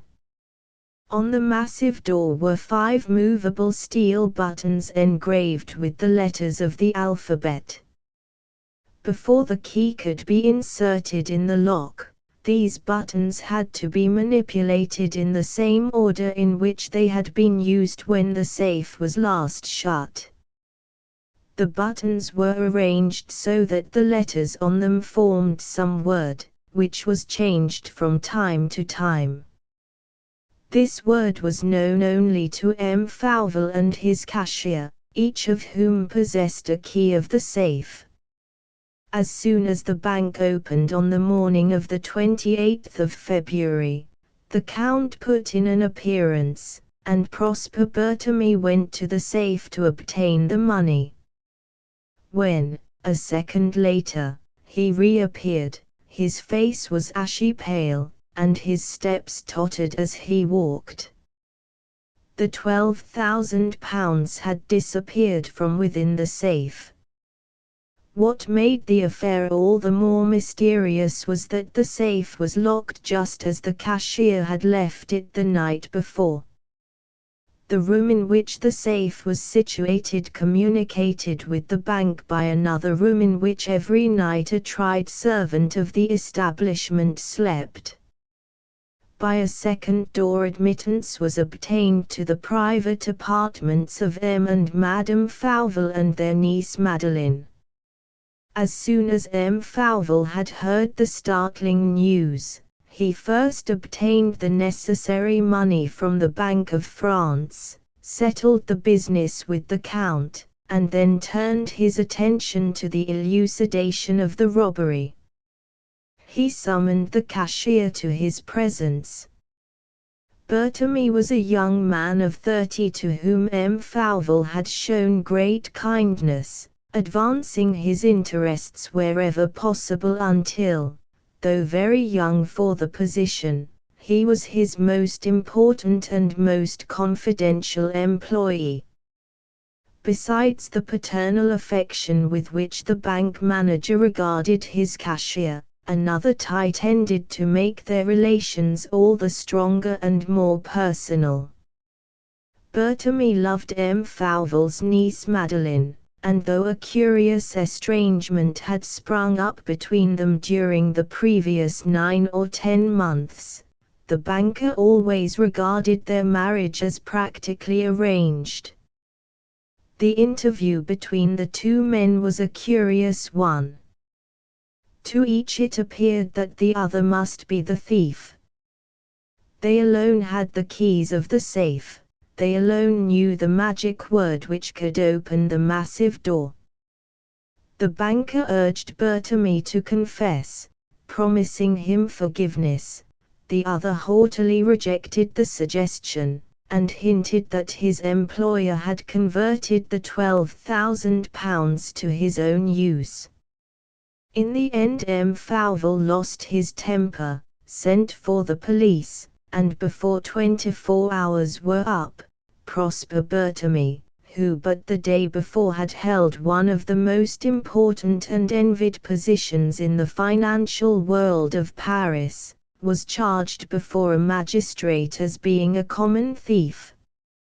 Investigation of the case was at first entrusted to a detective named Fanfellow, nicknamed by his comrades the Squirrel.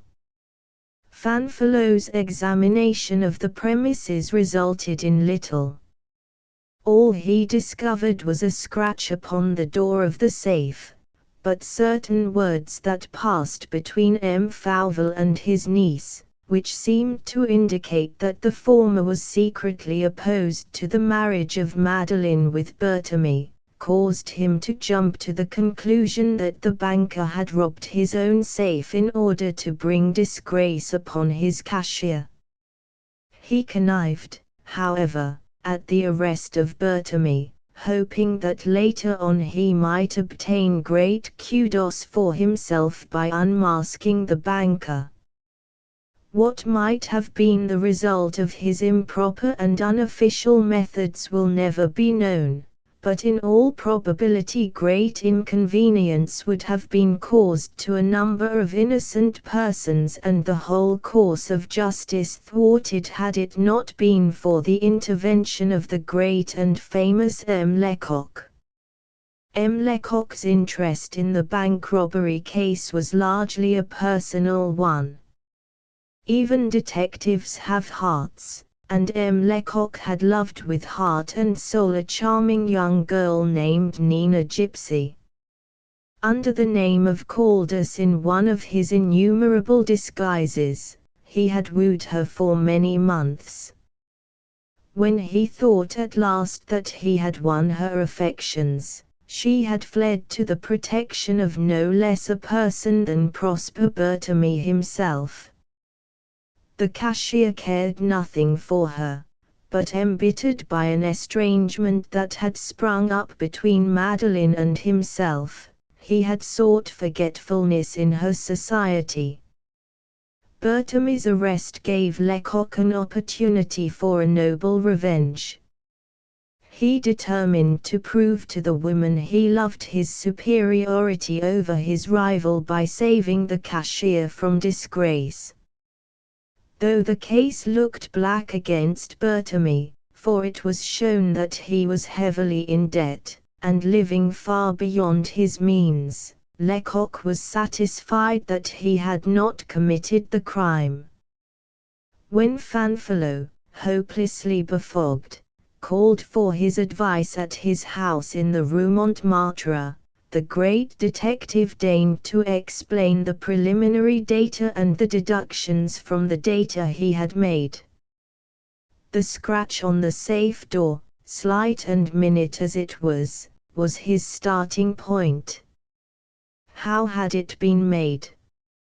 He had found by experiment that it was impossible to make such a scratch upon the varnish without the exercise of considerable force.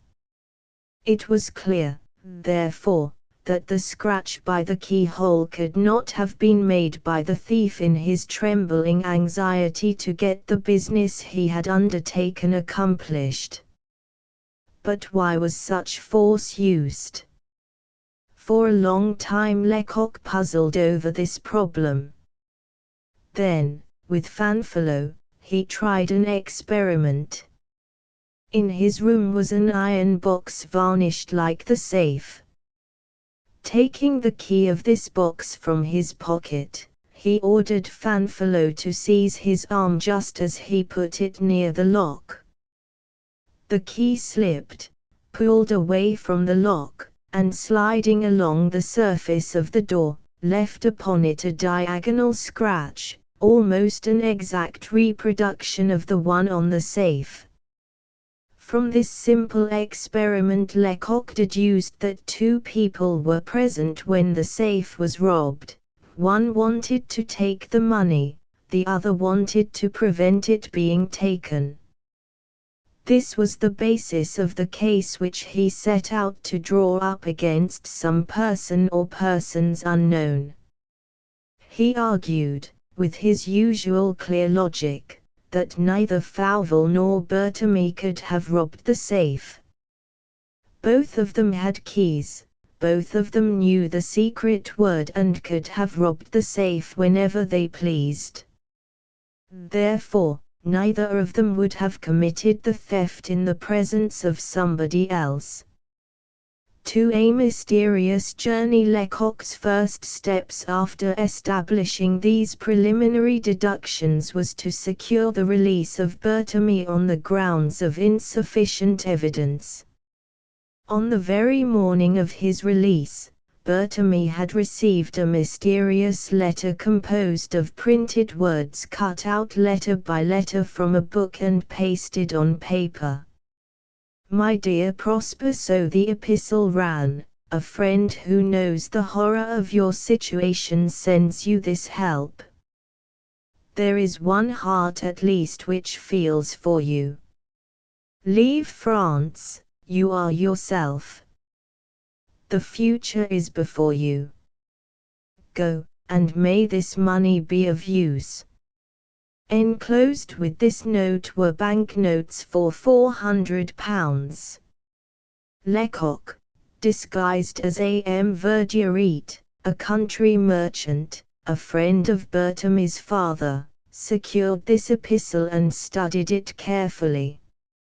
His knowledge of the various types used by the printers in Paris showed him that the letters had been taken from a book printed by a well-known firm who published volumes of devotion. The correctness of this conclusion was established by the discovery on the back of one of the small cuttings the word Deus. The words had been cut from a Catholic prayer book. To find that prayer book was his next business. In another disguise he sought out Nina Gypsy, and, by asking her assistance to clear Prosper, induced her to take up the position of lady's maid in the Fauvel family, for it was there, he conceived, the mutilated book of devotion would be found. Again his wonderful instinct proved right. In a few days Nina brought him the very book, a prayer book, belonging to Madeleine, which had been given her by Berthemy. Why had Madeleine sent the cashier this elaborately disguised letter? Why had she wished him to leave France, confident as she was, so she told him, of his innocence? To find an answer to these important queries, Lecoq closely questioned Berthemy. He learned that the night before the robbery the cashier had dined with his friend Raoul de Lagares, the wealthy, dissolute young nephew of M. Fauvel's wife. This Lagares was the friend of Count Louis de Claymaran, whose demand for the £12,000 left him by his dead brother had resulted in the discovery of the mysterious robbery. Bertami had nothing but the highest praise for Lagers, but, on the other hand, spoke most disparagingly of the Count. The Count, it appeared, had proposed for the hand of Madeline, and had pressed his suit with great determination. And Madeline, and this was what provided a new problem for Lecoq's consideration, had tacitly accepted his attention. Through Nina, Lecoq had arranged a meeting between Bertami and Madeline, and satisfied himself that the girl was wholeheartedly and devotedly attached to her uncle's cashier. Then why was she favoring the suit of the Count? Lecoq at once made it his business to inquire into the Count's past. He was the second son of an old and noble family.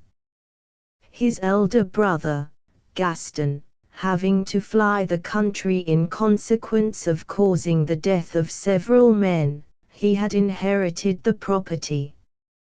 A life of dissolute pleasures had soon exhausted his patrimony, and he was reduced to living by his wits. Some weeks before the robbery, he had discovered that his brother Gaston was alive and was living on a large estate in the south of France, which he had purchased with the wealth he had accumulated in business. 6 weeks after the two brothers met again, the elder died and the younger inherited his vast fortune. Raoul de Lagers was the next character in the drama whose past the detective made it his business to expose.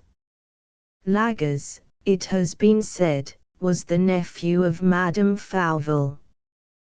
To his surprise, Lecoq discovered, by inquiries in her native place, that the banker's wife had never had any brothers or sisters. Lagers, therefore, was not her nephew. Fanfalo, acting on instructions, had kept a strict watch on the movements of Madeline, and by this means Lecoq received timely warning of a mysterious excursion which the girl made one night. He followed her to a lonely house on the outskirts of the city.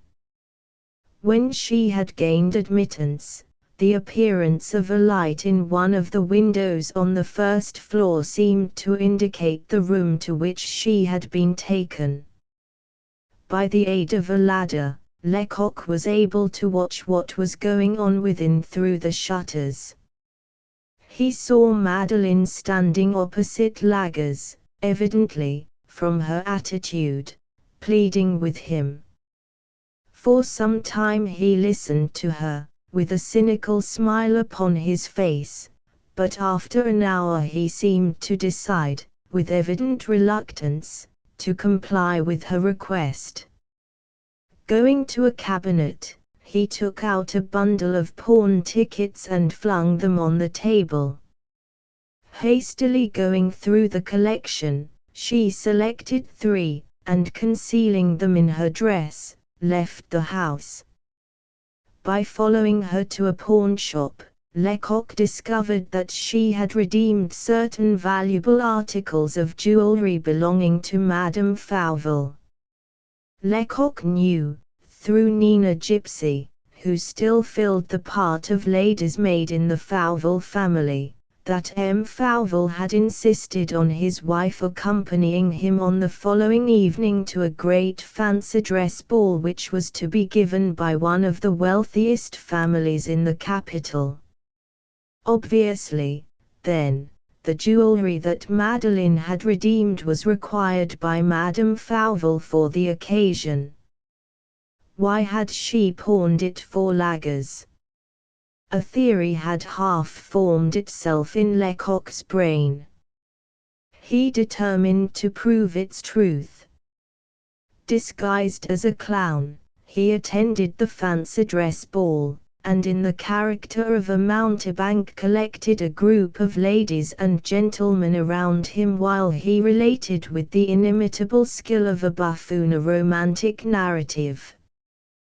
To most of the people present it was simply an amusing story, but to the Count and Lagers and Madame Fauvel, who were among the listeners, it seemed something much more, for Lecoq dressed out his theory of the robbery in the trappings of romance.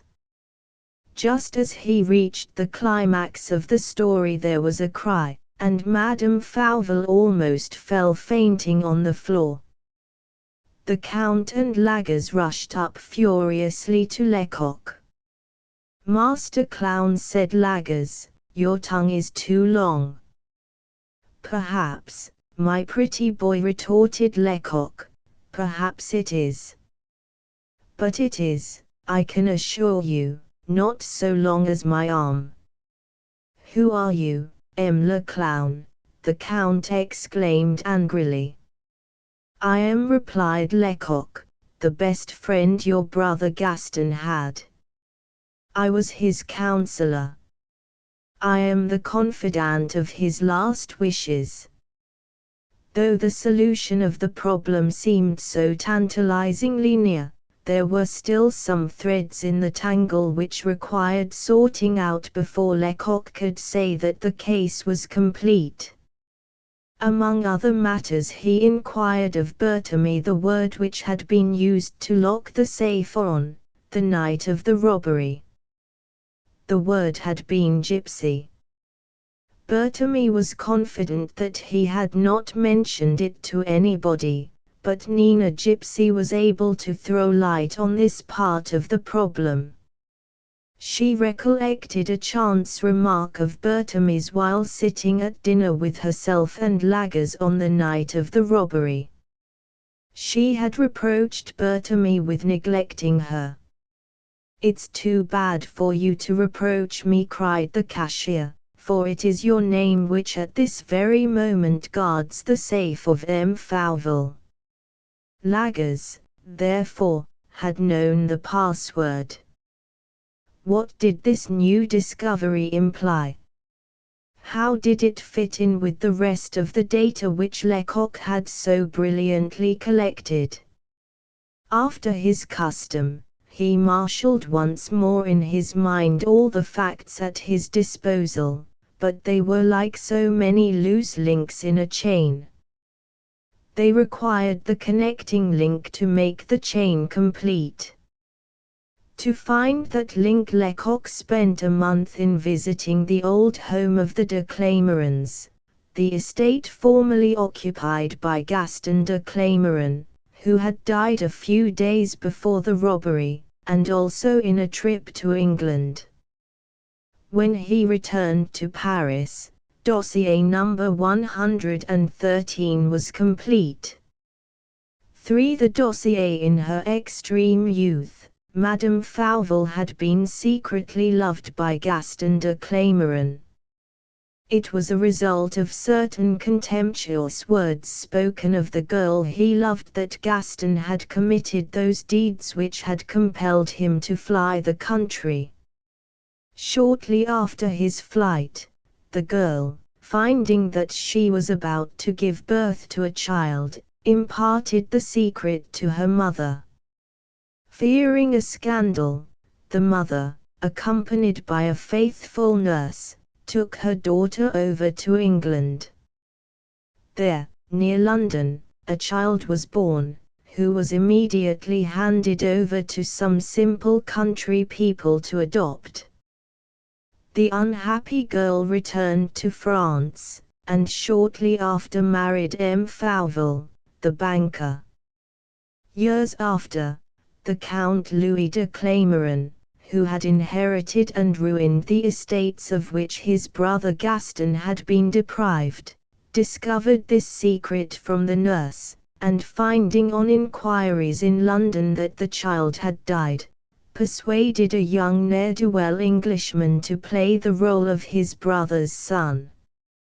He secretly introduced him to Madame Fauvel, and through this means obtained what money he required from the unhappy woman, who feared the discovery of her past secret by her husband.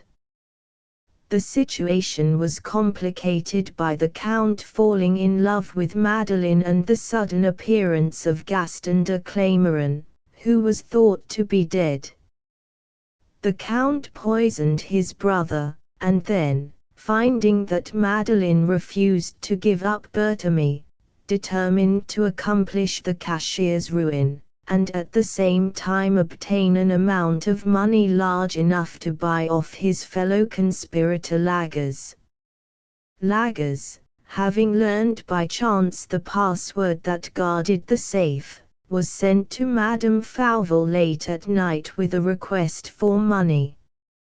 At this time Madame Fauvel was at the end of her resources. Lagers suggested taking the money from the safe. Tom, between a desire to help her supposed son and the risk of discovery, she at last consented. Taking M. Fauvel's key, they descended silently to the safe room. At the last moment, just as the key was in the lock, Madame Fauvel attempted to deter Lagers from his purpose. In the struggle that scratch was made on the door which formed the basis of Lecoq's inquiries and enabled the great detective to unravel the mystery. Madeleine, who all the while half guessed at the truth, and perceived without being told that Madame Fauvel was at the mercy of the Count, had been prepared to sacrifice her future happiness in order to prevent the scandal being made public. M. Lecoq, armed with these facts, sought out Lagers. He arrived only in time to prevent a tragedy. Warned by an anonymous letter that his wife had pawned her diamonds for the benefit of Lagers, the banker came upon them when they were together in Lagers' rooms. Imagining the young man was his wife's lover, the banker drew a revolver and fired 4 times. Fortunately, none of the shots took effect, and before he could fire again Lecoq had rushed into the room and torn the weapon from his grasp. It was the moment of the great detective's triumph. With the dramatic skill of which he was a master, he laid bare the whole story and disclosed the true identity of Raoul Lagers. Before he left he compelled Lagers to refund the £12,000 he had stolen, and in order to avoid a scandal allowed the young man to go free. Then, that nothing should be wanting to his triumph, he obtained the consent of the banker to Berthemy's marriage with Madeleine. Hurrying from the banker's house, Lecoq hastened to effect the arrest of the Count. He arrived too late. Realizing that he was hopelessly in the toils, the Count was bereft of his senses and become a hopeless maniac. 4 days later M. Lecoq, the official M. Lecoq, awaited the arrival of Nina Gypsy and Prosper Berthemy.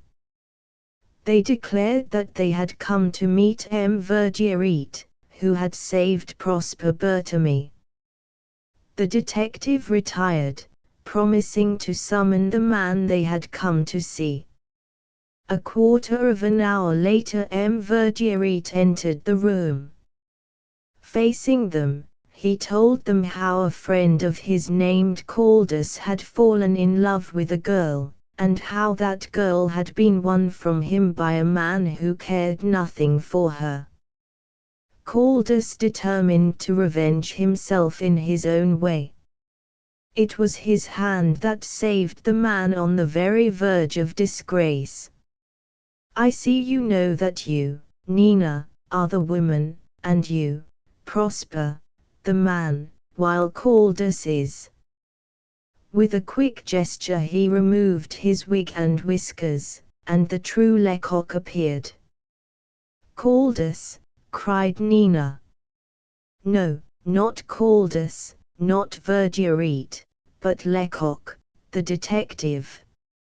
After the moments of amazement had passed, Lecoq turned to leave the room, but Nina barred the way. "Caldus," she cried, "have you not punished me enough?" "Caldus." Prosper went from the office alone. John Galt, Annals of the Parish. John Gate, poet, dramatist, historian, and novelist, was born at Irvine, Ayrshire, Scotland, on the 2nd of May, 1779. He was trained for a commercial career in the Greenock Custom House, and in the office of a merchant in that seaport. Removing to London, Gate engaged in business and afterwards travelled extensively to forward mercantile enterprises in all the countries bordering on the Mediterranean and the Near East, where he repeatedly met Lord Byron. His first work of fiction was a Sicilian story, published in 1816. But it was not until 1820 that he found his true literary expression, when the Ayrshire Legatees appeared in Blackwood's magazine. The success of this tale was so great that Gate finished the Annals of the Parish, or the Chronicle of Dalmailing, during the ministry of the Reverend Micah Ballwhidder, which he had really begun in 1813. And they were published in 1821. The Annals contain a lively and humorous picture of Scottish character, manners, and feeling during the era described. In the latter part of his life Gate wrote several novels, A Life of Byron, an autobiography, and his Literary Life and Miscellanies. He died on the 11th of April, 1838. The placing of Mr. Ballwhidder the year AD 1760 was remarkable for three things in the parish of Dalmailing. First and foremost, there was my placing, then the coming of Mrs. Malcolm with her 5 children to settle among us, and next my marriage with my own cousin, Miss Betty Landshaw. The placing was a great affair, for I was put in by the patron, and the people knew nothing of me whatsoever. They were really mad and vicious, insomuch that there was obliged to be a guard of soldiers to protect the presbytery. Dirt was flung upon us as we passed, and the finger of scorn held out to me. But I endured it with a resigned spirit, compassionating their wilfulness and blindness. The kirk door was nailed up and we were obligated to go in by the window, making the Lord's house like an inn on a fair day with their grievous yell-hooing.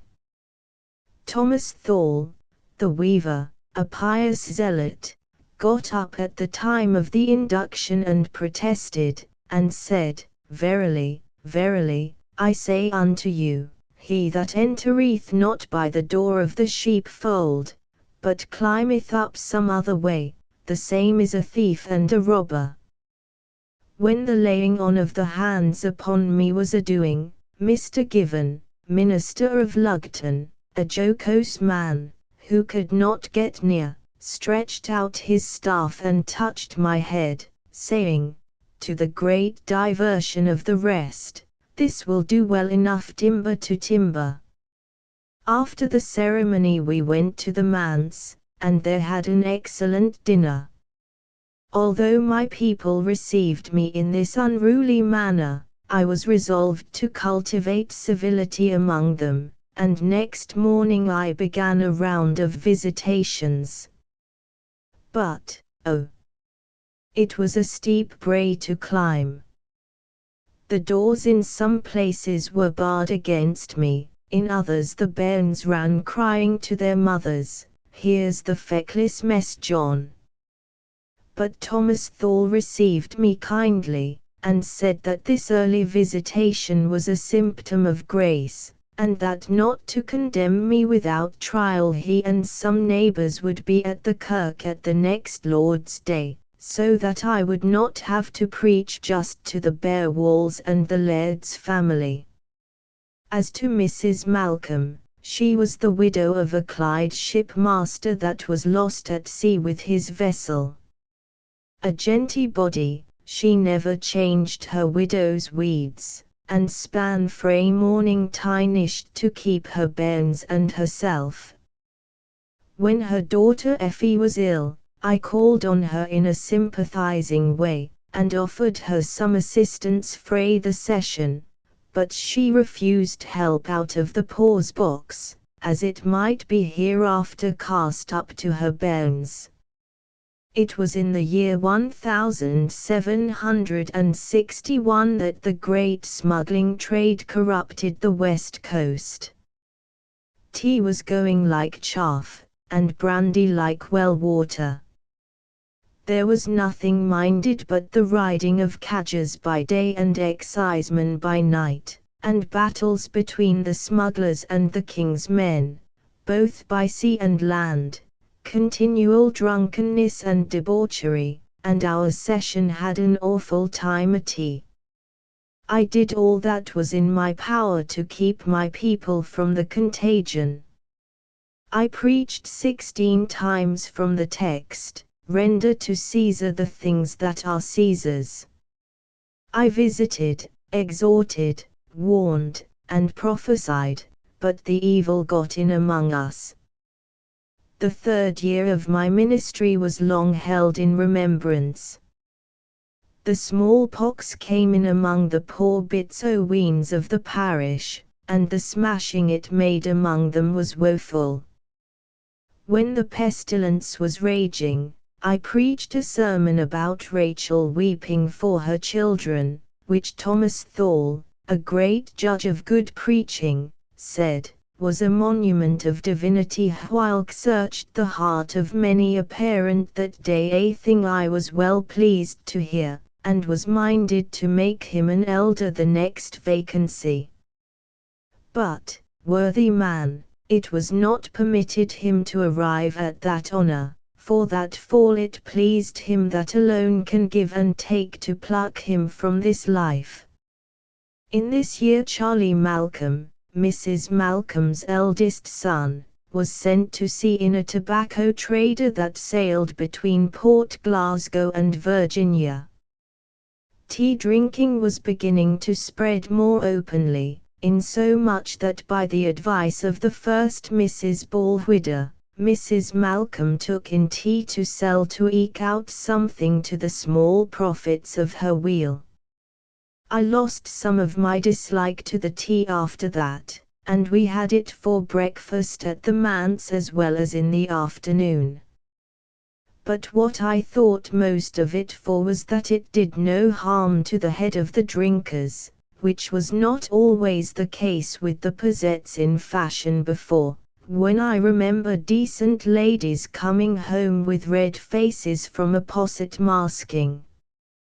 So I refrained from preaching against tea henceforth, but I never lifted the weight of my displeasure from off the smuggling trade, until it was utterly put down by the strong hand of government.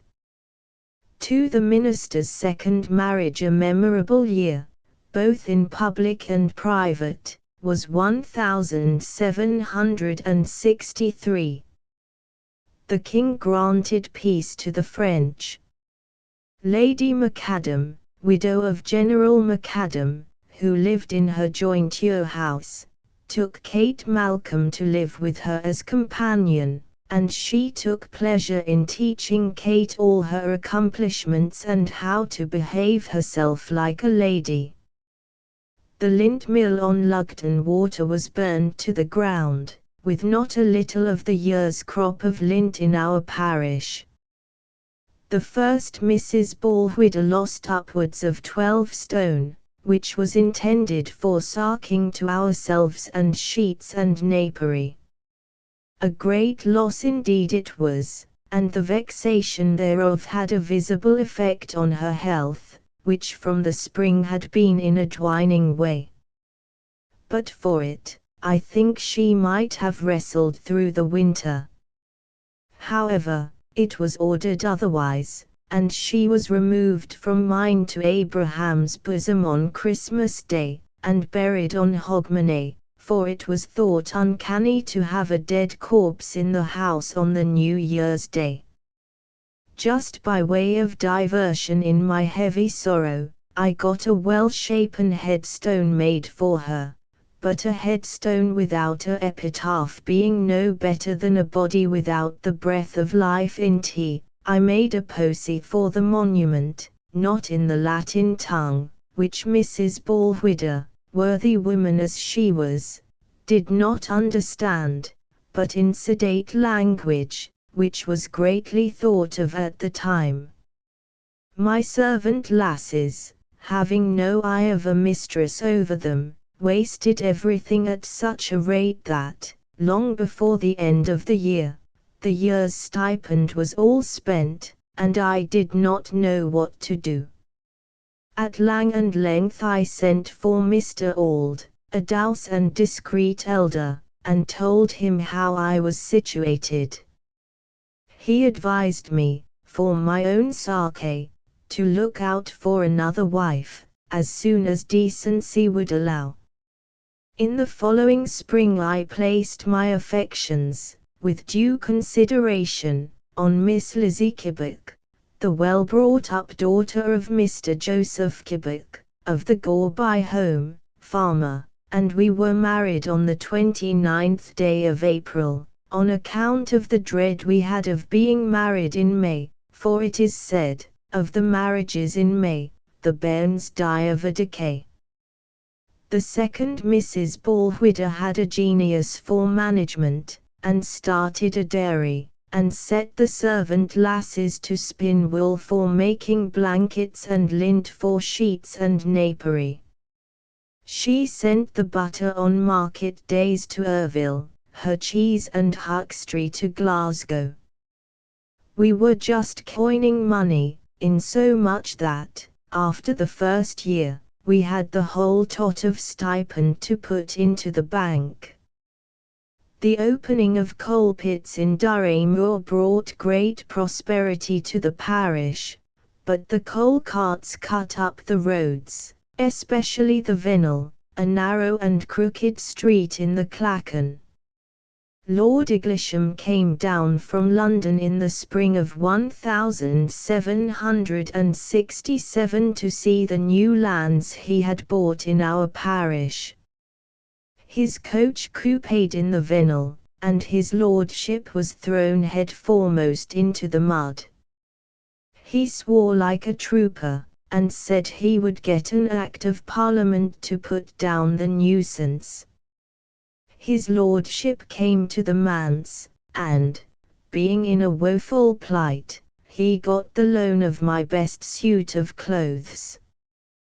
This made him wonderful jocose both with Mrs. Ballwhidder and me, for he was a portly man, and I but a thin body, and it was really droll to see his lordship clad in my garments. Out of this accident grew a sort of neighbourliness between Lord Eglisham and me. 3. A runaway match about Christmas, Lady Macadam's son, having been perfected in the art of war at a school in France, had, with the help of his mother's friends and his father's fame, got a stand of colours in the Royal Scots Regiment. He came to show himself in his regimentals to his lady mother, and during the visit he fell in love and entered into correspondence with Kate Malcolm. A while after, her ladyship's flunkey came to the manse and begged me to go to her. So I went, and there she was, with gum-flowers on her head, sitting on a settee, for she was lame, and in her hand she held a letter. "Sir," she said, as I came into the room, "I want you to go instantly to your clerk," meaning Mr. Lorimer, the schoolmaster, and tell him I will give him a couple of £100 to marry Miss Malcolm without delay." "Softly, my lady, you must first tell me the meaning of all this haste of kindness," said I, in my calm, methodical manner. At which she began to sob, and bewail her ruin and the dishonor of her family. I was confounded, but at length it came out that she had accidentally opened a letter that had come from London for Kate, that she had read it, by which she came to know that Kate and her darling son were tryst, and that this was not the first love letter which had passed between them. Mr. Lorimore promptly declined her ladyship's proposal, as he was engaged to be married to his present worthy helpmate. Although her ladyship was so overcome with passion, she would not part with Kate, nor allow her to quit the house. 3 years later the young Laird Macadam, being ordered with his regiment for America, got leave from the king to come and see his lady mother before his departure. But it was not to see her only. He arrived at a late hour unwarned, lest his mother would send Kate out of the way, but no sooner did her ladyship behold his face than she kindled upon both him and Kate, and ordered them out of her sight and house. The young folk had discretion. Kate went home to her mother, and the laird came to the manse and begged us to take him in. He asked me to perform the ceremony, as he was resolved to marry Kate. We stepped over to Mrs. Malcolm's house, where we found the saintly woman with Kate and Ern and Willie, preparing to read their Bible for the night. After speaking to Mrs. Malcolm for a time, she consented to the marriage. It was sanctified by me before we left Mrs. Malcolm's, the young couple setting off in the laird's chaise to Glasgow, and authorizing me to break the matter to Lady Macadam. I was spared this performance, for the servants jealoused what had been done, and told her ladyship. When I entered the room she was like a mad woman in Bedlam.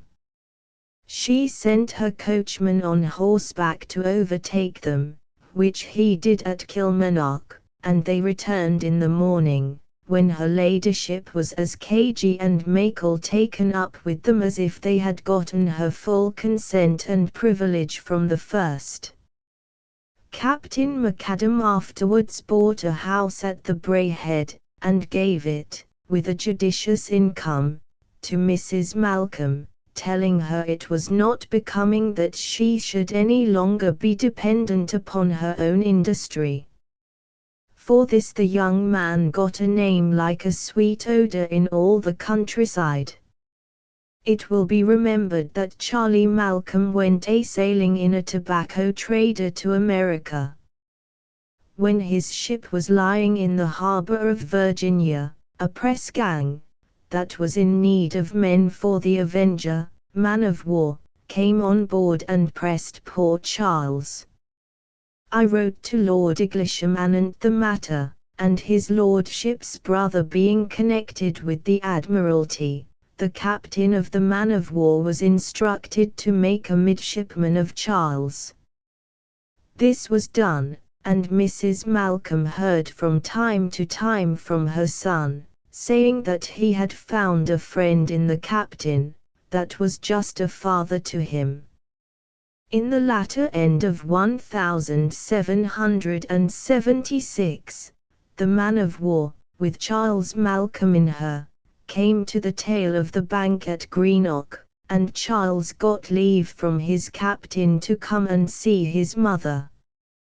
He brought with him Mr. Howard, another midshipman, the son of a great Parliament man in London. They were dressed in their fine gold-laced garbs. When Charles had seen his mother and his sister, Effie, he came with his friend to see me at the manse, and got Mrs. Ballwhidder to ask his friend to sleep there. In short, we had employed the whole 2 days they stayed with us. Lady Macadam made for them at a ball, and it was a delight to see how old and young of all degrees made much of Charles. 4 years of lamentation I was named in the year 1779 for the General Assembly, and Mrs. Ballwhidder, by her continual thrift, having made our purse able to stand a shake against the wind, we resolved to go into Edinburgh in a creditable manner. We put up at Widow M. Vickers, a relation to my first wife, a gauzy, earthy woman, taking great pleasure in hospitality. In short, everybody in Edinburgh was in a manner wearisome kind. I was delighted and surprised to find Lord Eglisham at the levee, and he introduced me to his Grace the Commissioner, who required me to preach before him. Fain would I have eschewed the honour that was thus thrust upon me, but both my wife and Mrs. M. Vicker were just lifted out of themselves at the thought. After the sermon the Commissioner complimented me on my apostolic earnestness, and Mrs. M. Vicker said I had surprised everybody, but I was fearful there was something of jocularity at the bottom of all this. The year 1781 was one of dolor and tribulation, for Lord Eglisham was shot dead by a poaching exciseman, and Lady Macadam died of paralysis, but the year after was one of greater lamentation. 3 brave young fellows belonging to the Clachan, who had gone as soldiers in America, were killed in battle with the rebels, for which there was great grief. Shortly after this the news came of a victory over the French fleet, and by the same post I got a letter from Mr. Howard, the midshipman, telling me that poor Charles had been mortally wounded in the action, and had afterwards died of his wounds. Mrs. Malcolm heard the news of the victory through the steeple bell being set a-ringing, and she came over to the manse in great anxiety. When I saw her I could not speak, but looked at her in pity, and, the tears fleeing into my eyes, she guessed what had happened. After giving a deep and sore sigh, she inquired, how did he behave? I hope well, for he was a gallant laddie. And then she wept very bitterly. I gave her the letter, which she begged me to give to her to keep, saying, "It's all that I have left now of my pretty boy, but it is more precious to me than the wealth of the Indies." The death of the second Mrs. Ballwhidder some time after this a Mr. K.N., a man of crusty temper but good heart, and his family, American loyalists, settled among us.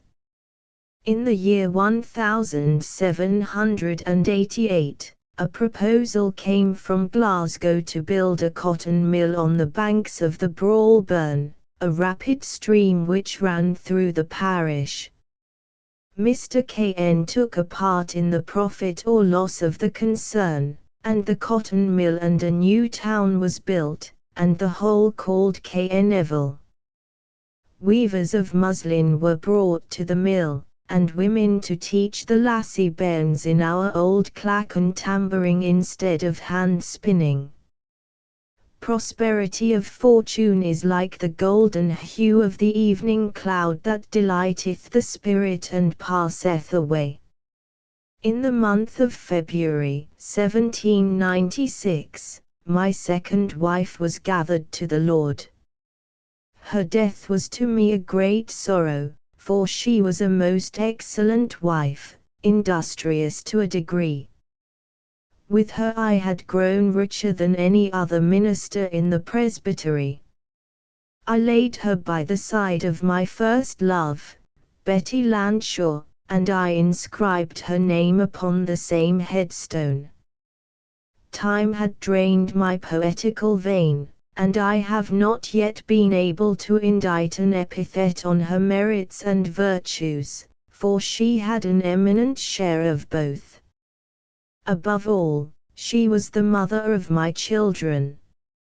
She was not long deposited in her place of rest until things fell into amazing confusion, and I saw it would be necessary, as soon as decency would allow, for me to take another wife, both for a helpmate, and to tend me in my approaching infirmities. I saw it would not do for me to look out for an overly young woman, nor yet would it do for one of my way to take an elderly maiden, ladies of that sort being liable to possess strong set particularities. I therefore resolved that my choice should lie among widows of a discreet age, and I fixed my purpose on Mrs. Nugent, the relict of a professor in the University of Glasgow, both because she was a well-bred woman without any children, and because she was held in great estimation as a lady of Christian principle. And so we were married as soon as a 12-month and a day had passed from the death of the second Mrs. Balwhidder, and neither of us have had occasion to rue the bargain. 6. The last sermon. Two things made 1799 a memorable year: the marriage of my daughter Janet with the Reverend Dr. Kittlewood of Swappington, a match in every way commendable, and the death of Mrs. Malcolm. If ever there was a saint on earth, she was surely one. She bore adversity with an honest pride. She toiled in the day of penury and affliction with thankfulness for her little earnings. The year 1803 saw tempestuous times. Bonaparte gathered his host for an in the English coast, and the government at London were in terror of their lives for an invasion. All in the country saw that there was danger, and I was not backward in sounding the trumpet to battle. I delivered on Lord's Day a religious and political exhortation on the present posture of public affairs before a vast congregation of all ranks. The week following there were meetings of weavers and others, and volunteers were enrolled in defense of king and country. In the course of the next 4 or 5 years many changes took place in the parish. The weavers and cotton mill folk and seceders from my own kirk built a meeting house in Neville, where there had been for a while great suffering on account of the failure of the cotton mill company. In the year 1809 the elders came in a body to the manse, and said that, seeing that I was now growing old, they thought they could not testify their respect for me in a better manner than by agreeing to get me a helper, and the next year several young ministers spared me from the necessity of preaching. When it was known that I was to preach my last sermon on the last Sabbath of 1810, everyone, including the seceders to the meeting house, made it a point to be in the parish kirk, or to stand in the crowd that made a lane of reverence for me to pass from the kirk door to the back yet of the manse.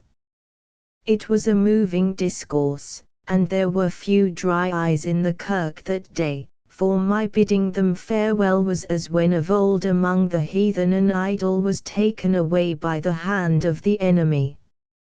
Shortly after, a deputation of the seceders, with their minister at their head, came to me and presented a salver of silver in token of their esteem of my blameless life, and the charity I had practiced towards the poor. I am thankful that I have been spared with a sound mind to write this book to the end, having really no more to say, saving only to wish a blessing on all people from on high, where I soon hope to be, and to meet there all the old and long departed sheep of my flock, especially the first and second Mrs. Ballwhidders. Elizabeth Clehorn Gaskell Cranford, Mrs. Gaskell, whose maiden name was Elizabeth C. Stevenson, was born in Chelsea, London, the 29th of September, 1810. She married a Unitarian clergyman in Manchester. Her first literary work was published anonymously, and met with a storm of mingled approval and disapproval.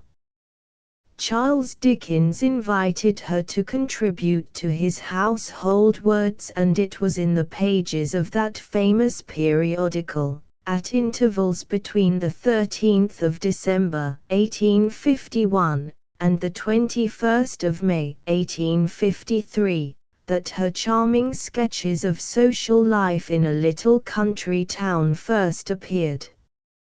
In June, 1853, they were grouped together under the title of Cranford, meeting with wide approval, and have long taken rank as one of the accepted English classics.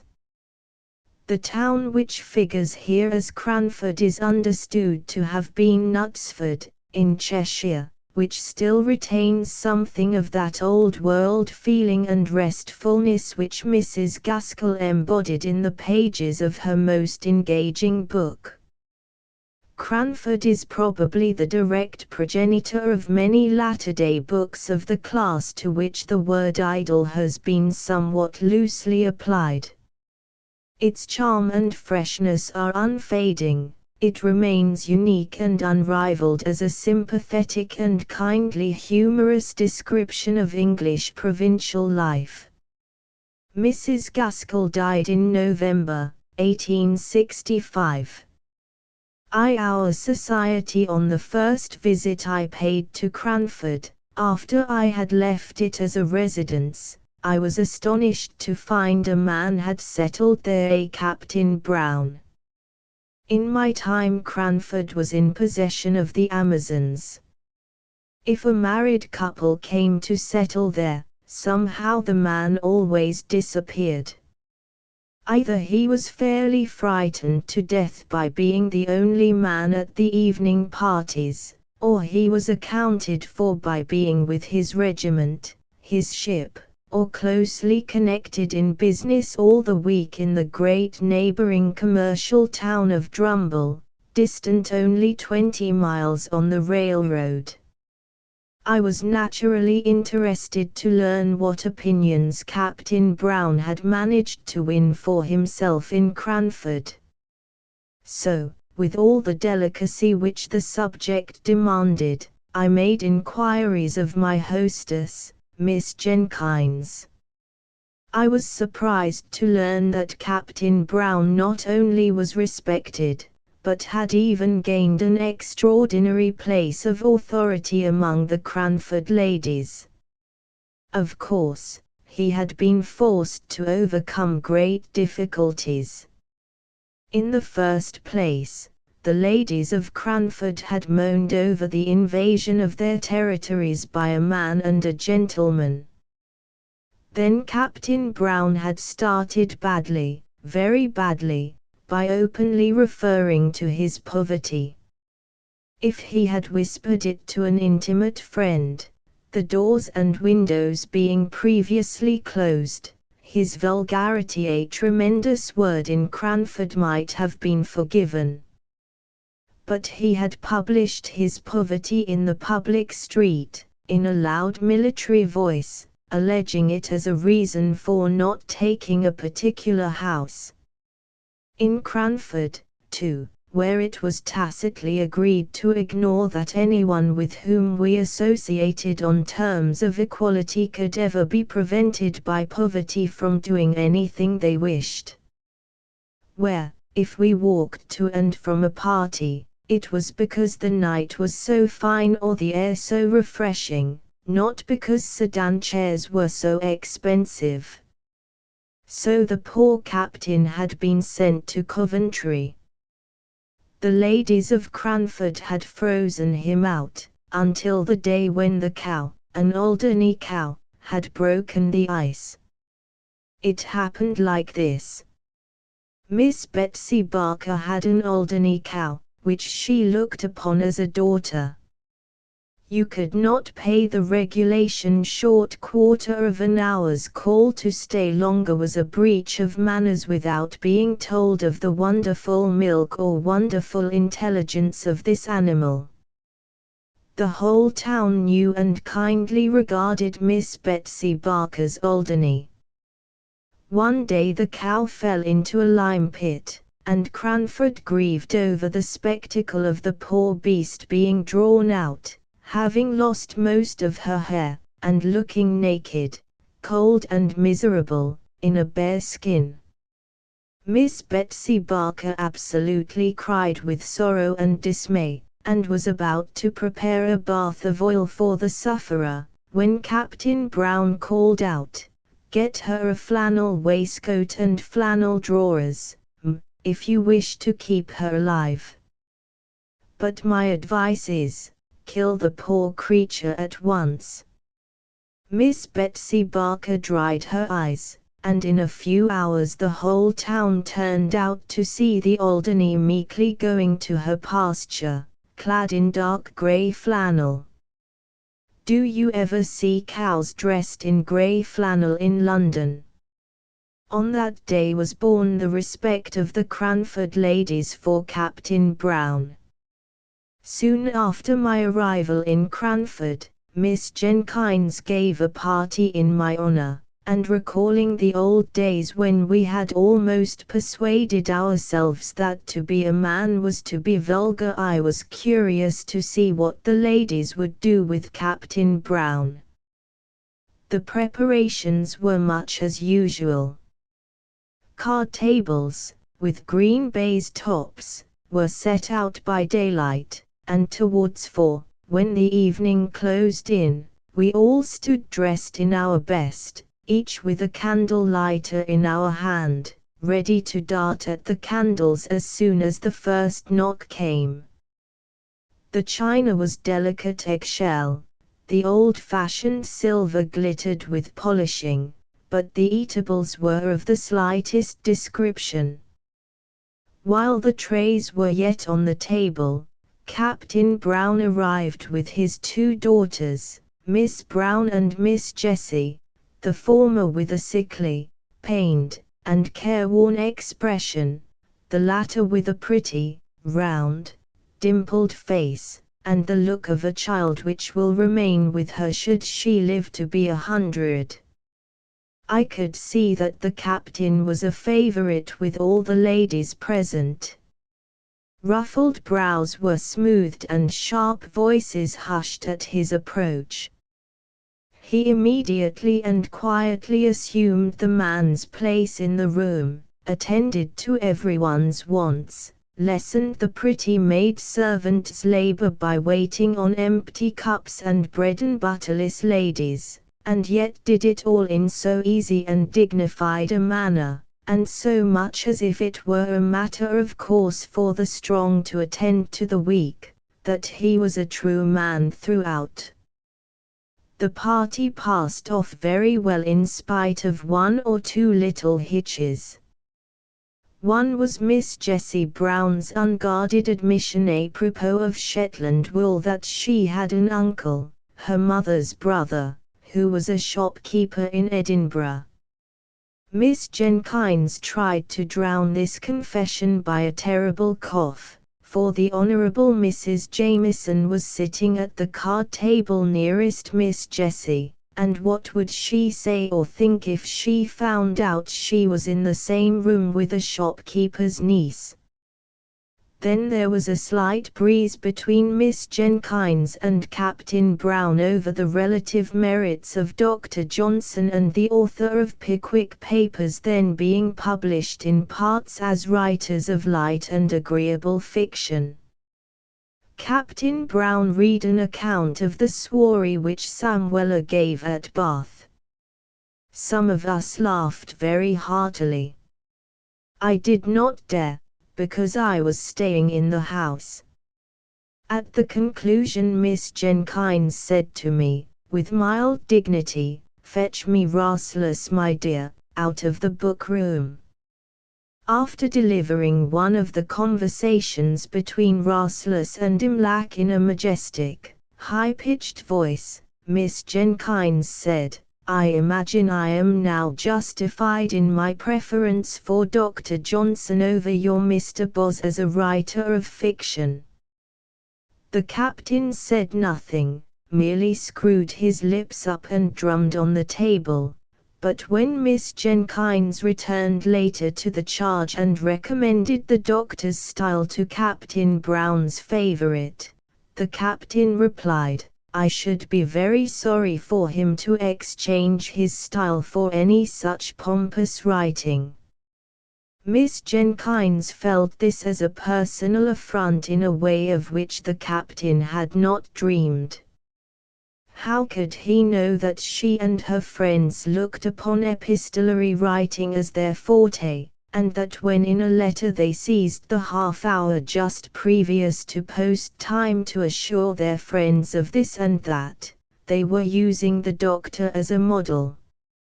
As it was, Miss Jenkyns refused to be mollified by Captain Brown's efforts later to beguile her into conversation on some more pleasing subject. She was inexorable.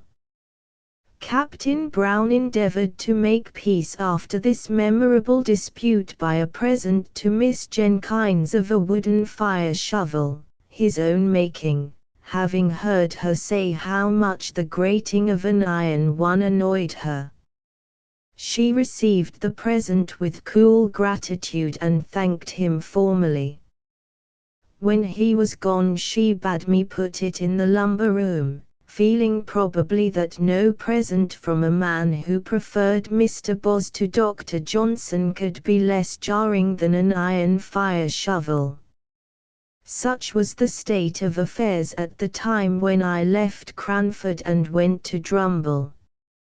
I had, however, several correspondents who kept me au fait as to the proceedings of the inhabitants of the dear little town. To the captain my next visit to Cranford was in the summer. There had been neither births, deaths, nor marriages since I was there last. Everybody lived in the same house, and wore pretty near the same well-preserved, old-fashioned clothes. The greatest event was that the Misses Jenkyns had purchased a new carpet for the drawing-room. Oh, the busy work Miss Mattie and I had in chasing the sunbeams as they fell in an afternoon right down on this carpet through the blindless windows. We spread our newspapers over the places and sat down to our book or our work, and, lo! in a quarter of an hour the sun had moved and was blazing away in a fresh spot, and down again we went on our knees to alter the position of the newspapers. One whole morning, too, we spent in cutting out and stitching together pieces of newspapers so as to form little paths to every chair, lest the shoes of visitors should defile the purity of the carpet. Do you make paper paths for every guest to walk upon in London? The literary dispute between Captain Brown and Miss Jenkyns continued. She had formed a habit of talking at him, and he retaliated by drumming his fingers, which action Miss Jenkyns felt and resented as disparaging to Dr. Johnson. The poor captain! I noticed on this visit that he looked older and more worn, and his clothes were very threadbare. But he seemed as bright and cheerful as ever, unless he was asked about his daughter's health. One afternoon we perceived little groups in the street, all listening with faces aghast to some tale or other. It was some time before Miss Jenkins took the undignified step of sending Jenny out to inquire. Jenny came back with a white face of terror. "Oh, oh, Miss Jenkins, Captain Brown is killed by them nasty cruel railroads." And she burst into tears. "How, where? Good God! Jenny, don't waste time in crying, but tell us something." Miss Mattie rushed out into the street, and presently an affrighted Carter appeared in the drawing-room and told the story.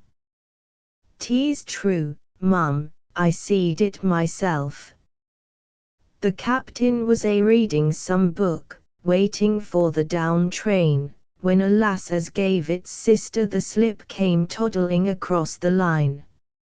He looked up sudden, seed the child, darted on the line, cotched it up, and his foot slipped and the train came over him in no time.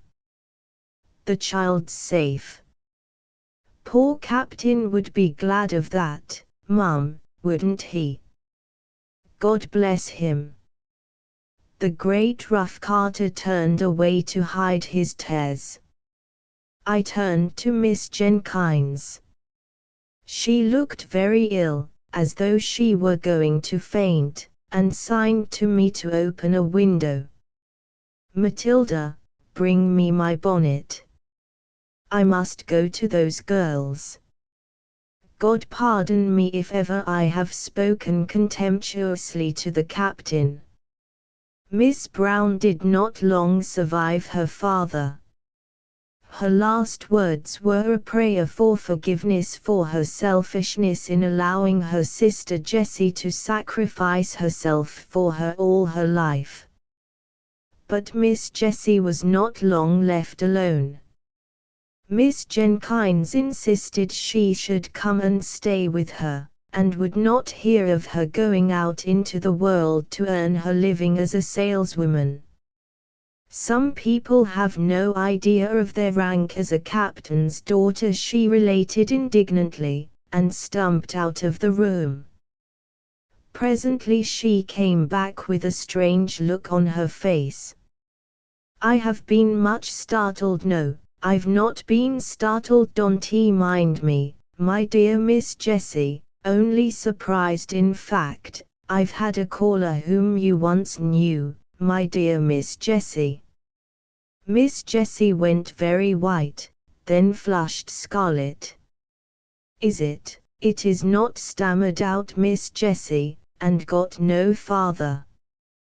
"This is his card," said Miss Jenkins, and went through a series of winks and odd faces at me, and formed a long sentence with her lips, of which I could not understand a word. Major Gordon was shown upstairs. While downstairs Miss Jenkins told me what the Major had told her.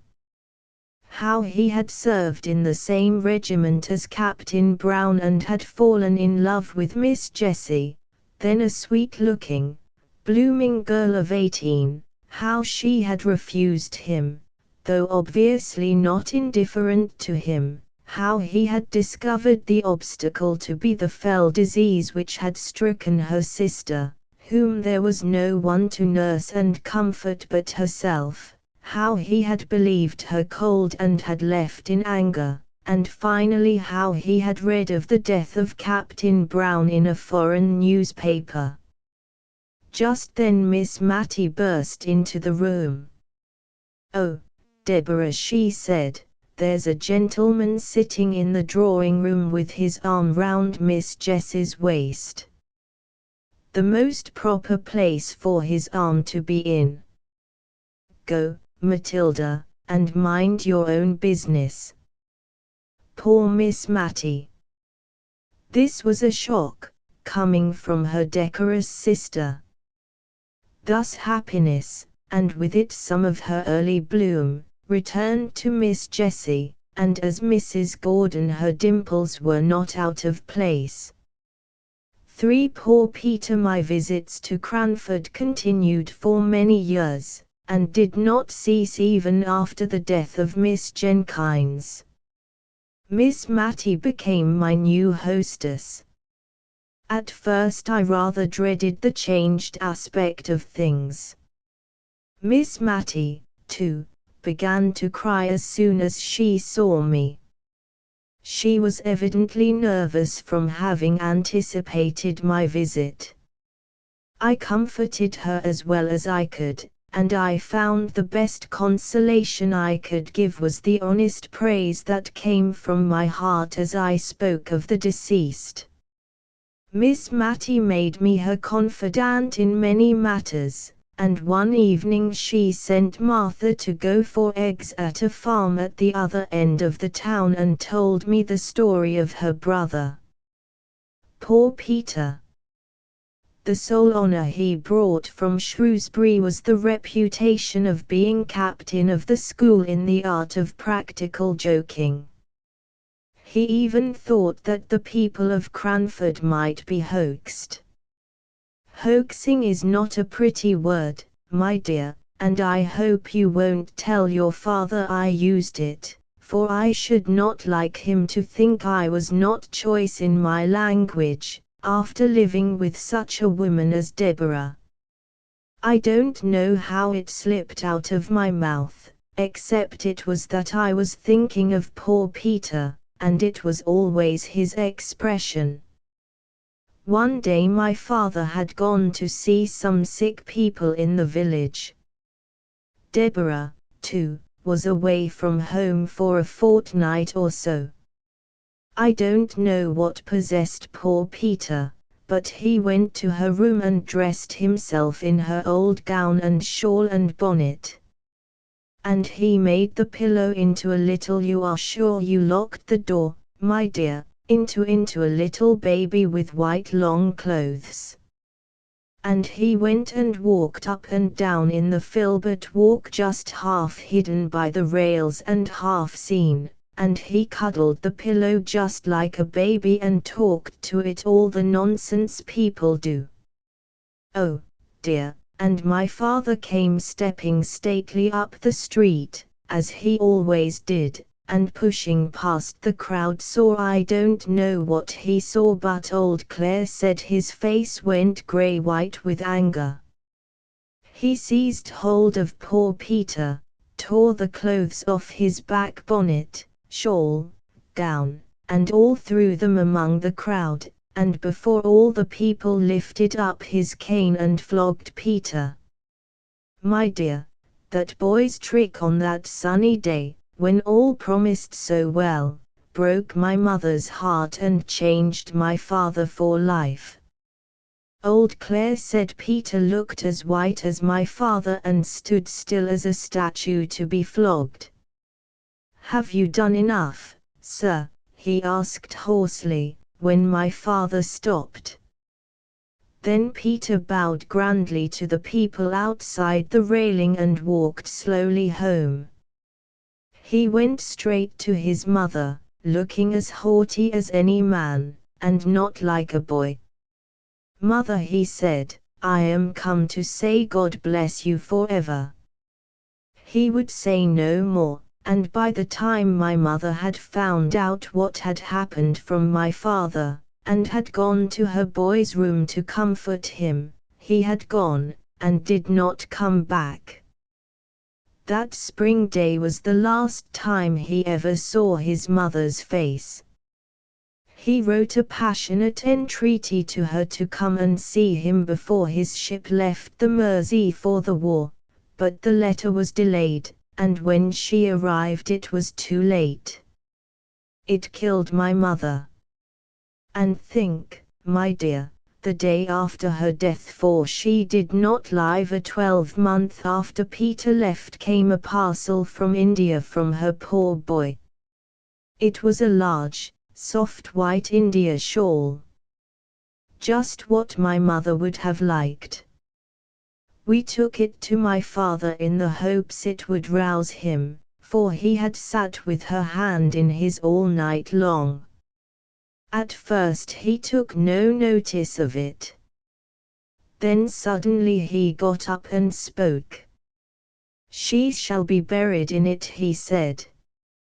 "Peter shall have that comfort," and she would have liked it. Did Mr. Peter ever come home? Yes, once. He came home a lieutenant. And he and my father were such friends. My father was so proud to show him to all the neighbors. He never walked out without Peter's arm to lean on. And then Peter went to sea again, and by my father died, blessing us both and thanking Deborah for all she had been to him. And our circumstances were changed, and from a big rectory with 3 servants we had come down to a small house with a servant of all work. But, as Deborah used to say, we have always lived genteelly, even if circumstances have compelled us to simplicity. Poor Deborah! And Mr. Peter? I asked. Oh, there was some great war in India, and we have never heard of Peter since then. I believe he is dead myself. Sometimes when I sit by myself and the house is quiet, I think I hear his step coming up the street, and my heart begins to flutter and beat, but the sound goes, and Peter never comes back. 4 friends in need. The years rolled on. I spent my time between Drumble and Cranford. I was thankful that I happened to be staying with Miss Mattie when the town and county bank failed, which had such a disastrous effect on her little fortune. It was an example to me, and I fancy it might be to many others, to see how immediately Miss Mattie set about the retrenchment she knew to be right under her altered circumstances. I did the little I could. Some months back a conjurer had given a performance in the Cranford Assembly Rooms.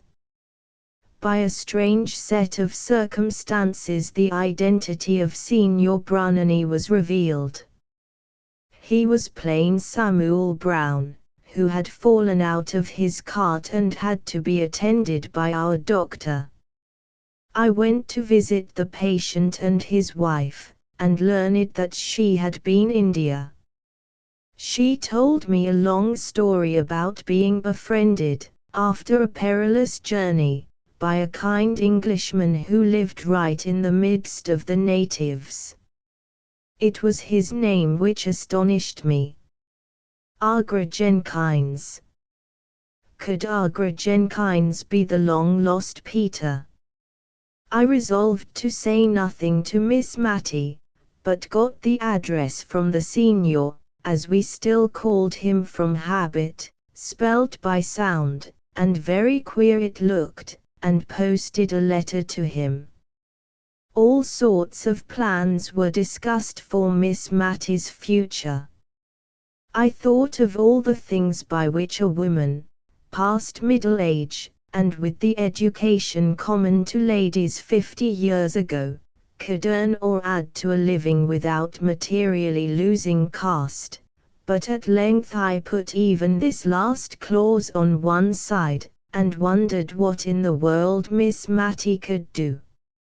Even teaching was out of the question, for, reckoning over her accomplishments, I had to come down to reading, writing, and arithmetic, and in reading the chapter every morning she always coughed before coming to long words. I was still in a quandary the next morning, when I received a letter from Miss Pole, so mysteriously wrapped up and with so many seals on it to secure secrecy that I had to tear the paper before I could unfold it. It summoned me to go to Miss Pole at 11 a.m., the a.m. twice dashed under as if I were likely to come at 11 at night, when all Cranford was usually abed and asleep by 10. I went and found Miss Pole dressed in solemn array, though there were only Mrs. Forrester, crying quietly and sadly, and Mrs. Fitzadam present. Miss Pole was armed with a card, on which I imagined she had written some notes. "Miss Smith," she began, "when I entered, I was familiarly known to all Cranford as Mary, but this was a state occasion. I have conversed in private with these ladies on the misfortune which has happened to our friend, and one and all have agreed that while we have a superfluity, it is not only a duty but a pleasure, a true pleasure, Mary." Her voice was rather choked just here, and she had to wipe her spectacles before she could go on to give what we can to assist her. "Miss Matilda Jenkins. Only in consideration of the feelings of delicate independence existing in the mind of every refined female, I was sure she had got back to the card we wished to contribute our mites in a secret and concealed manner, so as not to hurt the feelings I have referred to. Well, the upshot of this solemn meeting was that each of those dear old ladies wrote down the sum she could afford annually, signed the paper and sealed it mysteriously, and I was commissioned to get my father to administer the fund in such a manner that Miss Jenkins should imagine the money came from her own improved investments. As I was going, Mrs. Forrester took me aside, and in the manner of one confessing a great crime, the poor old lady told me how very, very little she had to live on, a confession she was brought to make from a dread lest we should think that the small contribution named in her paper bore any proportion to her love and regard for Miss Mary. And yet that sum which she so eagerly relinquished was, in truth, more than a 20th part of what she had to live on. And when the whole income does not nearly amount to £100, to give up a 20th of it will necessitate many careful economies and many pieces of self-denial, small and insignificant in the world's account, but bearing a different value in another account book that I have heard of. The upshot of it all was that dear Miss Matty was comfortably installed in her own house, and added to her slender income by selling tea. This last was my idea, and it was a proud moment for me when it realized. The small dining room was converted into a shop, without any of its degrading characteristics. A table formed the counter. One window was retained unaltered and the other changed into a glass door, and there she was. Tea was certainly a happy commodity, as it was neither greasy nor sticky, grease and stickiness being two of the qualities which Miss Matty could not endure. Moreover, as Miss Matty said, one good thing about it was that men did not buy it, and it was of men particularly she was afraid. They had such sharp, loud ways with them, and did up accounts and counted their change so quickly. Very little remains to be told. The approval of the Honourable Mrs. Jameson set the seal upon the successful career of Miss Matty as a purveyor of tea. Thus did she escape even the shadow of vulgarity. One afternoon I was sitting in the shop parlour with Miss Matty, when we saw a gentleman go slowly past the window and then stand opposite to the door, as if looking out for the name which we had so carefully hidden. His clothes had an out-of-the-way foreign cut, and it flashed across me it was the Agra himself. He entered. Miss Matty looked at him, and something of tender relaxation in his face struck home to her heart. She said, "It is, oh, sir, can you be Peter?" and trembled from head to foot. In a moment he had her in his arms, sobbing the tearless cries of old age. Mary Barton, although not Mrs. Gaskell's first attempt at authorship, was her first literary success, and although her later writings revealed a gain in skill, subtlety and humor, none of them equaled Mary Barton in dramatic intensity and fervent sincerity. This passionate tale of the sorrows of the Manchester poor, given to the world anonymously in the year 1848, was greeted with a storm of mingled approval and disapproval. It was praised by Carlyle and Landor, but some critics attacked it fiercely as a slander on the Manchester manufacturers, and there were admirers who complained that it was too heartrending. The controversy has long since died down, but the book holds a permanent place in literature as a vivid revelation of a dark and painful phase of English life in the middle of the last century. "I rich and poor Mary," said John Barton to his daughter, "what's come o'er thee and Jem Wilson? You were great friends at one time." "Oh, folk say he is going to be married to Molly Gibson," answered Mary, as indifferently as she could. "Thou st played thy cards badly," then replied her father in a surly tone. "At one time he were much fonder o' thee than thou deservedst." "That's as people think," said Mary pertly, for she remembered that the very morning before, when on her way to her dressmaking work, she had met Mr. Harry Carson, who had sighed, and sworn and protested all manner of tender vows. Mr. Harry Carson was the son and the idol of old Mr. Carson, the wealthy mill owner. Jem Wilson, her old playmate, and the son of her father's closest friend, although he had earned a position of trust at the foundry where he worked, was but a mechanic after all. Mary was ambitious, she knew that she had beauty, she believed that when young Mr. Carson declared he meant to marry her he spoke the truth. It so happened that Jem, after much anxious thought, had determined that day to put his fortune to the touch. Just after John Barton had gone out, Jem appeared at the door, looking more awkward and abashed than he had ever done before.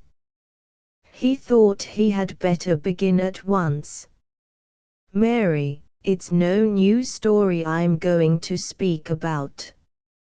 Since we were boy and girl I ha loved you above father and mother and all. And now, Mary, I'm foreman at the works, and I've a home to offer you, and a heart as true as ever man had to love you and cherish you. Darling, say that you'll be mine." Mary could not speak at once. "Mary, they say, silence gives consent," he whispered. "No, not with me. I can never be your wife." "Oh, Mary, think a while," he urged. "Jem, it cannot be," she said calmly, although she trembled from head to foot. "Once for all, I will never marry you. And this is the end," he cried passionately. "Mary, you'll hear, maybe, of me as a drunkard, and maybe as a thief, and maybe as a murderer. Remember, it's your cruelty that will have made me what I feel I shall become." He rushed out of the house. When he had gone, Mary lay half across the dresser, her head hidden in her hands, and her body shaken with violent sobs. For these few minutes had unveiled her heart to her, It had convinced her that she loved Jem above all persons or things. What were the wealth and prosperity that Mr. Harry Carson might bring to her now that she had suddenly discovered the passionate secret of her soul? Her first duty, she saw, was to reject the advances of her rich lover. She avoided him as far as possible, and slighted him when he forced his presence upon her. And how was she to redress the wrong she had done to Jem in denying him her heart? She took counsel with her friend, Margaret Lay. When Mary had first known Margaret and her grandfather, Job Lay, an old man who belonged to the class of Manchester workmen who are warm and devoted followers of science, a man whose home was like a wizard's dwelling, filled with impaled insects and books and instruments. Margaret had a secret fear of blindness. The fear had since been realized, but she remained the quiet, sensible, tender-hearted girl she had been before her great deprivation. She opposed Mary's notion of writing a letter to Jem. "You must just wait and be patient," she advised. "Being patient is the hardest work we have to do through life, I take it. Waiting is far more difficult than doing, but it's one of God's lessons we must learn, one way or another." So Mary waited. But Jem took his disappointment as final, and her hopes of seeing him were always baffled. John Barton, on the night of Jem's proposal, had gone to his union. The members of the union were all desperate men, ready for anything, made ready by want. Barton himself was out of work. He had seen much of the bitterness of poverty in Manchester. Now he was feeling the pinch of it himself. Ever since the death of his wife, whose end had been hastened by the sudden and complete disappearance of her darling sister Esther, the wan colorlessness of his face had been intensified. His stern enthusiasm, once latent, had become visible. His heart, tenderer than ever towards the victims of the misery around him, grew harder towards the employers, whom he believed to be the cause of that misery.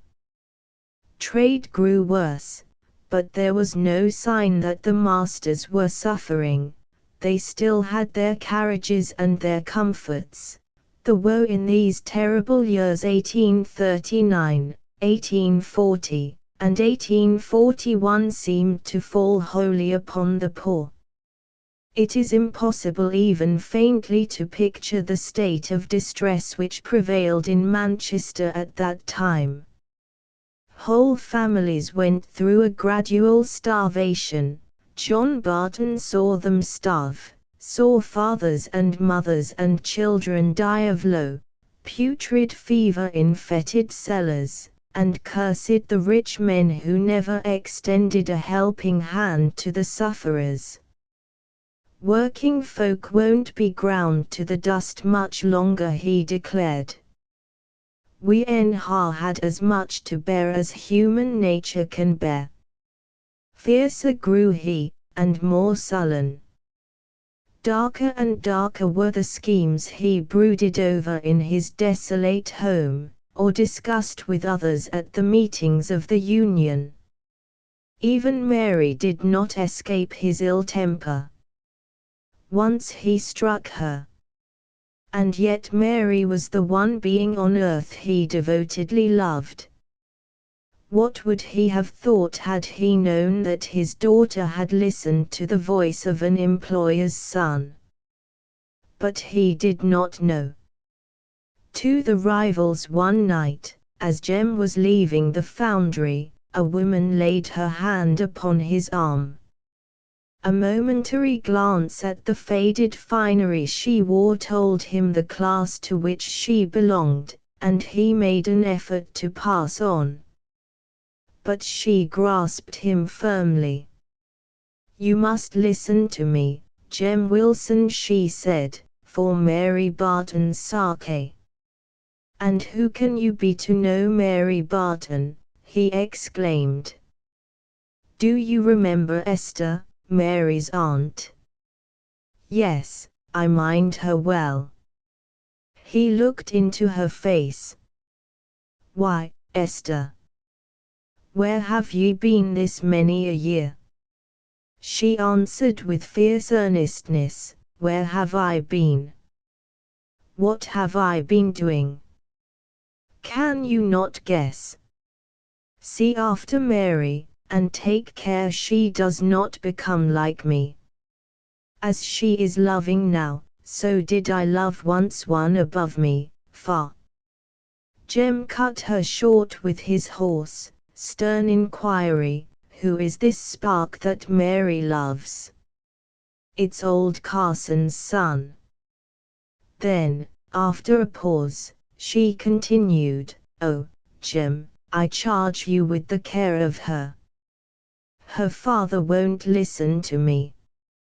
She cried a little at the recollection of John Barton's harsh words when she had timidly tried to approach him. "It would be better for her to die than to live to lead such a life as I do." "It would be better," said Jem, as if thinking aloud. Then he went on. "Esther, you may trust to my doing all I can for Mary. And now, listen. Come home with me. Come to my mother."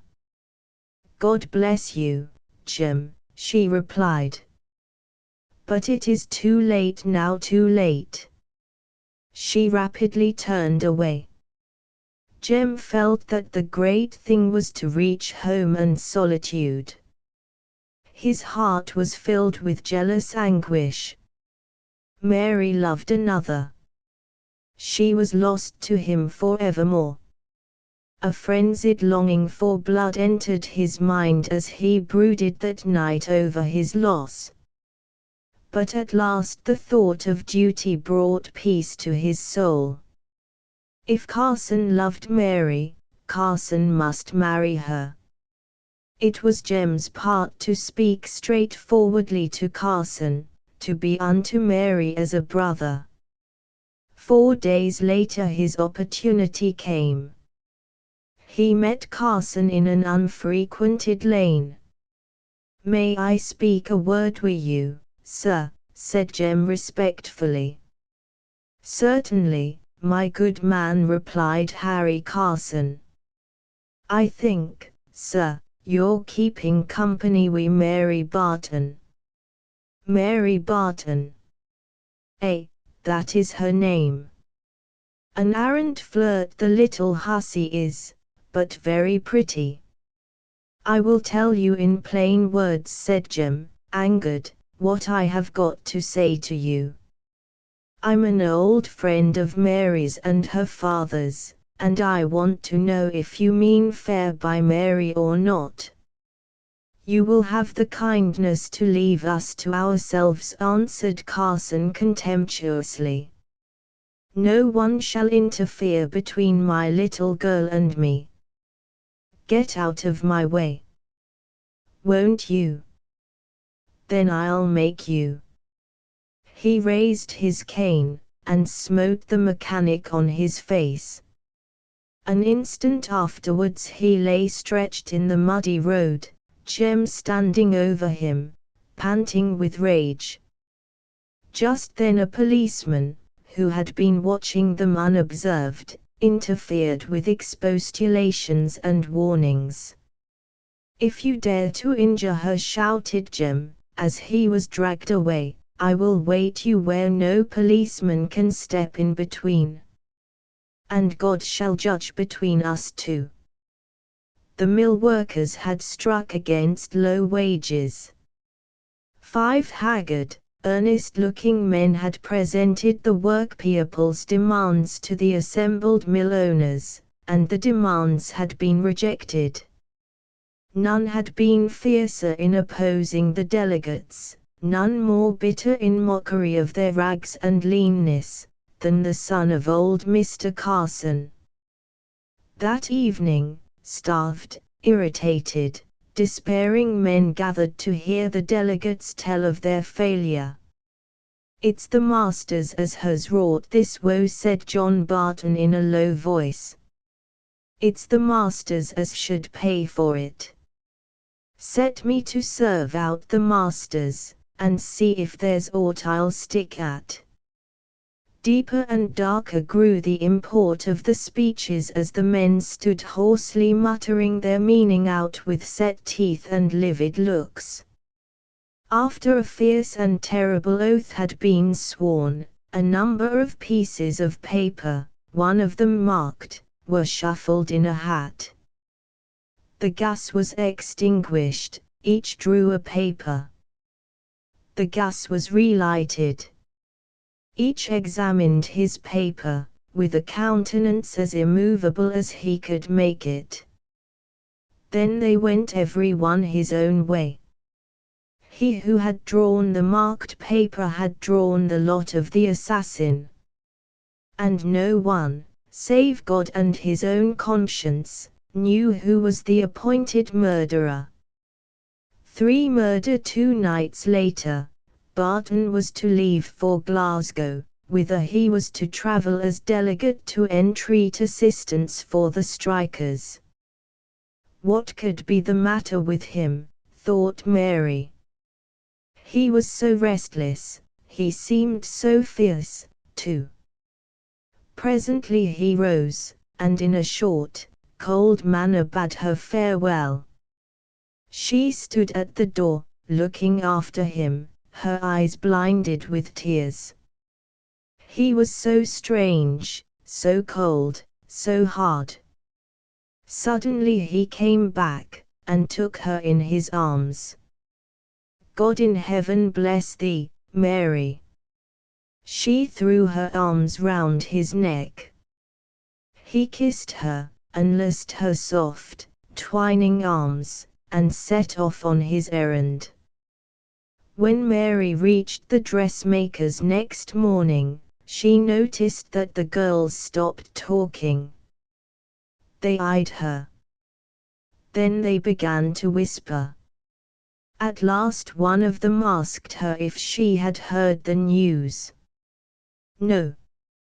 "What news?" she answered.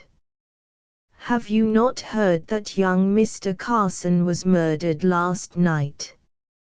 Mary could not speak, but no one who looked at her pale and terror-stricken face could have doubted that she had not heard before of the fearful occurrence.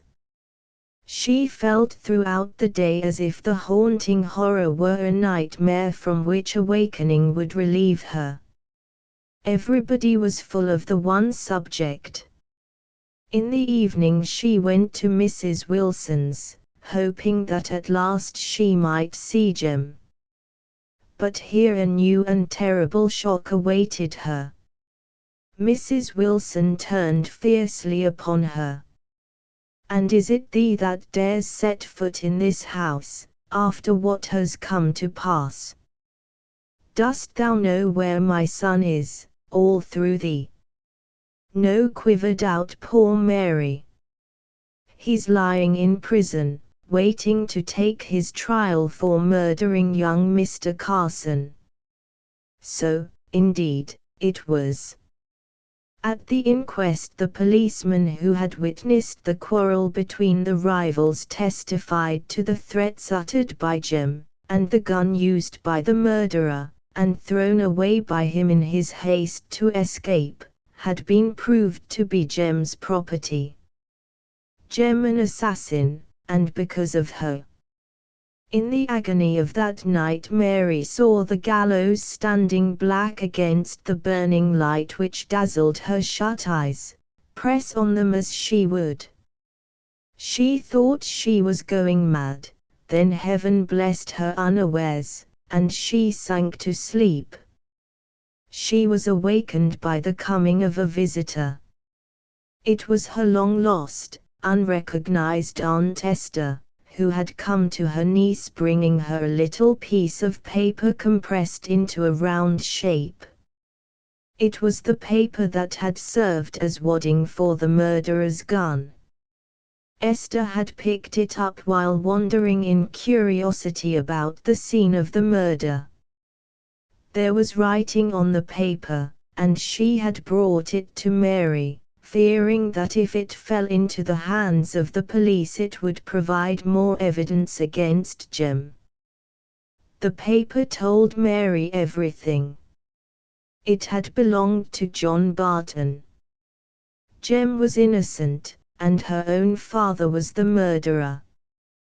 Jem must be saved, and she must do it, for was she not the sole repository of the terrible secret?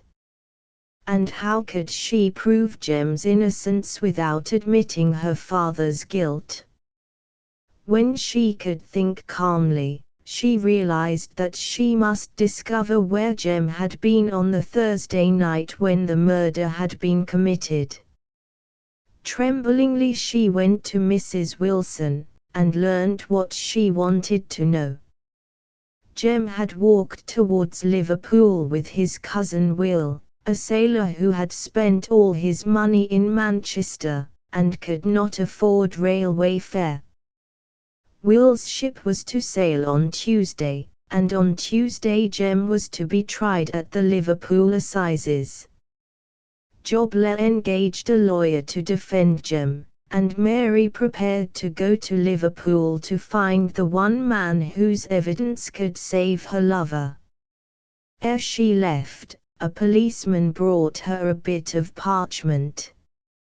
Her heart misgave her as she took it. She guessed its purport. It was a summons to bear witness against Jem Wilson at the Assizes. 4 not guilty arrived at Liverpool on Monday, after the bewilderment of a railway journey, the first she had ever made. Mary found her way to the little court, not far from the docks, where Jem's sailor cousin lodged. "Is Will Wilson here?" she asked the landlady. "No, he is not," replied the woman, curtly. "Tell me where he is," asked Mary, sickening. "He's gone this very morning, my poor dear," answered the landlady, relenting at the sight of Mary's obvious distress. "He's sailed, my dear, sailed in the John Cropper this very blessed morning." Mary staggered into the house, stricken into hopelessness. Yet hope was not dead. The landlady's son told her that the John Cropper would be waiting for high water to cross the sandbanks at the river's mouth, and that there was a chance that a sailing boat might overtake the vessel.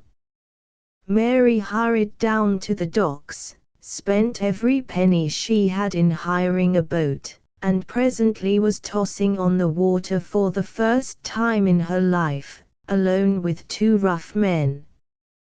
The boatman hailed the John Cropper just as the crew were heaving anchor, and told their errand. The captain refused with a dreadful oath to stop his ship for anyone, whoever swung for it. But Will Wilson, standing at the stern, shouted through his hands, "So help me God, Mary Barton, I'll come back in the pilot boat time enough to save his life." As the ship receded in the distance, Mary asked anxiously when the pilot boat would be back. The boatman did not know. It might be 12 hours, it might be 2 days. A chance yet remained, but she could no longer hope. When she reached the landing place, faint and penniless, one of the boatmen took her to his home, and there she sat sleeplessly awaiting the dawn of the day of trial. When she entered the witness box next day, the whole court reeled before her, save two figures only, that of the judge and that of the prisoner. Jem sat silent. He had held his peace ever since his arrest, with his face bowed on his hands. Mary answered a few questions with a sort of wonder at the reality of the terrible circumstances in which she was placed. "And pray, may I ask, which was the favoured lover?" went on the barrister. A look of indignation for an instant contracted Mary's brow. She was aware that Jem had raised his head and was gazing at her. Turning towards the judge, she said steadily, "Perhaps I liked Mr. Harry Carson once, but I loved James Wilson beyond what tongue can tell. When he asked me to marry him, I was very hard in my answer, but he'd not been gone out of my sight above a minute before I knew I loved him far above my life." After these words the prisoner's head was no longer bowed. He stood erect and firm, with self-respect in his attitude, yet he seemed lost in thought. But Will Wilson did not come, and the evidence against Jem grew stronger and stronger. Mary was flushed and anxious, muttering to herself in a wild, restless manner. Joble heard her repeat again and again, "I must not go mad, I must not." Suddenly she threw up her arms and shrieked aloud, "Oh, Jem! Jem! You're saved! And I am mad," and was carried out of court stiff and convulsed. And as they bore her off, a sailor forced his way over rails and seats, through turnkeys and policemen. Will Wilson had come in time. He told his tale clearly and distinctly. The efforts of the prosecution to shake him were useless. Not guilty was the verdict that thrilled through the breathless court. One man sank back in his seat in sickening despair. The vengeance that old Mr. Carson had longed to compass for the murder of his beloved boy was thwarted. He had been cheated of the desire that now ruled his life, the desire of blood for blood. Forgive us our trespasses. For many days Mary hovered between life and death, and it was long ere she could make the journey back to Manchester under the tender care of the man who now knew she loved him. Not until she had recovered did he tell her that he had lost his situation at the foundry. The men refused to work under one who had been tried for murder, and that he was looking for work elsewhere. "Mary," he asked, "art thou much bound to Manchester? Would it grieve thee sore to quit the old smoke jack?" "With thee," was her quiet response. "I've heard fine things of Canada." "Thou knowest where Canada is, Mary?" "Not rightly, but with thee, Jem." Her voice sank to a whisper. "Anywhere." Then, after a pause, she added, "But father." John Barton was smitten, helpless, very near to death. His face was sunk and worn like a skull, with yet a suffering expression that skulls have not. Crime and all had been forgotten by his daughter when she saw him. Fondly did she serve him in every way that heart could devise. Jem had known from the first that Barton was the murderer of Harry Carson. Several days before the murder Barton had borrowed Jem's gun, and Jem had seen the truth at the moment of his arrest. When Mary came to tell him that her father wished to speak to him, Jem could not guess what was before him, and did not try to guess. When they entered the room, Mary saw all at a glance. Her father stood holding on to a chair as if for support.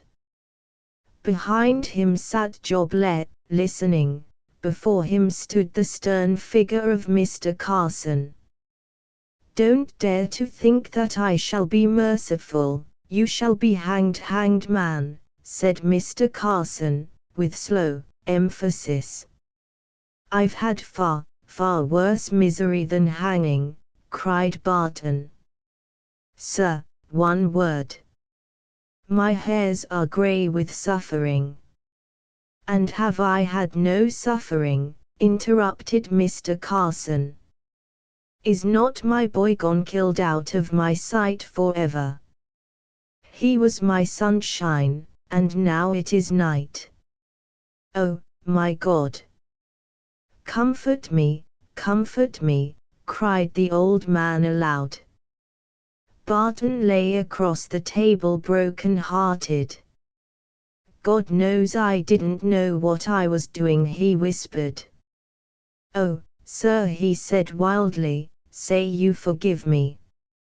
"Forgive us our trespasses as we forgive them that trespass against us," said Job solemnly.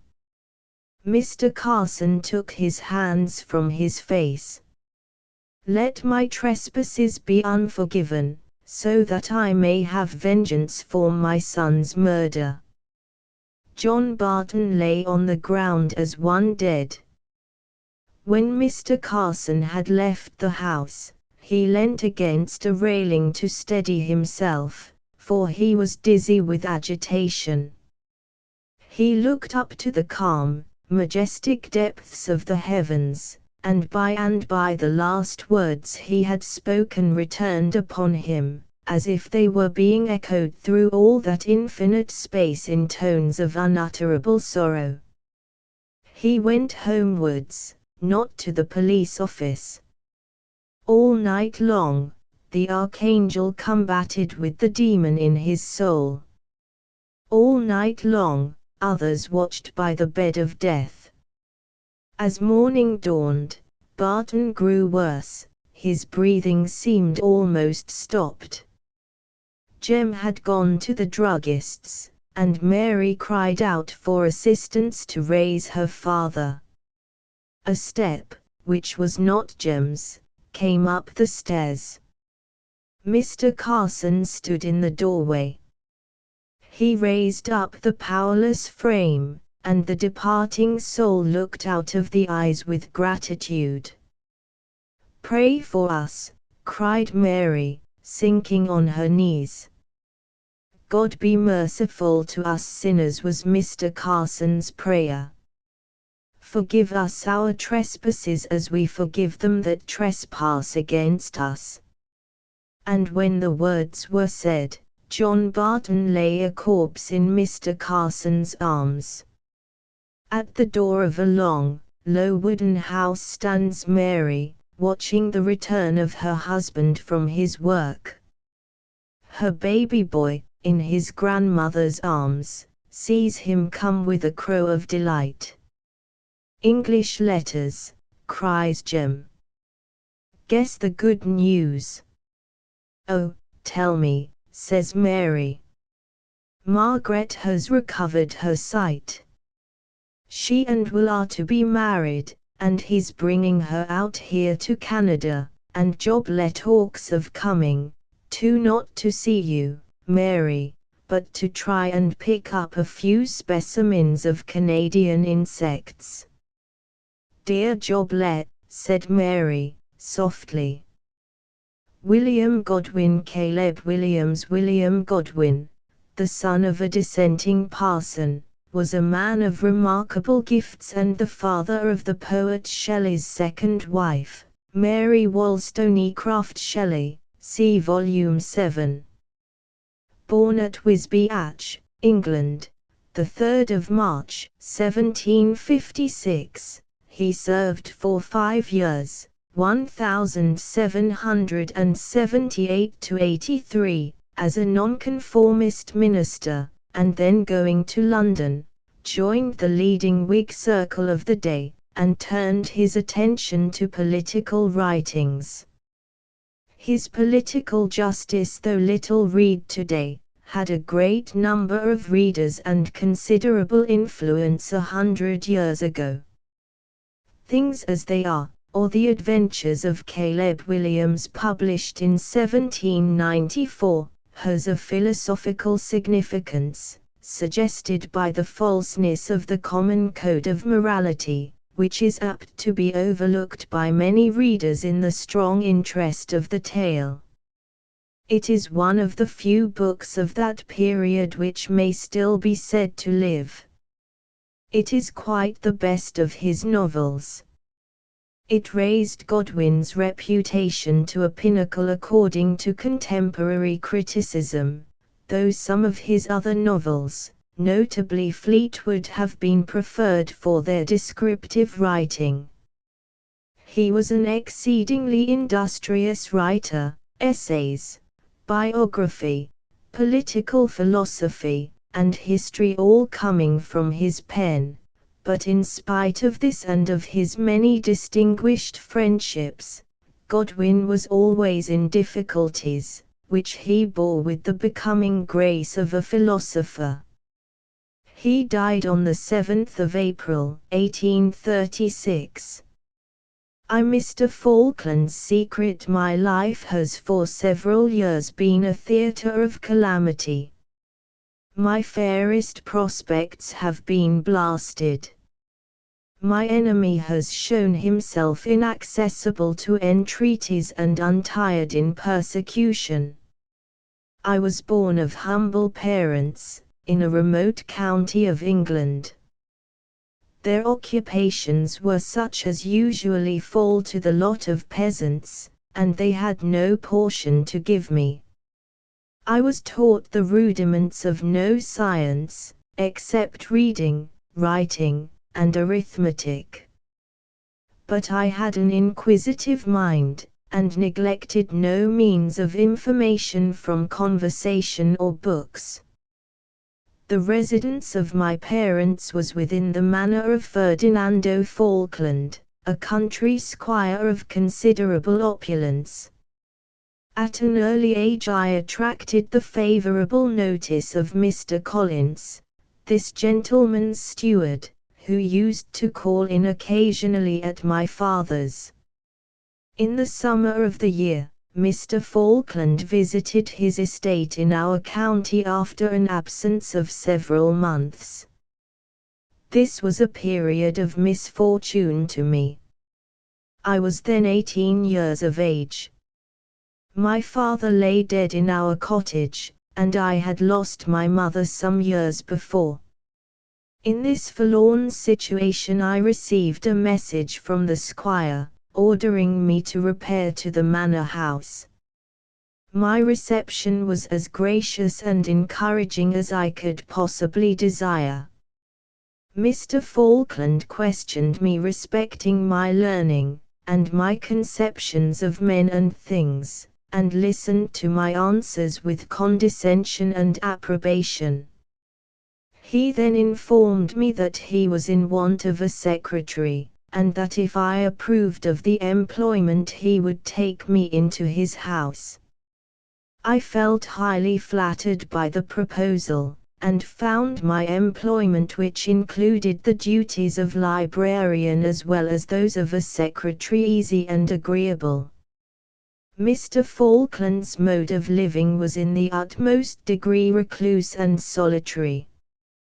His features were scarcely ever relaxed in a smile, and the distemper which afflicted him with incessant gloom had its paroxysms.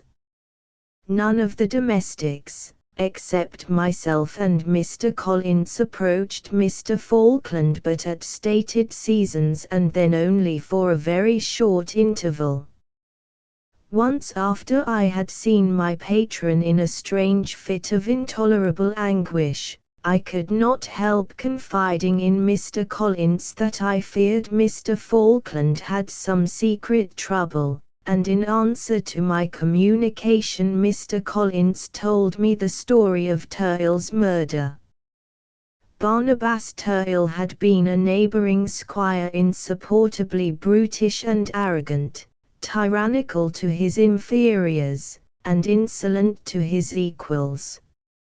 From the first he hated Falkland, whose dignity and courtesy were a constant rebuke to the other's boorish ill humours, and rejected with scorn all proposals for civil intercourse. The crisis came when Turtle, who had been expelled from the rural assembly which met every week at the market town, forced his way in. He was intoxicated, and at once attacked Falkland, knocking him down, and then kicking his prostrate enemy before anyone had time to interfere. To Mr. Falkland, disgrace was worse than death. This complication of ignominy, base, humiliating, and public, stung him to the very soul, and filled his mind with horror and uproar.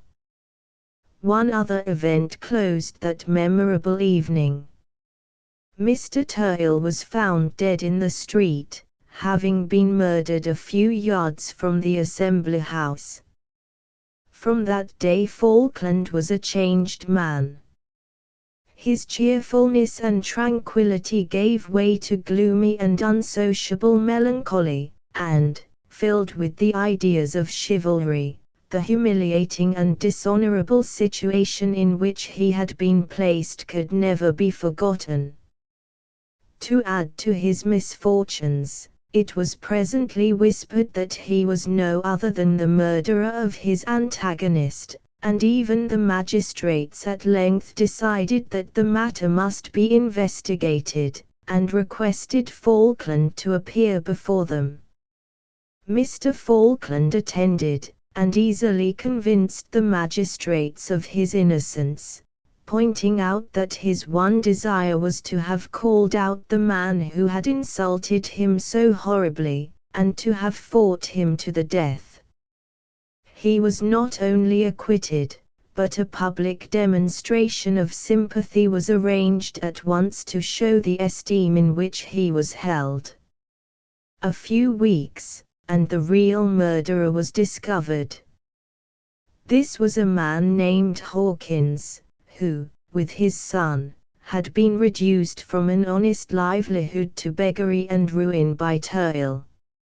On circumstantial evidence, Hawkins and his son were condemned and executed. This was the story Mr. Collins told me in order that I might understand Mr. Falkland's unhappy state. In reality it only added to my embarrassment. Was it possible, after all, that Mr. Falkland should be the murderer? It was but a passing thought, and yet what was the meaning of Mr. Falkland's agonies of mind? I could not accept Mr. Collins's view that Mr. Falkland was so much the slave and fool of honor that the shame of Turtle's savage assault alone had driven him to this melancholy and solitude, and compelled the violent outbursts of passion. Till I learn the secret, my suspicions would not be set at rest. No spark of malignity was harbored in my soul. I reverenced the sublime mind of Mr. Falkland, but I had a mistaken curiosity to find out the truth of Turtle's murder. Often it seemed that Mr. Falkland was about to speak to me, but the movement always ended in silence. At last one day he sent for me to his room, and after making me swear never to disclose his confidence, and warning me that he had observed my suspicions, told me that he was the murderer of Turtle and the assassin of the two Hawkins. This it is to be a gentleman, a man of honor. Falkland went on, in extreme distress. My virtue, my honesty, my everlasting peace of mind, all sacrificed that I may preserve my good name. And I am as much the fool of fame as ever. Though I be the blackest of villains, I will leave behind me a spotless and illustrious name. Why is it that I am compelled to this confidence? from the love of fame. I had no alternative but to make you my confidant or my victim, and perhaps my next murder would not have been so fortunate. I do not want to shed more blood. It is better to trust you with the whole truth, under every seal of secrecy, than to live in perpetual fear of your penetration. But look what you have done with your foolishly inquisitive humor. You shall continue in my service, and I will benefit you in respect of fortune, but I shall always hate you. If ever an unguarded word escape from your lips, you may expect to pay for it with your death, or worse. By everything that is sacred, preserve your faith. Such was the secret I had been so desirous to know. It is a wretched prospect, I said to myself, that he holds up to me. But I will never become an informer. I will never injure my patron, and therefore he will not be my enemy. It was no long time after this that Mr. Forrester, Mr. Falkland's half-brother, came to stay in the house while his own residence was being got ready for him, and there being little in common between the two, Mr. Forrester being of a peculiarly sociable disposition, our visitor chose to make me his companion. No sooner was this growing intimacy observed than Mr. Falkland warned me that it was not agreeable to him, and that he would not have it. "Young man, take warning," he said to me one day when we were alone. "You little suspect the extent of my power. You might as well think of escaping from the power of the omnipresent God as from mine." My whole soul now revolted against the treatment I endured, and yet I could not utter a word. I resolved to quit Mr. Falkland's service, and when Mr. Forrester had retired to his own house, I wrote a letter to Mr. Falkland to that effect. "You shall never quit it with your life," was his reply. "If you attempt it, you shall never cease to rue your folly as long as you exist. Do not imagine I am afraid of you. I wear an armor against which all your weapons are impotent. Do you not know, miserable wretch, that I have sworn to preserve my reputation, whatever it cost?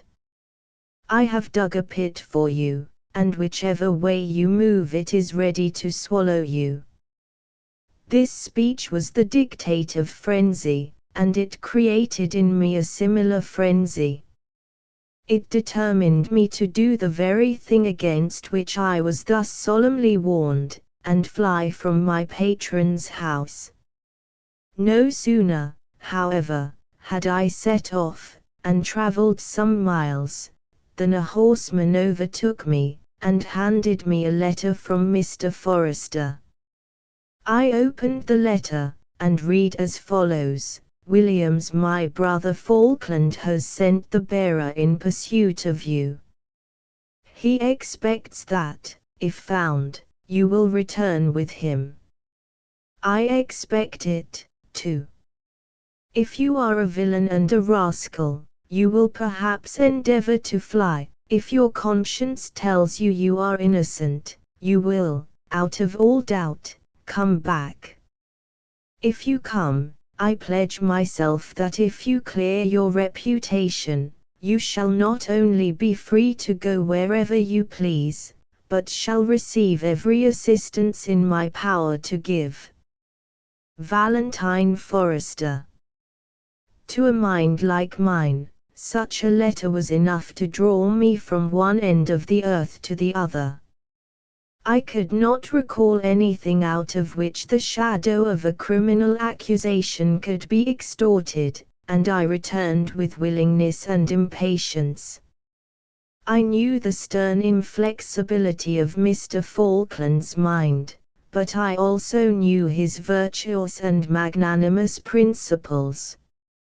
I could not believe my innocence could be confounded with guilt. Through my persecutions and sufferings, Mr. Falkland accused me of having stolen money and jewels from him, and when my boxes, which I had left behind, were opened, a watch and certain jewels were found in one of them. My amazement yielded to indignation and horror. I protested my innocence. I declared that Mr. Falkland knew I was innocent, and that while I was wholly unable to account for the articles found in my possession, I firmly believed that their being there was of Mr. Falkland's contrivance. Mr. Falkland now expressed his willingness to proceed no further against me, and, since I had been brought to public shame, to let me depart wherever I pleased. I was unworthy of his resentment, he said, and he could afford to smile at my malice. Mr. Forrester, however, said this was impossible, and, as a magistrate, he thereupon committed me to prison to await my trial. Not one of the servants who had been present at my examination expressed any compassion for me. The robbery appeared to them atrocious, and they were indignant at my recrimination on their excellent master. When I had been about a month in prison, the assizes were held, but my case was not brought forward, and I was suffered to stand over 6 months longer. I noticed a change in my jailer's behavior at this time. He offered to make better provision for my comfort, and as I had no doubt he was instigated by Mr. Falkland, I answered that he might tell his employer I would accept no favors from a man that held a halter about my neck. Then the idea of an escape occurred to me, and as I had some proficiency in carpentry, I decided to obtain tools by proposing to make some chairs for the jailer. My offer was accepted, and I gradually accumulated tools of various sorts, gimlets, chisels, etc. In the middle of the night, my plans being now thoroughly digested, I set about making my escape. I had to get the first door from its hinges, and though this was attended with considerable difficulty, I was successful. The second door being fastened on the inside, all I had to do was to push back the bolts and unscrew the box of the lock. Thus far I had proceeded with the happiest success, but close on the other side there was a kennel with a large mastiff dog, of which I had not the smallest previous knowledge. However, I managed to soothe the animal, and go to the wall. Before I had gained half the ascent, a voice at the garden door cried out, "Hello! Who is there?" At this the dog began to bark violently, and a second man came out. Alarmed at my situation, I descended on the other side too quickly, and in my fall nearly dislocated my ankle. In the meantime, the 2 warders came through a door in the wall, of which I had not been aware, and were at the place where I had descended, in no time. The pain in my ankle was so intense that I could scarcely stand, and I suffered myself to be retaken. The condition in which I was now placed was totally different from that which had preceded this attempt. I was chained all day in my dungeon, my manual labors were at an end, my cell was searched every night, and every kind of tool carefully kept from me. Nevertheless, an active mind, which has once been forced into any particular train, can scarcely give it up as hopeless. One day I chanced to observe a nail trodden into the mud floor at no great distance from me.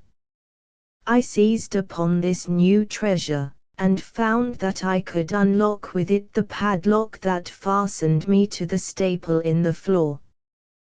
By this means I had the pitiful consolation of being able to range, without constraint, the miserable coop in which I was confined.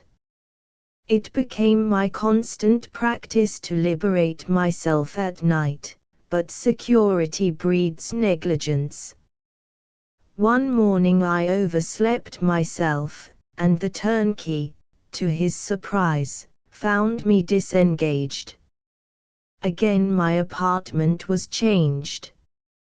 I was now put in the strong room, an underground dungeon, and handcuffs were added to my fetters. It was at this time that Thomas, Mr. Falkland's footman, and an old acquaintance of mine, visited me. He was of the better order of servants, and my condition shocked him. He returned again in the afternoon. "Well, Master Williams," he said, "you have been very wicked, to be sure, and I thought it would have done me good to see you hanged. I know I am doing wrong, but if they hang me, too, I cannot help it. For Christ's sake, get out of this place, I cannot bear the thought of it." With that, he slipped into my hand a chisel, a file, and a saw. I received the implements with great joy, and thrust them into my bosom. I waited for bright moonlight. It was necessary that I should work in the night, and between 9 and 7. It was 10 o'clock when I first took off my handcuffs. I then filed through my fetters, and next performed the same service to the 3 iron bars that secured my window. All this was the work of more than 2 hours. But, even with the bars removed, the space was by no means wide enough to admit the passing of my body. Therefore, I had to loosen the brickwork, and this I did partly with the chisel, and partly with one of the iron bars. When the space was sufficient for my purpose, I crept through the opening and stepped upon a shed outside. The prison wall, which now had to be scaled, was of considerable height, and there was no resource for me but that of making a breach in its lower part. For 6 hours I worked at this with incredible labor, and at last I had made a passage. But the day was breaking, and in 10 minutes' time the keepers would probably enter my apartment and see the devastation I had left. I decided to avoid the town as much as possible, and depended upon the open country for protection, and so I passed along the lane beyond the wall. I was free of my prison, but I was destitute, and had not a shilling in the world. For the doom of Falkland, Mr. Falkland's implacable animosity pursued me beyond the prison. 100 guineas was at once offered for my recapture, and though I evaded arrest for some months, a man named Gins, who had at one time been a member of a gang of robbers, undertook to lay hold of me, and tracked me to my place of hiding in London. By this time the hawkers were actually selling papers in the streets containing the most wonderful and surprising history and miraculous adventures of Caleb Williams for a halfpenny, and I had the temerity to purchase one. In this I was informed how I, Caleb Williams, first robbed, and then brought false accusations against my master, how I attempted at divers times to break out of prison, and at last succeeded in the most wonderful and incredible manner, and how I had travelled the kingdom in disguise, and was now lying concealed in London, with 100 guineas reward for my discovery.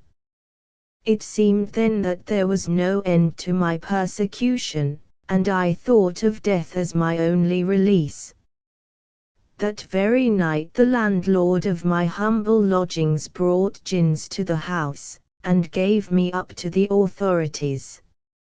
And now the result of all my labor to get out of prison and evade my pursuers had brought me back to my starting place. Never was a human creature so hunted by enemies. What hope was there they would ever cease their persecution? My long-cherished reverence for Mr. Falkland was changed to something like abhorrence. I determined to bring the real criminal to justice. Accordingly, when I was taken before the magistrates at Bow Street, I declared that Mr. Falkland was a murderer, and that I was entirely innocent. But the magistrates simply told me they had nothing to do with such statements, and that I seemed a most impudent rascal to trump up such things against my master. I was conducted back to the very prison from which I had escaped, and my situation seemed more irremediable than ever. How great, therefore, was my astonishment, at the assizes when my case was called, to find neither Mr. Falkland, nor Mr. Forrester, nor any individual to appear against me. I, who had come to the bar with the sentence of death already ringing in my ears, to be told I was free to go whithersoever I pleased. I was not, however, yet free of Mr. Falkland. I was kidnapped by gins and an accomplice, and carried to an inn, and here Mr. Falkland commanded me to sign a paper declaring that the charge I had alleged against him at Bow Street was false, malicious, and groundless. On my refusal, he told me that he would exercise a power that should grind me to atoms. The impression of that memorable meeting on my understanding is indelible. The death-like weakness and decay of Mr. Falkland, his misery and rage, his haggard, emaciated, and fleshless visage, are still before me. There was to be no peace or happiness for me. Wherever I went, sooner or later, gins found me, and any new acquaintances turned from me with loathing after they had read the handbills containing my wonderful and surprising history. This man followed me from place to place, blasting my reputation. I now formed my resolution and carried it into execution. At all costs I would free myself from this overpowering tyranny. I set out for the chief town of the county in which Mr. Falkland lived, and there laid a formal charge of murder before the principal magistrate. After an interval of 3 days, I met Mr. Falkland in the presence of the magistrate. It was now the appearance of a ghost before me. He was brought in a chair, unable to stand, fatigued and almost destroyed by the journey he had just taken. Until that moment my breast was steeled to pity, it was now too late to draw back. I told my story plainly, declared the nobility of Mr. Falkland's character, and admitted that my own proceedings now seemed to me a dreadful mistake. When I had finished, Mr. Falkland rose from his seat, and, to my infinite astonishment, threw himself into my arms. "William," said he, "you have conquered. All that I most ardently desired is forever frustrated. I have spent a life of the basest cruelty to cover one act of momentary passion. And now turning to the magistrate, do with me as you please. I am prepared to suffer all the vengeance of the law. He survived this dreadful scene but 3 days, and I feel, and always shall feel, that I have been his murderer. I began these memoirs to vindicate my character. I have now no character that I wish to vindicate. Johann Wolfgang von Goethe. The Sorrows of Young Werther. Johann Wolfgang von Goethe, the greatest of German poets, and one of the most highly gifted men of the 18th century, was born in 1749 at Frankfurt on the Main. He received his early education from his father, who was an imperial counselor, and in the year 1765 he went to the University of Leipzig. Goethe's first great work was Goethes von Berlichingen, see volume 17, which was translated into English by Sir Walter Scott. The Sorrows of Young Werther, Die Leiden des jungen Werthers, was begun in 1772, when Goethe was 23 years old, and was published anonymously 2 years later. It immediately created an immense sensation, made a round of the world, and was everywhere either enthusiastically praised or severely condemned. It became the fashion of young men to dress themselves in blue coats and yellow breeches in imitation of the hero, and many of them were moved to follow Werther's example as the simplest way of settling their love affairs. Nevertheless, Werther formed the real basis of Goethe's fame.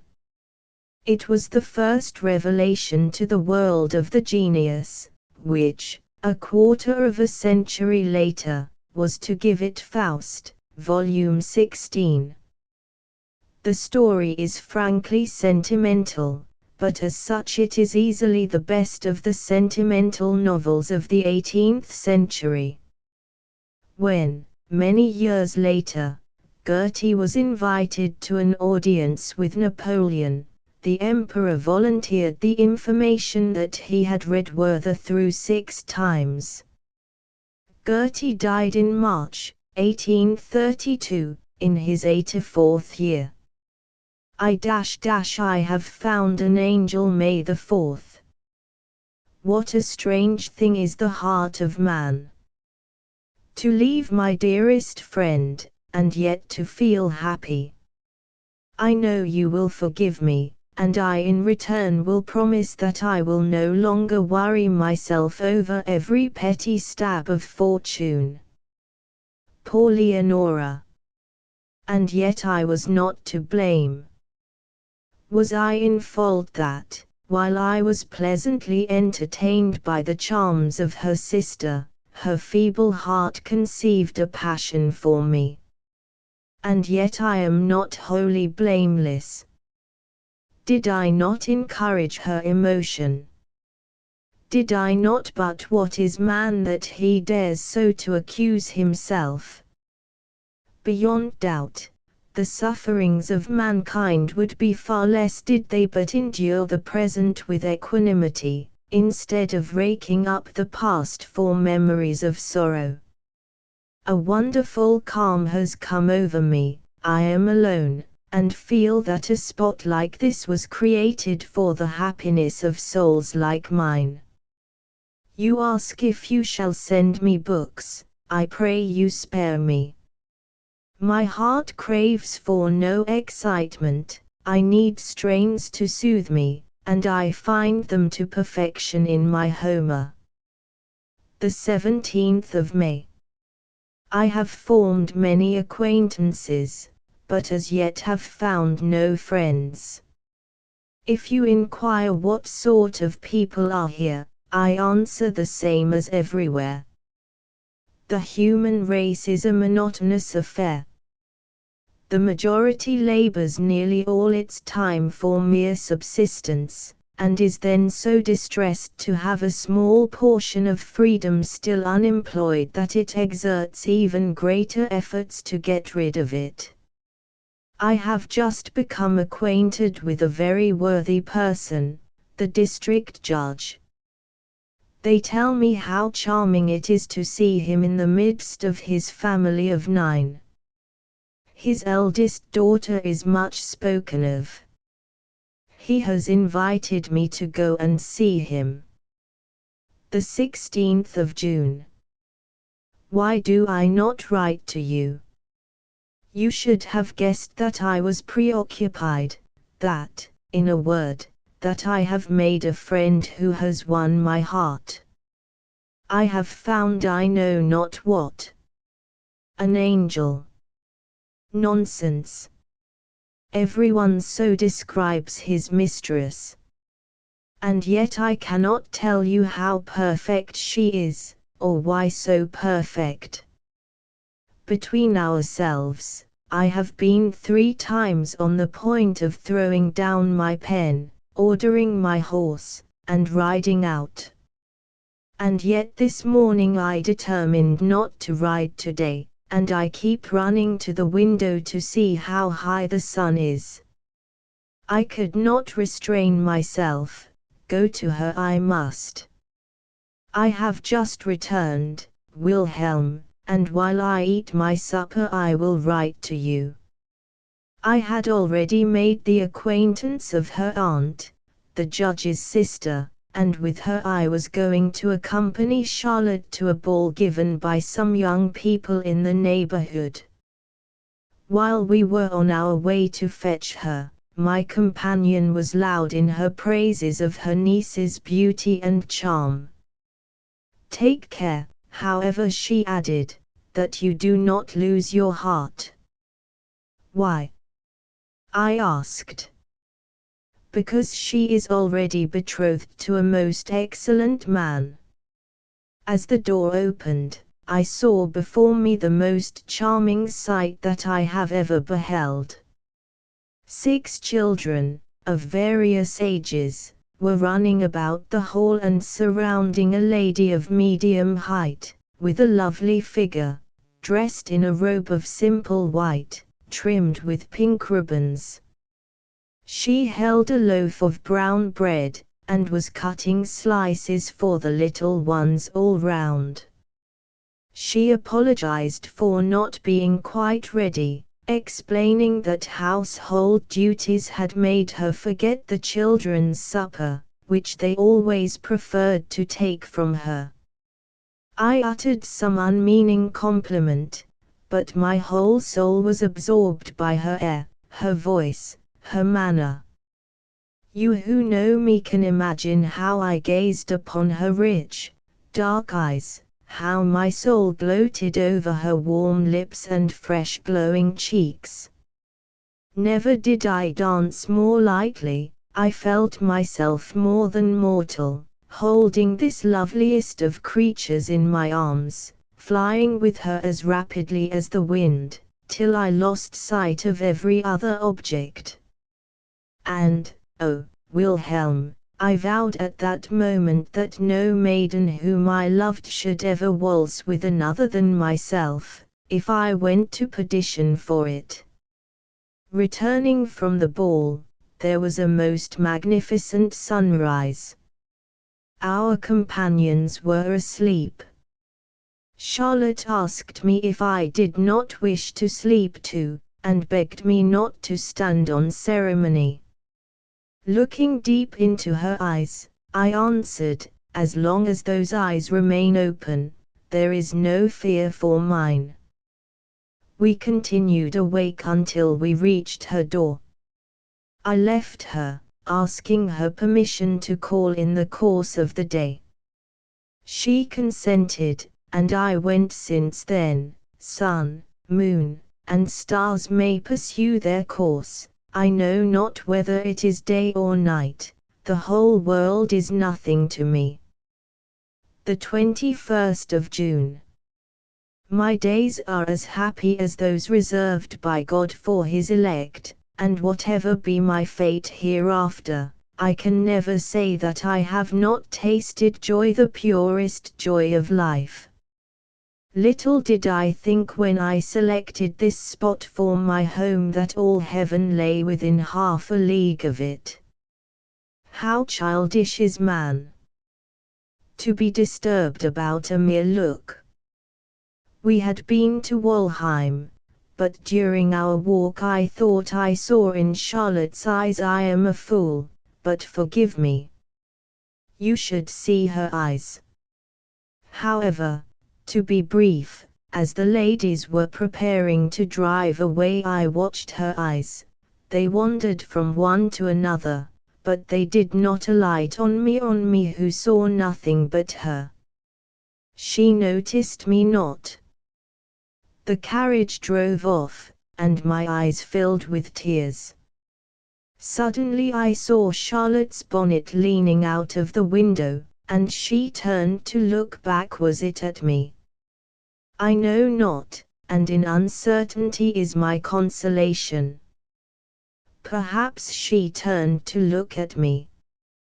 Perhaps. Good night. What a child I am. The 10th of July. Someone asked me the other day how I like her. How I like her. What sort of creature must he be who merely likes Charlotte? Whose entire being were not absolutely filled with her. Like her.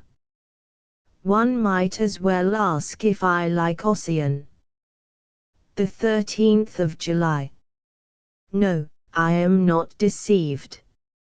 In her dark eyes I read a real interest in me. Yes, I feel it, and I believe my own heart which tells me, dare I say it, that she loves me. How the idea exalts me in my own eyes. And as you can understand my feelings, I may say to you, how I honor myself because she loves me. I do not know a man able to take my place in her heart, yet when she speaks of Albert with so much warmth and affection, I feel like a soldier who has been stripped of all his honors. Sometimes when we are talking, in the eagerness of conversation she comes closer to me, and her balmy breath reaches my lips. I feel that I could sink into the earth for very joy. And yet, Wilhelm, if I know myself, and should ever dare you understand me, no, my heart is not so corrupt, it is weak, but is not that a degree of corruption. She is to me a sacred being, how her simplest song enchants me. Sometimes, when I am ready to commit suicide, she sings some favorite air, and instantly the gloom and madness are dispersed. The 24th of July. Yes, dear Charlotte. I will arrange everything. Only give me more commissions, the more the better. One thing, however, I must request you use no more writing sand with the letters you send me. Today, I raised your letter to my lips, and it set my teeth on edge. Too bereft of comfort. The 30th of July. Albert is arrived, and I must take my departure. Were he the best of men, and I absolutely beneath him, I could not endure to see him in possession of my perfect being. Enough. Her betrothed is here. A fine fellow, whom I cannot help liking. And he is so considerate, he has not given Charlotte one kiss in my presence. Heaven reward him for it. He is free from ill humor, which you know is the fault I detest most. I do not ask whether he may not now and then tease her with some little jealousies, as I know that in his place I should not be entirely free from such feelings. August the 8th. I am amazed to see from my diary, which I have somewhat neglected of late, how deliberately I have entangled myself, step by step. But even though I see the result plainly, I have no thought of acting with any greater prudence. And yet I feel that if only I knew where to go, I would abandon everything and fly from this place. And yet I feel that, if I were not a fool, I could enjoy life here most delightfully. Admitted into this charming family, loved by the father as a son, by his children as a second father, and by Charlotte. Furthermore, Albert welcomes me with the heartiest affection, and loves me, next to Charlotte, more than all the world. The 21st of August. In vain do I stretch out my arms towards her when I wake in the morning. In vain do I seek for her when some innocent dream has happily deceived me, and placed me near her in the fields when I have seized her hand and covered it with kisses. Tears flow from my oppressed heart, and, bereft of all comfort, I weep over my future woes. The 28th of August. This is my birthday, and early in the morning I received a packet from Albert. I found within one of the pink ribbons which Charlotte wore in her dress the first time I saw her, and which I had often asked her to give me. With it were 2 volumes of Wetstein's Homer, a book I had often wished for. How well they understood those little attentions of friendship, so superior to costly presents, unhappy being that I am. Why do I thus deceive myself? What is to be the outcome of all this wild, aimless, endless passion? I cannot pray except to her. Oh, Wilhelm, the hermit's cell, his sackcloth and girdle of thorns, would be luxury and indulgence compared with what I have to suffer. The 20th of October. I have taken the plunge, and following your repeated advice, I have taken a post with the ambassador. We arrived here yesterday. If he were less peevish and morose all would be well. As it is, he occasions me continual annoyance. He is the most punctilious blockhead in the world. He does everything step by step, with the paltry fussiness of an old woman, and he is a man whom it is impossible to please, because he is never pleased with himself. The 20th of January. I have but one being here to interest me, my dear Charlotte A. Miss B. She resembles you, if indeed anyone can possibly resemble you. You will say, he has learned to pay fine compliments. And this is partly true. I have been very agreeable lately, as it was not in my power to be otherwise. But I must tell you of Miss B. She has abundance of soul, which flashes from her deep blue eyes. Her rank is a torment to her, and satisfies no single desire of her heart. She knows you, my dear Charlotte, as I have told her all about you, and renders homage to your merits, but her homage is not exacted, but voluntary. She loves you, and delights to hear you made the subject of conversation. Adieu.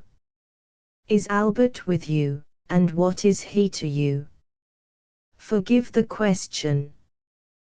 The 20th of February. I thank you, Albert, for having deceived me.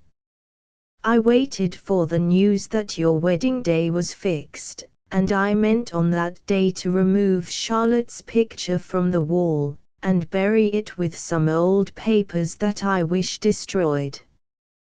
You are now united, and the picture remains. Well, let it remain. Why should it not? I can remain no longer the 11th of June. Say what you will, I can remain here no longer. Why should I remain? The prince is as gracious to me as anyone could be, and yet I am not at my ease. There is, indeed, nothing in common between us. He is a man of understanding, but quite of the ordinary kind. His conversation gives me no more amusement than I should derive from an ordinary well-written book. Whither am I going? I think it would be better for me to visit the Mines Inn. But I am only deluding myself thus. You know that I only want to be near my dear Charlotte once more.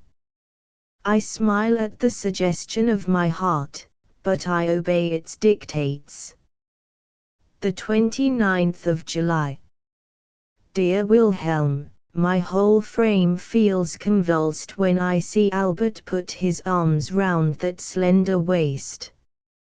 Oh, the very thought of folding that dearest of heaven's creatures in one's arms! And shall I avow it? Why should I not? She would have been happier with me than with him. Albert is not the man to satisfy the wishes of such a heart.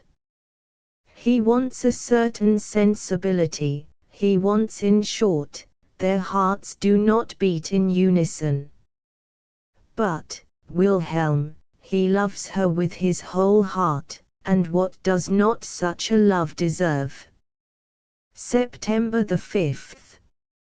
Charlotte had written a letter to her husband in the country, where he was detained on business.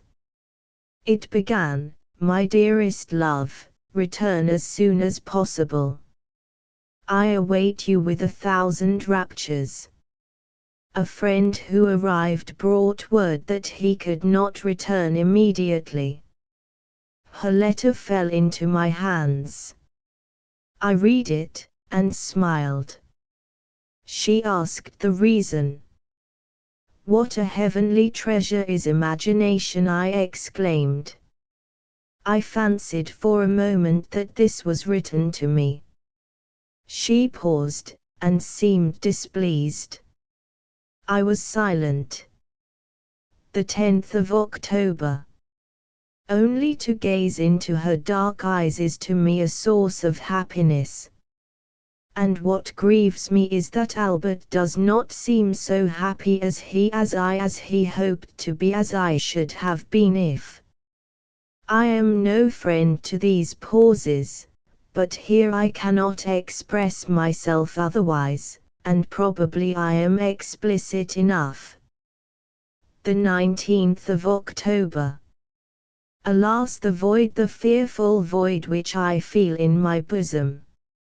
Sometimes I think, if I could only once press her to my heart, this dreadful void would be filled. The 30th of October. 100 times I have been on the point of embracing her. Heavens! What a torment it is to see so much loveliness passing and repassing before us, and yet not dare to touch it. And to touch is the most natural of human instincts. Do not children touch everything that they see? November the 8th. Charlotte reproves me for my excesses with so much tenderness and goodness. I have lately drunk more wine than usual. "Don't do it," she said, "think of Charlotte." "Think of you," I answered. "Can such advice be necessary? Do I not ever think of you?" She immediately changed the subject to prevent me pursuing it further. My dear friend, my energies are all prostrate, she can do with me what she pleases. Yesterday, when I took leave, she seized me by the hand, and said, "Adieu, dear Werther." It was the first time she had ever called me dear. I have repeated it 100 times.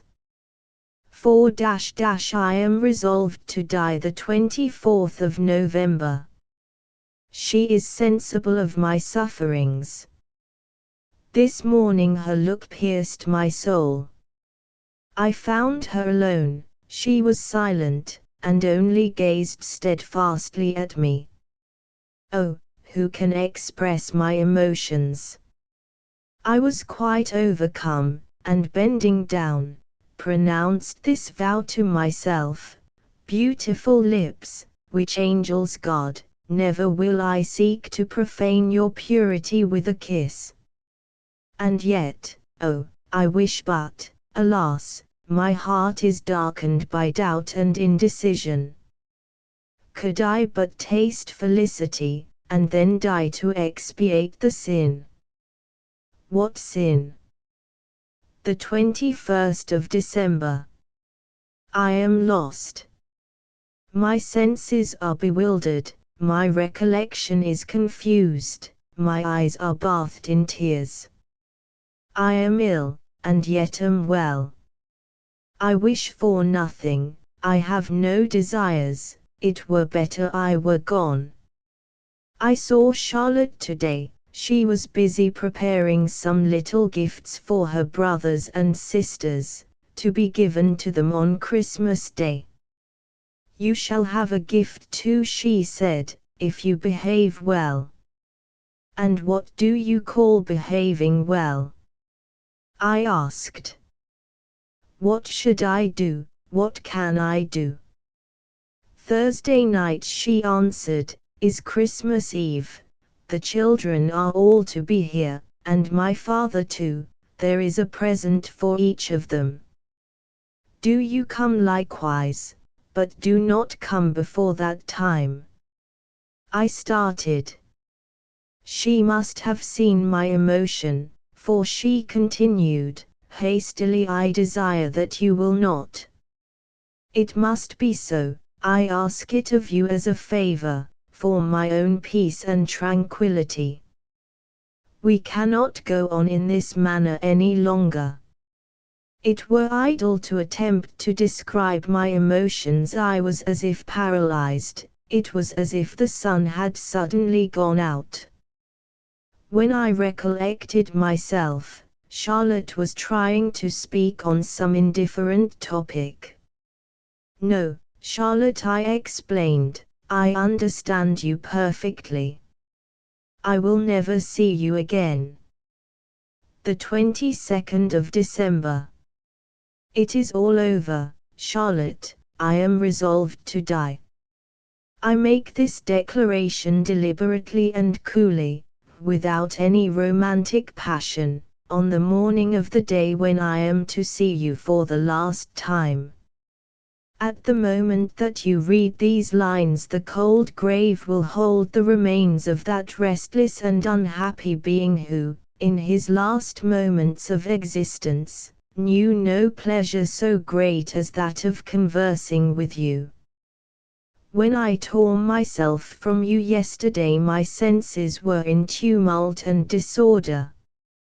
I could scarcely reach my room.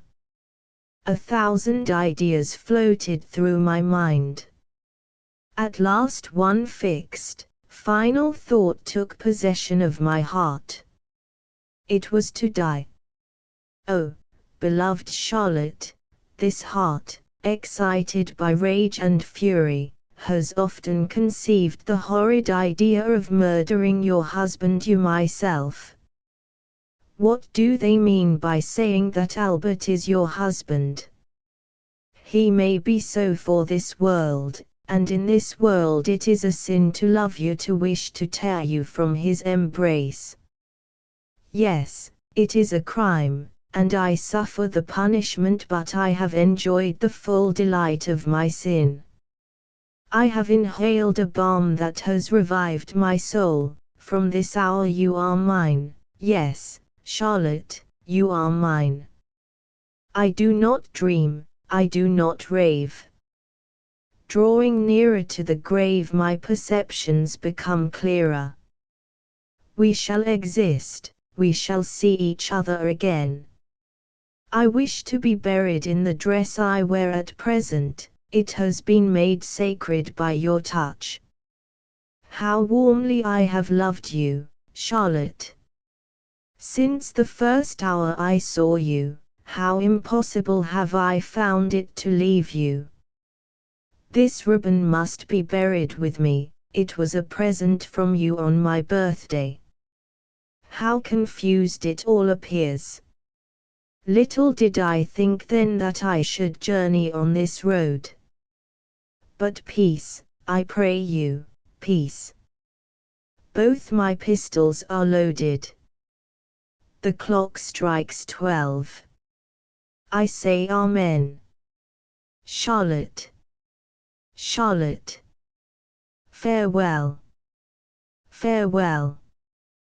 Wilhelm Meister's apprenticeship. Goethe's prestige was enormously increased by the publication in 1796 of Wilhelm Meister's apprenticeship, Wilhelm Meister's Lehrjahre.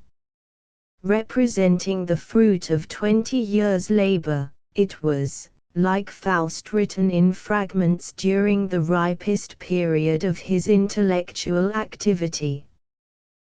The story of Wilhelm Meister is by no means exciting, but, as a gallery of portraits and repository of wise observation, it is more characteristic of the genius of its author than any other of his prose works. It is more mellow than Werther, and the action moves slower. Incident follows incident in a leisurely fashion. The keen psychological analysis in the story is assumed to have been derived from Goethe's own experience. Wilhelm Meister was dramatized and produced at Leipzig a few years ago, but with no marked success. On the road, the moment was now at hand to which poor Marianna had been looking forward as to the last of her life. Wilhelm Meister, the man she loved, was departing on a long journey in connection with his father's business. A disagreeable lover was threatening to come. "I am miserable," she exclaimed, "miserable for life. I love him, and he loves me, yet I see that we must part, and know not how I shall survive it. Wilhelm is poor, and can do nothing for me." Darkness had scarcely come on when Wilhelm glided forth to her house. He carried with him a letter in which he entreated her to marry him forthwith, saying that he would abandon his father's business, and earn his living on the stage, to which he had always been strongly drawn. This he could do with certainty, as he was well acquainted with Salo, manager of a theatre in a town at some distance. His plan was to leave the letter with her, and return a little later for her answer. The vehemence of his emotion at first prevented him from noticing that she did not greet him with her wonted heartiness. She complained of a headache, and would not hear of his coming back later that evening. Suspecting nothing wrong, he ceased to urge her, but he felt that this was not the moment for delivering his letter. He retained it, therefore, and, in a tumult of insatiable love, as he tore himself away from her, he snatched one of her neckerchiefs, and, after pressing it madly to his lips, crushed it into his pocket. His whole being was in a ferment of excitement as he walked aimlessly about the streets. Midnight found him again in the neighborhood of Mariana's house. Consciousness of the fact brought him to himself. He went slowly away, set himself for home, and constantly turned round again. At last, with an effort, he constrained himself, and actually departed. At the corner of the street, looking back yet once more, he imagined that he saw Mariana's door open, and a dark figure issue from it. He was too distant to see clearly, and in a moment the appearance was lost in the night. On his way, he had almost effaced the unexpected delusion from his mind by the most sufficient reasons. To soothe his heart, and put the last seal on his returning belief, ere he disrobed for the night, he took her kerchief from his pocket. The rustle of a letter which fell from it took the kerchief from his lips. He lifted it, and read a passionate letter from another man, railing at her for her coldness on the preceding night, making an appointment for that same night, and breathing a spirit of intimate familiarity. A violent fever, with its train of consequences, besides the unwearied attentions of his family, were so many fresh occupations for his mind, and formed a kind of painful entertainment. On his recovery, he determined to abandon forever his former leaning towards the stage, and to apply himself with greater diligence to business, and, to the great contentment of his father, no one was now more diligent in the counting-house.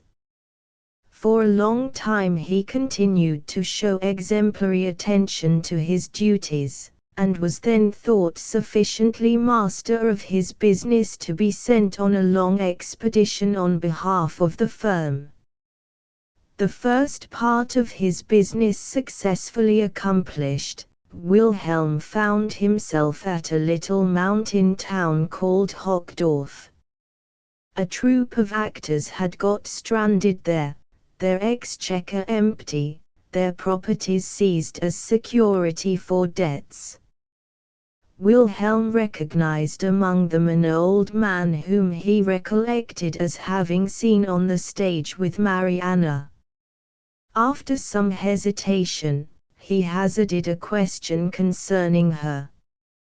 "Do not speak to me of that baggage," cried the old man. "I am ashamed that I felt such a friendship for her. Yet, had you known the girl better, you would excuse me. I loved her as my own daughter. Indeed, I had formed a resolution to take the creature into my own house, and save her from the hands of that old crone Barbara, her confidante, but my wife died, and so the project came to nothing. At the end of our stay in your native town, I noticed a visible sadness about her. I questioned her, but she evaded me. At last we set out on our journey. She traveled in the same coach with me, and I soon observed what she could not deny, that she was about to become a mother. In a short time the manager made the same discovery. He paid her off at once and left her behind at the village inn. Wilhelm's old wounds were all torn open afresh by the old man's story. The thought that perhaps Mariana was not wholly unworthy of his love was again brought to life. Nay, even the bitter accusations brought against her could not lower her in his estimation, for he, as well as she, was guilty in all her aberrations. He saw her as a frail, ill-succored mother, wandering helplessly about the world. The old longing for the stage came back to him with redoubled force. He determined to give it vent, for a time at least, and to this end he advanced to Melina, the manager of the actors, a sum of money sufficient to redeem their properties, and accompanied the troupe until such time as it should be repaid. A profitable engagement soon came their way. A wealthy count, who happened to pass through the town, required their services to entertain the prince, whom he was shortly expecting as a guest. For several weeks they stayed at his castle, and when, on the prince's departure, their engagement came to an end, they were all weightier in purse than they had been for many a long day. Melina was now in hopes to get established with his company in a thriving town at some distance. To get there it was necessary to take a considerable journey by unfrequented roads. Accordingly, conveyances were hired, and a start was made. Towards evening, they began to pitch their camp in the midst of a beech wood. All were busily engaged about the task allotted to each, the women to prepare the evening meal, the men to attend to everything necessary for their comfort for the night. All at once, a shot went off, immediately another, the party flew asunder in terror. Next moment armed men were to be seen pressing forward to the spot where the coaches, packed with luggage, stood. The men all rushed at the intruders. Wilhelm fired his pistol at one who was already on the top of the coach cutting the cords of the packages. The scoundrel fell, but several of his friends rushed to his aid. Our hero fell, stunned by a shot wound and by a sword stroke that almost penetrated to his brain. When he recovered his senses, it was to find himself deserted by all his companions except two of the girls. His head was lying in Philona's lap, while Mignon, the child whom he had rescued from a brutal circus master who was ill-treating her, was vainly trying to stanch his wounds with her hair. For some time they continued in this position, no one returning to their aid. At last, they heard a troop of horses coming up the road. A young lady emerged on horseback, accompanied by some cavaliers. Wilhelm fixed his eye on the soft, calm, sympathizing features of the stranger. He thought he had never seen aught nobler or more lovely. In a few moments one of the party stepped to the side of our hero. He held in his hand some surgeon's instruments and bandages, with which he hastily attended to his wounds.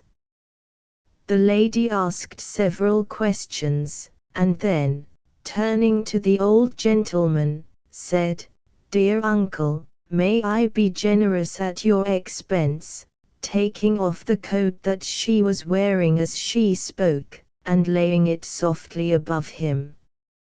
As he tried to open his mouth to stammer out some words of gratitude to the beautiful Amazon, the impression of her presence worked so strongly on his senses that all at once it seemed to him that her head was encircled with rays, and a glancing light seemed by degrees to spread itself all over her form. At this moment the surgeon gave him a sharper twinge. He lost consciousness, and on returning to himself the horsemen and coaches, the fair one and her attendants, had vanished like a dream. To a message from the dead Wilhelm's wounds were slow to heal, and it was long before he was able to move about freely again. When he fully recovered he went to his old friend, Salo, and obtained a position in his company, both for himself, and also for many of his companions in misfortune.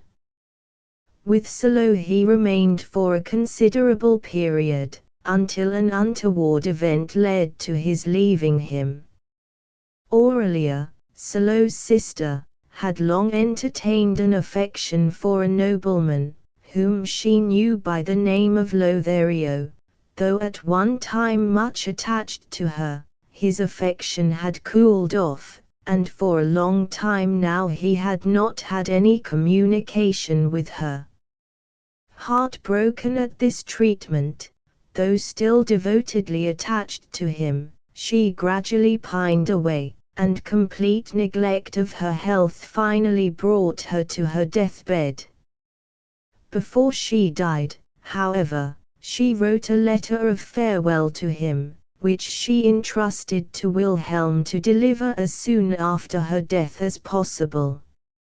Arrived at the castle where the Baron lived, he found his lordship unable to give him any attention that day, as he was engaged to fight a duel, and was busy settling up his affairs in preparation.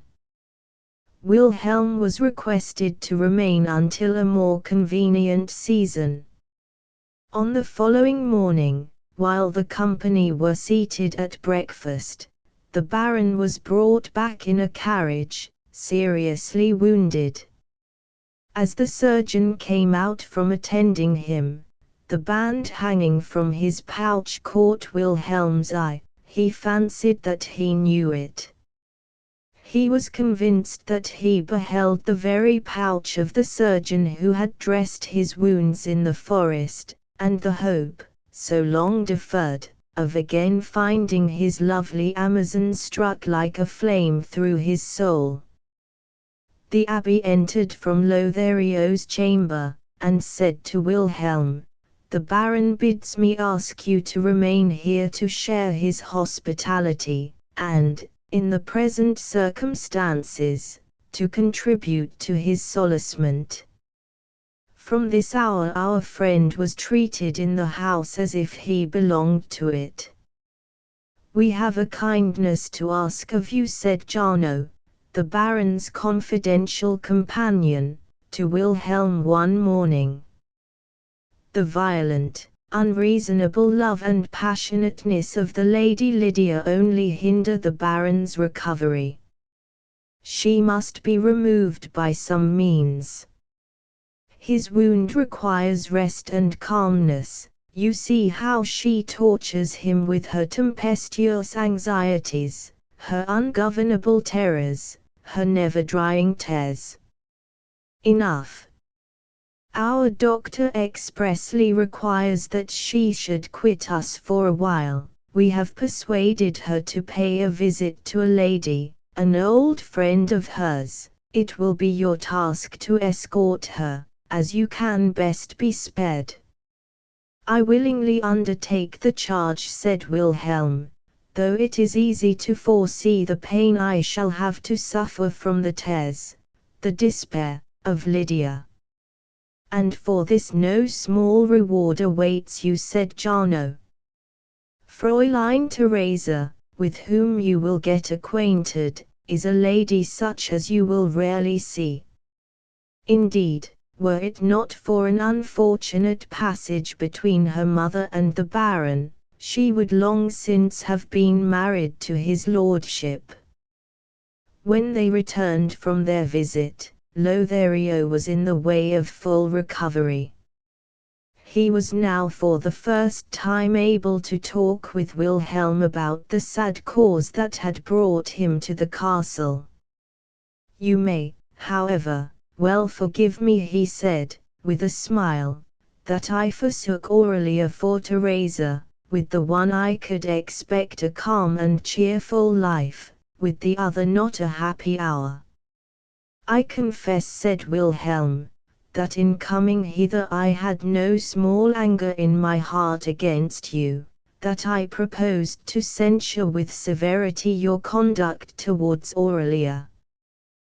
But, at the grave in which the hapless mother sleeps, let me ask you why you acknowledge not the child a son in whom any father might rejoice and whom you appear entirely to overlook. With your tender nature, how can you altogether cast away the instinct of a parent? Of whom do you speak? Said Lothario. I do not understand you. Of whom but your son, Aurelia's son, the lovely child to whose good fortune there is nothing wanting but that a tender father should acknowledge and receive him. You mistake, my friend, said Lothario. Aurelia never had a son.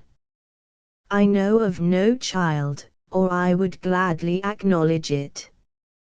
But did she ever give you to believe that the boy was hers, was mine?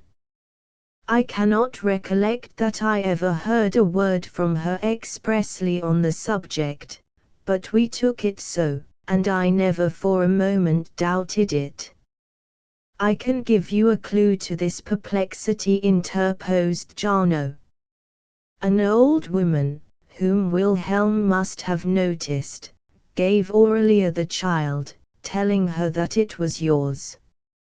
She accepted it eagerly, hoping to alleviate her sorrows by its presence, and, in truth, it gave her many a comfortable hour. This discovery awoke anxieties in Wilhelm. He thought of the beautiful child Felix with the liveliest apprehension, and expressed his wish to remove him from the state in which he was. We can soon arrange that, said Lothario. I think you ought yourself to take charge of him. What in us the women leave uncultivated, children cultivate when we retain them near us. It was agreed to lose no time in putting this plan into execution, and Wilhelm departed forthwith to fetch the child.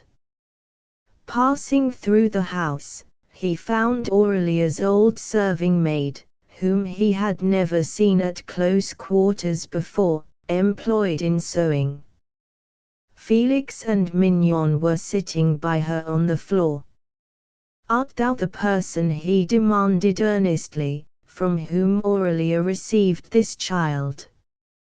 She looked up, and turned her face to him. He saw her in full light, and started back in terror. It was old Barbara. Where is Mariana? Cried he. Far from here. And Felix is the son of that unhappy and too tender-hearted girl. Here are Mariana's last words, she added, handing him a letter. She is dead, cried he. Dead, said the old woman. A bitter grief took hold of Wilhelm. He could scarcely read the words that Barbara placed before him. If this should reach thee, then lament thine ill-starred friend. The boy, whose birth I survived but a few days, is thine. I die faithful to thee, much as appearances may be against me. With thee I lost everything that bound me to life. This will be my only comfort, that though I cannot call myself blameless, towards thee I am free from blame. Wilhelm was stupefied by this news. He removed the children from Barbara's care, and took them both back with him to Lothario's castle.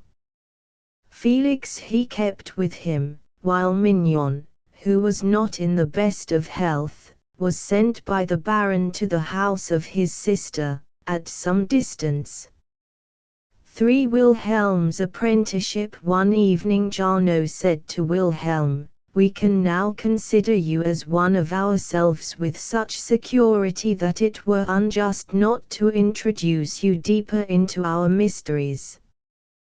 You shall see what a curious little world is at your very hand, and how well you are known in it. He led our friend through certain unknown chambers and galleries of the castle to a door, strongly framed with iron. Jarno knocked, the door opened a little, so as to admit one person. Jarno introduced our friend. but did not follow him. Within was complete darkness. A voice cried, "Enter." He pressed forward and found that only tapestry was hemming him in. Raising this, he entered. Within, he found a man, who said, in a tone of dignity, "To guard from error is not the instructor's duty, but to lead the erring pupil, nay, let him quaff his error in deep, satiating draughts. He who only tastes his error will long dwell with it, he who drains it to the dregs will, if he be not crazy, find it out." A curtain closed before the figure, whom Wilhelm vaguely recollected as having seen at some time previously, possibly on the night when he had parted from Marianna. Then the curtain opened again, another figure advanced. "Learn to know the men who may be trusted," he said, and again the curtain closed. "Dispute not with us," cried a voice. "Thou art saved, thou art on the way to the goal. None of thy follies wilt thou repent, none wilt thou wish to repeat." The curtain opened, the abbey came into view. "Come hither," he cried to his marveling friend. Wilhelm mounted the steps. On the table lay a little roll. "Here is your indenture," said the abbé. "Take it to heart, it is of weighty import." Wilhelm opened it, and read, "Indenture. Art is long, life short, judgment difficult, opportunity transient. To act is easy, to think is hard, to act according to our thought is troublesome. It is but a part of art that can be taught, the artist needs it all. Who knows it half, speaks much, and is always wrong. Who knows it all, speaks seldom, and is inclined to act. No one knows what he is doing while he acts aright, but of wrongdoing we are always conscious. The instruction which the true artist gives us opens the mind, for where words fail him, deeds speak. The true scholar learns from the known to unfold the unknown, and approaches more and more to being a master." "Enough," cried the abbé, "the rest in due time. Now look round you among these cases." With astonishment Wilhelm found, among others, Lothario's apprenticeship, Jarno's apprenticeship, and his own apprenticeship placed there. "May I hope to look into these rolls? In this chamber nothing is now hid from you.